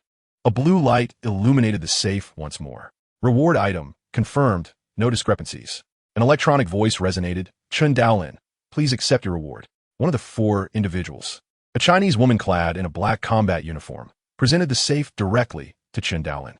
Moments prior, they had been engaged in internal discussions, yet upon his entrance, they fell silent. The management and oversight of the Extreme Martial Arts School in this regard are exceedingly stringent. Thanks to a formidable intelligence system, few dare to blatantly contravene the rules of the Extreme Martial Arts School. With a smile, Chen Daolin accepted the safe and turned to exit the cabin. The door closed behind him, and a deep blue triangular fighter jet floated into the air, swiftly disappearing from the training camp. With the substantial reward secured, Chen Daolin patted the silver safe, feeling quite pleased. Upon returning to his residence at Jiangnan Pavilion, he descended into the underground chamber once more. Using his fingerprint, he unlocked the safe, revealing an array of items primarily divided into 2 tiers. The first tier contained a wooden box, a white plastic box, and a partition, housing Dragon Blood, the Black God suit, and a complete set of 3 secret manuals. The second tier comprised a selected SS-grade combat suit and weaponry, specifically tailored to Chen Daolin's specifications, combat attire and boots, with gloves in a shade of gray. Is this SS-grade combat suit indeed the attire utilized by those transcending even the war gods? Chen Daolin mused as he examined it, tugging at the fabric with a force equivalent to over 100,000 kilograms, yet it remained utterly unyielding. "Impressive," he exclaimed, recognizing that with this, His defense in the wasteland would be considerably fortified. The SS-grade weaponry required no further elaboration. It was capable of contending with king-level beasts and breaching their defenses. Both the SS weapons and combat suits were exorbitantly priced, far beyond what most high-level war gods could afford. As for the 3 complete secret manuals, previously, Chen Daolin had selected the entire set of Annihilation, and now he opted for Ninefold Lightning Blade, Vanna River Sword, and Dragon Elephant Staff. The Ninefold Lightning Blade would be passed to Ji Xian, the Vanna River Sword to Zhao Ruo, and the Dragon Elephant Staff to Shi Jiang. Unfortunately, he had forged closer ties with these 3 individuals during his time in the training camp, while his relationships with others had yet to reach that level of intimacy. One cannot be greedy, Chen Daolin thought. Mastering a single manual like Annihilation was already a monumental challenge, and he had no intentions of practicing these new manuals. He would merely keep backup materials for reference. As long as he refrained from training and remained undetected, the Extreme Martial Arts School would not impose penalties. Gazing at the golden liquid in the test tube, Chen Daolin contemplated the dragon blood. Its efficacy had diminished significantly for him, and using it directly would be a waste. Perhaps he could offer it to Ji Xian, though he was uncertain if she would accept. The last time she received the crystal vine fruit, she had expressed no objections, as their relationship permitted such exchanges. The crystal vine fruit was of immense benefit to mental practitioners, yet presenting her dragon blood might evoke a sense of being pitted, even among the closest of friends, unless they were family or spouses. Dragon blood was indeed precious, valued at 160 billion in the outside world, and 80 billion within the Extreme Martial Arts School. I'll inquire with Ji Xian first. If she declines, so be it, he resolved, shifting his focus to the final white plastic box, which likely contained the Black God suit. However, he was puzzled by how the suit could fit within the confines of the box. Upon opening the white plastic box, he discovered a robust black glove inside, alongside a set of instructions. After reading the instructions, he realized that this was indeed the Black God suit. It could morph at will into any shape, be it garments, hats, pants, rings, necklaces, earrings, weaponry, or shields. The usage was remarkably simple. The unbound Black God suit would automatically permeate the skin and absorb blood upon being worn. After absorbing a portion of blood, the suit would undergo certain mutations, allowing it to integrate seamlessly with the wearer's body, akin to a second skin, and completely adaptable to the wearer's desires. In roughly 15 minutes, Chen Daolin had recognized the Black God suit as his own. In his perception, an additional component now existed, the Black God suit enveloping him, as if it were part of his very skin. He could sense the flow of air, temperature, and humidity. Truly remarkable, he thought, delighted, as a stream of black luminescence rapidly enveloped him. Glancing into the mirror of the chamber, he saw a figure cloaked in black skin, with only his eyes and nose visible. With a mere thought, he adorned himself in a black tailcoat, followed by a black helmet, black longsword, black shield, and black boots, ultimately transforming into black casual attire. However, Chen Daolin would not venture out wearing solely the Black God suit, as it felt akin to being unclothed. Grasping the SS-grade weapon, a spear, he thrust its tip forcefully against the surface of the Black God suit's black membrane, akin to striking the toughest leather, leaving no mark whatsoever. Satisfied, he nodded in approval. It was no wonder that so many sought to possess a Black God suit. It was exceedingly convenient and practical. With this, a war god's ability to survive would be significantly enhanced, rendering it nearly impossible to be slain by opponents of equal rank. At the Hongning Bay City, the global headquarters of the Extreme Martial Arts School loomed, a colossal, ship-like edifice stretching over 10,000 meters in length and reaching a height of approximately 100 meters. This magnificent structure boasted a vast entrance several meters wide, accommodating entry. At this moment, the exterior of the building was heavily guarded by numerous troops, exuding an atmosphere of stern vigilance.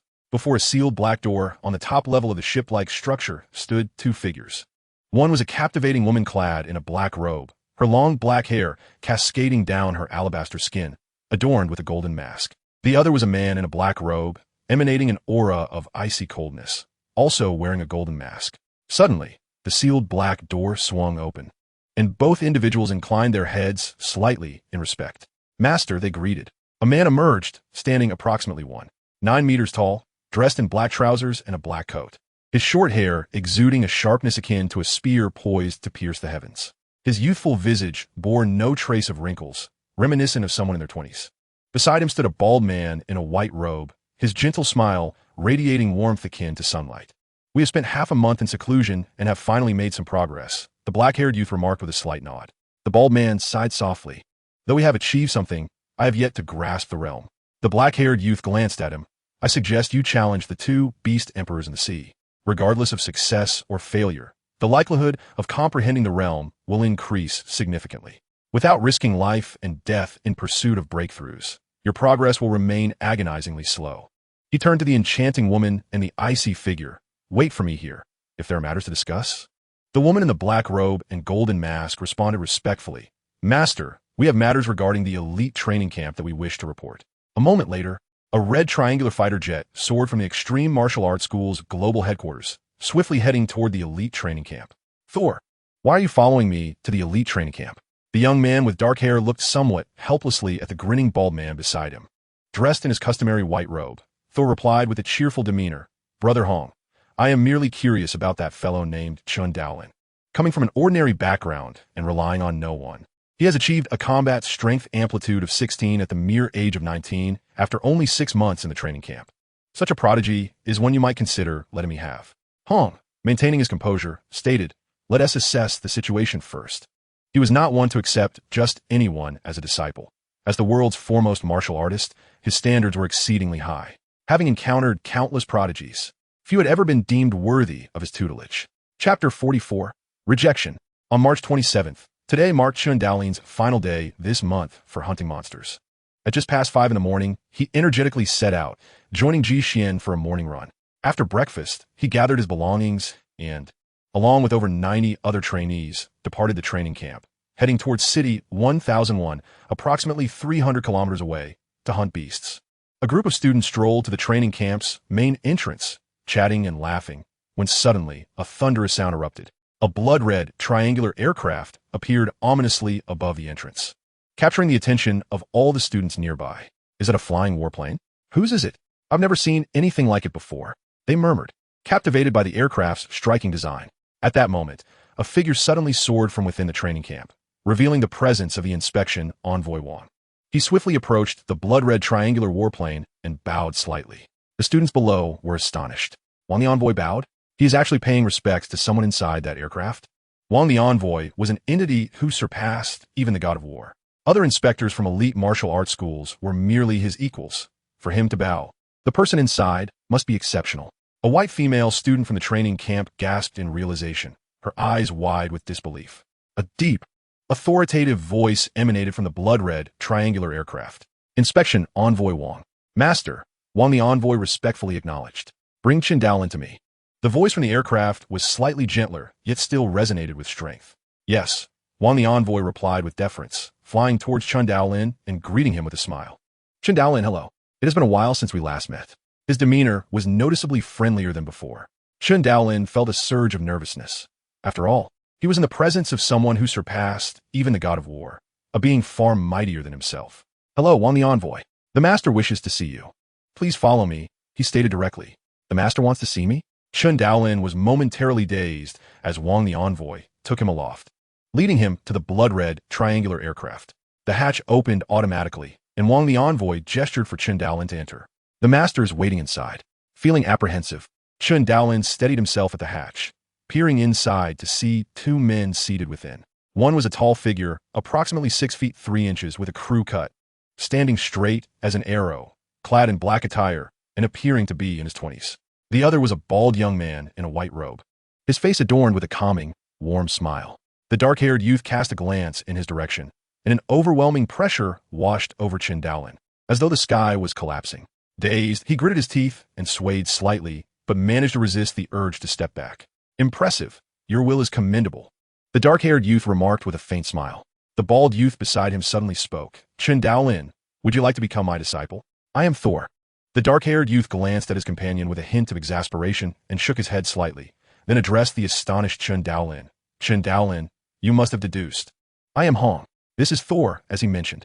We are here today to observe you. Observe me? Chen Daolin felt a surge of anxiety. He was facing the world's foremost and second most powerful individuals, not relying on state or corporate backing, but purely on their unparalleled strength. How could he not feel nervous in the presence of those who could easily dictate his fate? Hong scrutinized Chen Daolin and suddenly inquired, you possess notable talent. And as a member of our elite martial arts school, would you be willing to become my disciple? And mine, Thor chimed in cheerfully. Though Chen Daolin had surmised the intentions behind Hong and Thor's unexpected appearance, when they actually offered to accept him as a disciple, he felt a wave of bewilderment wash over him. It was akin to an ordinary person walking down the street when a wealthy tycoon suddenly approached, claiming to be their long-lost father and urging them to inherit a fortune.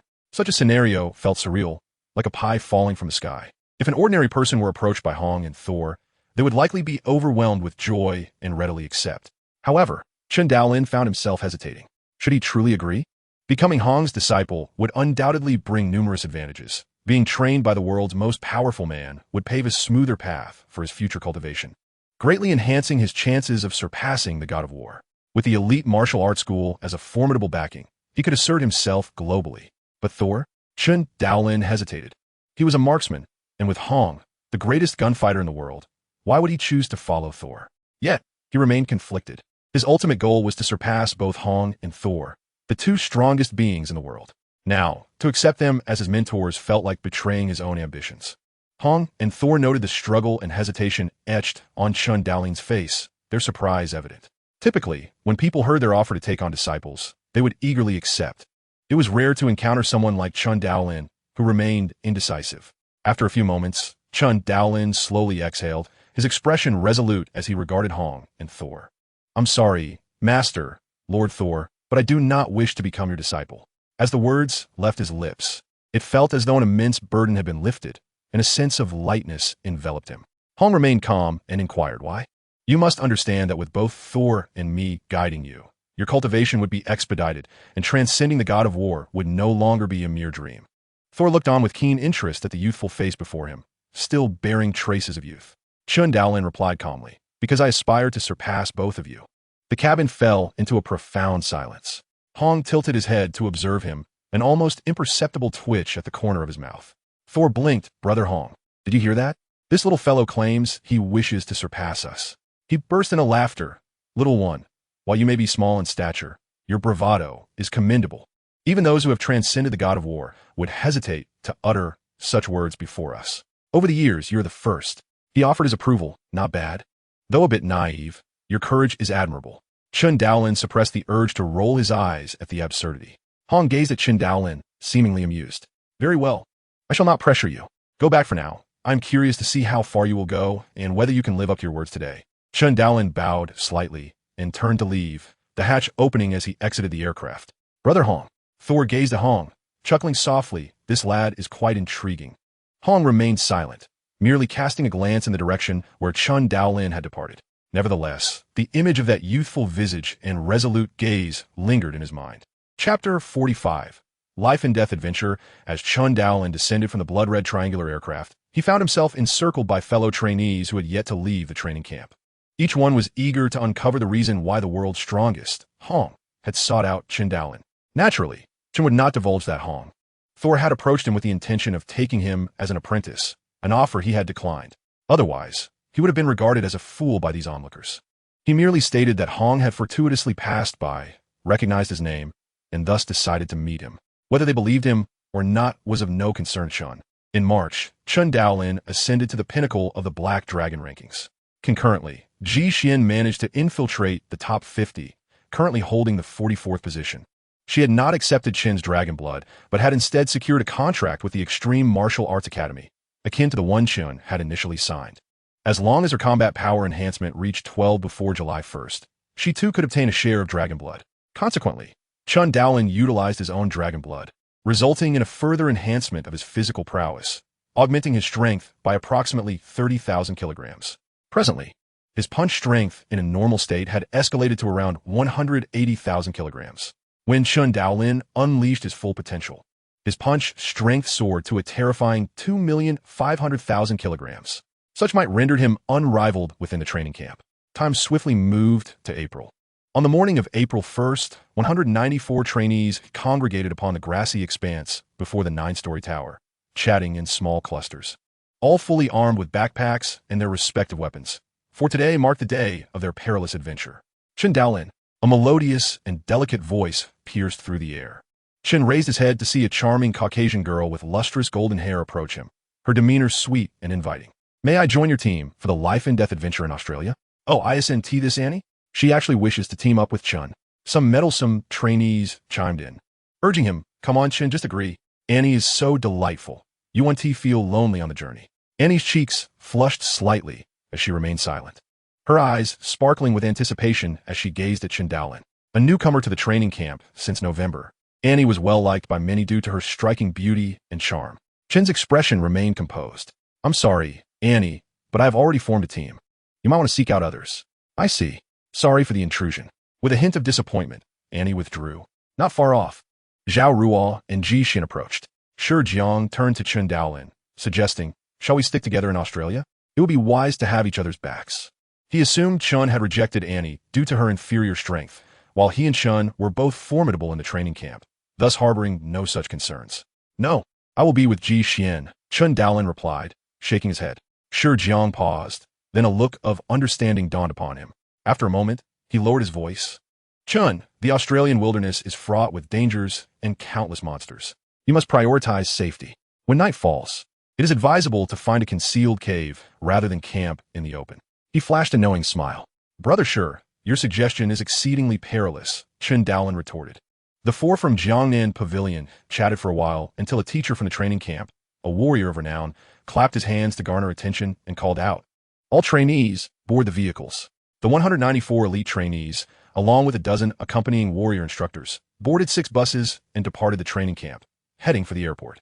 Soon they boarded the aircraft, which took off from Hongning Bay City, flying directly to the continent of Oceania. Post-Great Nirvana, the entirety of the Australian continent had become a realm dominated by monsters, ranking alongside Africa's Sahara and South America's Amazon as one of the world's most perilous locales.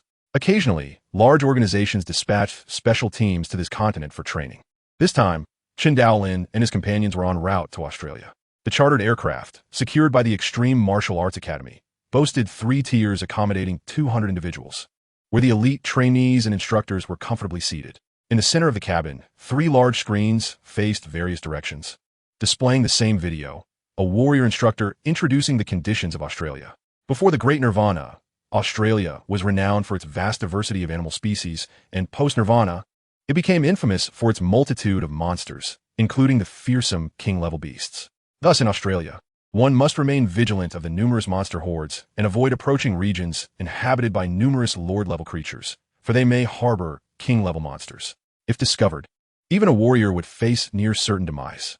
Around 2 in the afternoon, the aircraft descended onto a sprawling plain in Australia. The cabin door opened, and the trainees began to disembark. The landscape was expansive, revealing endless grasslands and mountains, with vegetation and faint silhouettes of grazing monsters.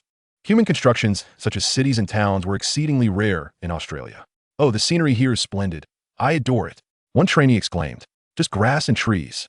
There's nowhere to rest at night. Imagining living here for a month drives me mad," others murmured. "All trainees, please utilize your communication watches to record your precise coordinates. The time is now 2:25 p.m. on April 1st, 2057.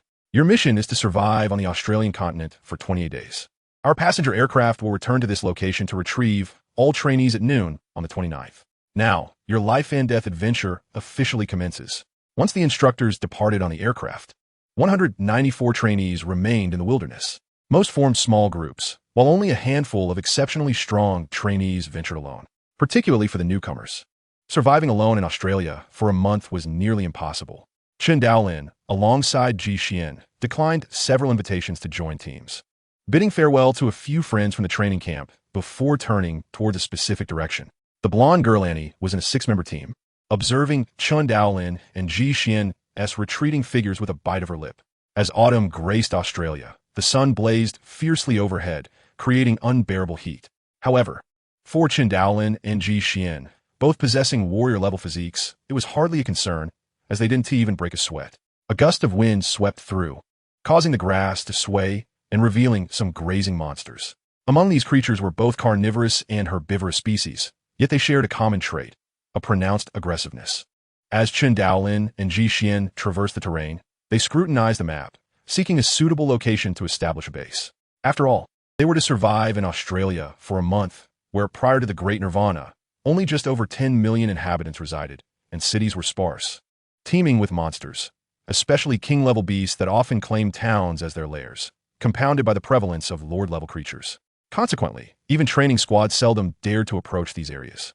In Australia, overconfidence could lead to fatal outcomes, even for warriors. Thus, it was prudent to maintain a low profile. How about this?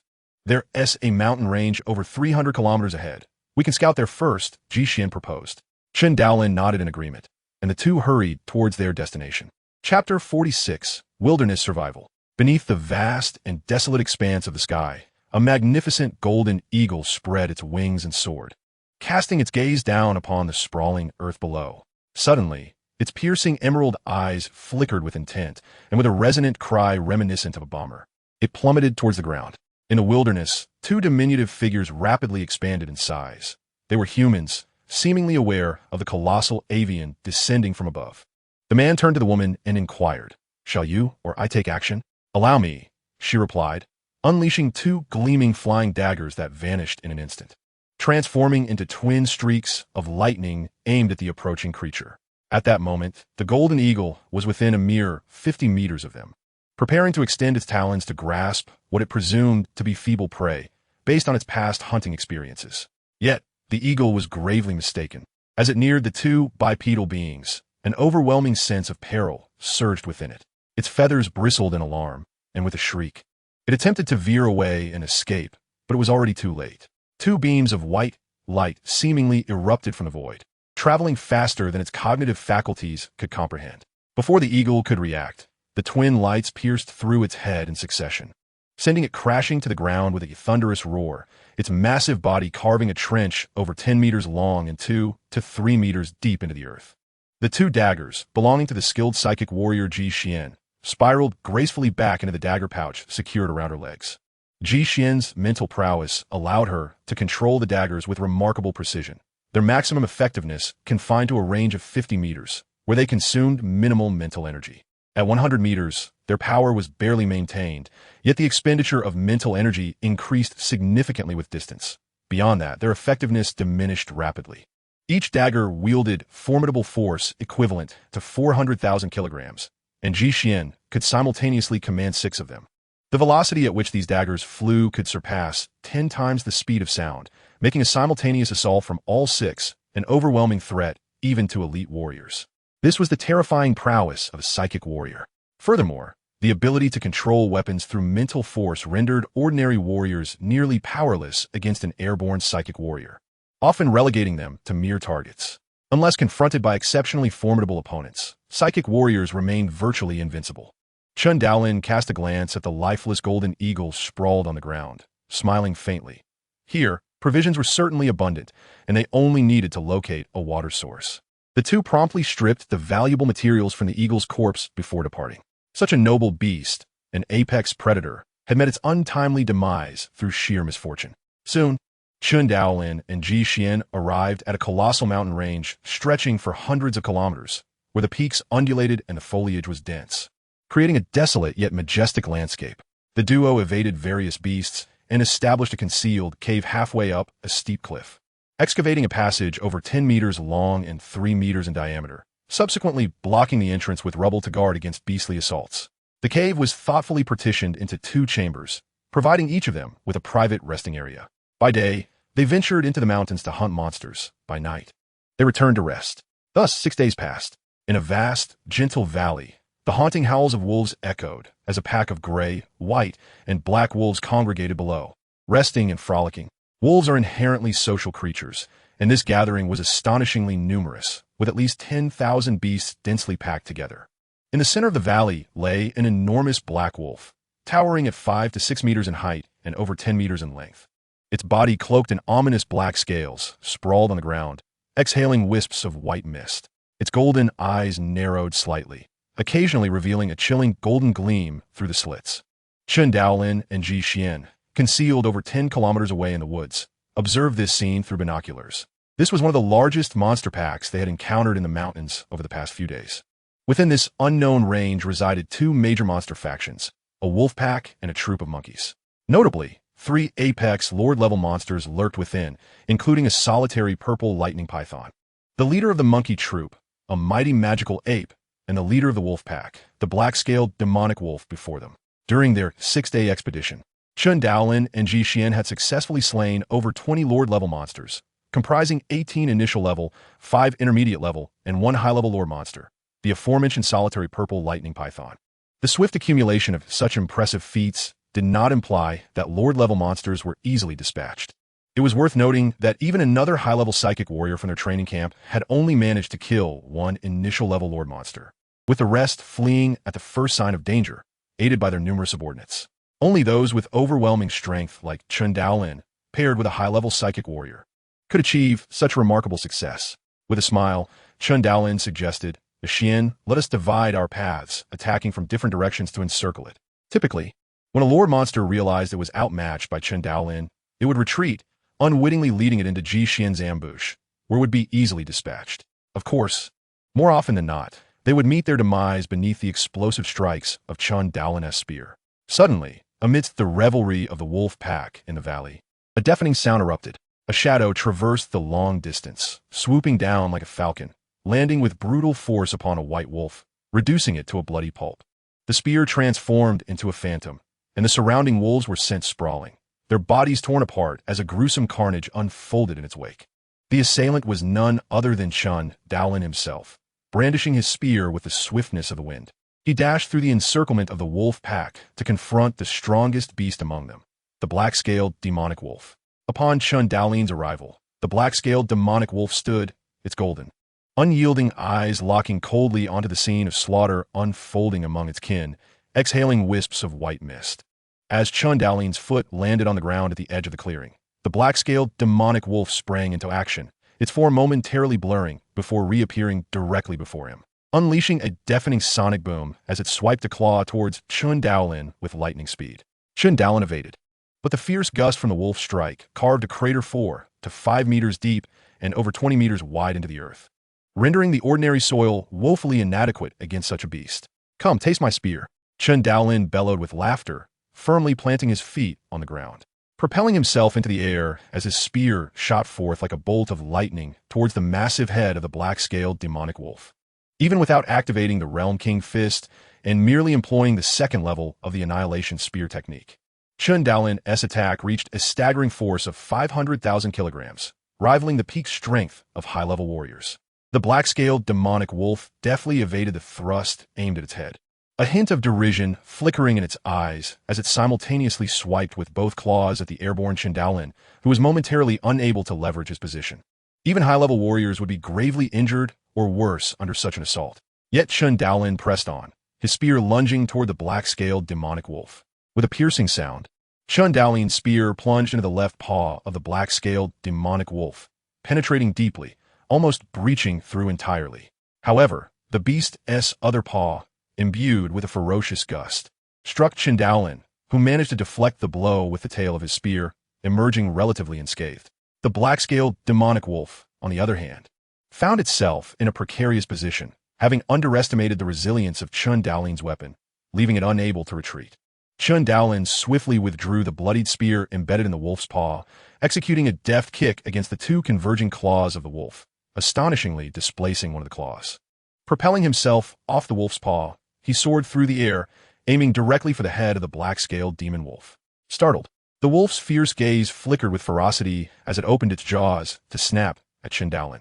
With a horizontal sweep of his spear, he forcefully struck the wolf's head aside, only to be thrown to the ground by a tremendous force. Upon landing, he rolled aside just in time to evade a colossal paw that crashed down, sending debris flying in all directions. A cacophony of furious howls erupted from the surrounding wolf beasts as they charged forward. Many were either brutally dispatched by Chen Daolin's sweeping strikes or fell victim to the collateral damage of the black-scaled demon wolf's wrath, reduced to mere pulp. The echoes of wolf howls resounded, and the valley was littered with corpses, a river of blood flowing freely. The black-scaled demon wolf grew increasingly alarmed, while Chen Daolin became emboldened with each clash. A hint of fear flickered in the golden eyes of the wolf, which let out a howl before the entire pack erupted into chaotic flight. The black-scaled demon wolf transformed into a streak of black light, fleeing the valley, a resounding explosion marking its retreat. Trying to escape? In your dreams, Chen Daolin bellowed, activating the 5-fold King Fist. Instantly, his aura transformed, and with a thunderous roar, the ground erupted, clouds of dust billowing as a gray streak followed closely in pursuit of the black-scaled demon wolf. The wolf, glancing back in terror, realized that the human was drawing nearer. Just then, several white projectiles shot forth from the nearby rocky outcrops, targeting the wolf's head. The black-scaled demon wolf shook its head violently, narrowly evading 2 flying daggers, but 2 others found their mark, embedding themselves in its skull, while 2 more pierced through its eyes. The wolf surged forward over 200 meters before collapsing in a heap. With a resounding crash, Chen Daolin appeared beside the carcass of the black-scaled demon wolf, his body slightly smoking from the friction of high speed, giving off a faint charred aroma. And his hair stood upright in a somewhat comical manner. Rubbing his face and tousling his hair, he mused that despite not suffering a scratch, his appearance was far from dignified. After an intense battle with the high-ranking Lord-level black-scaled demon wolf, he had managed to drive it to desperation without even employing his Black God gear or the King Fist. His current strength far exceeded that of a high-ranking battle god, though he remained uncertain if he could contend with entities beyond that level. Chapter 47. The Royal-Level Monster, the Winged Serpent King. Chen Daolin and Ji Xian approached the lifeless body of the black-scaled demon wolf to extract materials, their spirits lifted. During this month of life-and-death adventures, the monster slain by the trainees did not count towards their achievement points. Hence, even if they hunted a Lord-level beast and sold it, as long as they did not undergo title assessment to become battle gods, they would not graduate from the training camp, allowing them to hunt freely and boldly. 18 initial Lord-level beasts, 5 intermediate Lord-level beasts, and 2 high-ranking Lord-level beasts. The combined value of the materials must be nearing 3 billion, and this is just within a week. Chen Daolin was astonished by his own hunting efficiency. What he earned in a week surpassed the annual income of an ordinary high-ranking battle god. This was largely due to the abundance of monsters in Australia. In contrast, hunting even a single initial Lord-level beast in human-populated regions like Europe or Asia was quite challenging. Many battle gods preferred to hunt high-ranking beast general-level monsters rather than engage with initial Lord-level beasts. The crux of the matter lay in Chen Daolin's extraordinary prowess, combined with the capabilities of a high-ranking psychic warrior who could manipulate weapons with telekinesis, allowing for such a successful campaign against numerous Lord-level monsters. The training camp had cautioned against hunting multiple high-ranking Lord-level monsters in the same area, as it could attract the pursuit of Royal-level monsters. Yet they had not encountered any anomalies during their prolonged hunting in this region. Surely, there were no Royal-level monsters here, Chen Daolin pondered, still harboring some concern. He resolved to eliminate the last high-ranking Lord-level beast, the mighty magic ape, before vacating the area. The sun hung high in the sky. A series of sharp, piercing cries echoed from the dense foliage, as monkeys of various fur colors scurried among the trees while on the ground. A colossal ape, 18 meters tall, with bristling black fur resembling iron needles, lounged beneath a towering tree, scratching its chin and emitting soft grunts of contentment as smaller monkeys groomed its fur.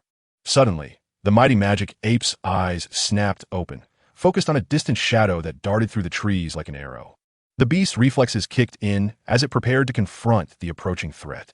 With a furious roar, the mighty magic ape rose to its full height, pounding its massive fists against its chest, producing thunderous sounds akin to war drums, rousing the surrounding monkeys into a frenzy as they surged toward Chen Daolin.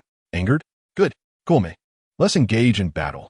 Chen Daolin's figure flickered like lightning, disregarding the ordinary monkeys as he charged towards the mighty magic ape, thrusting his spear with casual precision, claiming the lives of several monkeys in a spray of blood. The mighty magic ape cast a deep, scrutinizing gaze at Chen Daolin before suddenly turning to flee, transforming into a blur of motion as it burst from the forest with tremendous force. What? Chen Daolin was taken aback by the mighty magic ape's cautious retreat. It seemed to sense something amiss and fled without engaging. Unwilling to let the materials slip away, he shouted in frustration and transformed into a streak of light in pursuit. The mighty magic ape barreled through the forest like a bulldozer, obliterating trees and sending branches flying in its wake. Meanwhile, Ji Xian, witnessing this scene from another direction, paused momentarily before hastening after them, her speed considerably lagging behind the duo. As the mighty magic ape bellowed deafeningly while fleeing, its cries echoed for dozens of kilometers. In a deep pit far away, 2 greenish lantern-like eyes ignited within a dark cavern, followed by the sound of a massive creature stirring, quickly propelled toward the source of the ape's roars. Feeling increasingly impatient with the relentless fleeing of the mighty magic ape, Chen Daolin sensed an urgency and resolved to conclude the encounter swiftly. King Fist fivefold. A surge of immense power erupted from within Chen Daolin, instantly invigorating his entire being. With renewed determination, he stomped heavily on the ground, causing an explosion that sent dust swirling as a gray streak launched forth at astonishing speed towards the mighty magic ape. Now, several hundred meters ahead, hearing the commotion behind it, the mighty magic ape instinctively turned to look. When it spotted the approaching streak of light, its eyes widened in terror, a primal scream escaping its lips as its iron-like muscles tensed, propelling it forward with all its might. However, the gap in speed between Chen Daolin and the mighty magic ape was already minimal, and with the activation of the King Fist, Chen Daolin's velocity surged past that of the ape. Both figures broke the sound barrier, closing the distance of hundreds of meters in mere moments. In just 2 or 3 seconds, Chen Daolin was already upon the mighty magic ape's back, a cruel smile etched across his face. Just as Chen Daolin was about to intercept the cunning great strength demon ape, the path ahead suddenly cleared. The ape executed a swift maneuver, veering to the side. And by the time Chen Daolin reacted, it had already dashed several hundred meters ahead, nearly colliding with a mountain. Hastily halting, he turned sharply to behold a distant black dot a kilometer away, his expression darkening. Am I truly being outwitted by a mere monkey? Chen Daolin felt a surge of indignation, gritting his teeth, determined to chase it down today.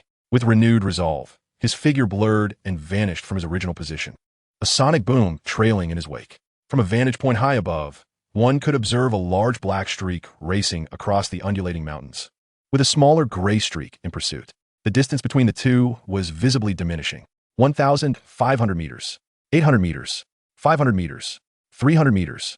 A smile broke across Chen Daolin's face, mirrored by the smug grin of the great strength demon ape.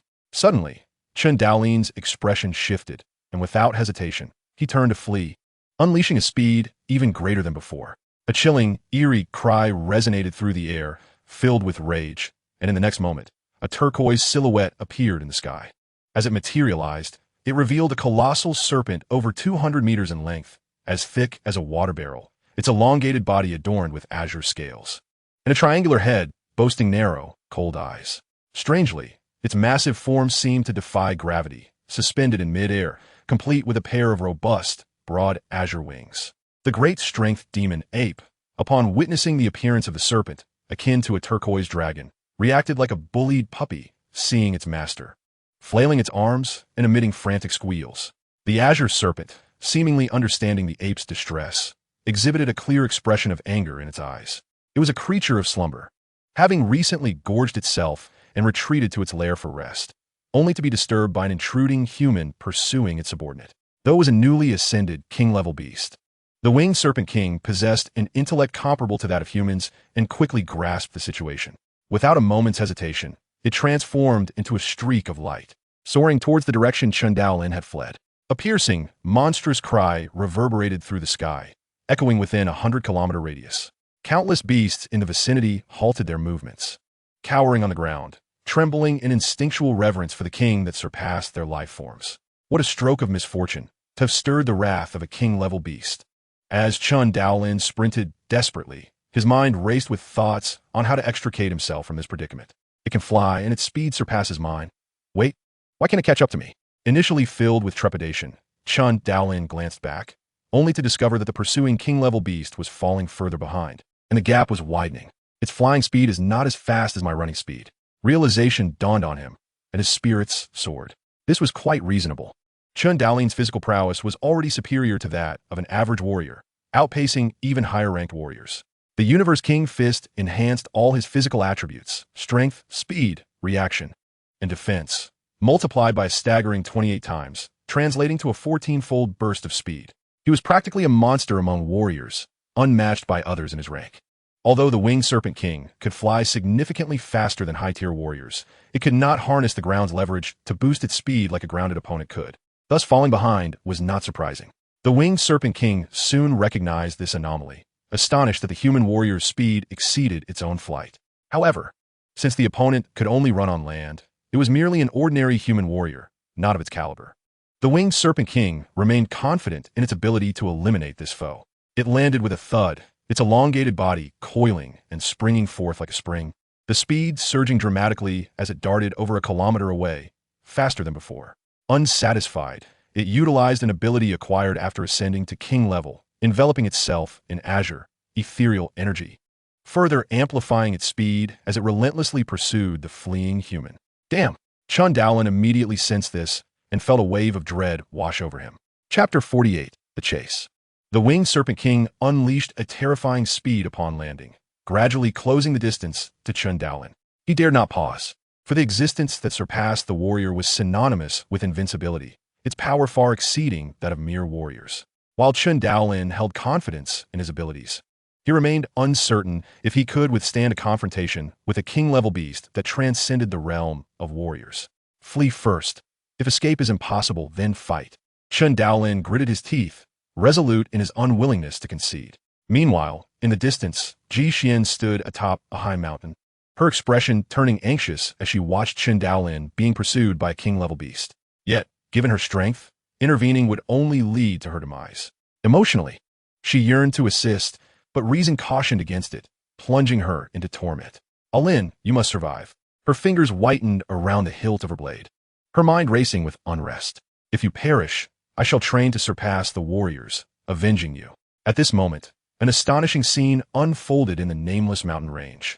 A massive azure serpent coiled and undulated with lightning speed, dwarfing the minuscule human ahead. Chen Daolin glanced back and saw that the serpent obscured half the sky, an overwhelming pressure bearing down upon him, as if the heavens were collapsing, making it difficult to breathe. It was the stark difference in life levels, the dominance of superior being over an inferior one. Chen Daolin felt as though a 1,000-pound boulder pressed against his chest, stifling his breath, while everything around him slowed, with only the colossal azure serpent appearing vividly clear. His mind raced, every muscle and bone in his body crackling, his eyes reddening. Suddenly, he opened his mouth and bellowed, "To hell with you!" A black streak rapidly enveloped him, transforming Chen Daolin into a shadowy figure, with only his eyes and nose visible, glowing red. Grasping a long spear, he charged headlong at the monstrous azure serpent before him. As the winged Serpent King's eyes reflected a hint of derision, a spear's shadow rapidly expanded within its line of sight. A thunderous roar erupted as Chen Daolin's spear collided solidly with the giant serpent's massive head. The tremendous force of the impact caused the surrounding air to tremble as if boiling, unleashing violent shockwaves that radiated outward. Nearby mountain walls shook violently, countless stones cascading down as the hard surfaces cracked with a myriad of fissures, an awe-inspiring spectacle.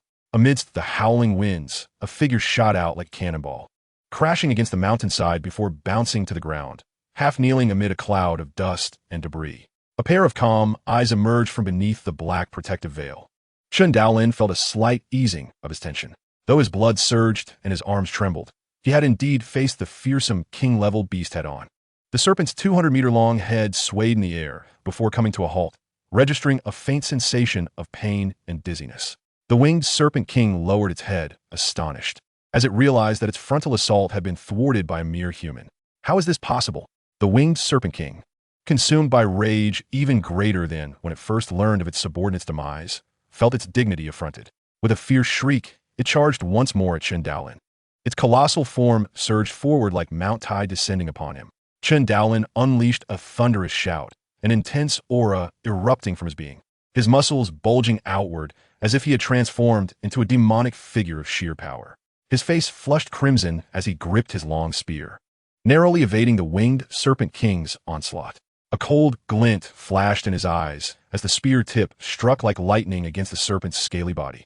Upon impact, a brilliant spark erupted, and the tip faced immense resistance, barely managing to pierce the winged Serpent King's formidable scales.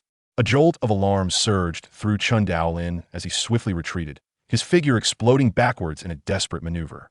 Just as the enraged winged Serpent King unleashed a frenzied attack, the defense of this royal beast was astoundingly formidable. Chen Daolin marveled internally, but remained undeterred, moving with astonishing speed around the creature, seeking an opportunity to strike. The winged Serpent King, infuriated, roared incessantly as it watched the human leap about like a grasshopper, inflicting wounds that, although trivial against its massive form, ignited a profound sense of humiliation within the beast. How could a mighty royal monster be outmatched by a mere human? With a piercing cry, the winged Serpent King raised its head, emitting a sharp, ear-splitting wail. A hazy azure light emanated from its massive form, surging outward like a tidal wave. As Chen Daolin moved swiftly, he sensed the air around him grow oppressively heavy, an unseen force bearing down upon him, rendering his movements sluggish and cumbersome. What was happening? What power was this? Chen Daolin felt as if he had plunged into a quagmire, every motion requiring immense effort. Gazing at the ethereal azure glow enveloping the winged Serpent King, he was astonished. Was this the ability of a royal monster? The winged Serpent King's eyes flickered with fatigue. This ability had awakened upon its ascension to the royal beast tier, allowing it to manipulate the energy of wind for acceleration and to bind opponents within a certain radius. Naturally, the larger the area, the greater the energy expenditure, and against a formidable foe, the effectiveness of this ability diminished. With a glint of malice in its eyes, the winged Serpent King unleashed its massive tail, transforming it into a phantom that shattered the air as it struck at the slowed Chen Daolin. He barely raised his spear in defense before the tail collided with him, an overwhelming force surging through the weapon, sending him hurtling through the air like a broken kite. Crashing through countless trees before landing several hundred meters away on the grass, his muscles aching and his internal organs feeling misaligned, blood surging chaotically within him, especially in his hands, which felt as though they belonged to someone else and had lost all sensation.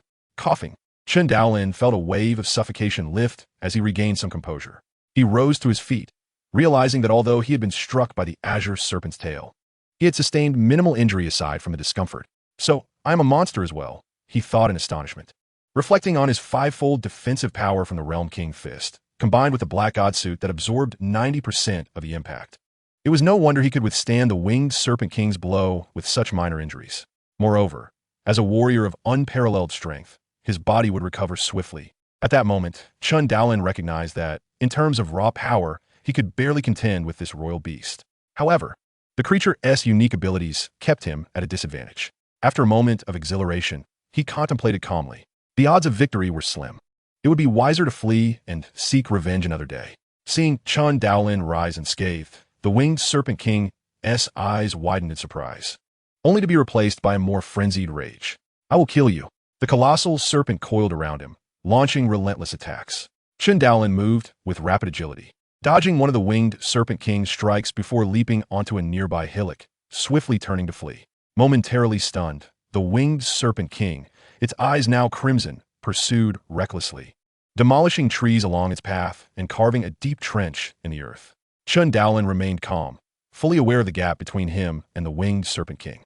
Though he could fight, the prospect of engaging a clearly superior opponent seemed unwise. Yet, he also understood that it would not be easy for the serpent to slay him, primarily due to the formidable defense of the Black God suit, which absorbed the majority of the creature's attack power. Without it, Chen Daolin would struggle to withstand the beast's terrifying strength. Grateful for the decision to retain the Black God suit when he had the chance, Chen Daolin felt a sense of relief. Now, he needed to find an opportunity to escape this royal beast, but its speed was greater than his. A headache loomed over him. Fighting was futile, yet escaping proved equally challenging. He recalled an encounter in training camp with an advanced beast general, a golden leopard, whose strength and speed had overwhelmed him. The situation was even more dire now, facing a royal beast that was immensely powerful, lightning fast, resilient, and possessed of special abilities that continually put him at a disadvantage. The winged Serpent King quickly closed the distance, and Chen Daolin engaged in a brief skirmish before turning to flee once more. Without employing its azure energy, the winged Serpent King struggled to keep up with him. They continued to exchange blows while retreating until a dense, white fog loomed ahead. Chapter 49. The Mysterious Fog Island. The boundless mist enveloped Chen Daolin's entire field of vision, transforming the world into a haze. Judging by its extent, the fog covered a radius of at least 100 miles. Something was amiss. Chen Daolin instinctively assessed the situation. Yet with the relentless pursuit of the azure-winged serpent behind him and the pain coursing through his body, he resolved to take a risk. Charging into the mist presented an opportunity. Its vast coverage would surely affect perception. If he accelerated, the royal beast would struggle to keep pace. With determination, he gritted his teeth and increased his speed. The winged Serpent King, with its fleshly wings flapping, saw Chen Daolin dart into the fog and felt a surge of urgency. With fierce resolve, it propelled itself forward, azure light cascading toward Chen Daolin. Coming again? Chen Daolin smirked coldly. Having been caught off guard by the blue light during their first encounter, he had learned to be wary. During the chase, the winged Serpent King had used the azure glow again, but Chen Daolin, now prepared, had managed to mitigate its effect, allowing him to escape its clutches. As the azure light surged toward him like a tide, Chen Daolin planted his feet firmly on the ground. The earth trembled under the force of his push as he launched himself forward like a cannonball, breaking free from the azure glow's grasp. With a whoosh, the winged serpent king followed closely behind. Its speed still surpassed Chen Daolin's, yet it struggled to catch the nimble human, primarily due to the overwhelming defense of the Black God suit and Chen Daolin's reckless bursts of speed that consistently allowed him to evade the serpent's relentless pursuit. The winged serpent king surged forth as if propelled by a spring at its utmost tension, moving with an astonishing speed that defied comprehension. In the blink of an eye, it was upon Chen Daolin's back, its cavernous maw agape, poised to deliver a lethal bite. Chen Daolin discerned the glint of two long, snow-white fangs, sharp as daggers, radiating a chilling luminescence, alongside the blood-red forked tongue that flicked menacingly. His gaze was as piercing as a bolt of lightning, his countenance taut with resolve. Thunder, he bellowed, the sound reverberating across the desolate expanse. With both hands gripping the cold shaft of his spear, he raised it high above his head and, with the force of a mountain's descent, brought it crashing down upon the advancing winged serpent king. The impact resounded like the crack of thunder, causing the grasslands to tremble in the wake of the collision, followed by the anguished cries of the massive serpent.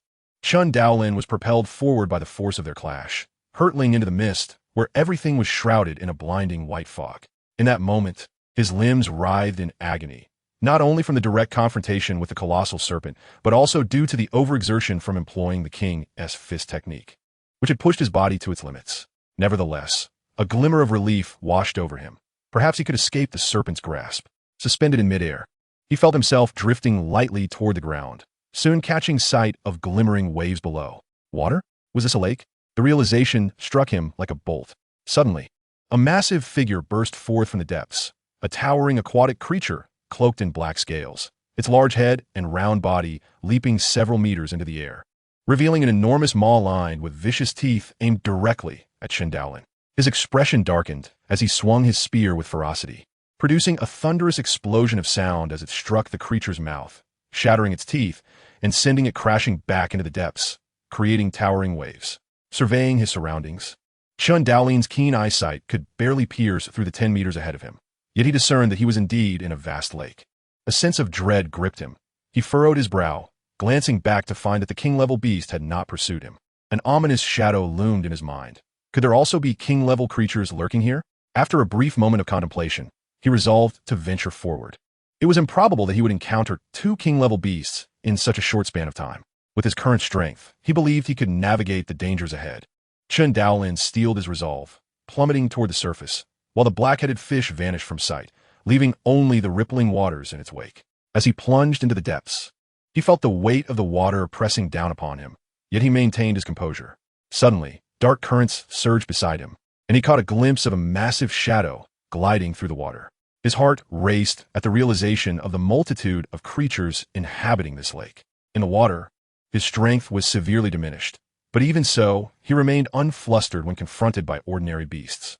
With a flash, his spear shot forth, striking the unknown lake monster, eliciting a torrent of crimson blood from its wound as it thrashed violently toward him. Chen Daolin's gaze turned icy. He had no time to engage these aquatic monsters. He needed to reach solid ground to recuperate. Suddenly, a shift in his perception alerted him to several colossal forms approaching rapidly, likely drawn by the scent of blood. What manner of place was this, teeming with such formidable aquatic creatures? Amidst the fray, he discerned more than 10 lord-level monsters, including 2 high-ranking lords. A chill ran down his spine. Could it be that true king-level beasts lurked here? The thought plagued him, yet retreat was no longer an option. The path behind him was blocked by the green-winged serpent, his body nearing its limits, and he could not hold his breath indefinitely in the water. Kill! Chen Daolin's desperation ignited a fierce resolve within him. If he failed to break free, he would surely perish, either by the beasts or through his own hand.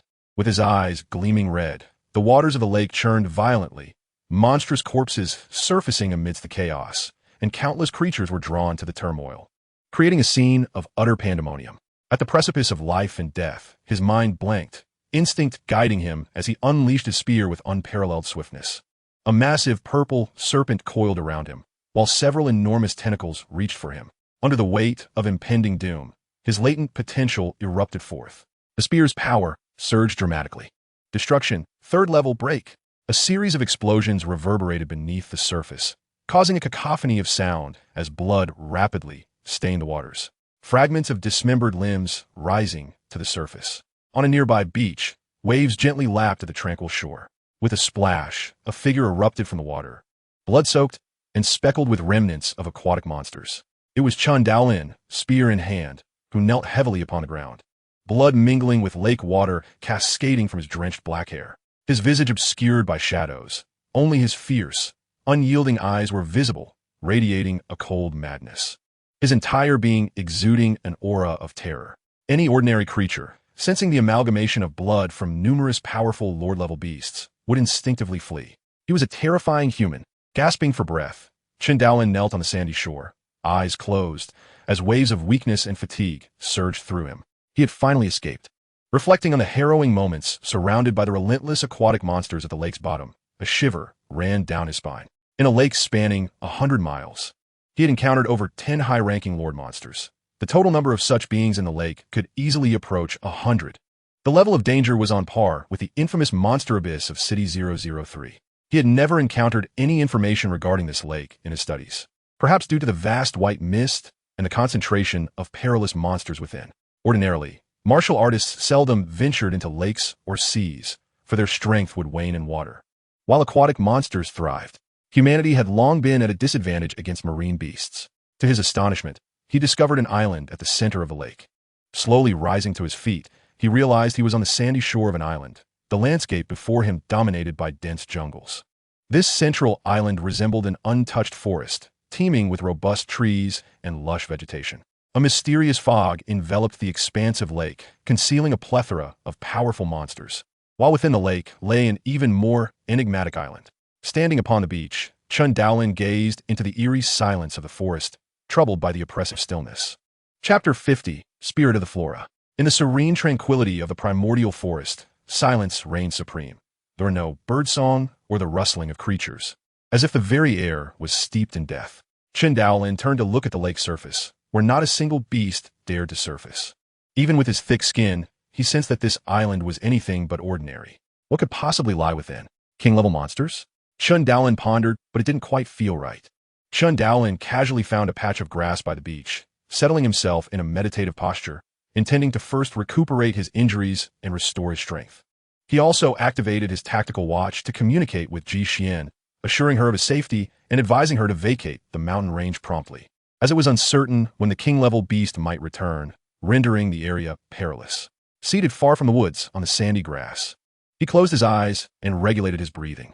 In the wilderness, on the peaks, Ji Xian received the reassuring news of Chen Daolin's safety, allowing her to breathe a sigh of relief. Casting a glance towards the direction where the king-level beast and Chen Daolin had vanished, she leaped several times and swiftly disappeared into the vast mountains.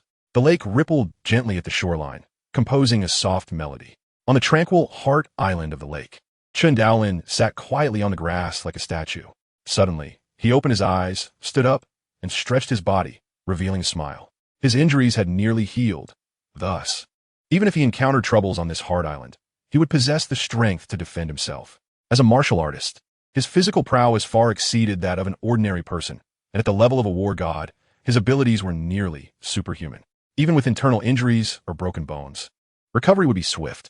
Though this experience had been perilous, it had also allowed him to comprehend the third layer of annihilation. If one were to cultivate quietly, it might take years to achieve such advancement. No wonder others claim that one's strength is most readily enhanced through the crucible of life and death. Chen Daolin smiled. Now that his power had once again ascended, he would be capable of confronting that king-level beast with a fighting chance. The third layer of annihilation had augmented his strength by 27%, equating to a 37-fold increase in explosive power. When combined with the 5-fold King Fist, he now possessed a staggering 185 times amplification of strength. If his previous strongest output was 2.5 million kilograms, it had now escalated to 3,300,000 kilograms, a significant enhancement indeed. Even if he could not slay the king-level beast, his self-preservation was assured. Chen Daolin gazed towards the dense, verdant primeval forest, a glimmer of anticipation in his eyes. Let me unveil the secrets that lie here, he mused. At the misty boundary of the lake's shore, a colossal azure-winged serpent, measuring over 200 meters, prowled nearby. Its eyes filled with reluctance, yet tinged with fear and caution as it regarded the lake, as if something dreadfully formidable lurked within. It awaited the emergence of the human, believing that, given the human's prowess, they would not easily perish within. The winged serpent king dared not venture inside, thus it could only remain outside, anticipating the possibility of Chen Daolin's exit. On the enigmatic Heart Island, shrouded in mist, Chen Daolin tread cautiously through the mountain forest, his confusion deepening. This place was filled solely with trees and vegetation, yet there were no traces of beasts, an oddity indeed. He observed the island's flourishing trees, vibrant flowers, and rampant thorns, seemingly brimming with life. However, apart from himself, not a single living creature could be seen. Despite the lush foliage and blooming flora, an eerie silence prevailed. As Chen Daolin traversed a meadow adorned with a riot of colorful blossoms, a thunderous rumble erupted. The entire meadow upheaved. The earth within a 10-meter radius lifted, as if a great maw were converging towards the center. A glint flickered in Chen Daolin's eyes. He raised his spear in a sweeping motion, the air resonating with a terrifying sonic boom. The impending ground was cleaved asunder, fragments cascading down like confetti. He noted that among the ruptured earth lay root-like structures resembling veins, some writhing slightly, as though imbued with life, prompting him to furrow his brow. What is this? Plants? No, it seemed as though a flash of insight struck Chen Daolin, reminding him of the information he had uncovered about the spirit of flora after obtaining the crystal vine fruit in the gem. The spirit of flora was a mysterious and rare plant that emerged after humans and beasts evolved for reasons unknown. These spirits had developed sentience, possessing rudimentary instincts for offense and self-preservation. The more formidable the spirit of flora, the more precious it became. Once transformed, these flora spirits posed no threat as long as one kept their distance, and each spirit of flora was said to encapsulate the essence of the heavens and the earth, endowed with unique properties. Yes, that must be it. This is indeed the spirit of flora. A smile spread across Chen Daolin's face as excitement welled within him. He scoured the fractured earth for a while, unearthing a green plant about 10 centimeters in diameter, resembling a cactus.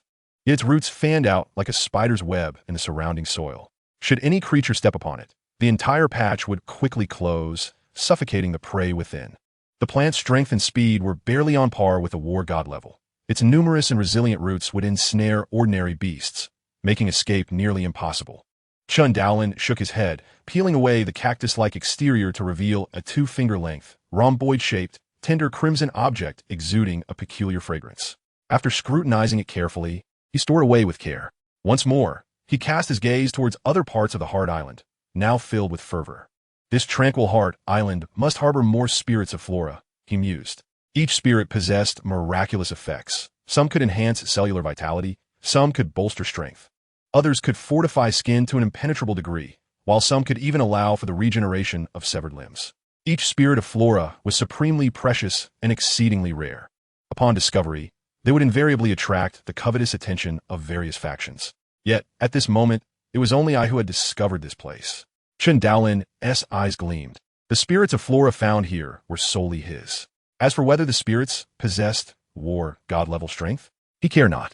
As long as they were not akin to the king-level beast, all spirits of flora on the Heart Island belonged to him. Continue to search. Chen Daolin, invigorated and eager, began his quest across the expansive Heart Island. In a mere 20 minutes, he indeed discovered 3 additional spirits of flora. Aided by their innate characteristic of launching automatic attacks against nearby creatures, which led to their unintentional exposure. With just a careful search around the island, he could easily find them. Moments later, Chen Daolin's eyes sparkled as he spotted several willow trees in the distance, 9 in total. Perhaps unaware of the passage of time, since anyone had visited, these willows stood tall and robust, the slenderest measuring a meter in diameter and reaching heights of 30 to 40 meters, while the stoutest boasted a 3-meter diameter and soared nearly 100 meters high. Their lush green branches swaying in the breeze, exuding a poetic charm. Drawn by their allure, Chen Daolin approached, but at that moment, all the willow branches suddenly seemed to come alive, entwining around him in a dense, overwhelming mass, their speed surpassing that of sound. Chen Daolin halted, a knowing expression crossing his face, as his figure blurred and he swiftly retreated, evading the onslaught of countless willow branches. I knew something was amiss. Chen Daolin's spear slashed horizontally, unleashing a powerful burst, severing innumerable willow branches. The resilience of the smaller branches could withstand the full might of high-level warrior weapons, while the massive, golden-hued branches of the 3-meter willow could resist attacks from war god-level warriors.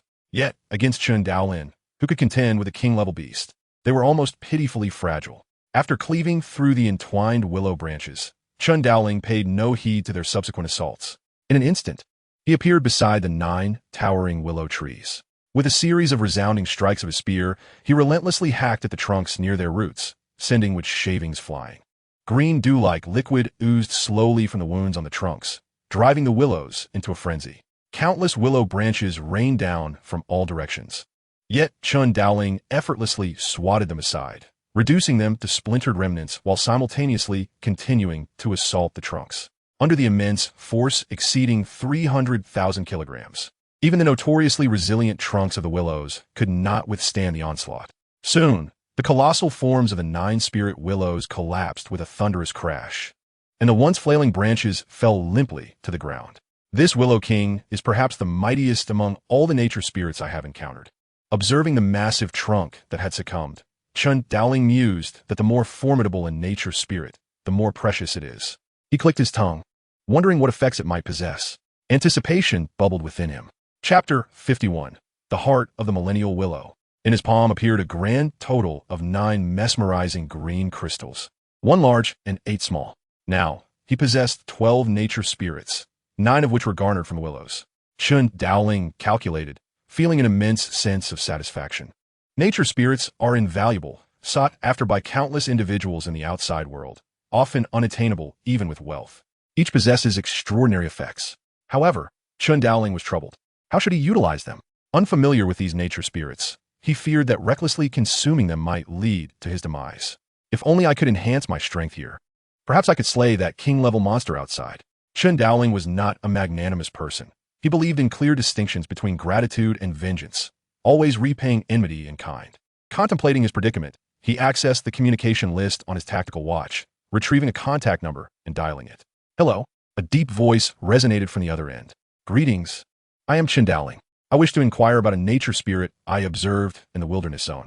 Briefly, he described the physical characteristics of the largest willow spirit. The other party listened in silence before responding. Congratulations, Chen Daolin. This is the heart of the millennial willow, an exceedingly rare nature spirit. Its usage and properties are, he added, if you discover the location of any nature spirits, do report to our extreme martial arts hall. The informant will receive a 10% share of the acquired nature spirit. Moreover, if you participate in combat and contribute further, the allocation will be even greater. According to the internal distribution rules of the Extreme Martial Arts Hall, those who discover treasure and relay the information would receive a 10% share upon confirmation. The combatants engaged in the extraction will be compensated based on their efforts, totaling 30%, while the remaining 60% would belong collectively to the hall. Chen Daolin, of course, would not disclose that he had uncovered an island teeming with nature spirits. Such a treasure was far too immense to share with the Extreme Martial Arts Hall. Despite his affiliation with the hall, this discovery in the wilderness was not cultivated by them, so he felt no moral dilemma in concealing it. Ending the call, Chen Daolin gazed at his tactical watch, deep in thought. This device surely must not have a tracking feature, right? Modern communication devices nearly always come equipped with such functions, especially for martial artists navigating the wilderness. Tactical watches are no exception. A simple inquiry could easily reveal his location. Like many manufacturers who claim absolute confidentiality regarding client information, Chen Daolin knew such statements were mere fabrications to deceive the gullible. For an entity as formidable as the Extreme Martial Arts Hall, tracking him would be a straightforward endeavor. A flicker of determination crossed Chen Daolin's eyes as he clenched his hand, decisively crushing the tactical watch. I wonder if it's too late. I hope it proves useful, he murmured, though a tinge of worry lingered in his heart. Would the last known coordinates be exposed? Remaining vigilant was paramount. He preferred to err on the side of caution, destroying the watch entirely. Even if the Extreme Martial Arts Hall discovered the location, it would take them 2 or 3 hours to arrive. With matters settled, Chen Daolin chose not to dwell on them any longer.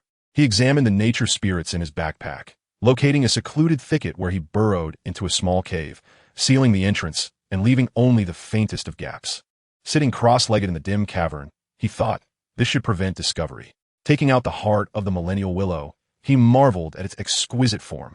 According to the individual from the Extreme Martial Arts Hall, the ordinary heart of the Thousand-Year Willow significantly enhances physical attributes, even surpassing the efficacy of dragon blood. Moreover, it substantially boosts cellular vitality. Now, he held the heart of the Millennial Willow, potentially far more potent than its thousand-year counterpart. Chen Daolin scrutinized the magnificent exterior of the heart, an oval crystal the size of a fist, within which a stream of green mingled with hints of gold. Just holding it in his palm was enough to evoke a profound sense of awe. A refreshing coolness seeped into his skin, invigorating his entire being. At present, my physical strength is approximately 180,000 kilograms. I wonder how much it will increase after consuming this heart. Chen Daolin was filled with eager anticipation. The crystalline shell of the heart was remarkably tough, yet he easily pierced it with the tip of his SS-grade spear, allowing the verdant essence to flow forth. This miraculous liquid, imbued with life, exuded a fragrance so enticing it sent shivers down one's spine. Chen Daolin wasted not a drop, swallowing it all. Instantly, he was enveloped in a delightful flavor, as if every cell in his brain was rejoicing, providing immense pleasure. A wave of coolness filled his abdomen, and in a moment of indulgence, he licked the inside of the crystal. The individual had spoken truthfully. The experience was entirely pleasurable, devoid of any pain. A thought crossed Chen Daolin's mind. The heart seems exceedingly safe to use, perhaps even beneficial for those around me. As for selling it, he had no need for money. Naturally, he would never part with such a treasure. He sensed every part of his body vibrating as his cells absorbed the heart's extraordinary life energy. Embarking on a new evolution, a refreshing sensation coursed through him, as if his very flesh were separating from his bones, leaving behind only the faint tremors akin to a massage. Simultaneously, wisps of dark material seeped from his skin's pores. What a marvelous sensation! Chen Daolin was nearly overwhelmed with pleasure. This continuous elevation of life, essence, indeed, brought an unparalleled sense of fulfillment. Boundless vitality flowed into him, causing subtle changes in his genes, and his physical prowess surged at an astonishing rate. 220,000, 250,000, 270,000, 300,000, 330,000, 370,000. After an indeterminate period, Chen Daolin opened his eyes, their brilliance illuminating the dim cave. Gradually, the luminescence faded, returning his gaze to its normal state. Rising slowly, he shook his body gently, expertly dislodging the black substance from his skin, revealing a complexion as fair as jade, glistening with a soft sheen. Chen Daolin furrowed his brows slightly as he picked up the tactical watch, using its reflective surface to examine his visage. To his surprise, he noticed a certain refinement in his features. However, if one were to observe him briefly, he still appeared rather unremarkable. Yet, upon prolonged scrutiny, an impression of remarkable softness and harmony would emerge. Chen Daolin paid little heed to this. As long as others could still recognize him, he was content. The thought of stepping outside only to be unrecognizable was far too troublesome. With a casual fist, he struck out, creating a shockwave that shattered the air, sending a multitude of rocks tumbling at the cave's entrance. Indeed, he felt significantly more powerful. Satisfied, he retracted his fist and attuned himself to his bodily strength, estimating it had risen to approximately 400,000 kilograms. This represented an astonishing increase of 220,000 kilograms. An ordinary individual harnessing such power could ascend to the status of a near-divine warrior. The effects of the ancient willow heart were vastly superior to those of dragon blood or spirit fruits, enhancing not only physical attributes but also cellular vitality. This vitality, in essence, could be understood as life force, capable of slowing the aging process and maintaining youthfulness, while also amplifying the body's recuperative capabilities. Although he could not yet achieve limb regeneration, ordinary injuries could be mended in the blink of an eye. With the ancient willow heart's gifts, coupled with the quintuple defense boost from the King of Worlds' fist and the Black God ensemble, Chen Daolin had become akin to an invincible cockroach. At this moment, he was overwhelmed with exhilaration. His physical prowess had reached 400,000 kilograms. He had mastered the third tier of the annihilation technique, and his cellular vitality had been significantly enhanced. Now, when he unleashed his full strength, he could achieve a staggering force of 7,400,000 kilograms. The previously formidable king-class beast, the azure-winged serpent, was only marginally stronger than him. It had merely suppressed him with its azure energy. Now, with his considerable strength, he felt confident that he could vanquish it, even should it resort to its azure energy. He had hastened to enhance his strength with the spirit of the ancient willow out of concern that the azure-winged serpent might invade at any moment. In this unfamiliar territory, it was prudent to rapidly augment his capabilities, ensuring he had the means to adapt and maneuver. Now, Chen Daolin felt sufficiently emboldened to take risks on this mysterious island at the heart of the lake. Chapter 52. The Terrifying Entity. Chen Daolin had spent about an hour undergoing the transformation brought forth by the ancient willow heart. At around noon, he and Ji Xian had ventured forth to hunt the mighty demon ape, engaging in a chase and battling the winged serpent king, then retreating to the misty lake where they clashed with the lake's monsters. After ascending to the heart of the island and spending over 2 hours recuperating, he dedicated another hour to gathering 12 spirits of flora, only to emerge from the cave as the sun was tilting westward and the surrounding light had noticeably dimmed. However, thanks to the ancient willow heart's enhancements, his vision had doubled, allowing him to see well even at night. The distinction between day and night held little consequence for him. He continued his quest for the spirits of flora. At this moment, Chen Daolin was filled with ambition, scarcely concerning himself with the potential threat of the azure-winged serpent lurking outside. The spirits of flora were of far greater importance. The king-class beast could not directly enhance his strength. Its materials were merely a means to acquire wealth, which held little allure for him at present. As the sun descended, the island, shrouded in thick fog, reverberated with explosive sounds, indicative of Chen Daolin attacking the spirits of flora he had discovered. Soon, he successfully harvested 3 additional spirits, bringing his total to 14, excluding the one he had already utilized, which left him in high spirits. Suddenly, Chen Daolin felt the ground tremble beneath him, and he was taken aback. What was happening? He quickly realized the tremors were not localized to his vicinity. The entirety of the heart of the island was shaking, and the lake's monsters seemed to be fleeing in terror. With a sudden, violent quake, Chen Daolin looked up in shock to see a black-purple vine, measuring roughly 20 centimeters in diameter, erupting from the earth. This vine appeared interminable, stretching an estimated 600 or 700 meters, with much more concealed within the fog, resembling an otherworldly tendril. What was this?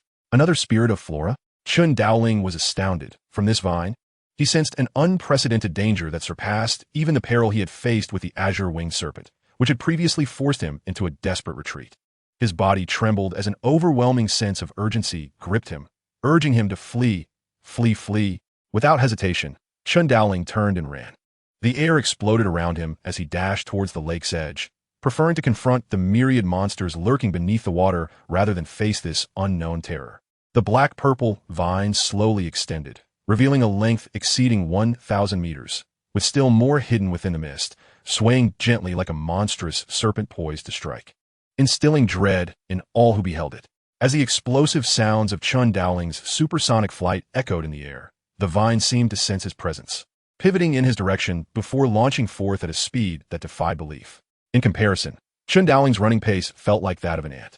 Fortunately, the island was not expansive, and as he was situated in the outer regions, his swift decision to flee brought him closer to the sandy shore. Just as he was about to revel in his near escape, an icy chill crept up his spine. Without a moment's thought, he executed a sharp turn, evading a shadow that zipped past him like lightning. The impact felt as though he had been struck by a colossal mountain, sending him reeling. Pain coursed through him, bones cracking under the force, and he spat blood as his body arced like an arrow, plunging into the water. As he surfaced, the gaze he cast upon the vine was filled with terror. It had merely grazed him, yet he had sustained such grievous injuries. Had he been struck directly, his demise would have been assured. What a terrifying creature! What manner of monster existed on this island?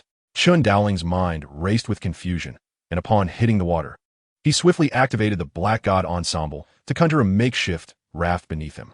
Utilizing the momentum from the vine's assault, he propelled himself across the lake's surface with remarkable speed. Paddling with his spear like a wooden oar, he carved through the waves, moving with such velocity that he seemed to leave remnants of himself in his wake. Run.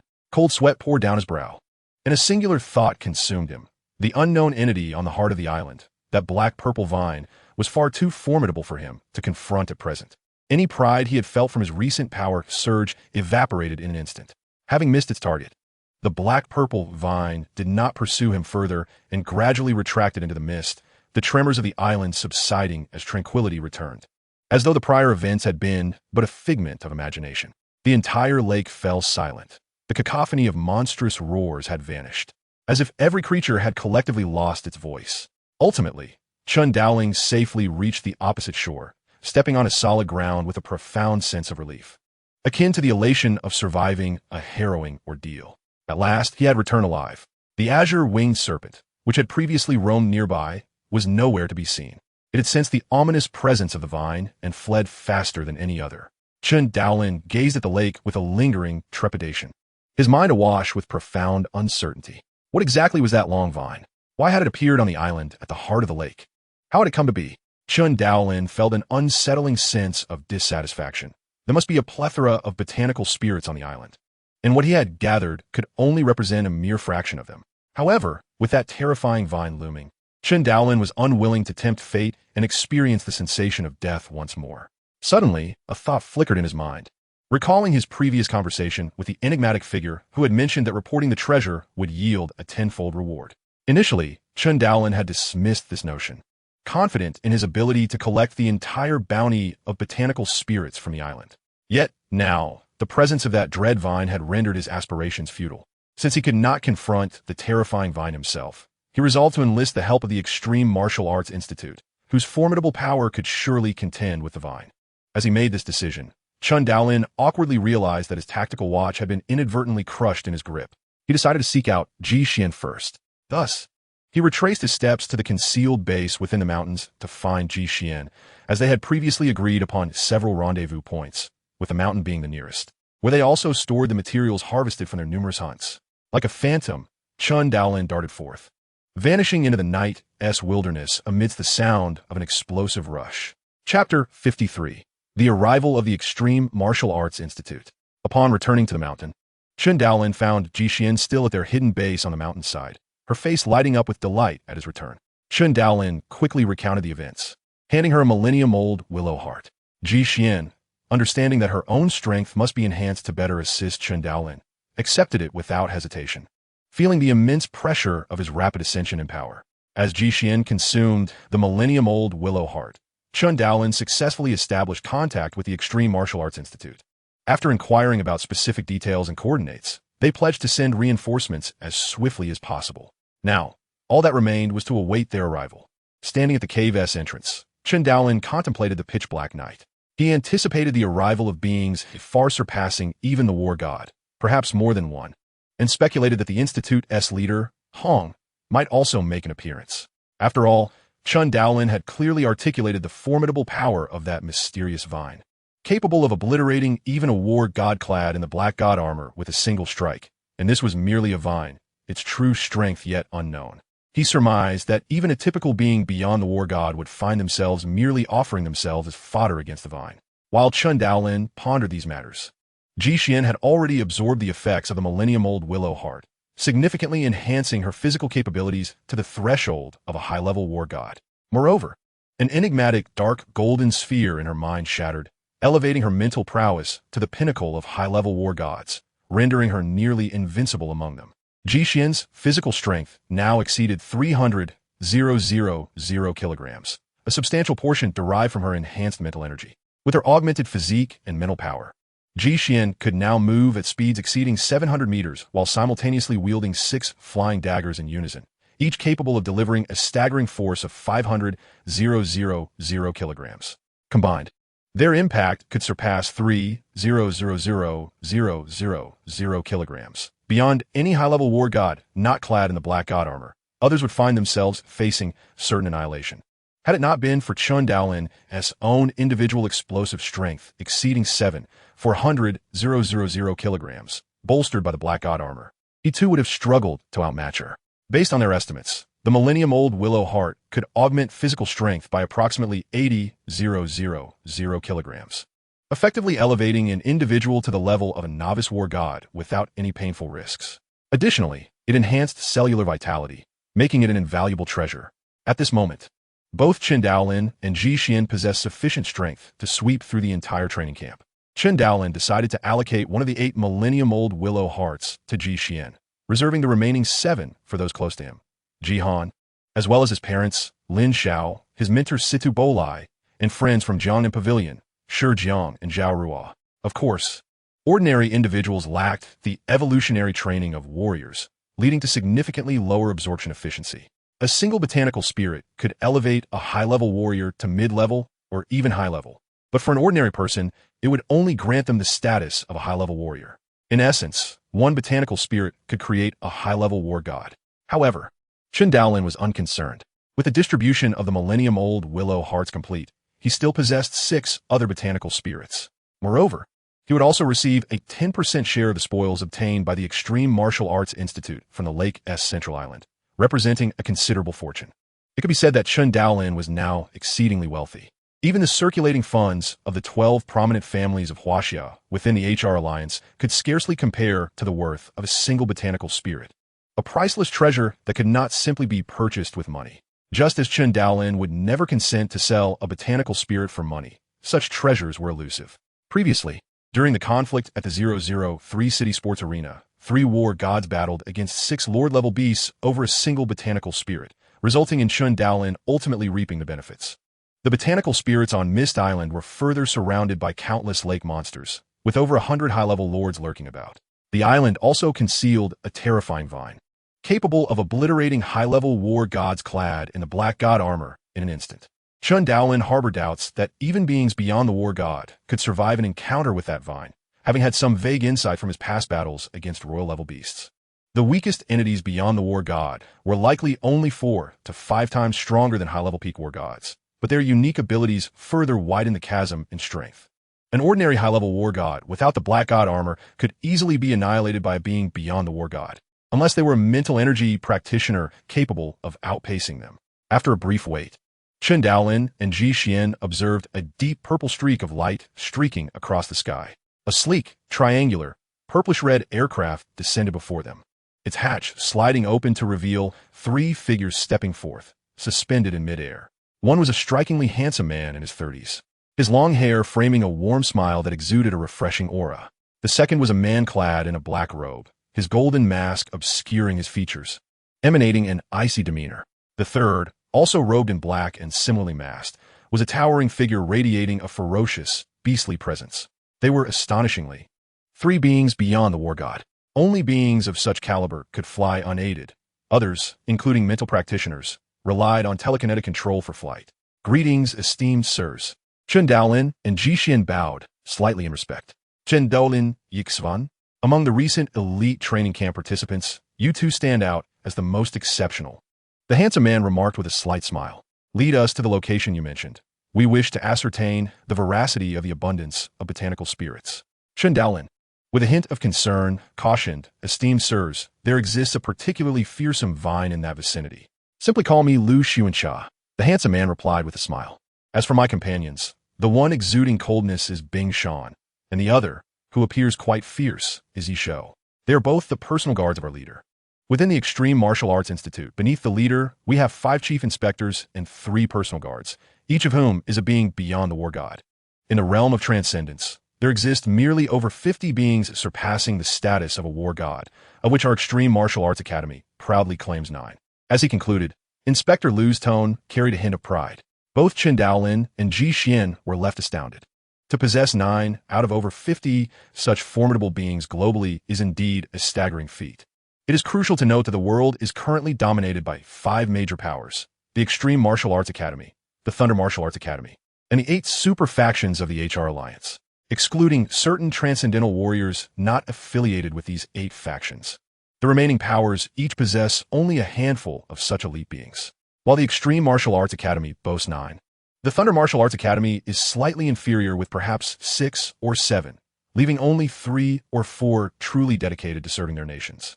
This stark contrast highlights the terrifying prowess of the Extreme Martial Arts Academy, especially with their leader, Hong, recognized as the foremost individual in the world, further instilling trepidation in rival factions. The title of the world's leading academy is not merely for show, as Chen Daolin and Ji Xian boarded the aircraft. Accompanied by 3 transcendent warriors, they soared towards Mist Island. During the journey, Chen Daolin received astonishing news. The leader of the Extreme Martial Arts Academy, Hong, would also be present, his objective being the enigmatic vine on Mist Island. In the aircraft, Inspector Lu gazed at Chen Daolin and Ji Xian, inquiring, I presume both of you have consumed the essence of flora and fauna? What is your current strength? Based on Chen Daolin's prior reports, he was undoubtedly formidable, likely at the high war god level, while Ji Xian, as a psychic master, should also be of a similar caliber. Given their ages, possessing such strength categorizes them as extraordinary prodigies, hence Lu's assertion that they are the strongest among recent training cohorts. Chen Daolin hesitated momentarily before responding. Inspector Liu, you may assess my strength. Huh? Inspector Liu displayed an intrigued expression, while his loyal guards, Ice Mountain and Beast, turned their gazes towards him. A training camp student exhibiting such confidence to showcase his prowess before transcendent warriors? Liu chuckled, his interest piqued. I have heard commendations about you from the leader. He spoke highly of your abilities. You are the first in years to receive such praise from him. Pray, enlighten me as to the source of your merit. Unbeknownst to Chen Daolin, he had garnered such high regard from Hong, leading him to feel a flicker of pride akin to a student praised by the principal. Very well. Inspector Liu, do be cautious, Chen Daolin declared, standing erect and raising his fist, contemplating how much strength to employ. Let us go with 50%, he finally resolved. With a sharp exhale, he unleashed a punch. Boom! The cabin erupted as the air exploded around him. Liu's long hair swept back by the force. His previously composed smile frozen in astonishment. Goodness, are you truly a high war god?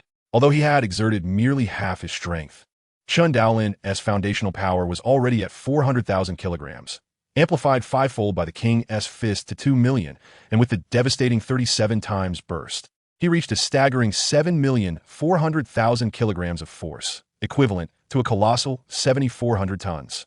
Thus, even at half strength, he wielded 3,700,000 kilograms. The punch generated an explosive shockwave, stirring the cabin into a tempest, with flashing lights flickering chaotically. Liu, disregarding all else, summoned forth a surge of azure energy, concentrating it in his hand to meet Chen Daolin's strike. Bang! The confined cabin resonated like a thunderclap, causing everyone to shudder slightly. Both Chen Daolin and Liu were thrust backward. Chen Daolin 3 steps, while Liu managed a single step back. Though neither had unleashed their full potential, it was evident Liu surpassed Chen Daolin in strength, and by a considerable margin. Liu stared at Chen Daolin, his voice a mix of astonishment and delight. My good fellow, that punch must have approached 400,000 kilograms of force, no? For those transcending the war god tier, a difference of 30,000 kilograms is negligible, as their true capabilities are far more terrifying. Ice Mountain and Beast exchanged glances, their expressions shifting to one of respect, recognizing Chen Daolin's potential. As members of the Extreme Martial Arts Academy, they naturally hoped for an increase in their ranks of powerful warriors, with such youthful vigor capable of repelling transcendent beings. Chen Daolin's future was evidently bright, with a strong probability of ascending to their echelons. Inspector Liu's demeanor towards Chen Daolin became markedly cordial, stating, with your strength, you should be considered an invincible war god among your peers. The title of Invincible War God is a prestigious designation bestowed upon exceptionally powerful individuals within the war god community. Merely reaching the pinnacle of high war god status or possessing the black god armor, distinguished solely by defensive capabilities, does not warrant this title. Globally, only a dozen individuals qualify as invincible war gods, each possessing unparalleled skills in combat, movement, or psychic abilities. Individuals even rarer than transcendent warriors. Excluding Chen Daolin, the Extreme Martial Arts Academy had only 2 such figures previously, each capable of instilling fear across entire regions. Liu's assessment of Chen Daolin as an invincible war god was undoubtedly influenced by the sheer force he had displayed, and it was clear that Chen Daolin had reserves yet untapped. Regardless, being acknowledged as possessing invincible war god strength places Chen Daolin among the ranks of the world's true powerhouses. Liu smiled at Chen Daolin. Your discovery regarding Mist Island has earned you 10 shares, a significant contribution indeed. With your current invincible strength, the training camp may no longer suffice. The Academy will likely assign you to other tasks. Talents like you are consistently promoted within our ranks. You may even receive direct mentorship from the leader himself, a rare opportunity. Chen Daolin rubbed his nose, recalling the moment he had declined Hong's invitation to become a disciple, feeling a twinge of awkwardness. The violet triangular aircraft swiftly approached the mist-laden lake, hovering above an island. Inspector Liu, Ice Mountain, and Beast, 3 transcendent beings, floated in the air, surveying the island below. Ice Mountain stepped forward, his eyes closed, exuding an intangible aura. Upon opening his eyes, he nodded, his voice cold and grave. Indeed, there are numerous essences of flora and fauna below. In fact, my preliminary count exceeds 50. Exchanging knowing glances, Lu and Beast nodded in agreement, swiftly descending towards the island, vanishing into the nocturnal mist. Moments later, the island trembled, filled with the sounds of fierce combat, followed by 3 streaks of light retreating in haste, pursued by several ominous black vines. Upon entering the aircraft, the 3 transcendent beings shouted, "Leave. We must depart from here." Whoosh! The violet aircraft transformed into a bolt of lightning, departing the scene, leaving behind several long vines thrashing wildly in the air like malevolent specters. Chen Daolin gazed incredulously at the 3 transcendent figures from the Extreme Martial Arts Academy before him, now panting heavily, drenched in sweat. Their combat attire stained with dirt and blood, utterly devoid of their previous imposing demeanor. "Those vines are formidable," Ice Mountain remarked after a moment of silence. The other 2 exchanging wary glances, revealing a flicker of trepidation. To be frank, the situation just now was exceedingly perilous, had there been even the slightest misstep. It is conceivable that someone might have perished there today. I have already dispatched the combat footage to the curator, and now we can only await his arrival. The Beast remarked, and the cabin fell into a profound silence. Moments later, a thunderous explosion resonated as a blood-red, triangular fighter jet soared from the distant horizon, halting before the aircraft of the inspectors. Subsequently, the hatch opened, and a young man clad in a black coat and trousers, with a stern countenance and dark hair, emerged. He glanced at the inspectors, offered a subtle nod, and proceeded to fly towards the lake below. Chen Daolin widened his eyes, gazing at Hong as he descended, eager to discern the nature of the strength possessed by the world's foremost individual, which inspired such veneration among so many formidable beings. With a resounding roar, an endless darkness erupted from the island, and in that instant, the figure in the midst of the boundless shadows became the epicenter of the world as the tendrils' movements slowed. Easily subdued by Hong. "What is that?" Chen Daolin stammered, feeling as though his worldview had been utterly overturned. "That is a domain," the inspector said with reverence. "It belongs to the curator and is the true secret behind his invincibility. Look, the curator has triumphed. Let us prepare to descend and tidy up the aftermath."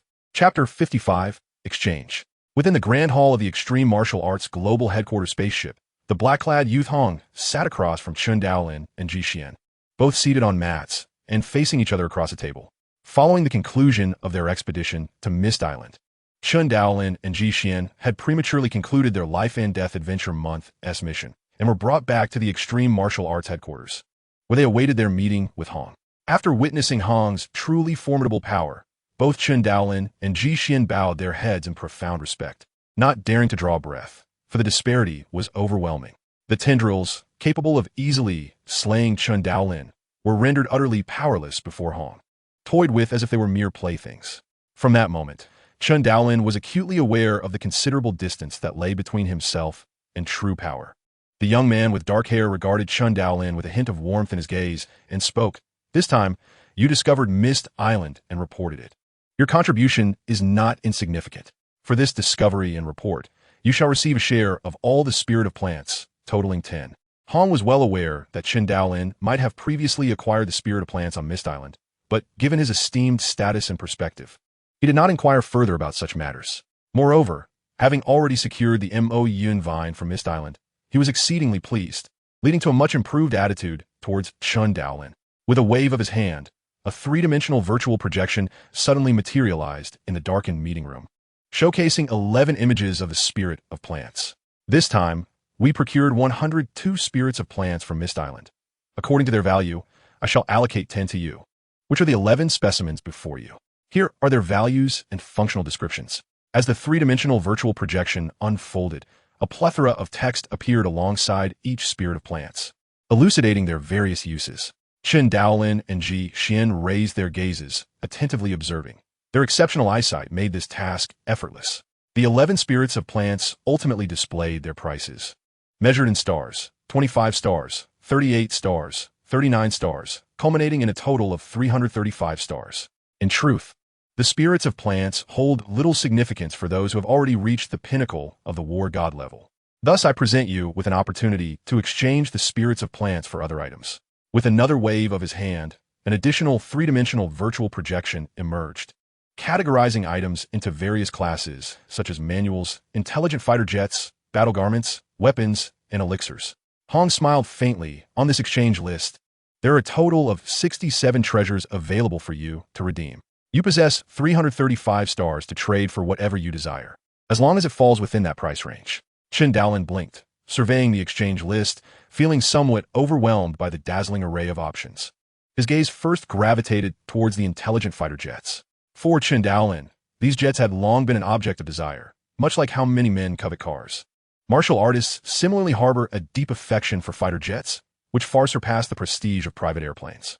Intelligent fighter jets, while superficially akin to standard aircraft, exhibit staggering differences in both price and performance. There have been instances where foreign powers offered $260 billion for a single jet, yet the extreme martial arts had refused to sell. King-level intelligent fighter jet, 2 stars. Qian-Kuan-level intelligent fighter jet, 15 stars. Primordial-level intelligent fighter jet, 60 stars. Chen Daolin examined the description of the King-level intelligent fighter jet. This jet is controlled by an intelligent system, capable of withstanding any attack from Lord-level beasts, with a maximum speed of 106 Mach.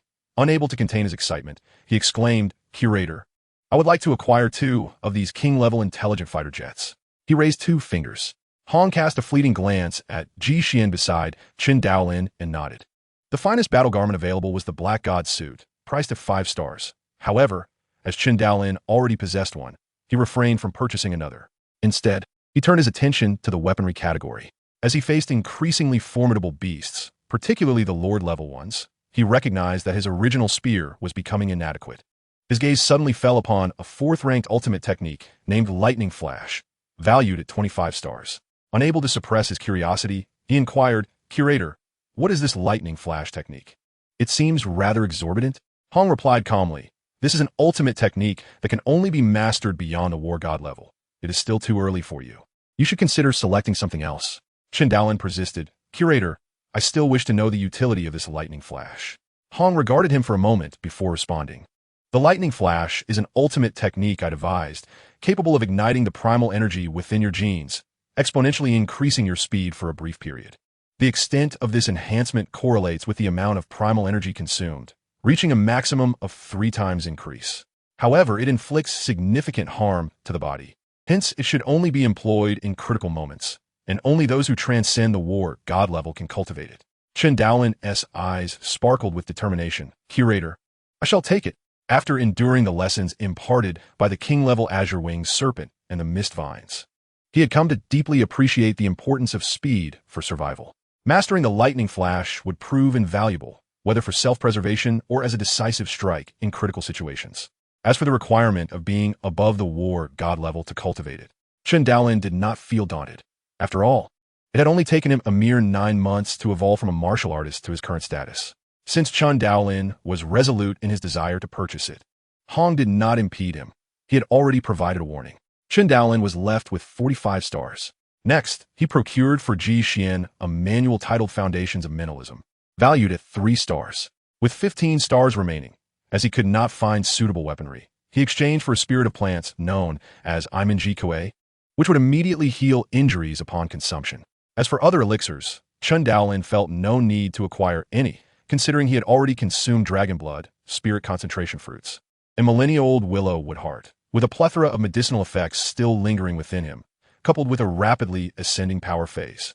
In summary, Chen Daolin had acquired a king-level intelligent fighter jet, an ultimate technique lightning flash surpassing the war god level, and a spirit of plants. He had also aided Ji Xian in obtaining a king-level intelligent fighter jet and a manual on mentalism. With the majority of the spoils claimed by Chen Daolin, Ji Xian could only bask in the reflected glory. Once the exchange concluded, they commenced discussions on more serious matters. Hong gazed at the 2 young individuals before him, feeling a twinge of nostalgia. Both had already attained the pinnacle of the advanced war god level, rendering their continued presence in the elite training camp unnecessary. Indeed, both Chen Daolin and Ji Xian, according to the highest assessments of the Extreme Martial Arts Academy, are classified as invincible war gods, residing at the pinnacle of the divine warrior echelon. Even Hong regards them with a sense of reverence. I present you with 2 paths. First, remain in Hongming Bay City, join the Special Operations Group, or in the future, apply to become an instructor at the training camp or pursue other opportunities. Second, be dispatched to other Bay cities to serve as an inspector. The black-haired man, Hong, gazed intently at the 2, urging them to make their choice. Chen Daolin closed his eyes in contemplation for a moment before opening them, resolutely declaring, "Master, I choose to join the Special Operations Group." Ji Xian calmly stated, "Master, I wish to return to Jiangnan Bay City to serve as an inspector." Hong observed both Chen Daolin and Ji Xian, noting their unwavering expressions. "Have you made your decisions?" Once arrangements are set, changing your path will be exceedingly difficult unless you achieve a breakthrough and become an inspector. Seeing their steadfastness in their original decisions, Hong nodded. "Very well, it shall be as you wish. Chen Daolin, I will arrange for you to lead the Earth team within the 4 divisions of the Special Operations Team of the Extreme Martial Arts Academy. Are you willing?" "I am willing," Chen Daolin replied without hesitation. Hong then turned to Ji Xian. "I can arrange for you to return to Jiangnan Bay City as an inspector.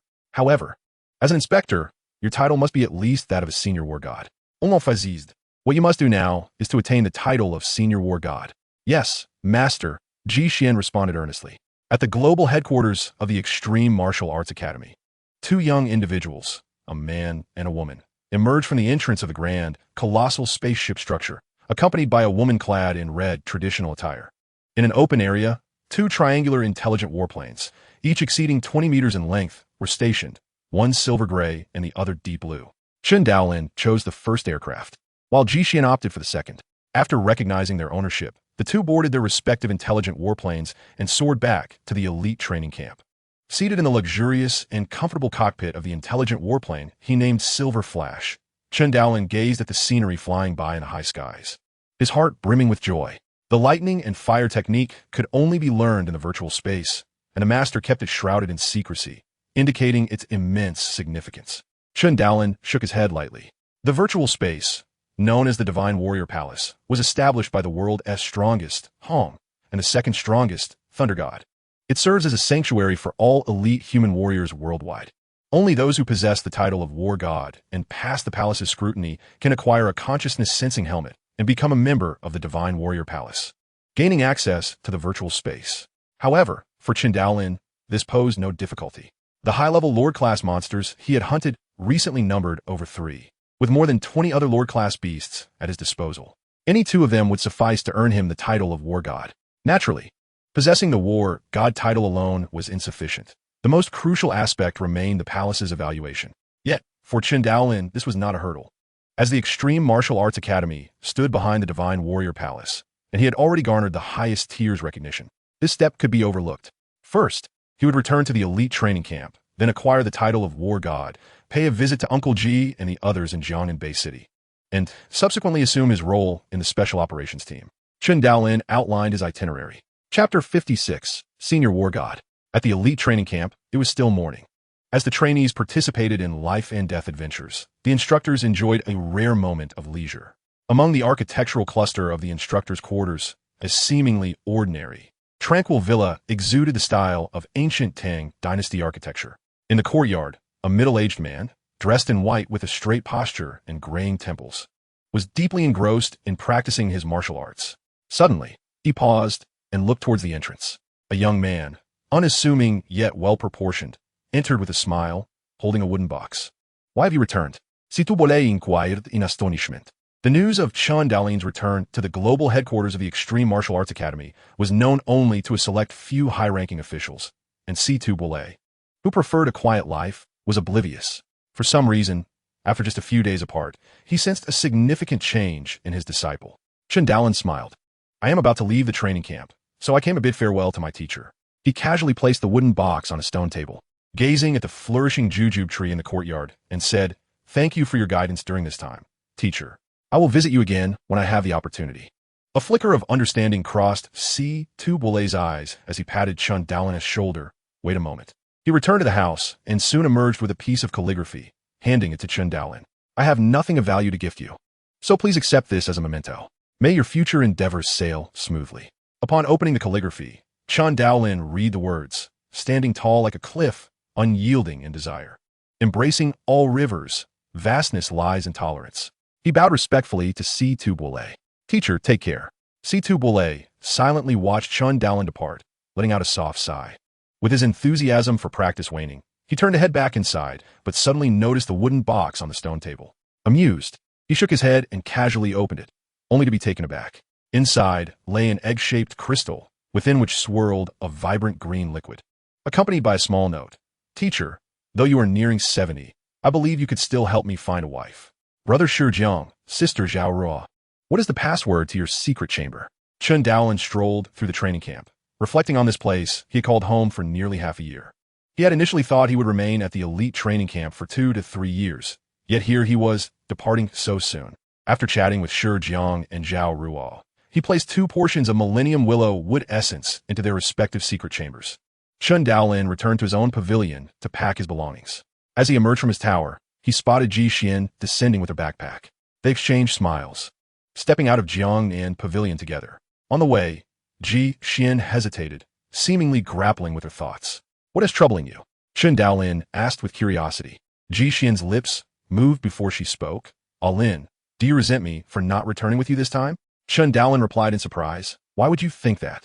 Ji Xian gazed into his calm and clear eyes, confirming that he truly harbored no ill feelings, which relieved her.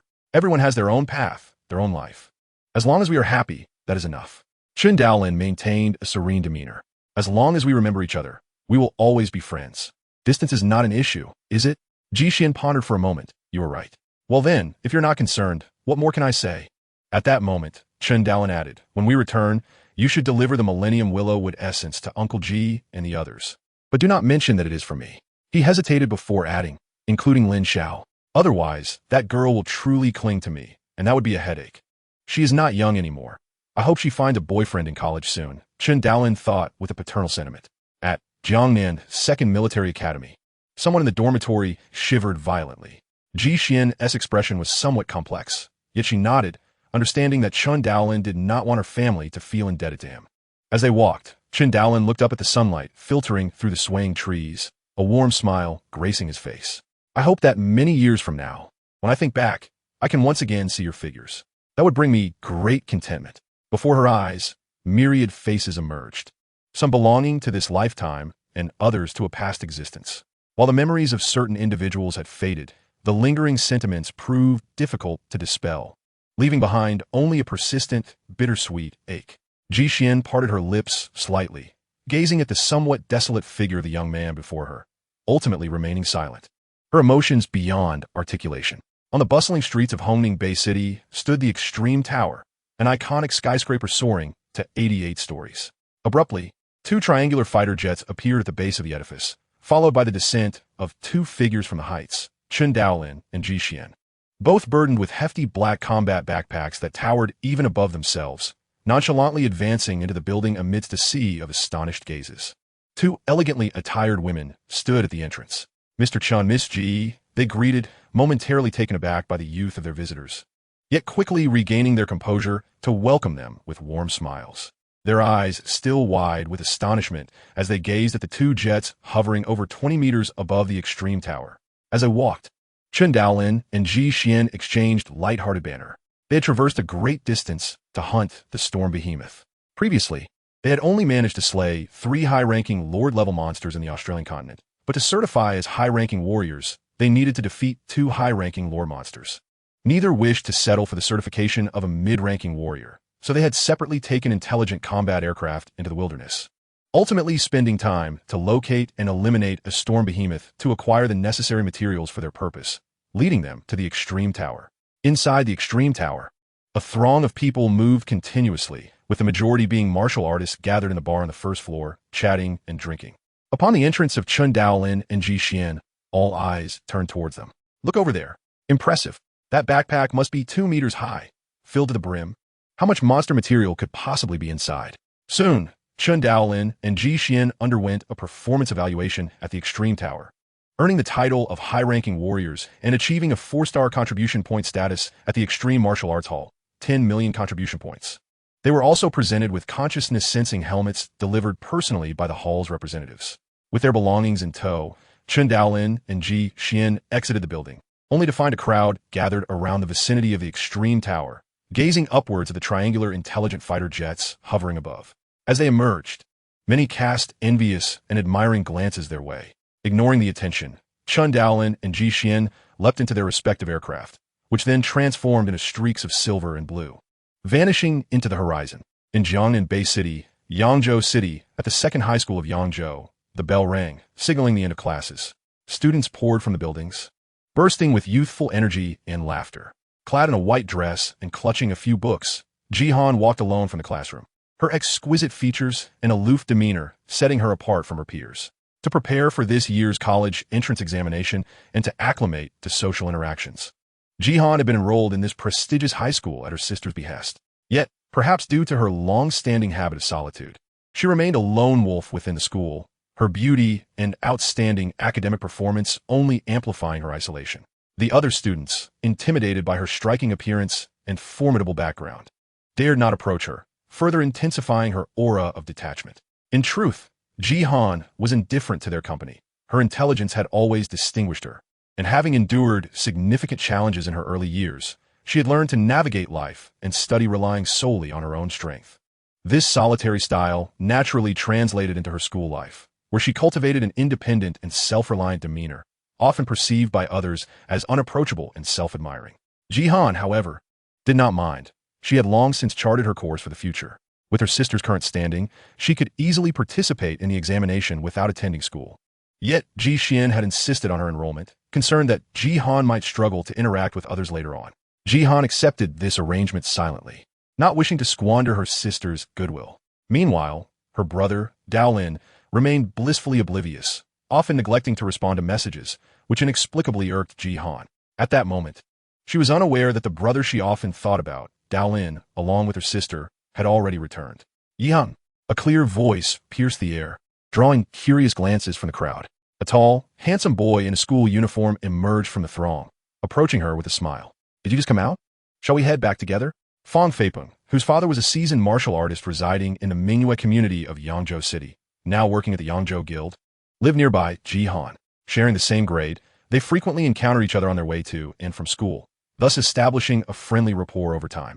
Jihan offered a polite yet distant smile, merely nodding in acknowledgement and continuing forward on her own. Let him take the lead. I won't be here much longer anyway. After the entrance exams, we'll probably not see each other again, she thought, considering his father's connection to her own family. Yihan, which school do you plan to apply to for the entrance exam? Fang Feipeng inquired, inching closer with a friendly demeanor. Yangnan University, Yihan replied calmly. Oh, I actually aspire to enroll in Jiangnan Military Academy. I'm already an advanced student at the Martial Arts Hall, and attending the military academy would offer better prospects. Fang Feipeng remarked with a hint of modest pride. Since Jiangnan University and the military academy are relatively close, perhaps we could conveniently meet and chat then. Jihan refrained from commenting. Is being an advanced student really so impressive? My sister is already a warrior at your age, and my brother is at the same level as you and has also achieved warrior status. I haven't said much, yet you've shared so much already. Suddenly, Jihan found herself reminiscing about her carefree brother, Daolin, who never engaged in unnecessary chatter. By the way, what kind of girls does Daolin like? At that moment, 2 triangular fighter jets had landed in the Mingyue community, drawing the attention of the residents, who buzzed with excitement. Upon learning that it was the eldest daughter of the Ji family and the young lad from the Chen family who had brought back the aircraft, the crowd erupted in astonished murmurs. Many felt envious, though rumors had circulated recently that the Ji family's eldest daughter and the Chen boy seemed to be in a romantic relationship. It would be quite advantageous to marry into the Ji family or offer their daughter to the Chen family. Meanwhile, in the Ji family villa, Ji father and Ji mother held their daughter's hand, chattering away, while Chen Daolin stood nearby, wearing a congenial smile. After a lengthy conversation, Ji father suddenly remembered something and asked, Little Lin, have you returned from the training camp already? So soon? And what about those 2 fighter jets outside? Why haven't we seen the pilots come out? Ji Xian glanced at the daydreaming Chen Daolin and smiled. Dad, Mom, I forgot to mention that those jets are intelligent aircraft, capable of being controlled by an automated system without the need for a pilot. They're incredibly convenient. Ji father expressed his astonishment. Such advanced technology. They must be quite expensive. Why would you buy such costly planes without reason? Ji Xian secretly gritted her teeth and shot another glance at the dazed Chen Daolin, smiling as she replied. Not too pricey, just over 2 billion each. It wasn't me who bought them. Chen Daolin purchased 2 and gifted 1 to me. Chen Daolin, Ji father, Ji mother. Chen Daolin could no longer feign distraction. He chuckled awkwardly and addressed Uncle Ji and Andy. Actually, I have accomplished a significant task for the Extreme Martial Arts Academy this time. The headmaster was quite pleased, which is how these 2 fighter jets came to be. The headmaster? Who would have known? Uncle Ji exclaimed, his expression morphing into one of sheer astonishment. You met with the headmaster of the Extreme Martial Arts Academy, the world's foremost master, Hong. Chen Daolin genuinely wished to mention that Hong had once sought to take him as a disciple, only to be rebuffed. But he decided against it. After all, Uncle Ji did not have a heart condition, and it would be unfortunate if he were to be startled into one. Clearing his throat, Chen Daolin continued, Uncle Ji, the reason we returned is that we have graduated early from the training camp. I'm here to accompany Ashwan back to see you all. She won't be leaving again. She will serve as an inspector at the Extreme Martial Arts Academy's headquarters in Jiangnan. Upon hearing that their daughter would remain, Uncle Ji and Auntie Ji initially felt joy, but confusion followed upon hearing the title of inspector. Dear daughter, what is the position of inspector? Is it a significant one? Auntie Ji inquired anxiously. Her greatest pride throughout her life had been her daughter, and during gatherings with other women in the community, she often showcased her daughter, basking in the admiration and compliments that bolstered her vanity. In essence, Auntie Ji was just an ordinary woman. An inspector is roughly equivalent to the president of the Extreme Martial Arts Academy in Jiangnan, Chen Daolin mused. In truth, the inspector is the head of the Jiangnan headquarters of the Extreme Martial Arts Academy, effectively the number one, endowed with the authority to supervise and impeach. The inspector holds the power to dismiss personnel without needing approval from higher-ups. Yet this position is less conspicuous than that of the president or the three major supervisors, making it less familiar to outsiders. Is it truly that grand? Uncle Ji and Auntie Ji found it hard to believe. Indeed, only an advanced battle god can hold such a position, which means your daughter has already become a mental master of advanced battle god status, Chen Daolin added. Advanced battle god? Uncle Ji and Auntie Ji were overwhelmed with surprise or shock, their minds swirling in disbelief. Father, Mother, Ji Xian interjected with a hint of exasperation. There is nothing to be alarmed about regarding the advanced battle god status. Alin is one as well. He will soon return to the global headquarters of the Extreme Martial Arts Academy. Uncle Ji and Auntie Ji exchanged glances, still absorbing the news. Before long, Jihan returned, and the atmosphere in the household became even livelier. Jihan clamored to take a joyride in the fighter jet, and Chen Daolin indulged her, taking her for a thrilling flight around the outskirts of the base city. They landed in the wilderness for a close encounter with a monstrous creature, which sent Jihan into a frenzy of excitement. Her cheeks flushed. Chen Daolin also showcased his strength, effortlessly demolishing a 6-story building with a single punch or juggling a small mountain-like beast with one hand, creating a breathtaking spectacle. Jihan clapped her hands in delight. That evening, as they returned home with a reluctant Jihan, she gazed earnestly at Chen Daolin, her eyes sparkling. Brother Daolin, when you go to Hongning Bay City, remember to come back and visit us. Don't forget me. Chen Daolin ruffled her hair, noticing she seemed to have grown quite a bit. Until recently, Jihan had been confined to a wheelchair, but now she stood before him as a graceful young lady, no longer the little girl he remembered. With a smile, Chen Daolin replied, All right, when you get married, I will definitely return for your wedding. Jihan took a deep breath, turned without looking back, and slammed the door behind her. Bang! Chen Daolin rubbed his nose, feeling perplexed. That night, he instructed Ji Xian to give a Millennium Willow wood heart to Uncle Ji. Auntie Ji and Jihan, seated in his villa, he gazed silently at the enchanting night sky outside. Upon arriving in Hongning Bay City, perhaps he would find a new residence.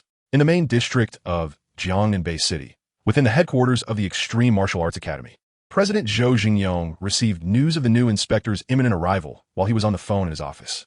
The previous inspector, Liu, had departed the night before on a passenger flight. Shortly thereafter, the three major supervisors of the Extreme Martial Arts Academy, including Zhu Getao, arrived at Zhou Jingyong's office. Ding! Zhou Jingyong promptly stood and approached his laptop to make a notification. He clicked to open the message. Yixvan? Hometown. Jiangnan Bay City, Yangzhou City. Strength rating. Invincible battle god. The president and the three major supervisors exchanged glances in astonishment. Ji Xian has become the inspector? The next day, with the visit of the president and the three major supervisors of the Extreme Martial Arts Academy, the shocking news of Ji Xian becoming the head inspector of the Jiangnan headquarters spread throughout the neighborhood and was swiftly disseminated by various factions. Upon learning that Ji Xian was merely 19 years old and had achieved the status of an invincible battle god while returning to Jiangnan Bay City to assume her role as the new inspector, many influential families were stirred. Families with promising young heirs were given strict instructions to seek contact with Ji Xian, for marrying her would undoubtedly spare them a century of struggle. Chen Daolin was unaware of the eager ambitions of those elite scions. Otherwise, he would have found it amusing. Did they not realize that Ji Xian was an advanced battle god-level mental master? Pursuing her openly was one thing, but harboring ulterior motives in her presence would only bring humiliation upon themselves. Chapter 58. Special Operations Team after spending 2 days in Jiangnan Bay City. Chen Daolin and Ji Xian met with Lin Xiao before departing for Hongning Bay City, returning to the global headquarters of the Extreme Martial Arts Academy. Several kilometers from the headquarters, within a military camp, the Special Operations Team's activity department was located. The team usually stationed there and only embarked on missions when necessary. While on downtime, they tended to their own affairs. The 4 teams of the Tianyi Xianhuang's Special Operations Team consisted of 6 members each, all composed of battle gods. The team leaders were renowned strongholds among the advanced battle gods, while the vice captains were also advanced battle gods, with the remaining members being mid to high-level battle gods. The military camp had dedicated villas for the Special Operations Team members to reside in, with conditions far superior to those of the martial artist community. Chen Daolin was escorted to a conference room where 5 individuals were already seated, 1 Chinese, 2 Caucasians, and 2 African Americans, all dressed in combat uniforms and around their 30s to 40s. Upon Chen Daolin's entrance, the 5 turned their scrutinizing gazes upon him, harboring both curiosity and skepticism. After all, Chen Daolin was exceedingly young, and it seemed that the higher-ups of the Extreme Martial Arts Academy had not briefed these individuals about him. Otherwise, the mere title of an invincible battle god would have sufficed to silence these battle-hardened warriors. Ladies and gentlemen, this is your new team leader for the Special Operations Team. Captain Chen Daolin announced the officer who had brought Chen Daolin in, his tone formal. Once the officer departed, Chen Daolin approached the conference table, glancing around before lightly tapping his fingers on the surface. He then abruptly inquired, "Where's the nearest arena?" The middle-aged Chinese man among the 5 stood up and replied, "Captain, I know the way. I can take you." The others exchanged glances, silently resolving to rise as well. 20 minutes later, Chen Daolin surveyed the 5 individuals groaning on the ground, his expression calm. "Is there anyone else who dares to challenge?" "No. Then from now on, this is my domain. If anyone dares to cause trouble, we will pay a visit to the training arena." Words meant nothing to these individuals. They only believed in strength. Only by demonstrating his power and thoroughly overwhelming them would they abandon any other notions. As luck would have it, Chen Daolin lacked nothing but strength. It took little effort to bring all 5 elite battle gods to their knees. "Allow me to introduce myself." Chen Daolin regards the position of captain of the Special Operations Team with utter disdain. His aspirations soar far beyond that of mere combat prowess, as he aims to surpass the war god and claim the title of the world's strongest being. The intentions of his subordinates scarcely pique his interest. Yet their initial display of non-cooperation raises a question. Is it disdain for his authority, or do they genuinely believe his strength is insufficient? Should they dare to challenge him? He is prepared to fight until they concede. The first to be subdued by Chen Daolin is a middle-aged man from Huaxia, who mumbles through clenched teeth, "Ma Jian." Deputy captain of the Gezi Special Operations Team, a high-level war god. A flicker of pride crosses his face momentarily, but upon recalling the youth before him, a hint of fear resurfaces. This young man is nothing short of a monster. Harvey, a team member, is a high-level war god. One of the 2 burly Caucasians remarks. Jim, another team member, is an intermediate war god, as stated by the other bearded giant. Yang, also a team member, is an intermediate-level war god and a psychic. He is a slender black man, standing at 1.67 meters, yet his eyes sparkle with intensity.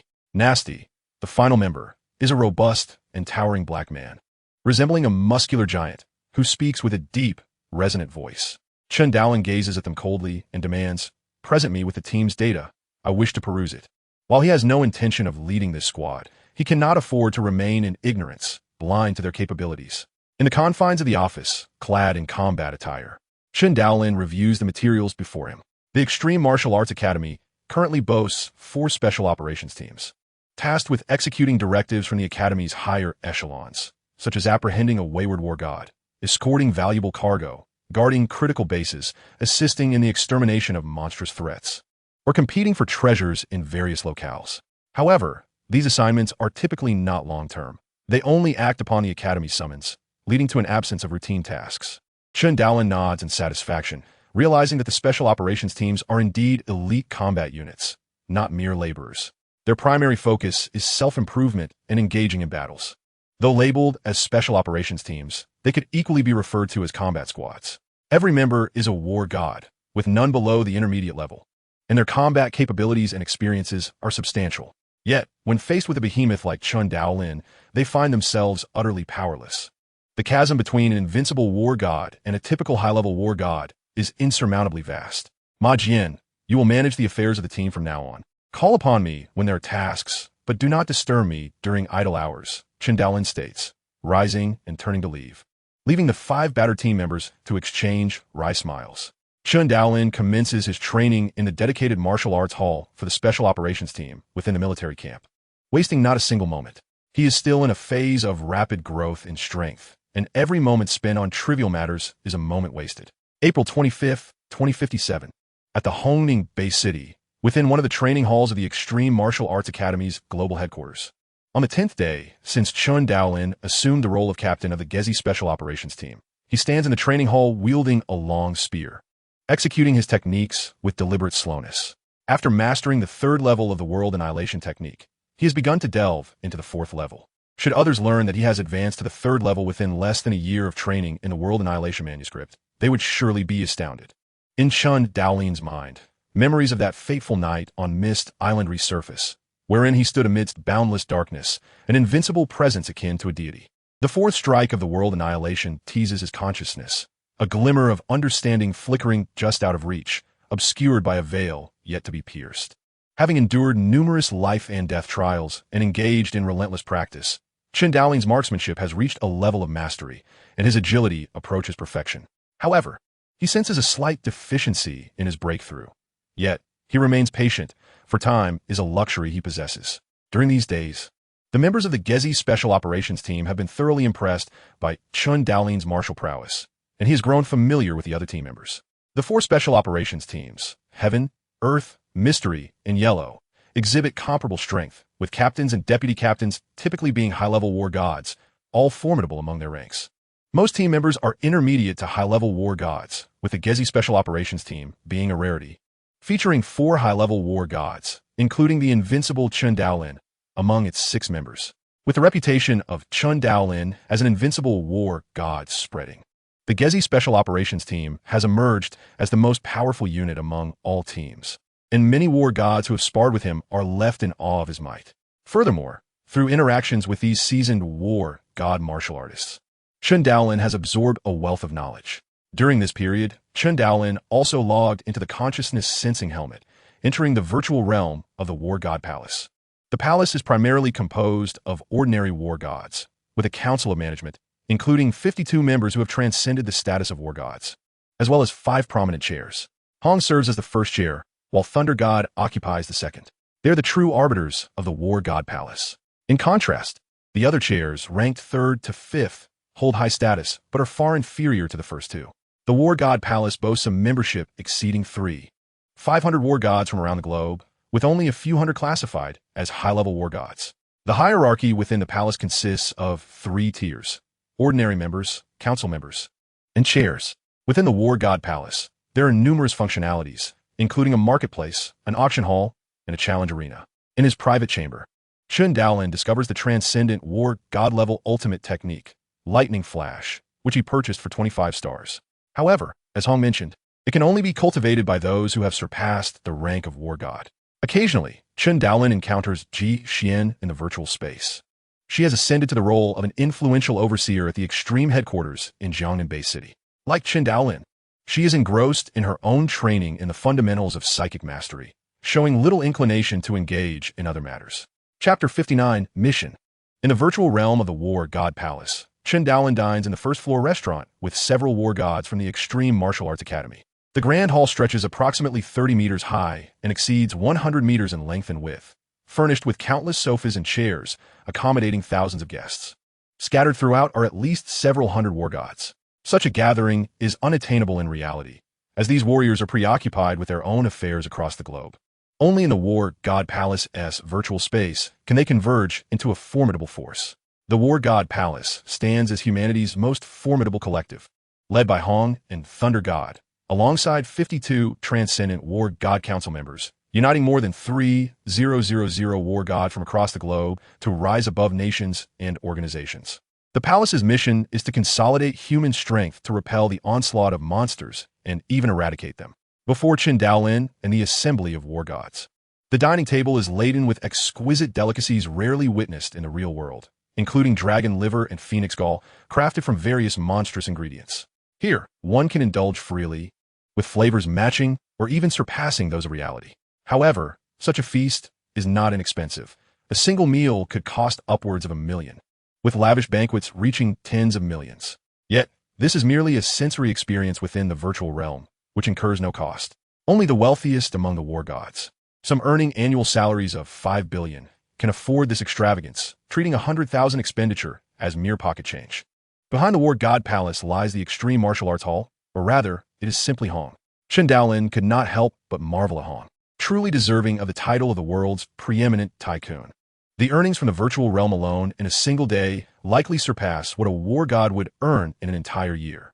As Chen Daolin enjoyed food and conversation with the war gods familiar with the Extreme Martial Arts Hall, another figure descended the spiral staircase.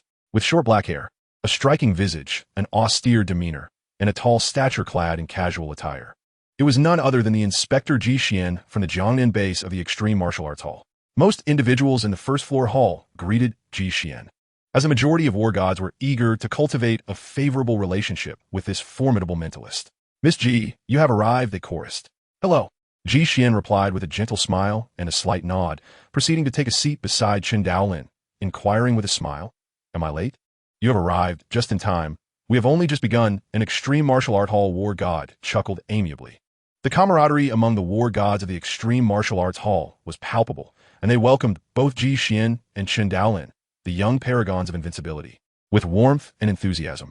Upon their initial entry into the War God Palace, the other war gods had been astounded to learn that the Extreme Martial Arts Hall had suddenly gained 2 invincible war gods, leading many to privately curse the hall's fortuitous luck. Dressed casually, both Ji Xian and Chen Daolin stood out amidst the diverse attire of the war gods gathered in the hall. Some donned casual were like Chen Daolin, while others were in formal attire, training uniforms, robes, or even eccentric outfits, all selected from their specialized personal quarters within the virtual realm. "Xian, I hear you have been quite impressive in Jiangnan lately. The position of inspector suits you well, I presume?" Chen Daolin remarked with a grin.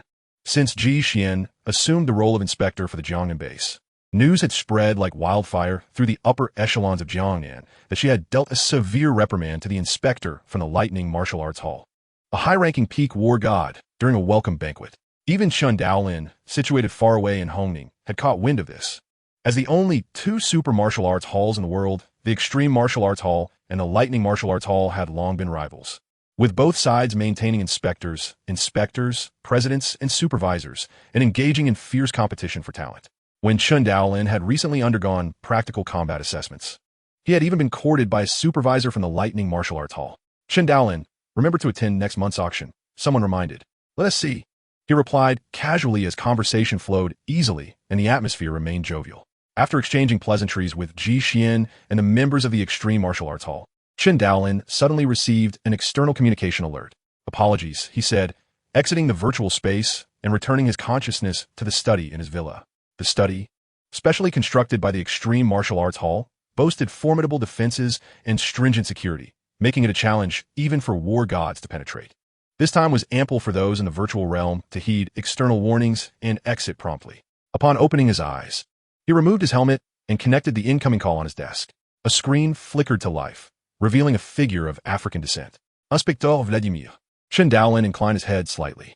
Beneath Hong, there were a total of 5 inspectors and 3 elite guards, amounting to 9 transcendent war gods. Chen Daolin had personally encountered the likes of Ice Mountain, Beast, and Inspectors Liu and Wang, while the other elite guard was rumored to be a captivating woman. The likelihood of encountering these transcendent beings was significantly higher within the virtual realm than in reality. "Chen Daolin, I have a mission for your special operations team to execute." The voice of the African inspector resonated with an unusual metallic echo. "Please instruct, Inspector," Chen Daolin replied, raising his gaze. "Your task is to track down and eliminate the high-ranking war god Bloodlion Mitchell from India. He has grievously violated the laws of the War God Palace, attacking and killing 2 war gods while also slaughtering thousands of innocent people in a single night. The War God Palace, including our Extreme Martial Arts Hall and global forces, has issued a kill order for Mitchell. Your mission is to eliminate him, regardless of the circumstances." Inspector Vladimir gazed intently at Chen Daolin. "Is there an issue?" "No." Chen Daolin replied with a slight bow. "Very well, proceed." Detailed information has already been sent to your internal mailbox. The figure of the inspector vanished from screen. Chen Daolin opened his internal mailbox and discovered a new email. As he read through its contents, he noted, has he fled to the African wilderness? The recently confirmed locations are 10 minutes later at the training ground. The 5 members of the Special Operations Team appeared before Chen Daolin. He calmly outlined the mission, addressing the 5 War God team members. The target is exceedingly dangerous. He is a high-ranking war god, and here are his recent locations. I have sent the map to your tactical watches. We will divide into 3 groups. I will lead one group, Deputy Captain Ma Jian and Harvey will form another, and the remaining 3 will form the last. Each group is responsible for searching a location where the target may be hiding, so exercise caution during the search. Maintain communication at all times. If you locate the target and lack confidence in engaging, do not act impulsively. Report immediately, and the others will rush to provide support. Do you have any questions? No? Then let us depart. Chen Daolin and the 5 war gods boarded their respective flying warplanes. Chen Daolin piloted an intelligent aircraft, while the others flew standard models. Only a select few within the Extreme Martial Arts Hall possessed such intelligent aircraft, which were valued at 180 billion, far beyond the means of ordinary war gods. Seated alone in his triangular silver aircraft, Chen Daolin led the formation, with Deputy Captain Ma Jian and Harvey on a red flying warplane, and the final 3 members aboard a black flying warplane. The trio of aircraft sliced through the skies, with Chen Daolin's jet at the forefront, heading towards the African continent. Chapter 60, Wilderness Search. Shortly thereafter, a silver-gray, triangular warplane hovered like a specter above a town overrun by monsters, analyzing the intelligence regarding the target's escape route and range. Chen Daolin surmised that it was highly probable he would be found here. Sitting in the pilot's seat, he gazed intently at the screen, his eyes deep with contemplation. During the grouping, he had already considered the target's strength. Apart from himself, the power levels across each group were well balanced. Deputy Captain Ma Jian was the strongest in his team, while team member Jim possessed formidable survival capabilities typical of a mid-tier war god. The other group included another high-ranking war god, a mentalist, and a mid-tier war god. Even if they encountered Bloodline Mitchell, they were likely to prevail. However, the fear remained that the target might ambush them, making the presence of a mentalist essential. Each group was tasked with searching a potential hiding location for the target, and Chen Daolin's was deemed the most likely. Mitchell, a high-ranking war god? Chen Daolin smiled faintly, gripping his long spear and with a black backpack slung over his shoulder. Leapt from a height of several dozen meters, he descended to the ground like a comet crashing down, creating a thunderous roar that kicked up a cloud of dust. Emerging unscathed from the smoke, Chen Daolin surveyed his surroundings and casually chose a direction to pursue. In the wilderness, human satellites are omnipresent. Only in the depths of the earth, the ocean, or dense forest is it difficult to conduct reconnaissance. However, these are also the domains of monstrous beasts, where human warriors struggle to survive. Thus, it is most probable that Bloodline Mitchell has sought refuge in a secure and concealed town. The likelihood of encountering Lord-tier or King-tier monsters in major cities is negligible. Rather, towns inhabited solely by ordinary monsters or at most high-ranking beast generals present the greatest probability of Mitchell's presence. After all, survival is essential. Even a battle god, renowned for their resilience, cannot live like a beast, subsisting on raw flesh and blood. Chen Daolin estimated that Mitchell could not achieve such a feat either. Walking leisurely through the desolate and crumbling town, Chen Daolin remained unhurried. With his current strength, he could contend even against ordinary transcendent battle gods, let alone a mere high-ranking battle god.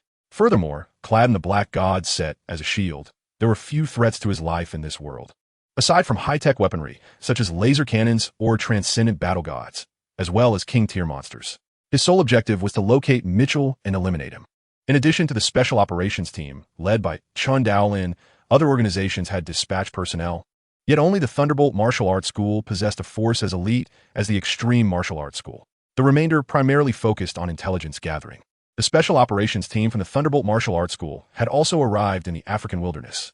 Upon receiving news of the arrival of the Extreme Martial Arts School's personnel, they were filled with fighting spirit, eager to engage in fierce competition. Should they manage to capture Mitchell before the Extreme Martial Arts School, it would grant them a moment of glory, and they would be richly rewarded. The motivated members of the Thunderbolt Martial Arts School's Special Operations Team divided into 3 groups, commencing their search for Mitchell's potential hideaway, just as Chen Daolin had done. Alone in the remote and desolate alley of the town, Chen Daolin donned a black combat suit, which was merely the black god set layered over his SS combat attire. with both the Black God set and the SS combat suit. Even a transcendent battle god launching a surprise attack would find it nearly impossible to slay Chen Daolin.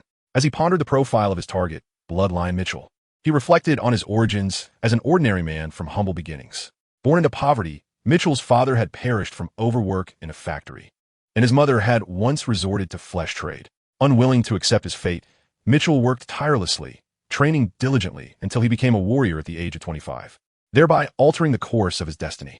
He fought against monsters and other warriors in the wilderness, gradually advancing to the rank of battle general. Unfortunately, a conflict in the wild resulted in the destruction of his squad, leaving only Mitchell to escape, battered and bruised, under the protection of his comrades. Aware of the formidable forces behind his enemies, Mitchell understood that remaining in his homeland offered no hope for vengeance and could lead to his demise at the hands of his foes. Thus, he departed from India and joined a mercenary organization, enduring countless trials of life and death. Years later, he finally ascended to the rank of battle god. However, his adversaries had also attained the status of battle gods, backed by powers far beyond his mercenary organization's reach. Mitchell bided his time, suppressing his desire for revenge, and awaited the perfect opportunity to strike, which ultimately sent shockwaves throughout the world. Prior to his emergence, he had presented himself as an average battle god. Little did anyone know that he had already achieved the strength of a high-ranking battle god, and among them, he was a formidable force. Seizing the moment, he unleashed his fury, eliminating 2 of his enemies before breaking through the encirclement of government forces and other factions, fleeing into the wilderness. A remarkable figure indeed, but one who had openly defied societal rules and violated the edicts of the Battle God Palace. Even as a high-ranking battle god, his fate was sealed. Chen Daolin felt a twinge of regret for him. The Battle God Palace had 3 fundamental laws. First, warriors must not harm one another within cities. Second, they must not harm ordinary citizens. And third, they must not harm the families of warriors. Violators would face certain death. Bloodline Mitchell had transgressed all 3. Thus Chen Daolin declared him beyond redemption. Suddenly, a lion-mastiff hybrid leaped from a second-floor balcony, lunging towards Chen Daolin below. Unfazed, he continued walking, his gaze unwavering, as though oblivious to the beast's impending attack.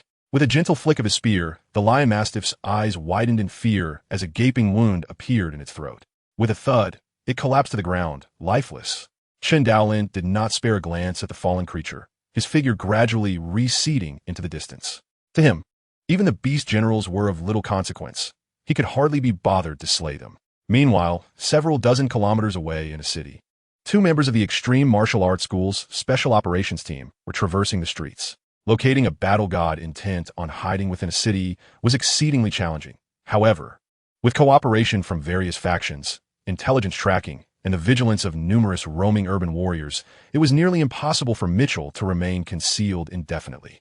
Unless he could find a basement to inhabit without emerging, he would inevitably be discovered over time. According to the analysis conducted by various factions, the likelihood of Mitchell remaining hidden was exceedingly low. The most plausible scenario was that he was lurking in a remote location, engaging in covert activities. After all, no one could endure a life akin to that of a subterranean rodent forever, especially not a distinguished high-ranking battle god like Mitchell. Many intelligence operatives believed he would eventually venture out to hunt monsters, aiming to elevate himself to a transcendent battle god, which would present a chance for redemption. The consequences for a battle god committing a crime differed vastly from those of a transcendent battle god.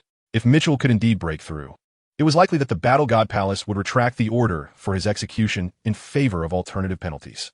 However, transforming from a certain death sentence to a chance for redemption would essentially absolve Mitchell of his offenses. After all, every transcendent battle god represented humanity's most precious asset, not to be squandered lightly, provided that Mitchell truly could transcend. Deputy Ma, do you truly believe that Mitchell is in this city? Inquired a burly Caucasian man, Jim, struggling with his Mandarin as he walked alongside Ma Jian. Ma Jian felt a pang of irritation at being addressed as Deputy Ma, but he had no choice. He could not oppose the higher-ups' decisions, and Chen Daolin's strength surpassed his own. Who knows? He might be here, or he might not, Ma Jian replied nonchalantly. Jim lamented, I have reviewed the profile of the target, Bloodline Mitchell. He is formidable. It is truly admirable that Captain Chen dares to pursue him alone. Ma Jian responded with a thin smile that lacked sincerity, indeed, quite admirable. As the two continued down the street, they remained unaware of the tall silhouette with disheveled hair, eyes bloodshot with intensity watching them coldly from a window several dozen meters above. Chapter 61, Bloodline Mitchell. In the desolate and crumbling city, Ma Jian, clad in a brown combat suit, and the burly Caucasian Jim rested and drank water in a room on the 10th floor of a high-rise building. Has anyone noticed anything unusual? Ma Jian inquired. No, Jim replied.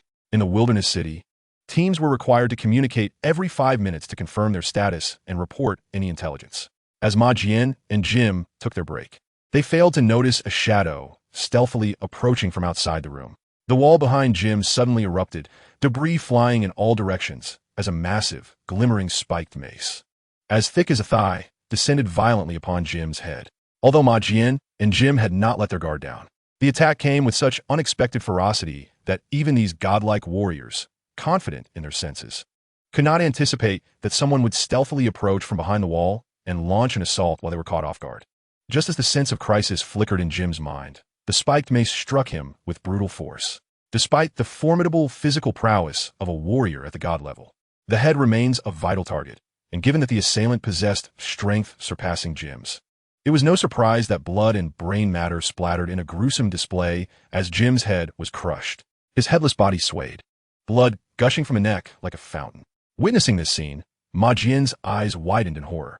The suddenness of the attack and the assailant's lightning speed left him no time for rescue.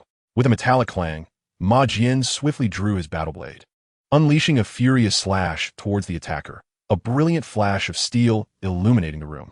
The assailant, however, grinned wickedly, seizing Jim's lifeless body and hurling it towards Ma Jian. Ma Jian's expression shifted in alarm. His mind raced as he gritted his teeth and continued his attack. With a fierce swipe, the battle blade cleaved through, splitting the godlike flesh in two, spilling entrails and blood amidst a stench that nearly induced nausea. The sharp clash of metal echoed as Ma Jian's weapon collided with the assailant's mace, a thunderous sound that caused dust to rain down in the room. Ma Jian staggered back, feeling his arm grow numb and unresponsive, stunned by the encounter. Raising his gaze, he beheld a middle-aged man with wild red hair, a broad forehead, a pronounced nose, and fierce eyes, unable to suppress an exclamation. Bloodline Mitchell. Mitchell's lips curled into a cruel smile. Indeed, it is your grandfather. Without hesitation, he advanced, swinging his mace with a ferocious speed that crackled like lightning, aiming a devastating blow at Ma Jian, who wore a grim expression. Summoning all his strength, Ma Jian met the attack with his blade. Upon impact, an immense force propelled Ma Jian backward, shattering the wall and sending him tumbling into the air outside. As he fell, his palms split, blood trickling down, yet he was astounded. As a fellow high-level warrior, Mitchell's strength was astonishingly superior. Just as Ma Jian plummeted, Mitchell leaped through the gaping hole in the wall, descending upon him with a fatal swing. Having just sent out a distress signal, Ma Jian caught sight of Mitchell charging at him like an enraged lion, his fierce eyes radiating menace. Sensing the breath of death drawing near, Ma Jian let out a desperate cry, striving to swing his blade once more. With a resounding thud, the moment their weapons clashed, Ma Jian was launched like a bullet, crashing into a shop by the roadside, collapsing the entire structure.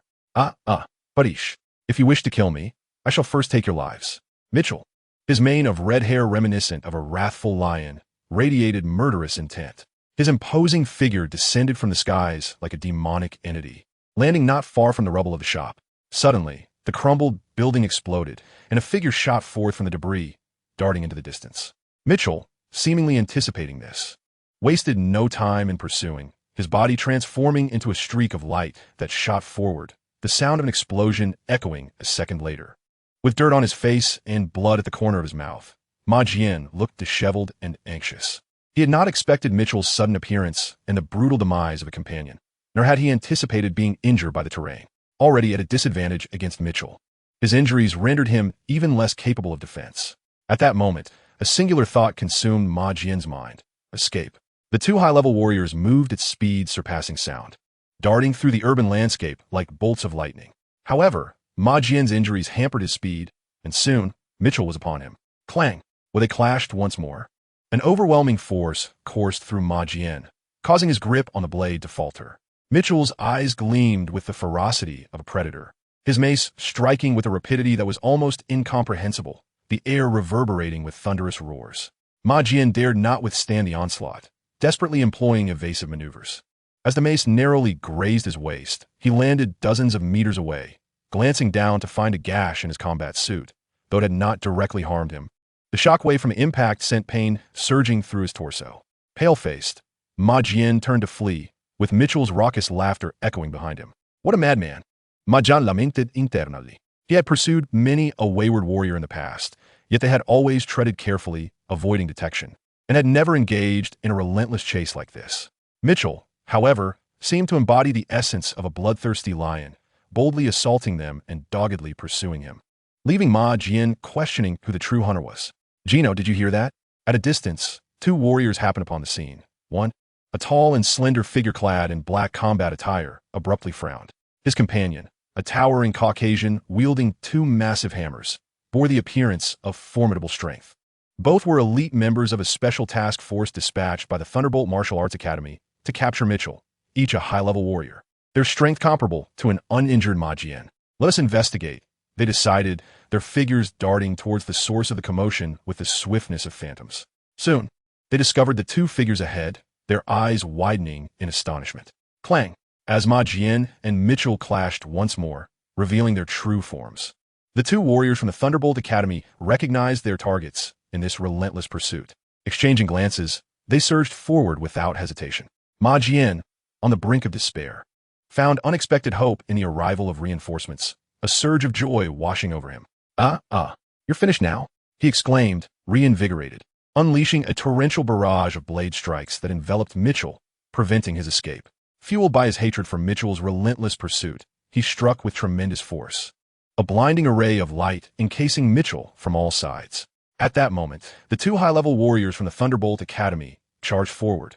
The slender man, silent yet lethal, thrust his black spear towards the red-haired brute, while the burly Caucasian roared, his hammers transforming into meteors as they hurtled toward Mitchell's head with a terrifying sonic boom.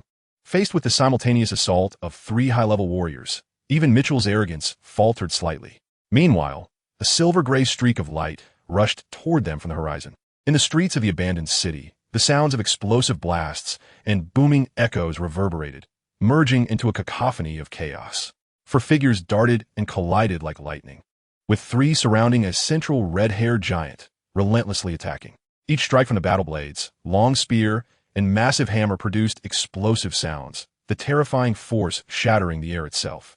The red-haired giant, at the center of this siege, glared with fury, wielding his spike club in a dazzling display, his figure darting like a specter amidst the frenzied onslaught of the three warriors. In a realm of impossibility, he carved out space, deftly evading or blocking the assaults of his equally formidable foes. The intensity of the battle reddened their eyes as the clang of weapons, the roars of the powerful, and the rapid detonations of air mingled in a cacophony that echoed through the silent streets. Suddenly, Mitchell emitted a beastly howl, having taken a direct hit from the tall, slender man's spear, its tip piercing through his shoulder, caught firmly in his muscle. In the despairing gaze of the slender man, Mitchell retaliated with a crushing blow to his head. Simultaneously, the two other weapons, a massive hammer and a battle blade, were about to descend upon him. Yet astonishingly, Mitchell's bones seemed to soften, allowing him to bend in an incredible manner to evade the hammer, suffering only a shallow cut from the Chinese warrior's blade, which failed to pierce his combat attire. Nonetheless, the sheer force sent Mitchell hurtling backward, causing him to sputter blood. "Damn it, kill him!" roared the burly white man, enraged at the sight of his fallen comrade, charging after Mitchell with bloodshot eyes. Ma Jian, witnessing Mitchell's bloodied form being flung away, could not restrain himself and followed suit. Bang, bang, clang, boom. The sounds of intense combat reverberated, and soon Mitchell was battered and bloodied, like a ferocious lion, roaring as he fought against the two adversaries. The burly man exchanged blows with Mitchell once more, his hammer crashing against Mitchell's chest, the audible crunch of bones echoing, while Mitchell's spike club struck a shoulder, causing the white man to kneel in agony, his body contorting grotesquely as he coughed up blood. Seeing another comrade fall, Ma Jian felt a chill of fear. Yet upon witnessing Mitchell's flagging state, he gritted his teeth and lunged forward, his bloodied sword aimed at Mitchell's neck with unparalleled speed, believing it to be his swiftest strike yet. At that moment, Mitchell suddenly lifted his head, his eyes a crimson hue, resembling a demon. Ma Jian's heart raced, causing his sword to tremble. Just then, Mitchell swiftly extended his hand to grasp the blade's body, delivering a colossal fist to Ma Jian's chest. inflicting excruciating pain akin to the sound of his ribcage shattering. Ma Jian was hurled away, crashing to the ground, blood spilling from his mouth as he struggled to rise, only to find a towering figure casting a shadow over him. Bang! The spike club descended, and Ma Jian's head exploded, his body convulsing as he collapsed. The red-haired giant staggered momentarily, discarding his weapon and unleashing a furious roar, his eyes blood-red, bones creaking as his aura surged. The air around him warped, a wave of heat emanating as crimson flames erupted from his body, soaring skyward, yet sparing Mitchell not in the slightest, rendering him a demonic figure amidst the inferno. Mitchell's toes lifted off the ground, defying gravity as he floated, a smile of exhilaration spreading across his face as he laughed maniacally. Ha ha ha! I have surpassed the war god. I have returned. A silver-gray streak halted above him, revealing a gracefully curved, silver-gray, triangular intelligent aircraft. With a whoosh, the hatch opened automatically, and a seemingly ordinary young man in gray combat attire emerged, holding a long spear. He looked down at the flaming red-haired giant with a hint of surprise. Oh, you surpassed the war god? Chapter 62, Killing Mitchell. Mitchell's laughter abruptly ceased as he closed his mouth and lifted his gaze, casting a cold stare at the figure aboard the aircraft. His attention finally settled on the silver-gray, triangular craft. Are you from the Extreme Martial Arts Hall?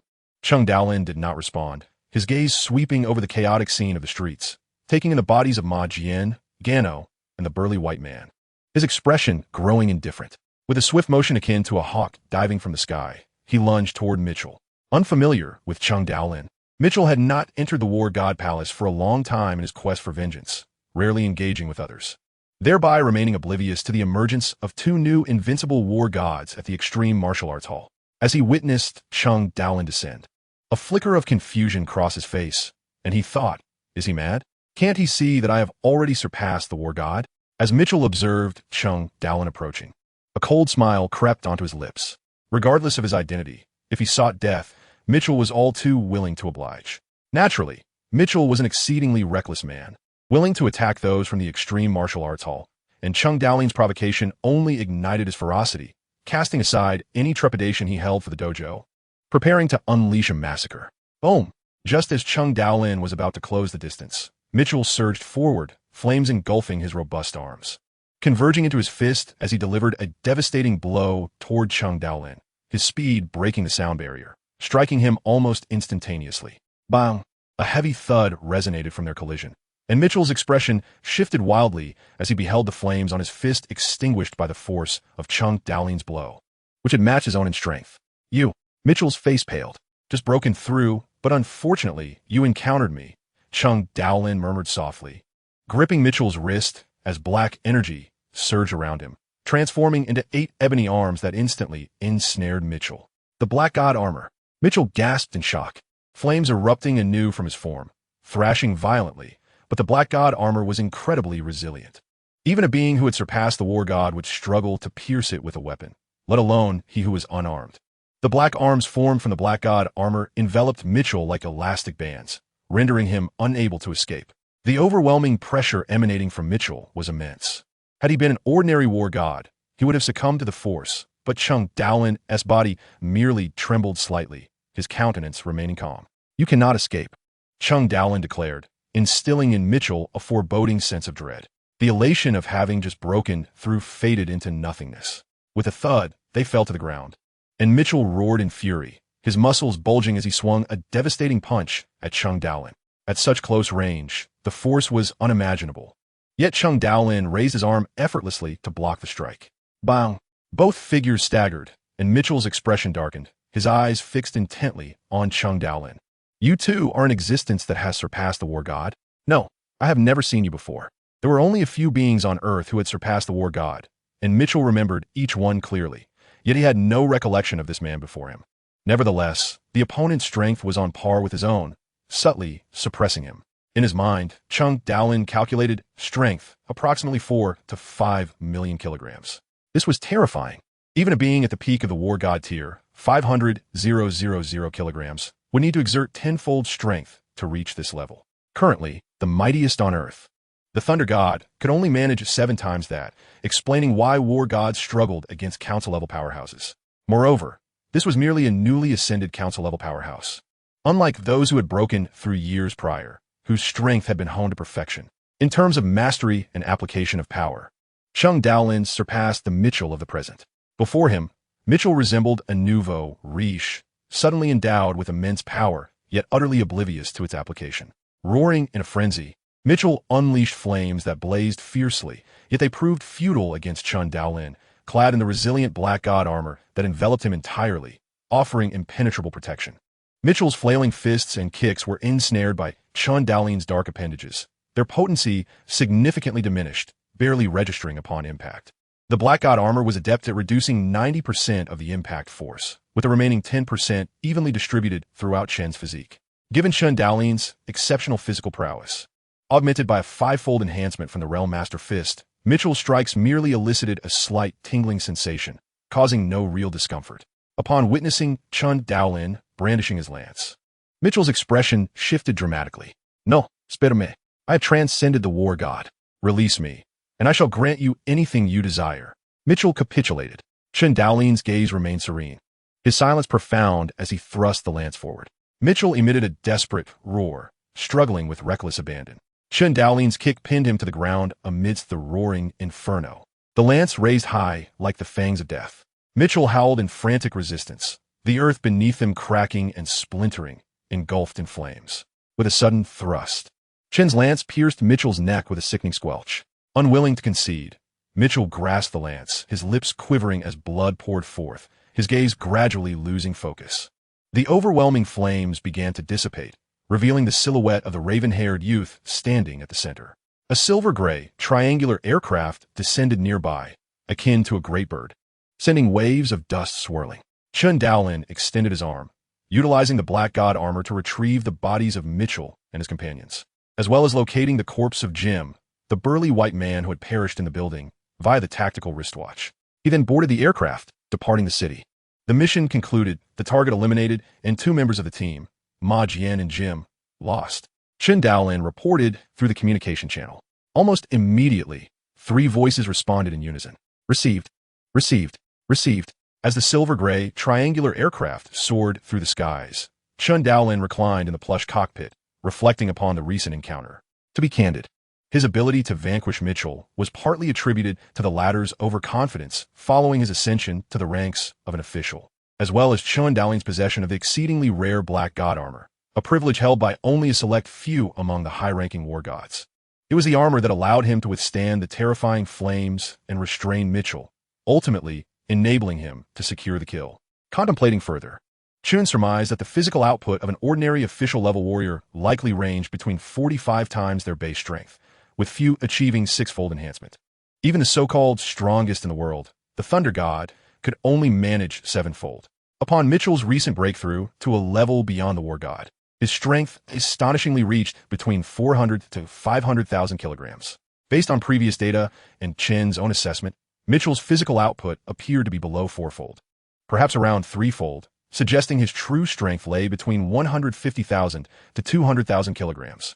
Thus, a being transcending the war god should possess a physical prowess approximately 4 times that of a peak high-ranking war god. Such entities far surpass their high-ranking counterparts, possessing the ability to fly and wield unique powers, the extent of which remained unknown. After vanquishing Mitchell, Chen Daolin resolved to keep the news of his breakthrough to himself, avoiding unnecessary complications. Upon returning to the Hongning base city to report the mission, he retreated to his villa to engage in solitary training. Following the demise of 2 team members during this operation, the Extreme Martial Arts Academy replenished his ranks with 2 new warriors, who, having likely inquired about Chen Daolin's reputation, treated him with utmost reverence, alleviating many of his burdens. Time flowed silently, and Chen Daolin's strength continued to ascend rapidly, soon ushering in the month of May. Chapter 63. The Civilization Ruins, Number 9. On May 1st, 2057, within a designated training hall of the Hongning Military District, the sound of a notification echoed. Chen Daolin, engaged in marksmanship practice, sheathed his lance and glanced at the communication device strapped to his wrist. A message from the Extreme Martial Arts Academy regarding an expedition to ancient civilization ruins? His brow arched in curiosity. The message bore the title of departure notification for ancient civilization ruins. Captain Chen Daolin, Please arrive at the global headquarters of the Extreme Martial Arts Academy in Hongning Bay City by 6 p.m. on May 19th. Numerous war gods will convene for the expedition to the number 9 ancient civilization ruins. Kindly heed the following 3 points. 1. As the no. 9 ancient civilization ruins are deemed to have a lower danger level. They're the sole location where the Black God armor can be obtained. The mortality and injury rate for war gods entering is approximately 72%, with a success rate of 28%. Please consider carefully before deciding to enter, as retreat will not be an option once inside. 2. Each individual has only one opportunity to enter the number 9 ancient civilization ruins. 3. Warriors entering the no. 9 ancient civilization ruins are prohibited from using the Black God armor or any other special protective gear. Only combat attire manufactured on Earth is permitted. Please contemplate your decision seriously. If you choose to proceed, ensure you are adequately prepared and arrive at the designated gathering location by the specified date and time. Extreme Martial Arts Academy, May 1st, 2057. After meticulously reading the email, Chen Daolin smiled, deactivating his tactical watch, donning his attire, and exiting the training hall. As he stepped out of the building, 2 guards saluted him, watching him depart, wandering aimlessly through the bustling streets of Hongning Bay City. He eventually returned to his villa in the military district, settling in his study with his hands clasped beneath his chin, gazing quietly at the sky outside. After a period of contemplation, he entered his bedroom and retrieved a silver alloy safe from a vault. Returning to his study chair, he composed a series of scheduled emails for Ji Xian, Ji Han, Lin Xiao, his mentor Situ Bolai, and his friends. Chen Daolin had already resolved to venture to the ancient civilization ruins. This was merely the manifestation of that resolve into action. Leaning back in his chair, he closed his eyes. On that day, during discussions with the Extreme Martial Arts Academy, it became evident that even high-ranking war gods could meet their demise within the no. 9 civilization ruins, while junior war gods still had a chance to succeed. However, the success rate for high-ranking war gods surpassed that of mid-tier counterparts, which in turn exceeded that of junior war gods. Now, with my strength undoubtedly surpassing that of a newly ascended war god, Chen Daolin reopened his eyes, a fierce glint illuminating them. If I, with this level of power, fear to enter, will I also shy away from future challenges? The world does not guarantee perfection or absolute certainty. Having embarked upon this path, I have already embraced this understanding. His eyes sparkled with determination. At 5:30 p.m. on May 19th, Chen Daolin stood by the intelligent aircraft parked on the lawn of his villa within the military camp, expelling the blood absorbed by the Black God armor to lift its ownership restrictions. After all, the ancient civilization ruins forbade the entry of the Black God armor, allowing only weapons and armor crafted by humanity. Once the ownership was revoked, the Black God armor transformed back into a robust black glove, which Chen Daolin secured within the safe, locking it away and entrusting the intelligence system on the aircraft to safeguard it. He then exited the intelligent aircraft and made his way toward the global headquarters of the Extreme Martial Arts Academy. Within the vast interior of the colossal spaceship, Chen Daolin was ushered into a lounge where dozens of seats were arranged. 7 individuals were already present, comprising 3 Chinese, 2 men, and a woman, appearing to be in their 30s or 40s, while the woman appeared significantly younger, though many seasoned warriors seemed youthful.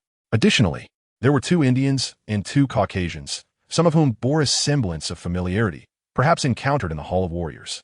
After a brief wait, the entire contingent of warriors destined for the ancient civilization ruins gathered, bringing the total to 10, including Chen Daolin. Under the guidance of a woman clad in a flowing red robe, the 10 warriors from across the globe proceeded to a serene chamber, where they beheld a dark-haired man standing with his back to the entrance, Hong, the master of the hall. The 10 warriors bowed slightly in reverence. Hong turned to face them, his gaze sweeping over the assembly as he indifferently remarked, "If anyone wishes to withdraw, now is your chance." Silence enveloped the room. "Very well." Hong continued with a detached tone, "Yao Yao, please enter." In a flash, a nebulous figure coalesced at the entrance, a mysterious woman clad in a long black robe, adorned with a golden mask, her cascading black hair framing her visage. The mask obscured her face, revealing only her eyes, nose, and mouth. Yet it was evident that she was an unparalleled beauty, particularly her enchanting eyes, which seemed to captivate the very soul.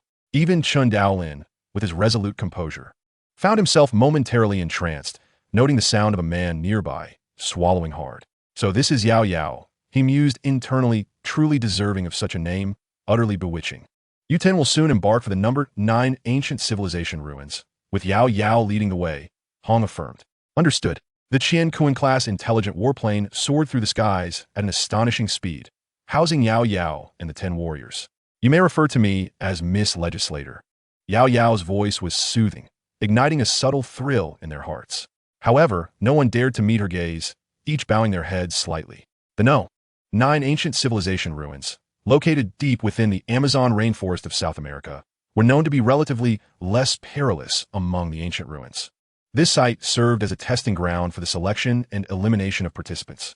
Upon entry, warriors typically traversed a corridor leading deep into the ruins.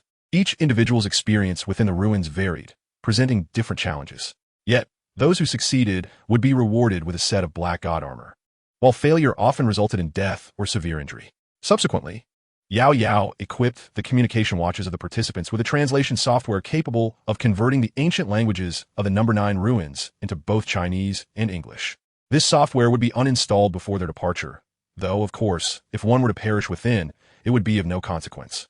As the night enveloped the Amazon rainforest, Yao Yao piloted the Qian Kuan-class intelligent warplane, and Chen Daolin, along with the 9 warriors, navigated through numerous checkpoints to arrive at the human-constructed underground base of the ancient civilization ruins. The expansive hall, spanning hundreds of square meters, was filled with nearly 100 individuals from various corners of Earth, most engaged with their computers, their excitement palpable upon their arrival. Excellent. The time has come. Activate the entrance passage, bellowed an elder in a red robe. With a series of mechanical clicks, the arched metallic wall at the front of the hall split open, revealing a circular passageway. The initial few meters of this passage were composed of metal, but deeper within. It transformed into a bizarre dark brown structure resembling entwined tree roots forming the corridor. At the end of the passage, a luminous surface, akin to a mirror, radiated a soft glow. The 10 warriors stepped into the light one after another, as the metallic walls behind them slowly sealed, leaving no option for retreat. Within the peculiar corridor formed by the dark brown roots, an unusual scent lingered in the air, reminiscent of the aroma associated with the black god armor. As each warrior entered the glowing circular mirror, Chen Daolin followed suit, stepping into the shimmering reflection that resembled rippling water. Upon reopening his eyes, he found himself in a dark hall, its hemispherical ceiling soaring above him.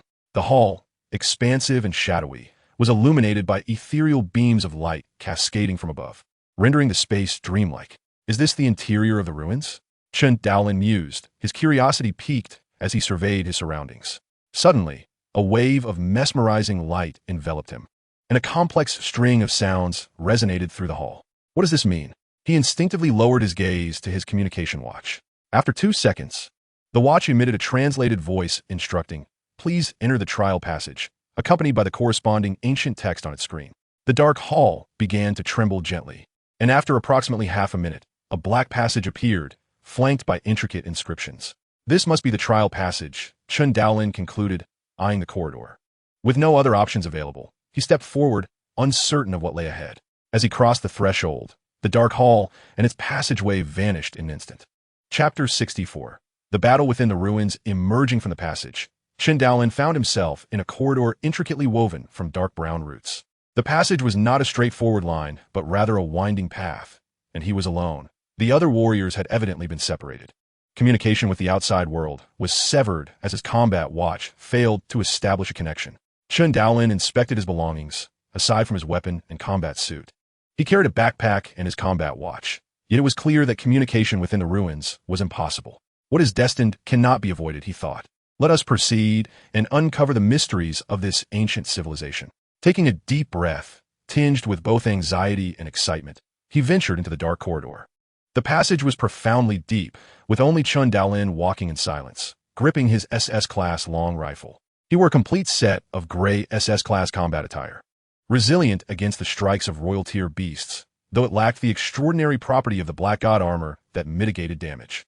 Additionally, he had equipped himself with 2 razor-sharp daggers forged from SSS-class materials, prepared for any unforeseen circumstances. A faint, peculiar scent wafted through the air, and the surroundings were monotonously composed of the same dark brown roots that formed the circular passages. The silence was palpable, broken only by the sound of Chen Daolin's footsteps.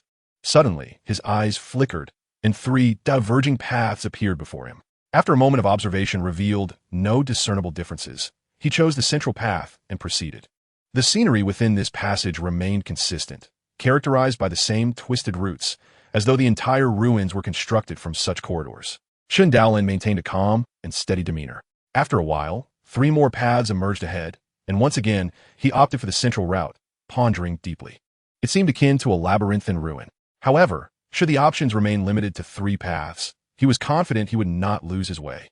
As he continued, his body remained relaxed, albeit his senses were on high alert, ever watchful for potential ambushes. Suddenly, his ears perked up. He halted abruptly, raising his gaze toward the front. Whoosh, whoosh, whoosh. 3 shadowy figures surged toward him, and as he focused, he discerned that these figures stood about 2 meters tall, adorned with bronze masks and possessing crimson pupils. Clad in a seamless, enigmatic black scale armor and wielding a black battle knife, a figure charged aggressively towards Chen Daolin. The passage resonating with the sound of a violent air explosion. 3 black-scaled warriors? Chen Daolin's expression shifted, his gaze icy as he observed their approach. With his keen eyesight, he discerned that the speed of these 3 monsters merely corresponded to that of an elementary battle god. A roar, imbued with murderous intent, erupted from the mouths of the 3 bronze-scaled warriors, their black battle knives slicing through the air like lightning aimed at Chen Daolin. Did these elementary battle gods believe they could confront me? Chen Daolin uttered a low growl, remaining steadfast in his position as a spear erupted forth in an instant, transforming into 3 venomous dragons. With a series of explosive sounds, the 3 spear shadows collided with the warriors' blades.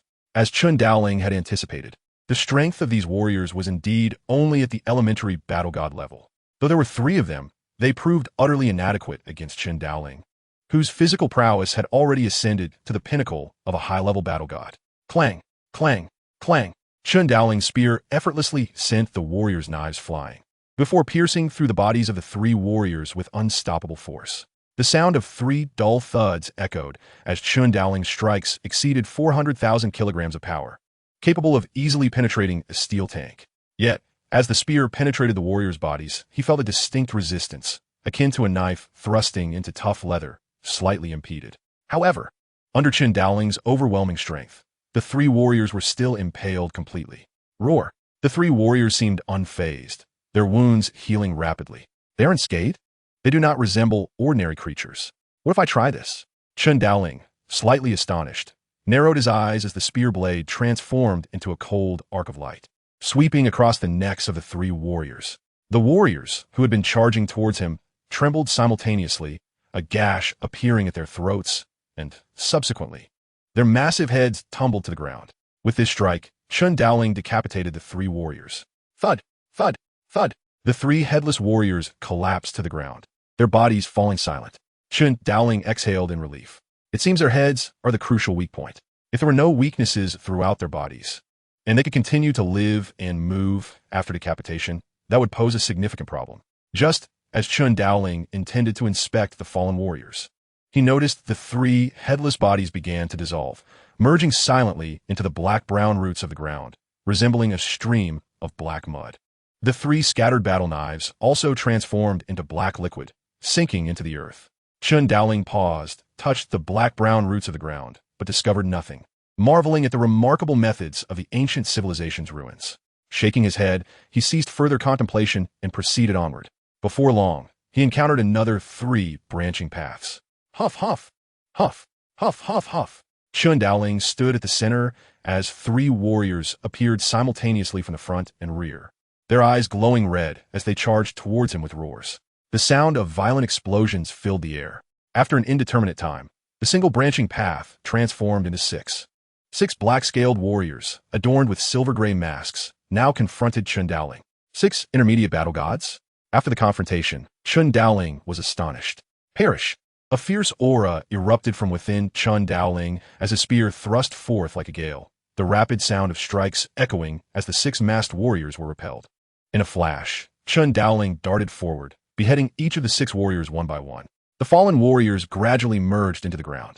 Moments later, 12 black-scaled warriors, also wearing silver-gray masks, surrounded Chen Daolin at the intersection. 12 intermediate battle gods.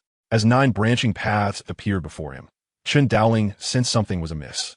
Yet, he had no choice but to press on. An instinct whispered to him that something awaited him ahead. in a mysterious space within the ruins, constructed entirely of crystal. Crystal ropes connected the walls in all directions, vibrant lights danced, and streams of brilliance flowed along the crystal ropes into a central control unit. A voice suddenly resonated. XXXXXX. XXXX. XXXXXX. Translated, it meant, eligible trial target detected, commencing elite assessment. Chen Daolin breathed heavily, gripping his spear as he stood amidst the passage formed by the black-brown roots, strewn with the bodies of black-scaled warriors wearing golden masks, beginning to merge. 9 high-level battle gods. Chen Daolin clicked his tongue in astonishment. The difficulty of this intersection was escalating to an outrageous degree. In such a terrain, besieged by 9 high-level battle gods, lacking the defensive power of the black god set, even an invincible battle god would likely face demise. It was evident that the further he progressed, the more branching paths he encountered, and the stronger his adversaries became. Chen Daolin began to comprehend the gravity of his situation. Should he continue onward? A flicker of hesitation gripped his heart. At that moment, the black-brown roots entwining the walls of the passage suddenly trembled and writhed, transforming before Chen Daolin's astonished eyes into a 5-meter-tall, 8-meter-long black house that ensnared him within. What is this? Unable to restrain himself, Chen Daolin thrust his spear against the black wall, only to be jolted backward as the wall remained unscathed. Then, a mysterious and intricate voice echoed. XXXXXX, XXXX, XXXXXX. Fortunately, the translation software on Chen Daolin's tactical watch began to synchronize. The lead apprentice, Chen Daolin. Due to your power level reaching 10, your assessment's death task is now officially activated. During this time, you will receive supplies of food and water. The walls of the assessment chamber are inscribed with the foundational secret techniques of the Gene Warriors, the 180 forms of body forging. Mastering these 180 forms will grant you the opportunity to break free from this assessment chamber. The body forging 180 forms can enhance a warrior's power level for specific levels. Please test on the testing monument. A smooth black stone tablet emerged silently from the ground, appearing in the center of the house. Chen Daolin's gaze swept across the walls of the black house, where an abundance of intricate carvings adorned the surfaces, featuring over 100 anatomical illustrations accompanied by descriptions in the ancient script of the ruins. Merely observing with the naked eye felt overwhelmingly complex. This appeared to be an esoteric foundation of the Gene Warriors. Was this truly foundational? Assessment death task requirements. Achieve a power level of 20 within 3 years to leave the assessment chamber. Failure to reach a power level of 20 within 3 years results in failure. Failure means death. Chapter 65, Tenfold Power, Special Trial. In the depths of the ancient civilization's ruins, within the black house of the maze, death equates to failure? 3 years? Chen Daolin stood silently, gazing at the densely packed, profoundly intricate patterns and texts on the black walls, taking a deep breath. It seemed that this so-called death assessment task was triggered solely because his power level reached 10. It appeared no one had activated it before. Chen Daolin began to understand. The strongest power level on Earth previously was merely 7 times. Only the second strongest, Thor, had attained such a level. A 10-fold power level? How could those who entered achieve this? Naturally, they could not trigger the ruined special assessment. Chen Daolin contemplated the challenge of mastering the body forging technique 180 within 3 years to achieve a power level of 20. For an ordinary martial artist, this might seem an insurmountable task. After all, even the pinnacle of the 2 most formidable human techniques, world extinction and 9-fold thunderblade, only yield a power amplification of 64 times and 7 times, respectively. Though Chen Daolin was indeed a prodigy, having reached the 3rd layer of world extinction with a 37-fold power increase, the prospect of attaining 20-fold within 3 years seemed improbable, perhaps even impossible. However, the ruins might still be oblivious to the true secret of his body. A peculiar smile crept across his face. In reality, Chen Daolin's power level stood at 37, augmented by the Kaioken technique.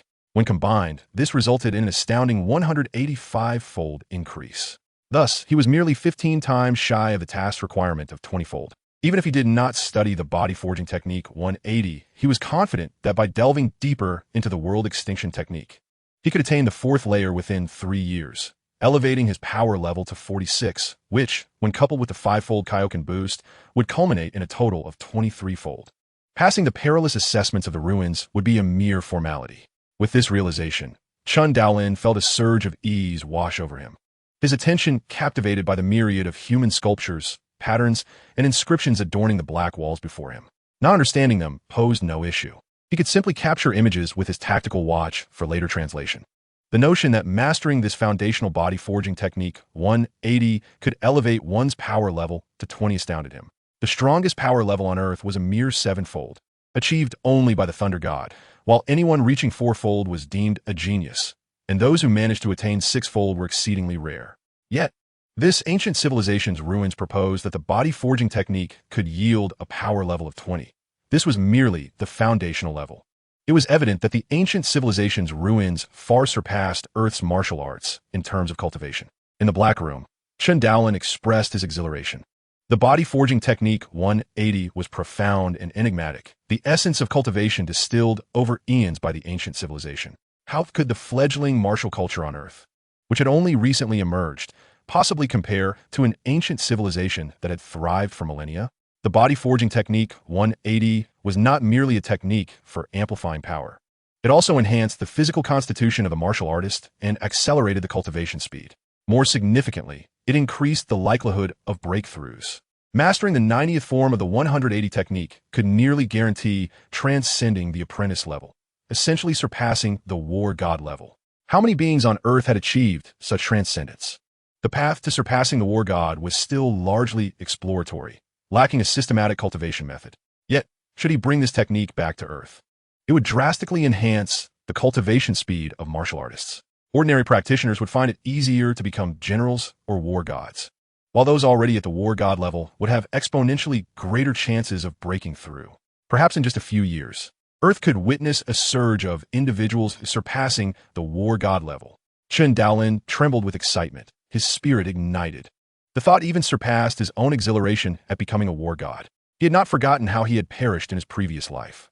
Countless martial artists and soldiers fell each year battling monsters along the front lines. Humanity was at a significant disadvantage in this war, primarily due to the scarcity of powerful individuals. The military could only handle ordinary monsters, while the Lord-class beasts, capable of breaking the sound barrier, and the King-class monsters, capable of destruction on a cosmic scale, required the intervention of war gods or even beings beyond the war god level. Without such transcendental beings to hold them back, King-class monsters could easily breach military defenses and wreak havoc, scenes akin to hell on Earth. In the vast territories of the 52 base cities worldwide, how many war gods existed? The number of individuals surpassing the war god level was pitifully scarce. If not for the deterrent presence of beings like Hong and the Thunder God, who were virtually invincible on land, the situation for humanity would be far graver. Now, with this technique, humanity could potentially give rise to a new generation of individuals beyond the war god level in a short span, significantly bolstering their strength against monster incursions and potentially saving countless lives. Chen Daolin's mind raced, his blood boiling with fervor. He resolved to master the body forging technique 180, indulge freely, no matter the cost. Seated within the Black Room, he immersed himself in the study of the ancient civilization's techniques. Time slipped away gradually. Boom! The air erupted as Chen Daolin withdrew his fist. The cultivation methods of the ancient civilization were indeed far superior to those on Earth. He marveled at the disparity. Although Hong and the Thunder Goddess techniques were formidable, they were merely the culmination of decades of individual effort and the wisdom of several millennia of Earth's civilization. How could they possibly compare to the ancient civilization that had existed for eons? With each moment spent in study and practice, Chen Daolin's perspective broadened, and his understanding of martial arts deepened profoundly. His proficiency in marksmanship, agility, and power amplification techniques progressed rapidly. 3 months passed in the blink of an eye since Chen Daolin entered the number 9 ancient civilization ruins. In the underground base, at the entrance of the ruins, the red-robed elder shook his head with a sigh. It had been a full 3 months without Chen Daolin emerging. Inform the Extreme Martial Arts Academy, he instructed. Yes. A multitude of staff members within the base hurried to send messages. Chen Daolin was immersed in rigorous training within the ancient ruins, unaware of the tremors reverberating through the outside world.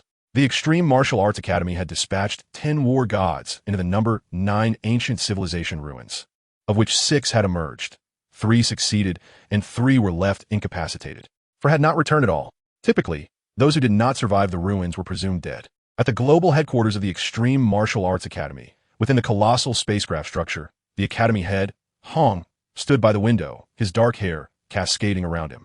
Inform the families of the 4 who did not return, he said in a somber tone. Yes, soon. News of Chen Daolin's presumed death within the ancient civilization ruins spread throughout the outer world. In Jiangnan's Bay City, at the headquarters of the Extreme Martial Arts Academy, a figure shot into the sky. Ji Xian gazed toward the global headquarters of the academy, her eyes glistening with unshed tears. The Ji family was shrouded in sorrow. Jihan isolated herself in her room, refusing to see anyone. At Jiangnan's second military academy, Lin Xiao was struck dumb upon receiving the news, tears streaming down his face. Those in the elite training camp, like Shi Jiang and Zhao Ruo, who shared a bond with Chen Daolin, also mourned his loss. That evening, Chen Daolin's teacher, Situ Bolai, sat alone in his courtyard, quietly drinking through the night. Many, including Zhu Geqing from Jiangnan's first military academy and numerous acquaintances from the Extreme Martial Arts Academy, felt the profound impact of Chen Daolin's death. This day marked August 20th, 2057. Chapter 66, Power Level 40. As August 29th, 2057 approached, the day Jiangnan University officially opened, Jihan, clad in a white dress, appeared somewhat haggard as she stood at the train station, bidding farewell to her parents and friends while dragging a suitcase behind her. Xiaoxian, as you head to school, please take good care of your health. Do not solely focus on your studies. It is equally important to cultivate friendships. Jihan's parents gently admonished their daughter, fully aware of the profound impact that Chen Daolin's demise had on her. Though they shared in the sorrow, their primary concern lay with their daughter's well-being. Nearby stood a tall, handsome young man clad in a white shirt and casual trousers.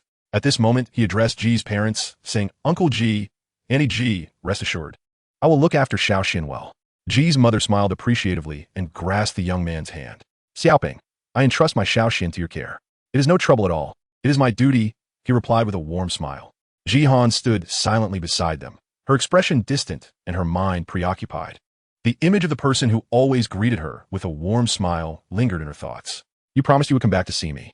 You promised you would accompany me to school. You promised you would never let me feel sad. You deceiver. The weight of sorrow bore down on her heart like a cold iron, heavy and unyielding. In the Jiangnan Bay City, at the Extreme Martial Arts Hall's main headquarters, Ji Xian emerged from the exclusive training hall on the first floor, her figure increasingly tall and graceful. Beneath her short black hair lay a strikingly beautiful face, and her enchanting eyes held a chill reminiscent of winter snow. Her formidable psychic abilities imbued her with an ineffable charm. Strong, beautiful, aloof, and perfect, this was the current Ji Xian, the foremost figure in Jiangnan Bay City. Yixuan, a voice filled with surprise called out from near the entrance of the hall.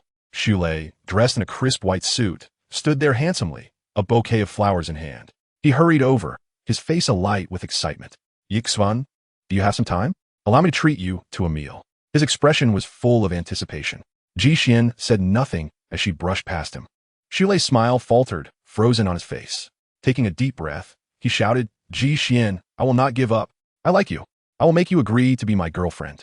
His voice echoed with determination and sincerity, believing that Ji Xian would sense his heartfelt intentions. Yet, she appeared not to hear him, walking away without looking back. Unlike Jihan, Ji Xian's status was too elevated, her uniqueness rendering her impervious to coercion. She spent her days in quiet cultivation, delegating the affairs of the Jiangnan headquarters to others, except for a newfound habit of watching the sunset from the rooftop. As the sun dipped below the horizon, she pondered, would that person return? No one knew that Ji Xian's heart was far from the calm she projected. Deep within, she could never forget that man. 3 months had passed since the announcement of Chen Daolin's death. Within the ancient ruins of the Amazon basin, a thunderous crash resounded. Chen Daolin unleashed a powerful punch against a black stone tablet before him, revealing a numerical figure. 40. Yes, it was 40, not 23. Having sensed this long before entering the ruins, he had broken through the veil and comprehended the 4th level of annihilation, achieving a personal force level of 46. Yet, he was not satisfied. He did not rush to exit, but instead immersed himself in the relentless study of the body refinement 180 form within the Black House. He sought not complete mastery, but aimed to remember every single detail. It must be noted that even when translated into human language, the knowledge of cultivation within the ancient ruins was immensely profound. Often, the explanation for a single form could extend to tens of thousands of characters. And with 180 forms combined, that constituted an overwhelmingly vast number.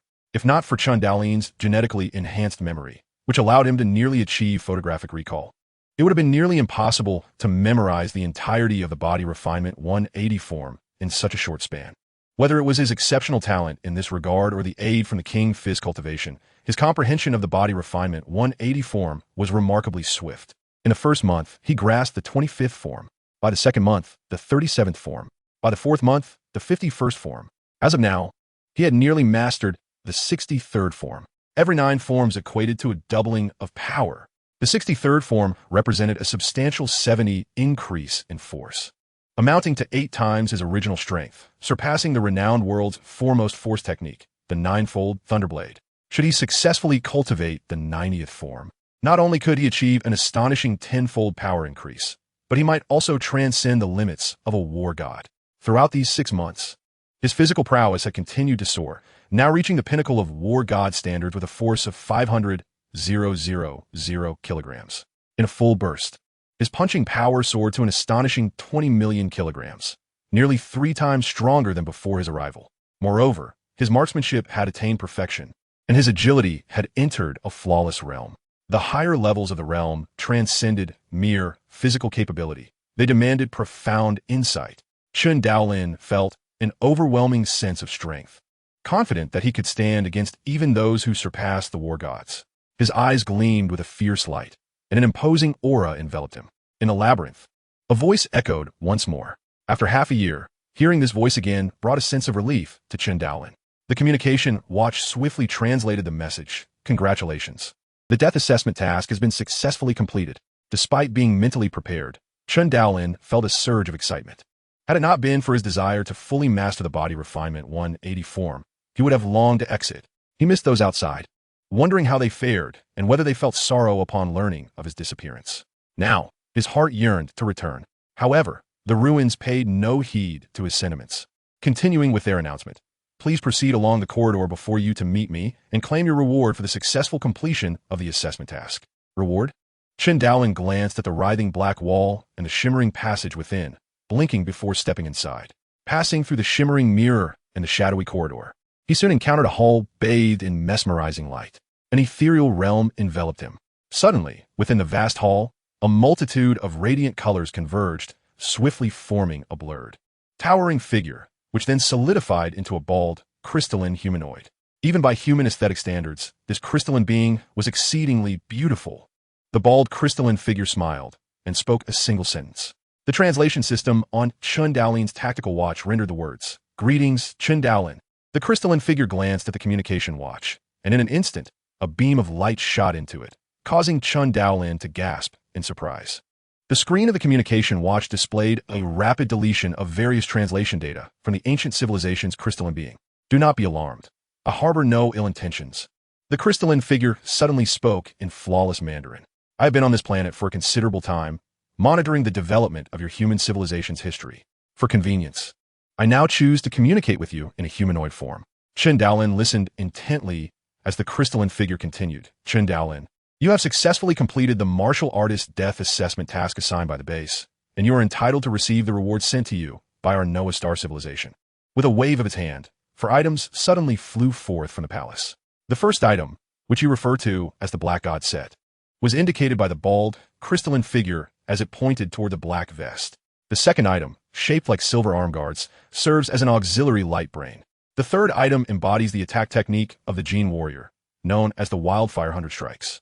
The fourth is a Tier 1 force weapon, the Black Obsidian Spear, tailored for planetary-grade Gene Warriors. Upon hearing the last item, Chen Daolin could not help but exclaim, "Planetary-grade Gene Warriors?" The bald crystalline figure chuckled, "Ah, I forgot that you were still unaware." It then tossed the silver arm guards towards Chen Daolin, instructing him to don them and permeate them with his mental energy. Confused and taken aback, Chen Daolin replied, "But I am not a mental adept. I cannot wield mental power." The crystalline figure calmly reassured him, "That is not an impediment. Regardless of being a warrior or a mental adept, mental energy exists within the sea of consciousness. It is merely that a warrior possesses too little to utilize it. You can attempt to extend your perception to the silver arm guards." With the silver arm guards now adorning him, Chen Daolin endeavored to extend his awareness towards them.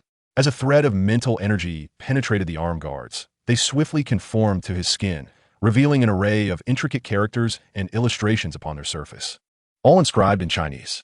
The auxiliary light brain also possessed a translation function. By pressing the button at the bottom left, It could detect the strength of whoever it was pointed at, as explained by the crystalline figure. Furthermore, voice commands were also an option. Following the instructions of the crystalline figure, Chen Daolin soon observed the surface of the auxiliary light brain displaying the text, Combat Power, Gene Origin Energy, Apprentice Level 9. What does Apprentice Level 9 mean? Chen Daolin inquired. The bald crystalline figure elaborated. In the vast cosmos, there exist countless planets and forms of life. The most populous among them are those at the apprentice level, akin to what you would call ordinary individuals on Earth. The apprentice level is divided into 9 tiers, with the first tier being the lowest and the 9th the highest. The first tier corresponds to what you might refer to as a novice warrior, while the 9th tier represents a high-ranking war deity. Above the apprentice level lies the planetary level. Only those who attain the planetary level are deemed qualified to be called gene warriors or mental adepts. If one has not achieved the planetary level, they remain merely an apprentice and are not entitled to those titles. This statement left Chen Daolin momentarily speechless. He had not anticipated that despite his formidable prowess, he was still merely an inconspicuous apprentice level 9. The planetary level itself is further stratified into 9 tiers. On your Earth, those who surpass war deities are considered planetary warriors. The crystalline figure continued. Chen Daolin then realized that the esteemed senators he had observed were indeed planetary powerhouses. In the boundless universe, the planetary level is hardly significant. However, it does afford a basic capacity for survival, enabling them to maintain a foothold in the cosmos. The crystalline figure explained that the majority of planetary combatants on your planet are at the first tier, with a few at the second tier, and only 2 at the third tier. The strongest among them, Hong, is a planetary level 6, while Thunder God is a planetary level 7. The 2 of them vastly outshine the rest. Of course, the levels I refer to encompass their physical attributes, gene origin energy, and mental power. However, a higher tier does not necessarily equate to greater strength. Chen Daolin quickly grasped this notion. For instance, if he were an advanced war deity with a power output of 40 times, and his opponent only 4 times, the disparity in strength would be staggering. He recalled the boundless darkness surrounding Hong that day, Hong's true secret, the domain. Yet, he was entirely unaware of what a domain entailed. Upon reaching the planetary level, a gene warrior undergoes a significant transformation, gaining the ability to fly using their own power. In addition to enhanced physical attributes, they also acquired gene origin energy. A newly ascended planetary level 1 warrior possesses a physical strength of 1 million kilograms and gene origin energy of 1 million kilograms, amounting to a combined force of 2 million kilograms. Approximately 4 times stronger than an apprentice level 9 at its peak. Moreover, their gene origin energy can be projected externally, manifesting in unique abilities that vary from individual to individual, such as ice, fire, wind, light, and lightning, among others. Generally, a planetary level warrior can unleash a power output of 3 to 4 times. However, this output does not impact gene origin energy, it solely pertains to physical strength. Consequently, a planetary level 1 warrior with a power output of 4 times would possess 4 million kilograms of physical strength, alongside 1 million kilograms of gene origin energy, culminating in a total of 5 million kilograms of force. Chen Daolin suddenly recalled his previous battle with Mitchell, who had just broken into the planetary level. The latter's strength was around 4 to 5 million kilograms. The bald crystalline figure gazed at Chen Daolin and remarked, "However, you are not like them. They lack lineage and cannot learn the advanced attack secrets of the universe. While you have just passed our Noah Star Civilization's death assessment task, you are considered an outer member of our Noah Star Civilization and can learn the Wildfire 100 Strikes attack secret, which will amplify your gene origin energy's potency. Even in the universe, such secrets are not easily accessible to ordinary planetary levels." Chapter 67. Chen Daolin's Return.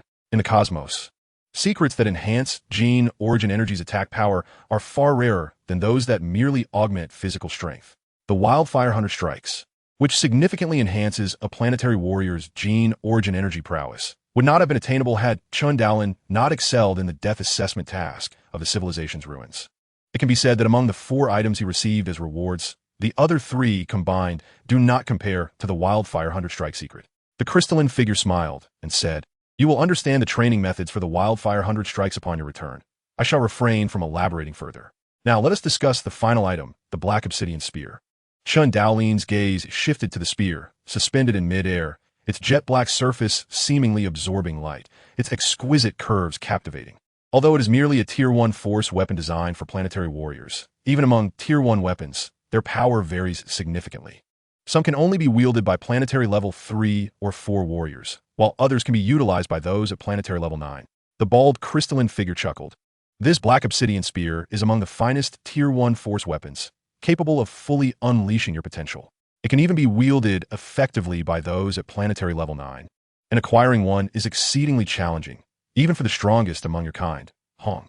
Chen Daolin's eyes gleamed with fervor as he beheld the black spear. The bald crystalline figure, the core intelligence of the entire ancient civilization's ruins, was not merely a machine as Hong had suggested. It possessed genuine human-like intelligence and even a semblance of human emotion. Its primary directive was to remain loyal to the Noah star civilization, thus considering itself a member of that civilization. Regrettably, long ago, the Noah star civilization underwent a cataclysm. The inhabitants of Earth abruptly evacuated and severed all ties with their base, leaving the crystalline figure to await their return in silence. Over the years, it has continued to cultivate elite talents for the Noah star civilization. Yet these individuals can no longer reach Noah star, and the existence of Noah star itself remains uncertain. Above the planetary level lies the stellar level, and above the stellar level, there is the cosmic level. The universe is vast and boundless, teeming with countless planets and factions. While Earth has barely begun its journey, Chen Daolin, strive earnestly to become powerful for the sake of your home planet, echoed the crystalline figure's voice as it dissipated, leaving only a lingering phrase resonating within the palace. Standing amidst the 4 items, Chen Daolin murmured, planetary level, stellar level, cosmic level, his gaze hardened with resolve. I will surely strive. It was unclear whether he was speaking to himself or addressing the bald crystalline figure of the palace. In the underground base of the ancient civilization Relic Number 9, the atmosphere was charged with anticipation. The nearly 100 members in the main hall turned their gazes towards the grand doorway that served as the passage to the ancient relic. This door would only open automatically if a formidable warrior emerged from within. However, it was peculiar. The latest group of warriors had exited a month prior. With the advent of translation software, no one could remain inside for 3 months and then emerge. Suddenly, the door creaked open, revealing a figure cloaked entirely in black. A beam of light swept over Chen Daolin. Welcome back, warrior Chen Daolin, echoed the electronic voice of the underground base's control system. Chen Daolin? My heavens, it's Chen Daolin. After 6 long months, he has returned alive. The hall erupted into a frenzy of excitement, many members overwhelmed with delight. Those affiliated with various factions promptly relayed the news to their organizations, and thus, the whirlwind of Chen Daolin's return after a 6-month sojourn in the ancient civilization relic spread like wildfire across the globe. All 5 of the world's great powers, the 2 major martial arts schools, and the HR Alliance, the principal forces, received this news almost simultaneously. Shockwaves reverberated through all factions. Understanding the ancient civilization relic was beyond the reach of contemporary Earth technology. The fact that Chen Daolin had spent 6 months within, even with translation software, suggested extraordinary circumstances.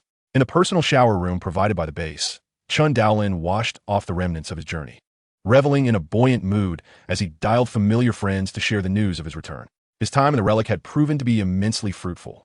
He had learned to exert 7-fold strength through the body forging 180 technique. Combined with his inherent power, it amounted to 8 times, and had acquired the Black God suit, an auxiliary light brain, the Conflagration 100 strikes, and the Black Radiant spear. Rewards that made his daring adventure worthwhile. In the cosmos, there exist secret methods for amplifying physical force and gene primordial energy, including techniques that enhance both simultaneously, though Chen Daolin was currently unable to access them. Warriors typically cultivate gene primordial energy, which in turn strengthens the body. Hence, they inherently possess gene primordial energy, albeit in a less evolved form compared to planetary-level warriors. Nevertheless, Chen Daolin was now capable of practicing the Conflagration 100 strikes, enabling him to enhance the amplitude of his gene primordial energy during combat, leading to yet another leap in his strength. Presently, he had mastered the body forging 180 technique up to the 63rd form. Once he attained the 90th form, he would transcend into the planetary level. The magnitude of his impending power was beyond his own imagination. In Jiangnan's base city, at the Extreme Martial Arts Association, Jixin sat cross-legged on a mat, her concentration unwavering as several flying knives danced through the air like butterflies on a whimsical path. Sweat began to bead on her forehead. Suddenly, a call from her tactical wristwatch startled her, causing 2 knives to collide with a sharp clang, spinning off to embed themselves in the ceiling of the training hall. Ignoring the chaos, she eagerly raised her wrist to see the familiar name flashing on her screen. Hello, is this Ji Xian? This is Chen Daolin. I'll just emerge from the relic and we'll be back soon. How have you been? His familiar voice resonated in her ears, stirring emotions within her tranquil heart. Tears welled in Ji Xian's eyes, even as joy surged within her. I'm well. I've been waiting for your return. At that moment, her smile was breathtaking. In the Jiangnan Association, Ji Xian bolted through the entrance, drawing astonished gazes from those within the hall. At the doorway, Su Lei approached with a bright smile. Ji Xian, suddenly, an unseen force propelled Su Lei aside, causing him to stumble to the ground as Ji Xian vanished from view, never sparing him a glance. Soon after, Su Lei received a phone call, and his expression fell into despair. Those acquainted with Chen Daolin, those who cared for him, quickly learned of his miraculous return, and in that moment, Chen Daolin became the center of the world, with countless nations and factions concerned about his experiences in the number 9 civilization relic. As Chen Daolin exited the underground base, he spotted a blood-red streak soaring from the horizon, halting above the Amazon rainforest. The hatch opened, and a young man clad in black emerged, followed by a captivating woman in a flowing black robe and golden mask. Master, Chen Daolin inclined his head slightly. The young man scrutinized Chen Daolin closely, a knowing smile spreading across his face. Ah, I knew I had not misjudged you. You have exceeded my expectations. It seems your time in the know.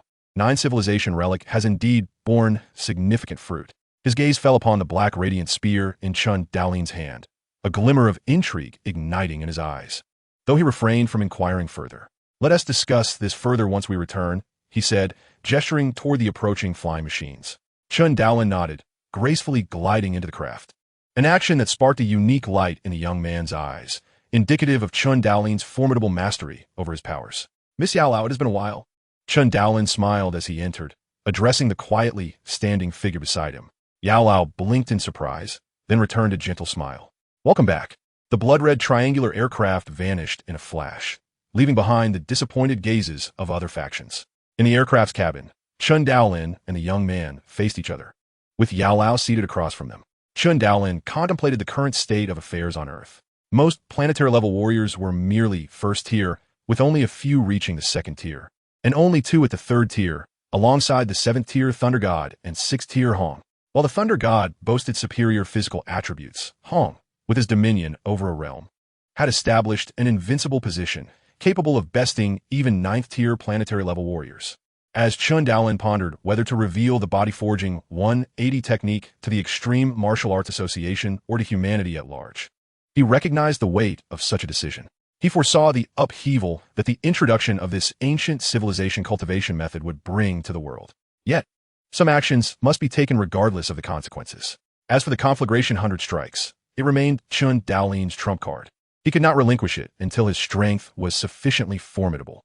After all, he was still merely an apprentice, not even at the planetary level, and he needed to retain a safeguard for himself.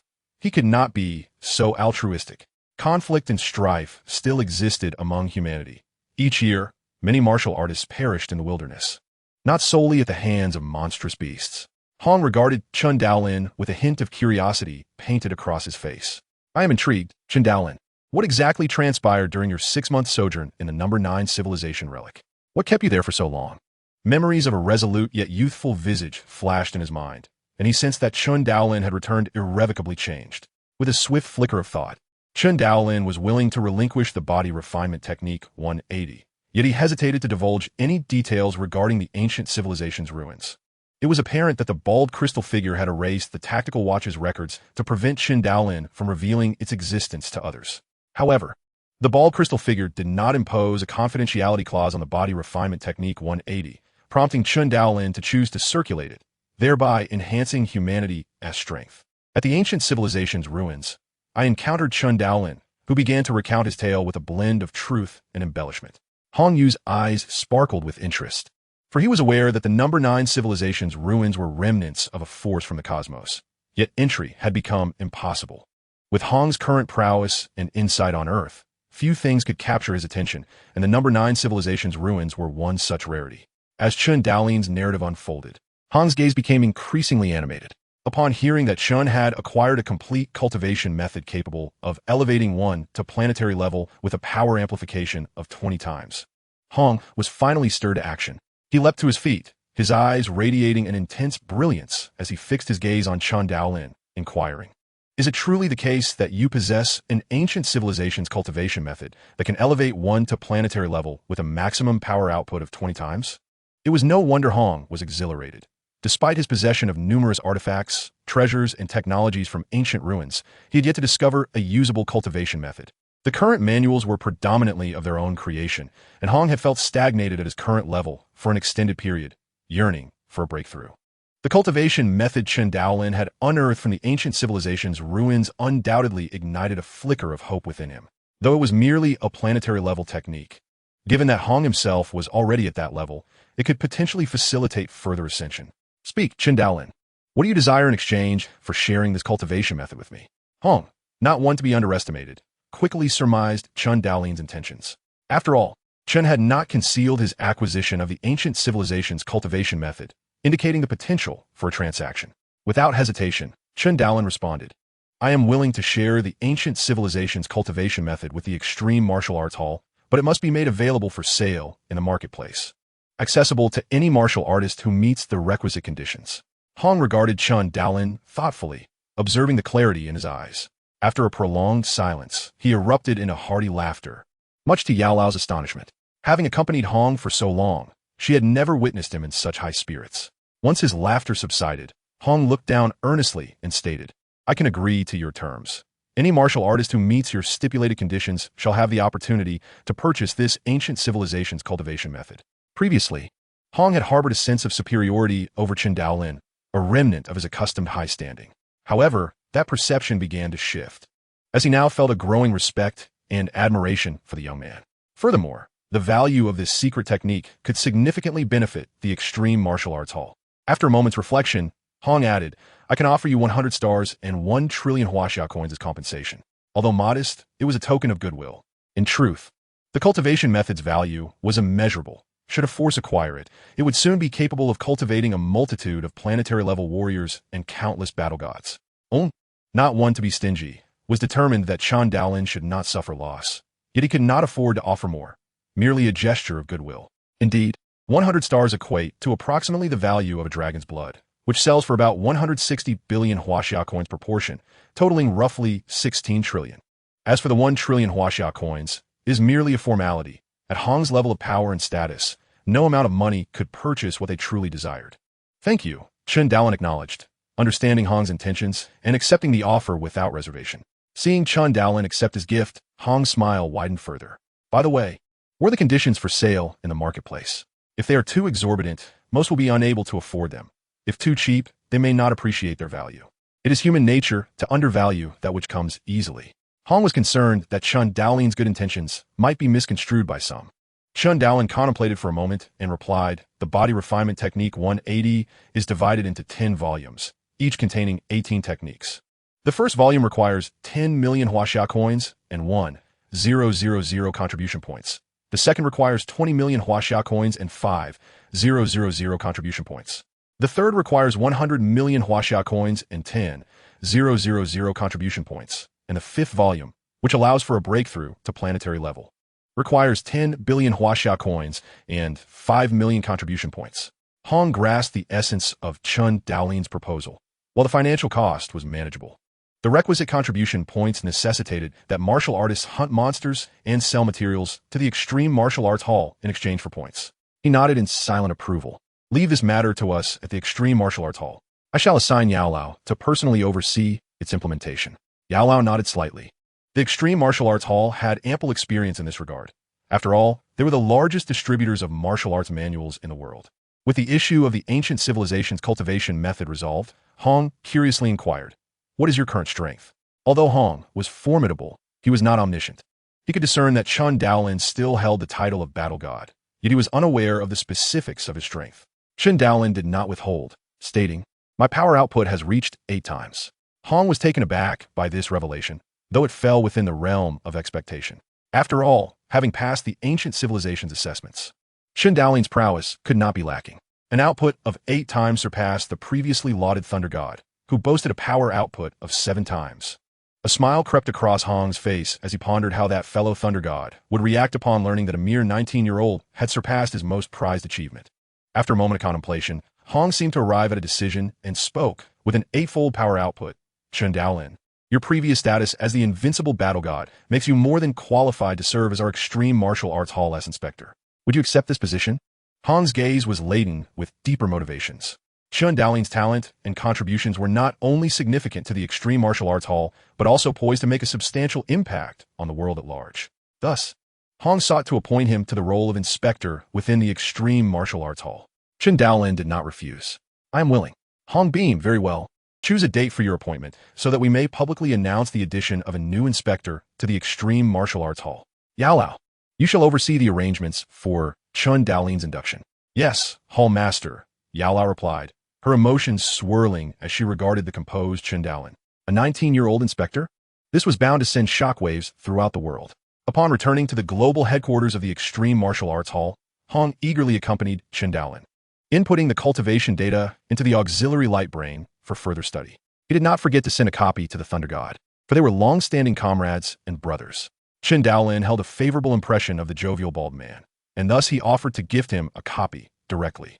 In due course, the Thunder God expressed his gratitude, presenting Chen Daolin with a grand gift, though this gift, too, would cause a stir among planetary-level officials. It elicited little more than a passing glance from Chen Daolin, who set it aside. Chen Daolin boarded his royal-class intelligent battleship, Silver Flash, brimming with excitement as he flew towards the Jiangnan base city. At that moment, even if a royal-class monster stood in his path, he would not hesitate to obliterate it. Chapter 69, The Sixth Inspector. Chen Daolin now understood that the strength of planetary-level martial artists within the Battle God Palace on Earth ranged approximately between 5 to 6 million kilograms for first-tier warriors, around 10 million kilograms for second-tier warriors, and approximately 20 million kilograms for third-tier warriors. This meant that, disregarding other factors, if he were to unleash his full power, he could already rival a third-tier planetary-level martial artist in sheer strength.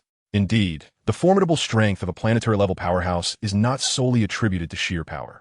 Consequently, Chen Daolin, though not as powerful as a true planetary-level third-tier warrior, possesses the capability to subdue many other planetary-level second-tier warriors and is undoubtedly ranked among the top 10 globally.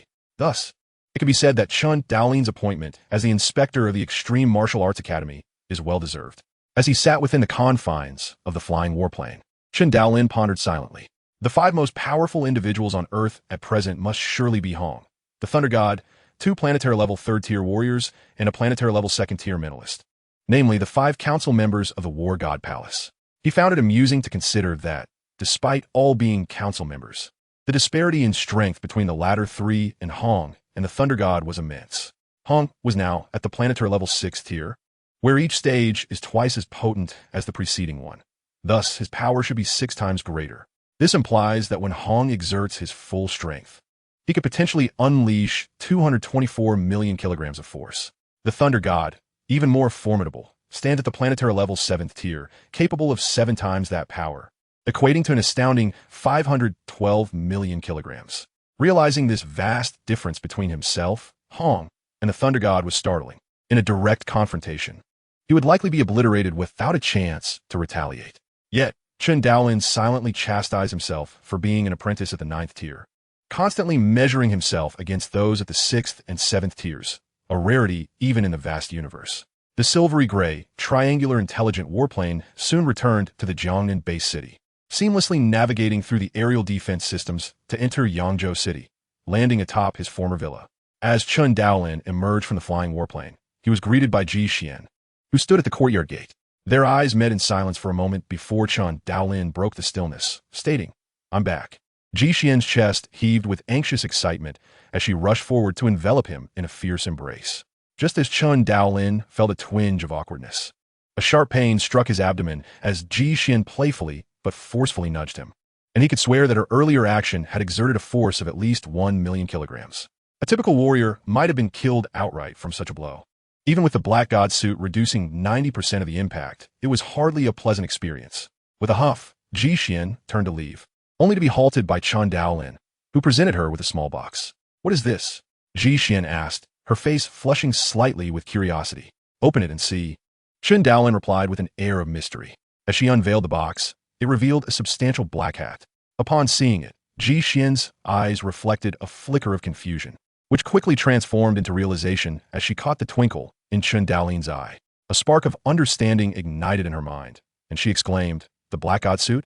Indeed, this is a gift I retrieved from the ruins for you. Do not worry. The Academy Master has already consented." Chen Daolin smiled.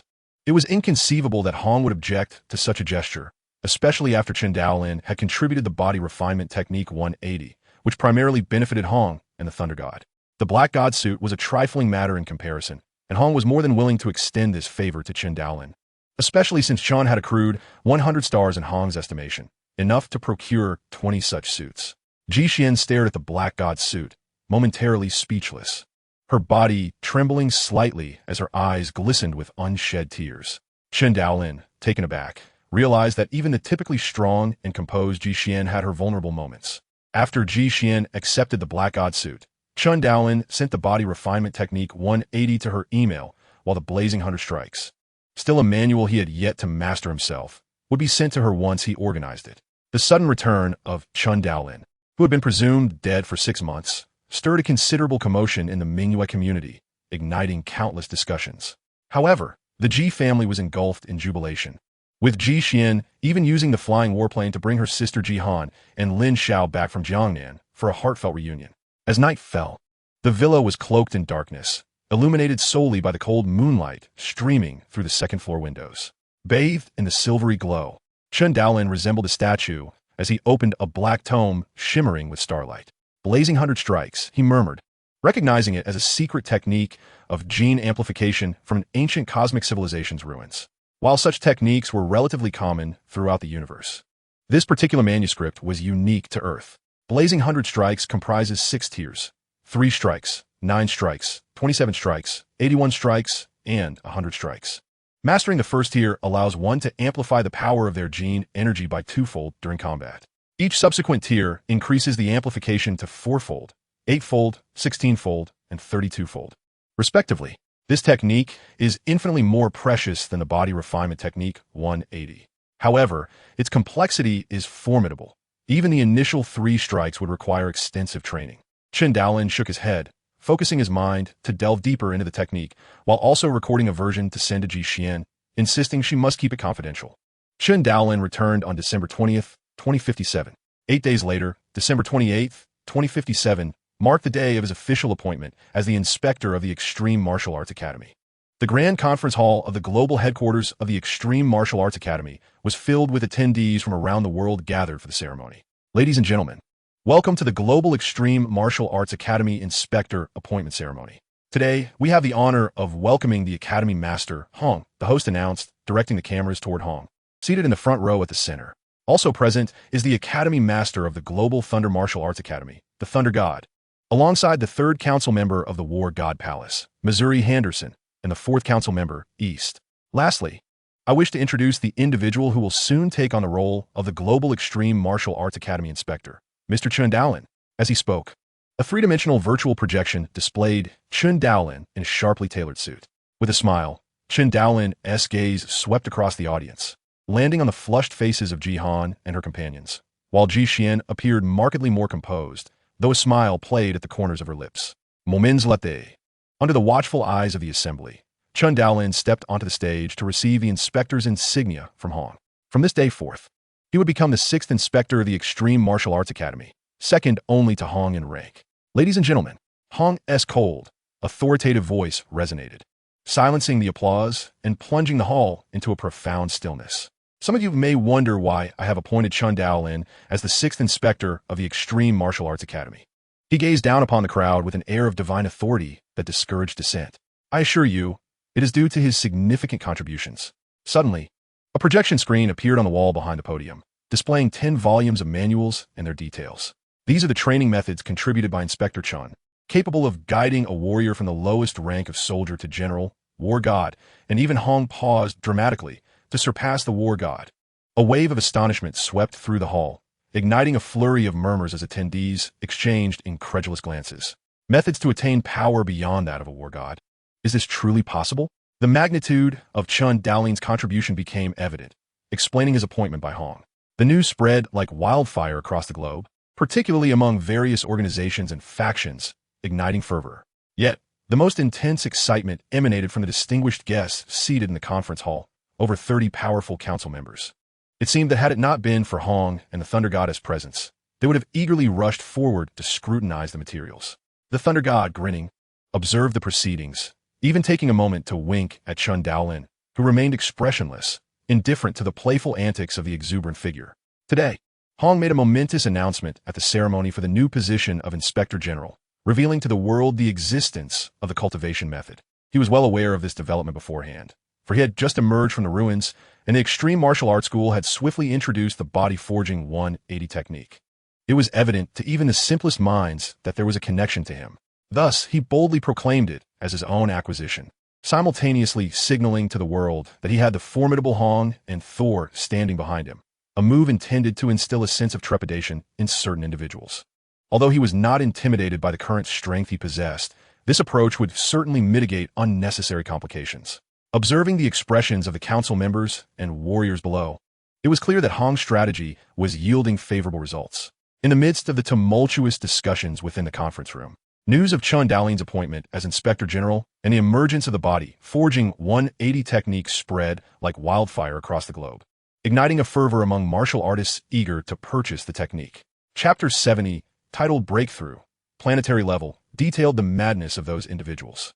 A week later, Chen Daolin found himself seated in his personal study within the global headquarters of the Extreme Martial Arts School, gazing at the three-dimensional projections before him, shaking his head with a smile. During this period, the sales of the body-forging 180 technique in the marketplace had reached a frenzied pace, with every council member acquiring the first 5 volumes. However, obtaining volumes beyond the 5th required substantial contribution points. For instance, a complete corpse of a king-level monster would yield the 6th volume, while 2 such corpses would grant access to the 7th, and so forth. Chen Daolin was effectively compelling them to hunt down king-level beasts, although Hong had previously reached an agreement with the monsters. The sheer number of king-level beasts globally made the covert hunting of 1 or 2 inconsequential. Moreover, the endeavor to cultivate to the 5th volume was not an undertaking that could be achieved overnight. Each volume contained 18 techniques, with every 9 techniques doubling the output force. Reaching the 90 techniques would mean a 10-fold increase, and only those with exceptional talent, perseverance, and comprehension could hope to cultivate to such a level, significantly increasing their chances of becoming planetary-level warriors. Even Chen Daolin required 6 months to master the 63rd technique, and it was likely that others would need even more time than he did. However, the existence of a systematic cultivation method would undoubtedly aid in their enhancement of strength. At least Hong and Thor had been frequently engaging in secluded cultivation recently, just as Chen Daolin and Ji Xian had been. The announcement of this ultimate secret technique capable of propelling one beyond the god of war had sparked a fervent wave of cultivation among martial artists worldwide. Countless warriors were now hunting monsters in the wild. Cultivation, after all, could not be achieved in an instant. It required time to slowly mature and develop. Before long, it was already February 15th, 2058. Since Chen Daolin's return, he had been diligently practicing the body-forging 180 technique in a secluded chamber, frequently exchanging insights with Hong and Thor and receiving considerable assistance from them, which accelerated his cultivation pace. Hong and Thor, in turn, also benefited greatly from the experiences shared by Chen Daolin, the trailblazer. Thus, 2.5 months into his tenure as the Inspector General of the Extreme Martial Arts School, Chen Daolin had successfully cultivated the body-forging 180 technique to the 89th level, with only one final technique remaining for his breakthrough. On this day, Chen Daolin opened his eyes and departed from the global headquarters of the Extreme Martial Arts School, boarding the king-level intelligent aircraft, Silver Flash, to return to his villa in Yangzhou City. In a secluded chamber within the villa, he prepared to transcend to the 90th level of body forging. He believed it wise to avoid being seen by others during his breakthrough. Everyone harbors their own secrets, and Chen Daolin was no exception. Present with him was Ji Xian, the one individual in this world whom he truly trusted. More importantly, her presence would allow her to witness his breakthrough experience, potentially aiding her future endeavors. Chen Daolin executed a series of peculiar, yet remarkably fluid and harmonious movements, each synchronized with the oscillation of his genetic primordial energy. As the oscillation of the genetic primordial energy and his bodily postures converged to a certain degree, it would propel the quantum leap of the energy within him. Chen Daolin sensed he was merely a step away from success.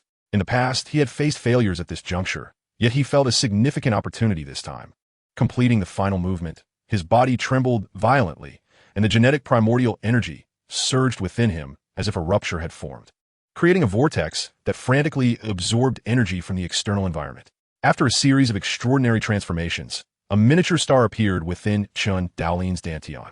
This miniature star was astonishingly golden, a unified whole formed by a multitude of golden hexagonal crystals, continuously rotating and emitting waves of peculiar energy. Success. The genetic primordial energy.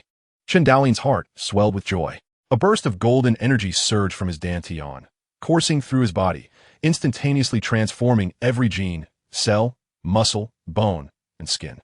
He could feel a transcendent metamorphosis occurring within him. Chen Daolin realized that he could control that miniature star with his thoughts, liberating himself from the constraints of gravity to soar through the skies. This was the essence of a planetary-level genetic warrior, the manifestation of genetic primordial energy. Extending his hand, he gazed at the golden radiance emanating from it, murmuring to himself. The golden light exuded an aura of sharpness, hardness, and invincibility. Achieving planetary-level status meant that the genetic primordial energy could be projected outward. Furthermore, each individual who broke through to planetary level would awaken a unique ability. Some could manipulate flames, others could control ice, and some could harness lightning. What would his ability be? Chen Daolin closed his eyes, striving to perceive the changes within his body, seeking that elusive sensation. Suddenly, he opened his eyes, and a layer of golden luminescence erupted from his skin, swiftly transforming into a formidable golden armor. The radiance surged forth, enveloping his entire being, and in an instant, he became a majestic figure clad in golden armor. So, my ability is to manifest golden armor using genetic primordial energy, enhancing my defensive capabilities, Chen Daolin mused. While it may not be an earth-shattering ability, it could significantly bolster his defenses, potentially saving his life in critical moments. And he felt quite satisfied with it. The defensive power could likely be enhanced threefold. Testing the golden armor on his arm, he marveled at its strength. Ji Xian watched quietly throughout the process, her eyes sparkling with wonder as she beheld Chen Daolin transform, much like a magician, into a figure clad in golden armor. Chen Daolin opened the window, gazing up at the bright moon, and suddenly smiled. In a flash, he leaped into the sky, soaring to nearly 100 meters in the air, looking down below, his clothes billowing in the wind, and his hair dancing, his spirit soaring. Most importantly, he could fly. To soar freely through the skies was a dream held by countless individuals, and now Chen Daolin had realized that dream. Floating in the air, he clenched his fist, calculating, my current physical prowess must be equivalent to 1 million kilograms of strength, with the genetic primordial energy also at 1 million kilograms, totaling 2 million kilograms of power, which is precisely the standard strength for a first-tier planetary-level warrior. The foundational strength for a first-tier planetary-level warrior is between 200,000 and 400,000 kilograms, while that for a second-tier planetary-level warrior ranges from 400,000 to 800,000 kilograms. Surveying his surroundings and noticing Ji Xian approaching on a flying disc, he deemed it too conspicuous to test his strength here. It was time to find another location. Silver flash. With a swift whoosh, a silver-gray streak of light materialized almost instantaneously before Chen Daolin. The hatch opened, and both Chen Daolin and Ji Xian soared inside. With a resounding clang, the hatch sealed shut, and the triangular fighter jet transformed into a luminous flash, darting towards the wilderness. In a secluded, overgrown wasteland, the streak of light descended and solidified, revealing the silhouette of a silver-gray, triangular aircraft. The hatch opened, and Chen Daolin stepped out, standing in the void as if a deity, relishing the sensation of soaring through the heavens and transcending earthly bounds, a feeling that would surely captivate most beings. However, Chen Daolin remained grounded, recognizing that he was merely a planet-level entity struggling for survival amidst the vast cosmos. Following closely behind, Ji Xian gazed at the man silently poised against the night sky, her eyes shimmering with brilliance. Chen Daolin closed his eyes, contemplating his next move. Let us begin with the King's Fist. As he opened his eyes, an overwhelming aura erupted from him, a force so powerful it surged forth unabashedly. With a thunderous roar, golden light shot skyward, illuminating a vast expanse of the night, while an invisible gale howled outward in all directions. Ji Xian, caught off guard, was swept away by the intense shockwave, her hair and clothes billowing backward. As she was hurled several dozen meters away, her expression one of astonishment as she beheld the man, shrouded in flames of golden radiance, akin to a divine being. With a sigh of relief, Chen Daolin reigned in the golden glow, surprised by the sheer magnitude of the amplified King's fist. This power exceeded the quintuple enhancement. It was a decuple increase. A surge of exhilaration coursed through his veins. A tenfold augmentation meant that Chen Daolin's strength could reach an astonishing 20 million kilograms, placing him squarely within the third tier of planet-level capabilities. If he further unleashed his power and combined it with the genetic energy amplification of the raging Inferno 100 strikes, Chen Daolin trembled slightly with excitement. The decuple enhancement of the King's fist elevated all aspects: strength, genetic energy amplified tenfold, corporeal strength also tenfold, speed, defense, and reflexes, allowing him to easily dominate ordinary third-tier planet-level beings, and perhaps even contend with those of the fourth tier.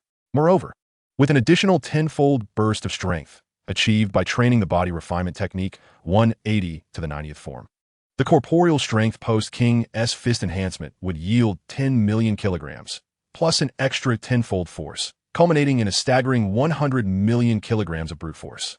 The genetic energy amplification of 10 million kilograms would bring his overall strength to an impressive total of 110 million kilograms. What did third or fourth-tier planet-level capabilities even mean? He could easily overpower them. Currently on Earth, only Hong and Thor could command his respect. As for the others, it wasn't that Chen Daolin looked down upon them, but rather that they simply paled in comparison. In terms of strength, Chen Daolin had now ascended to the third position on Earth. Subsequently, Chen Daolin utilized his auxiliary AI to calculate his flight speed. The standard speed was 1,000 meters per second, which paled in comparison to the velocity he could achieve on the ground through a burst of power. Of course, if he activated his genetic energy, his speed could increase, albeit at the cost of rapid energy depletion. If he unleashed a tenfold burst of the King's fist combined with the lightning-fast techniques acquired from Hong, the speed would be unfathomable, though he had yet to fully master the lightning-fast technique. In summary, Chen Daolin had a plethora of techniques to refine: the genetic energy secret technique, raging Inferno 100 strikes, the body refinement technique, body refinement 180, and the speed technique, lightning speed, leaving his schedule utterly packed.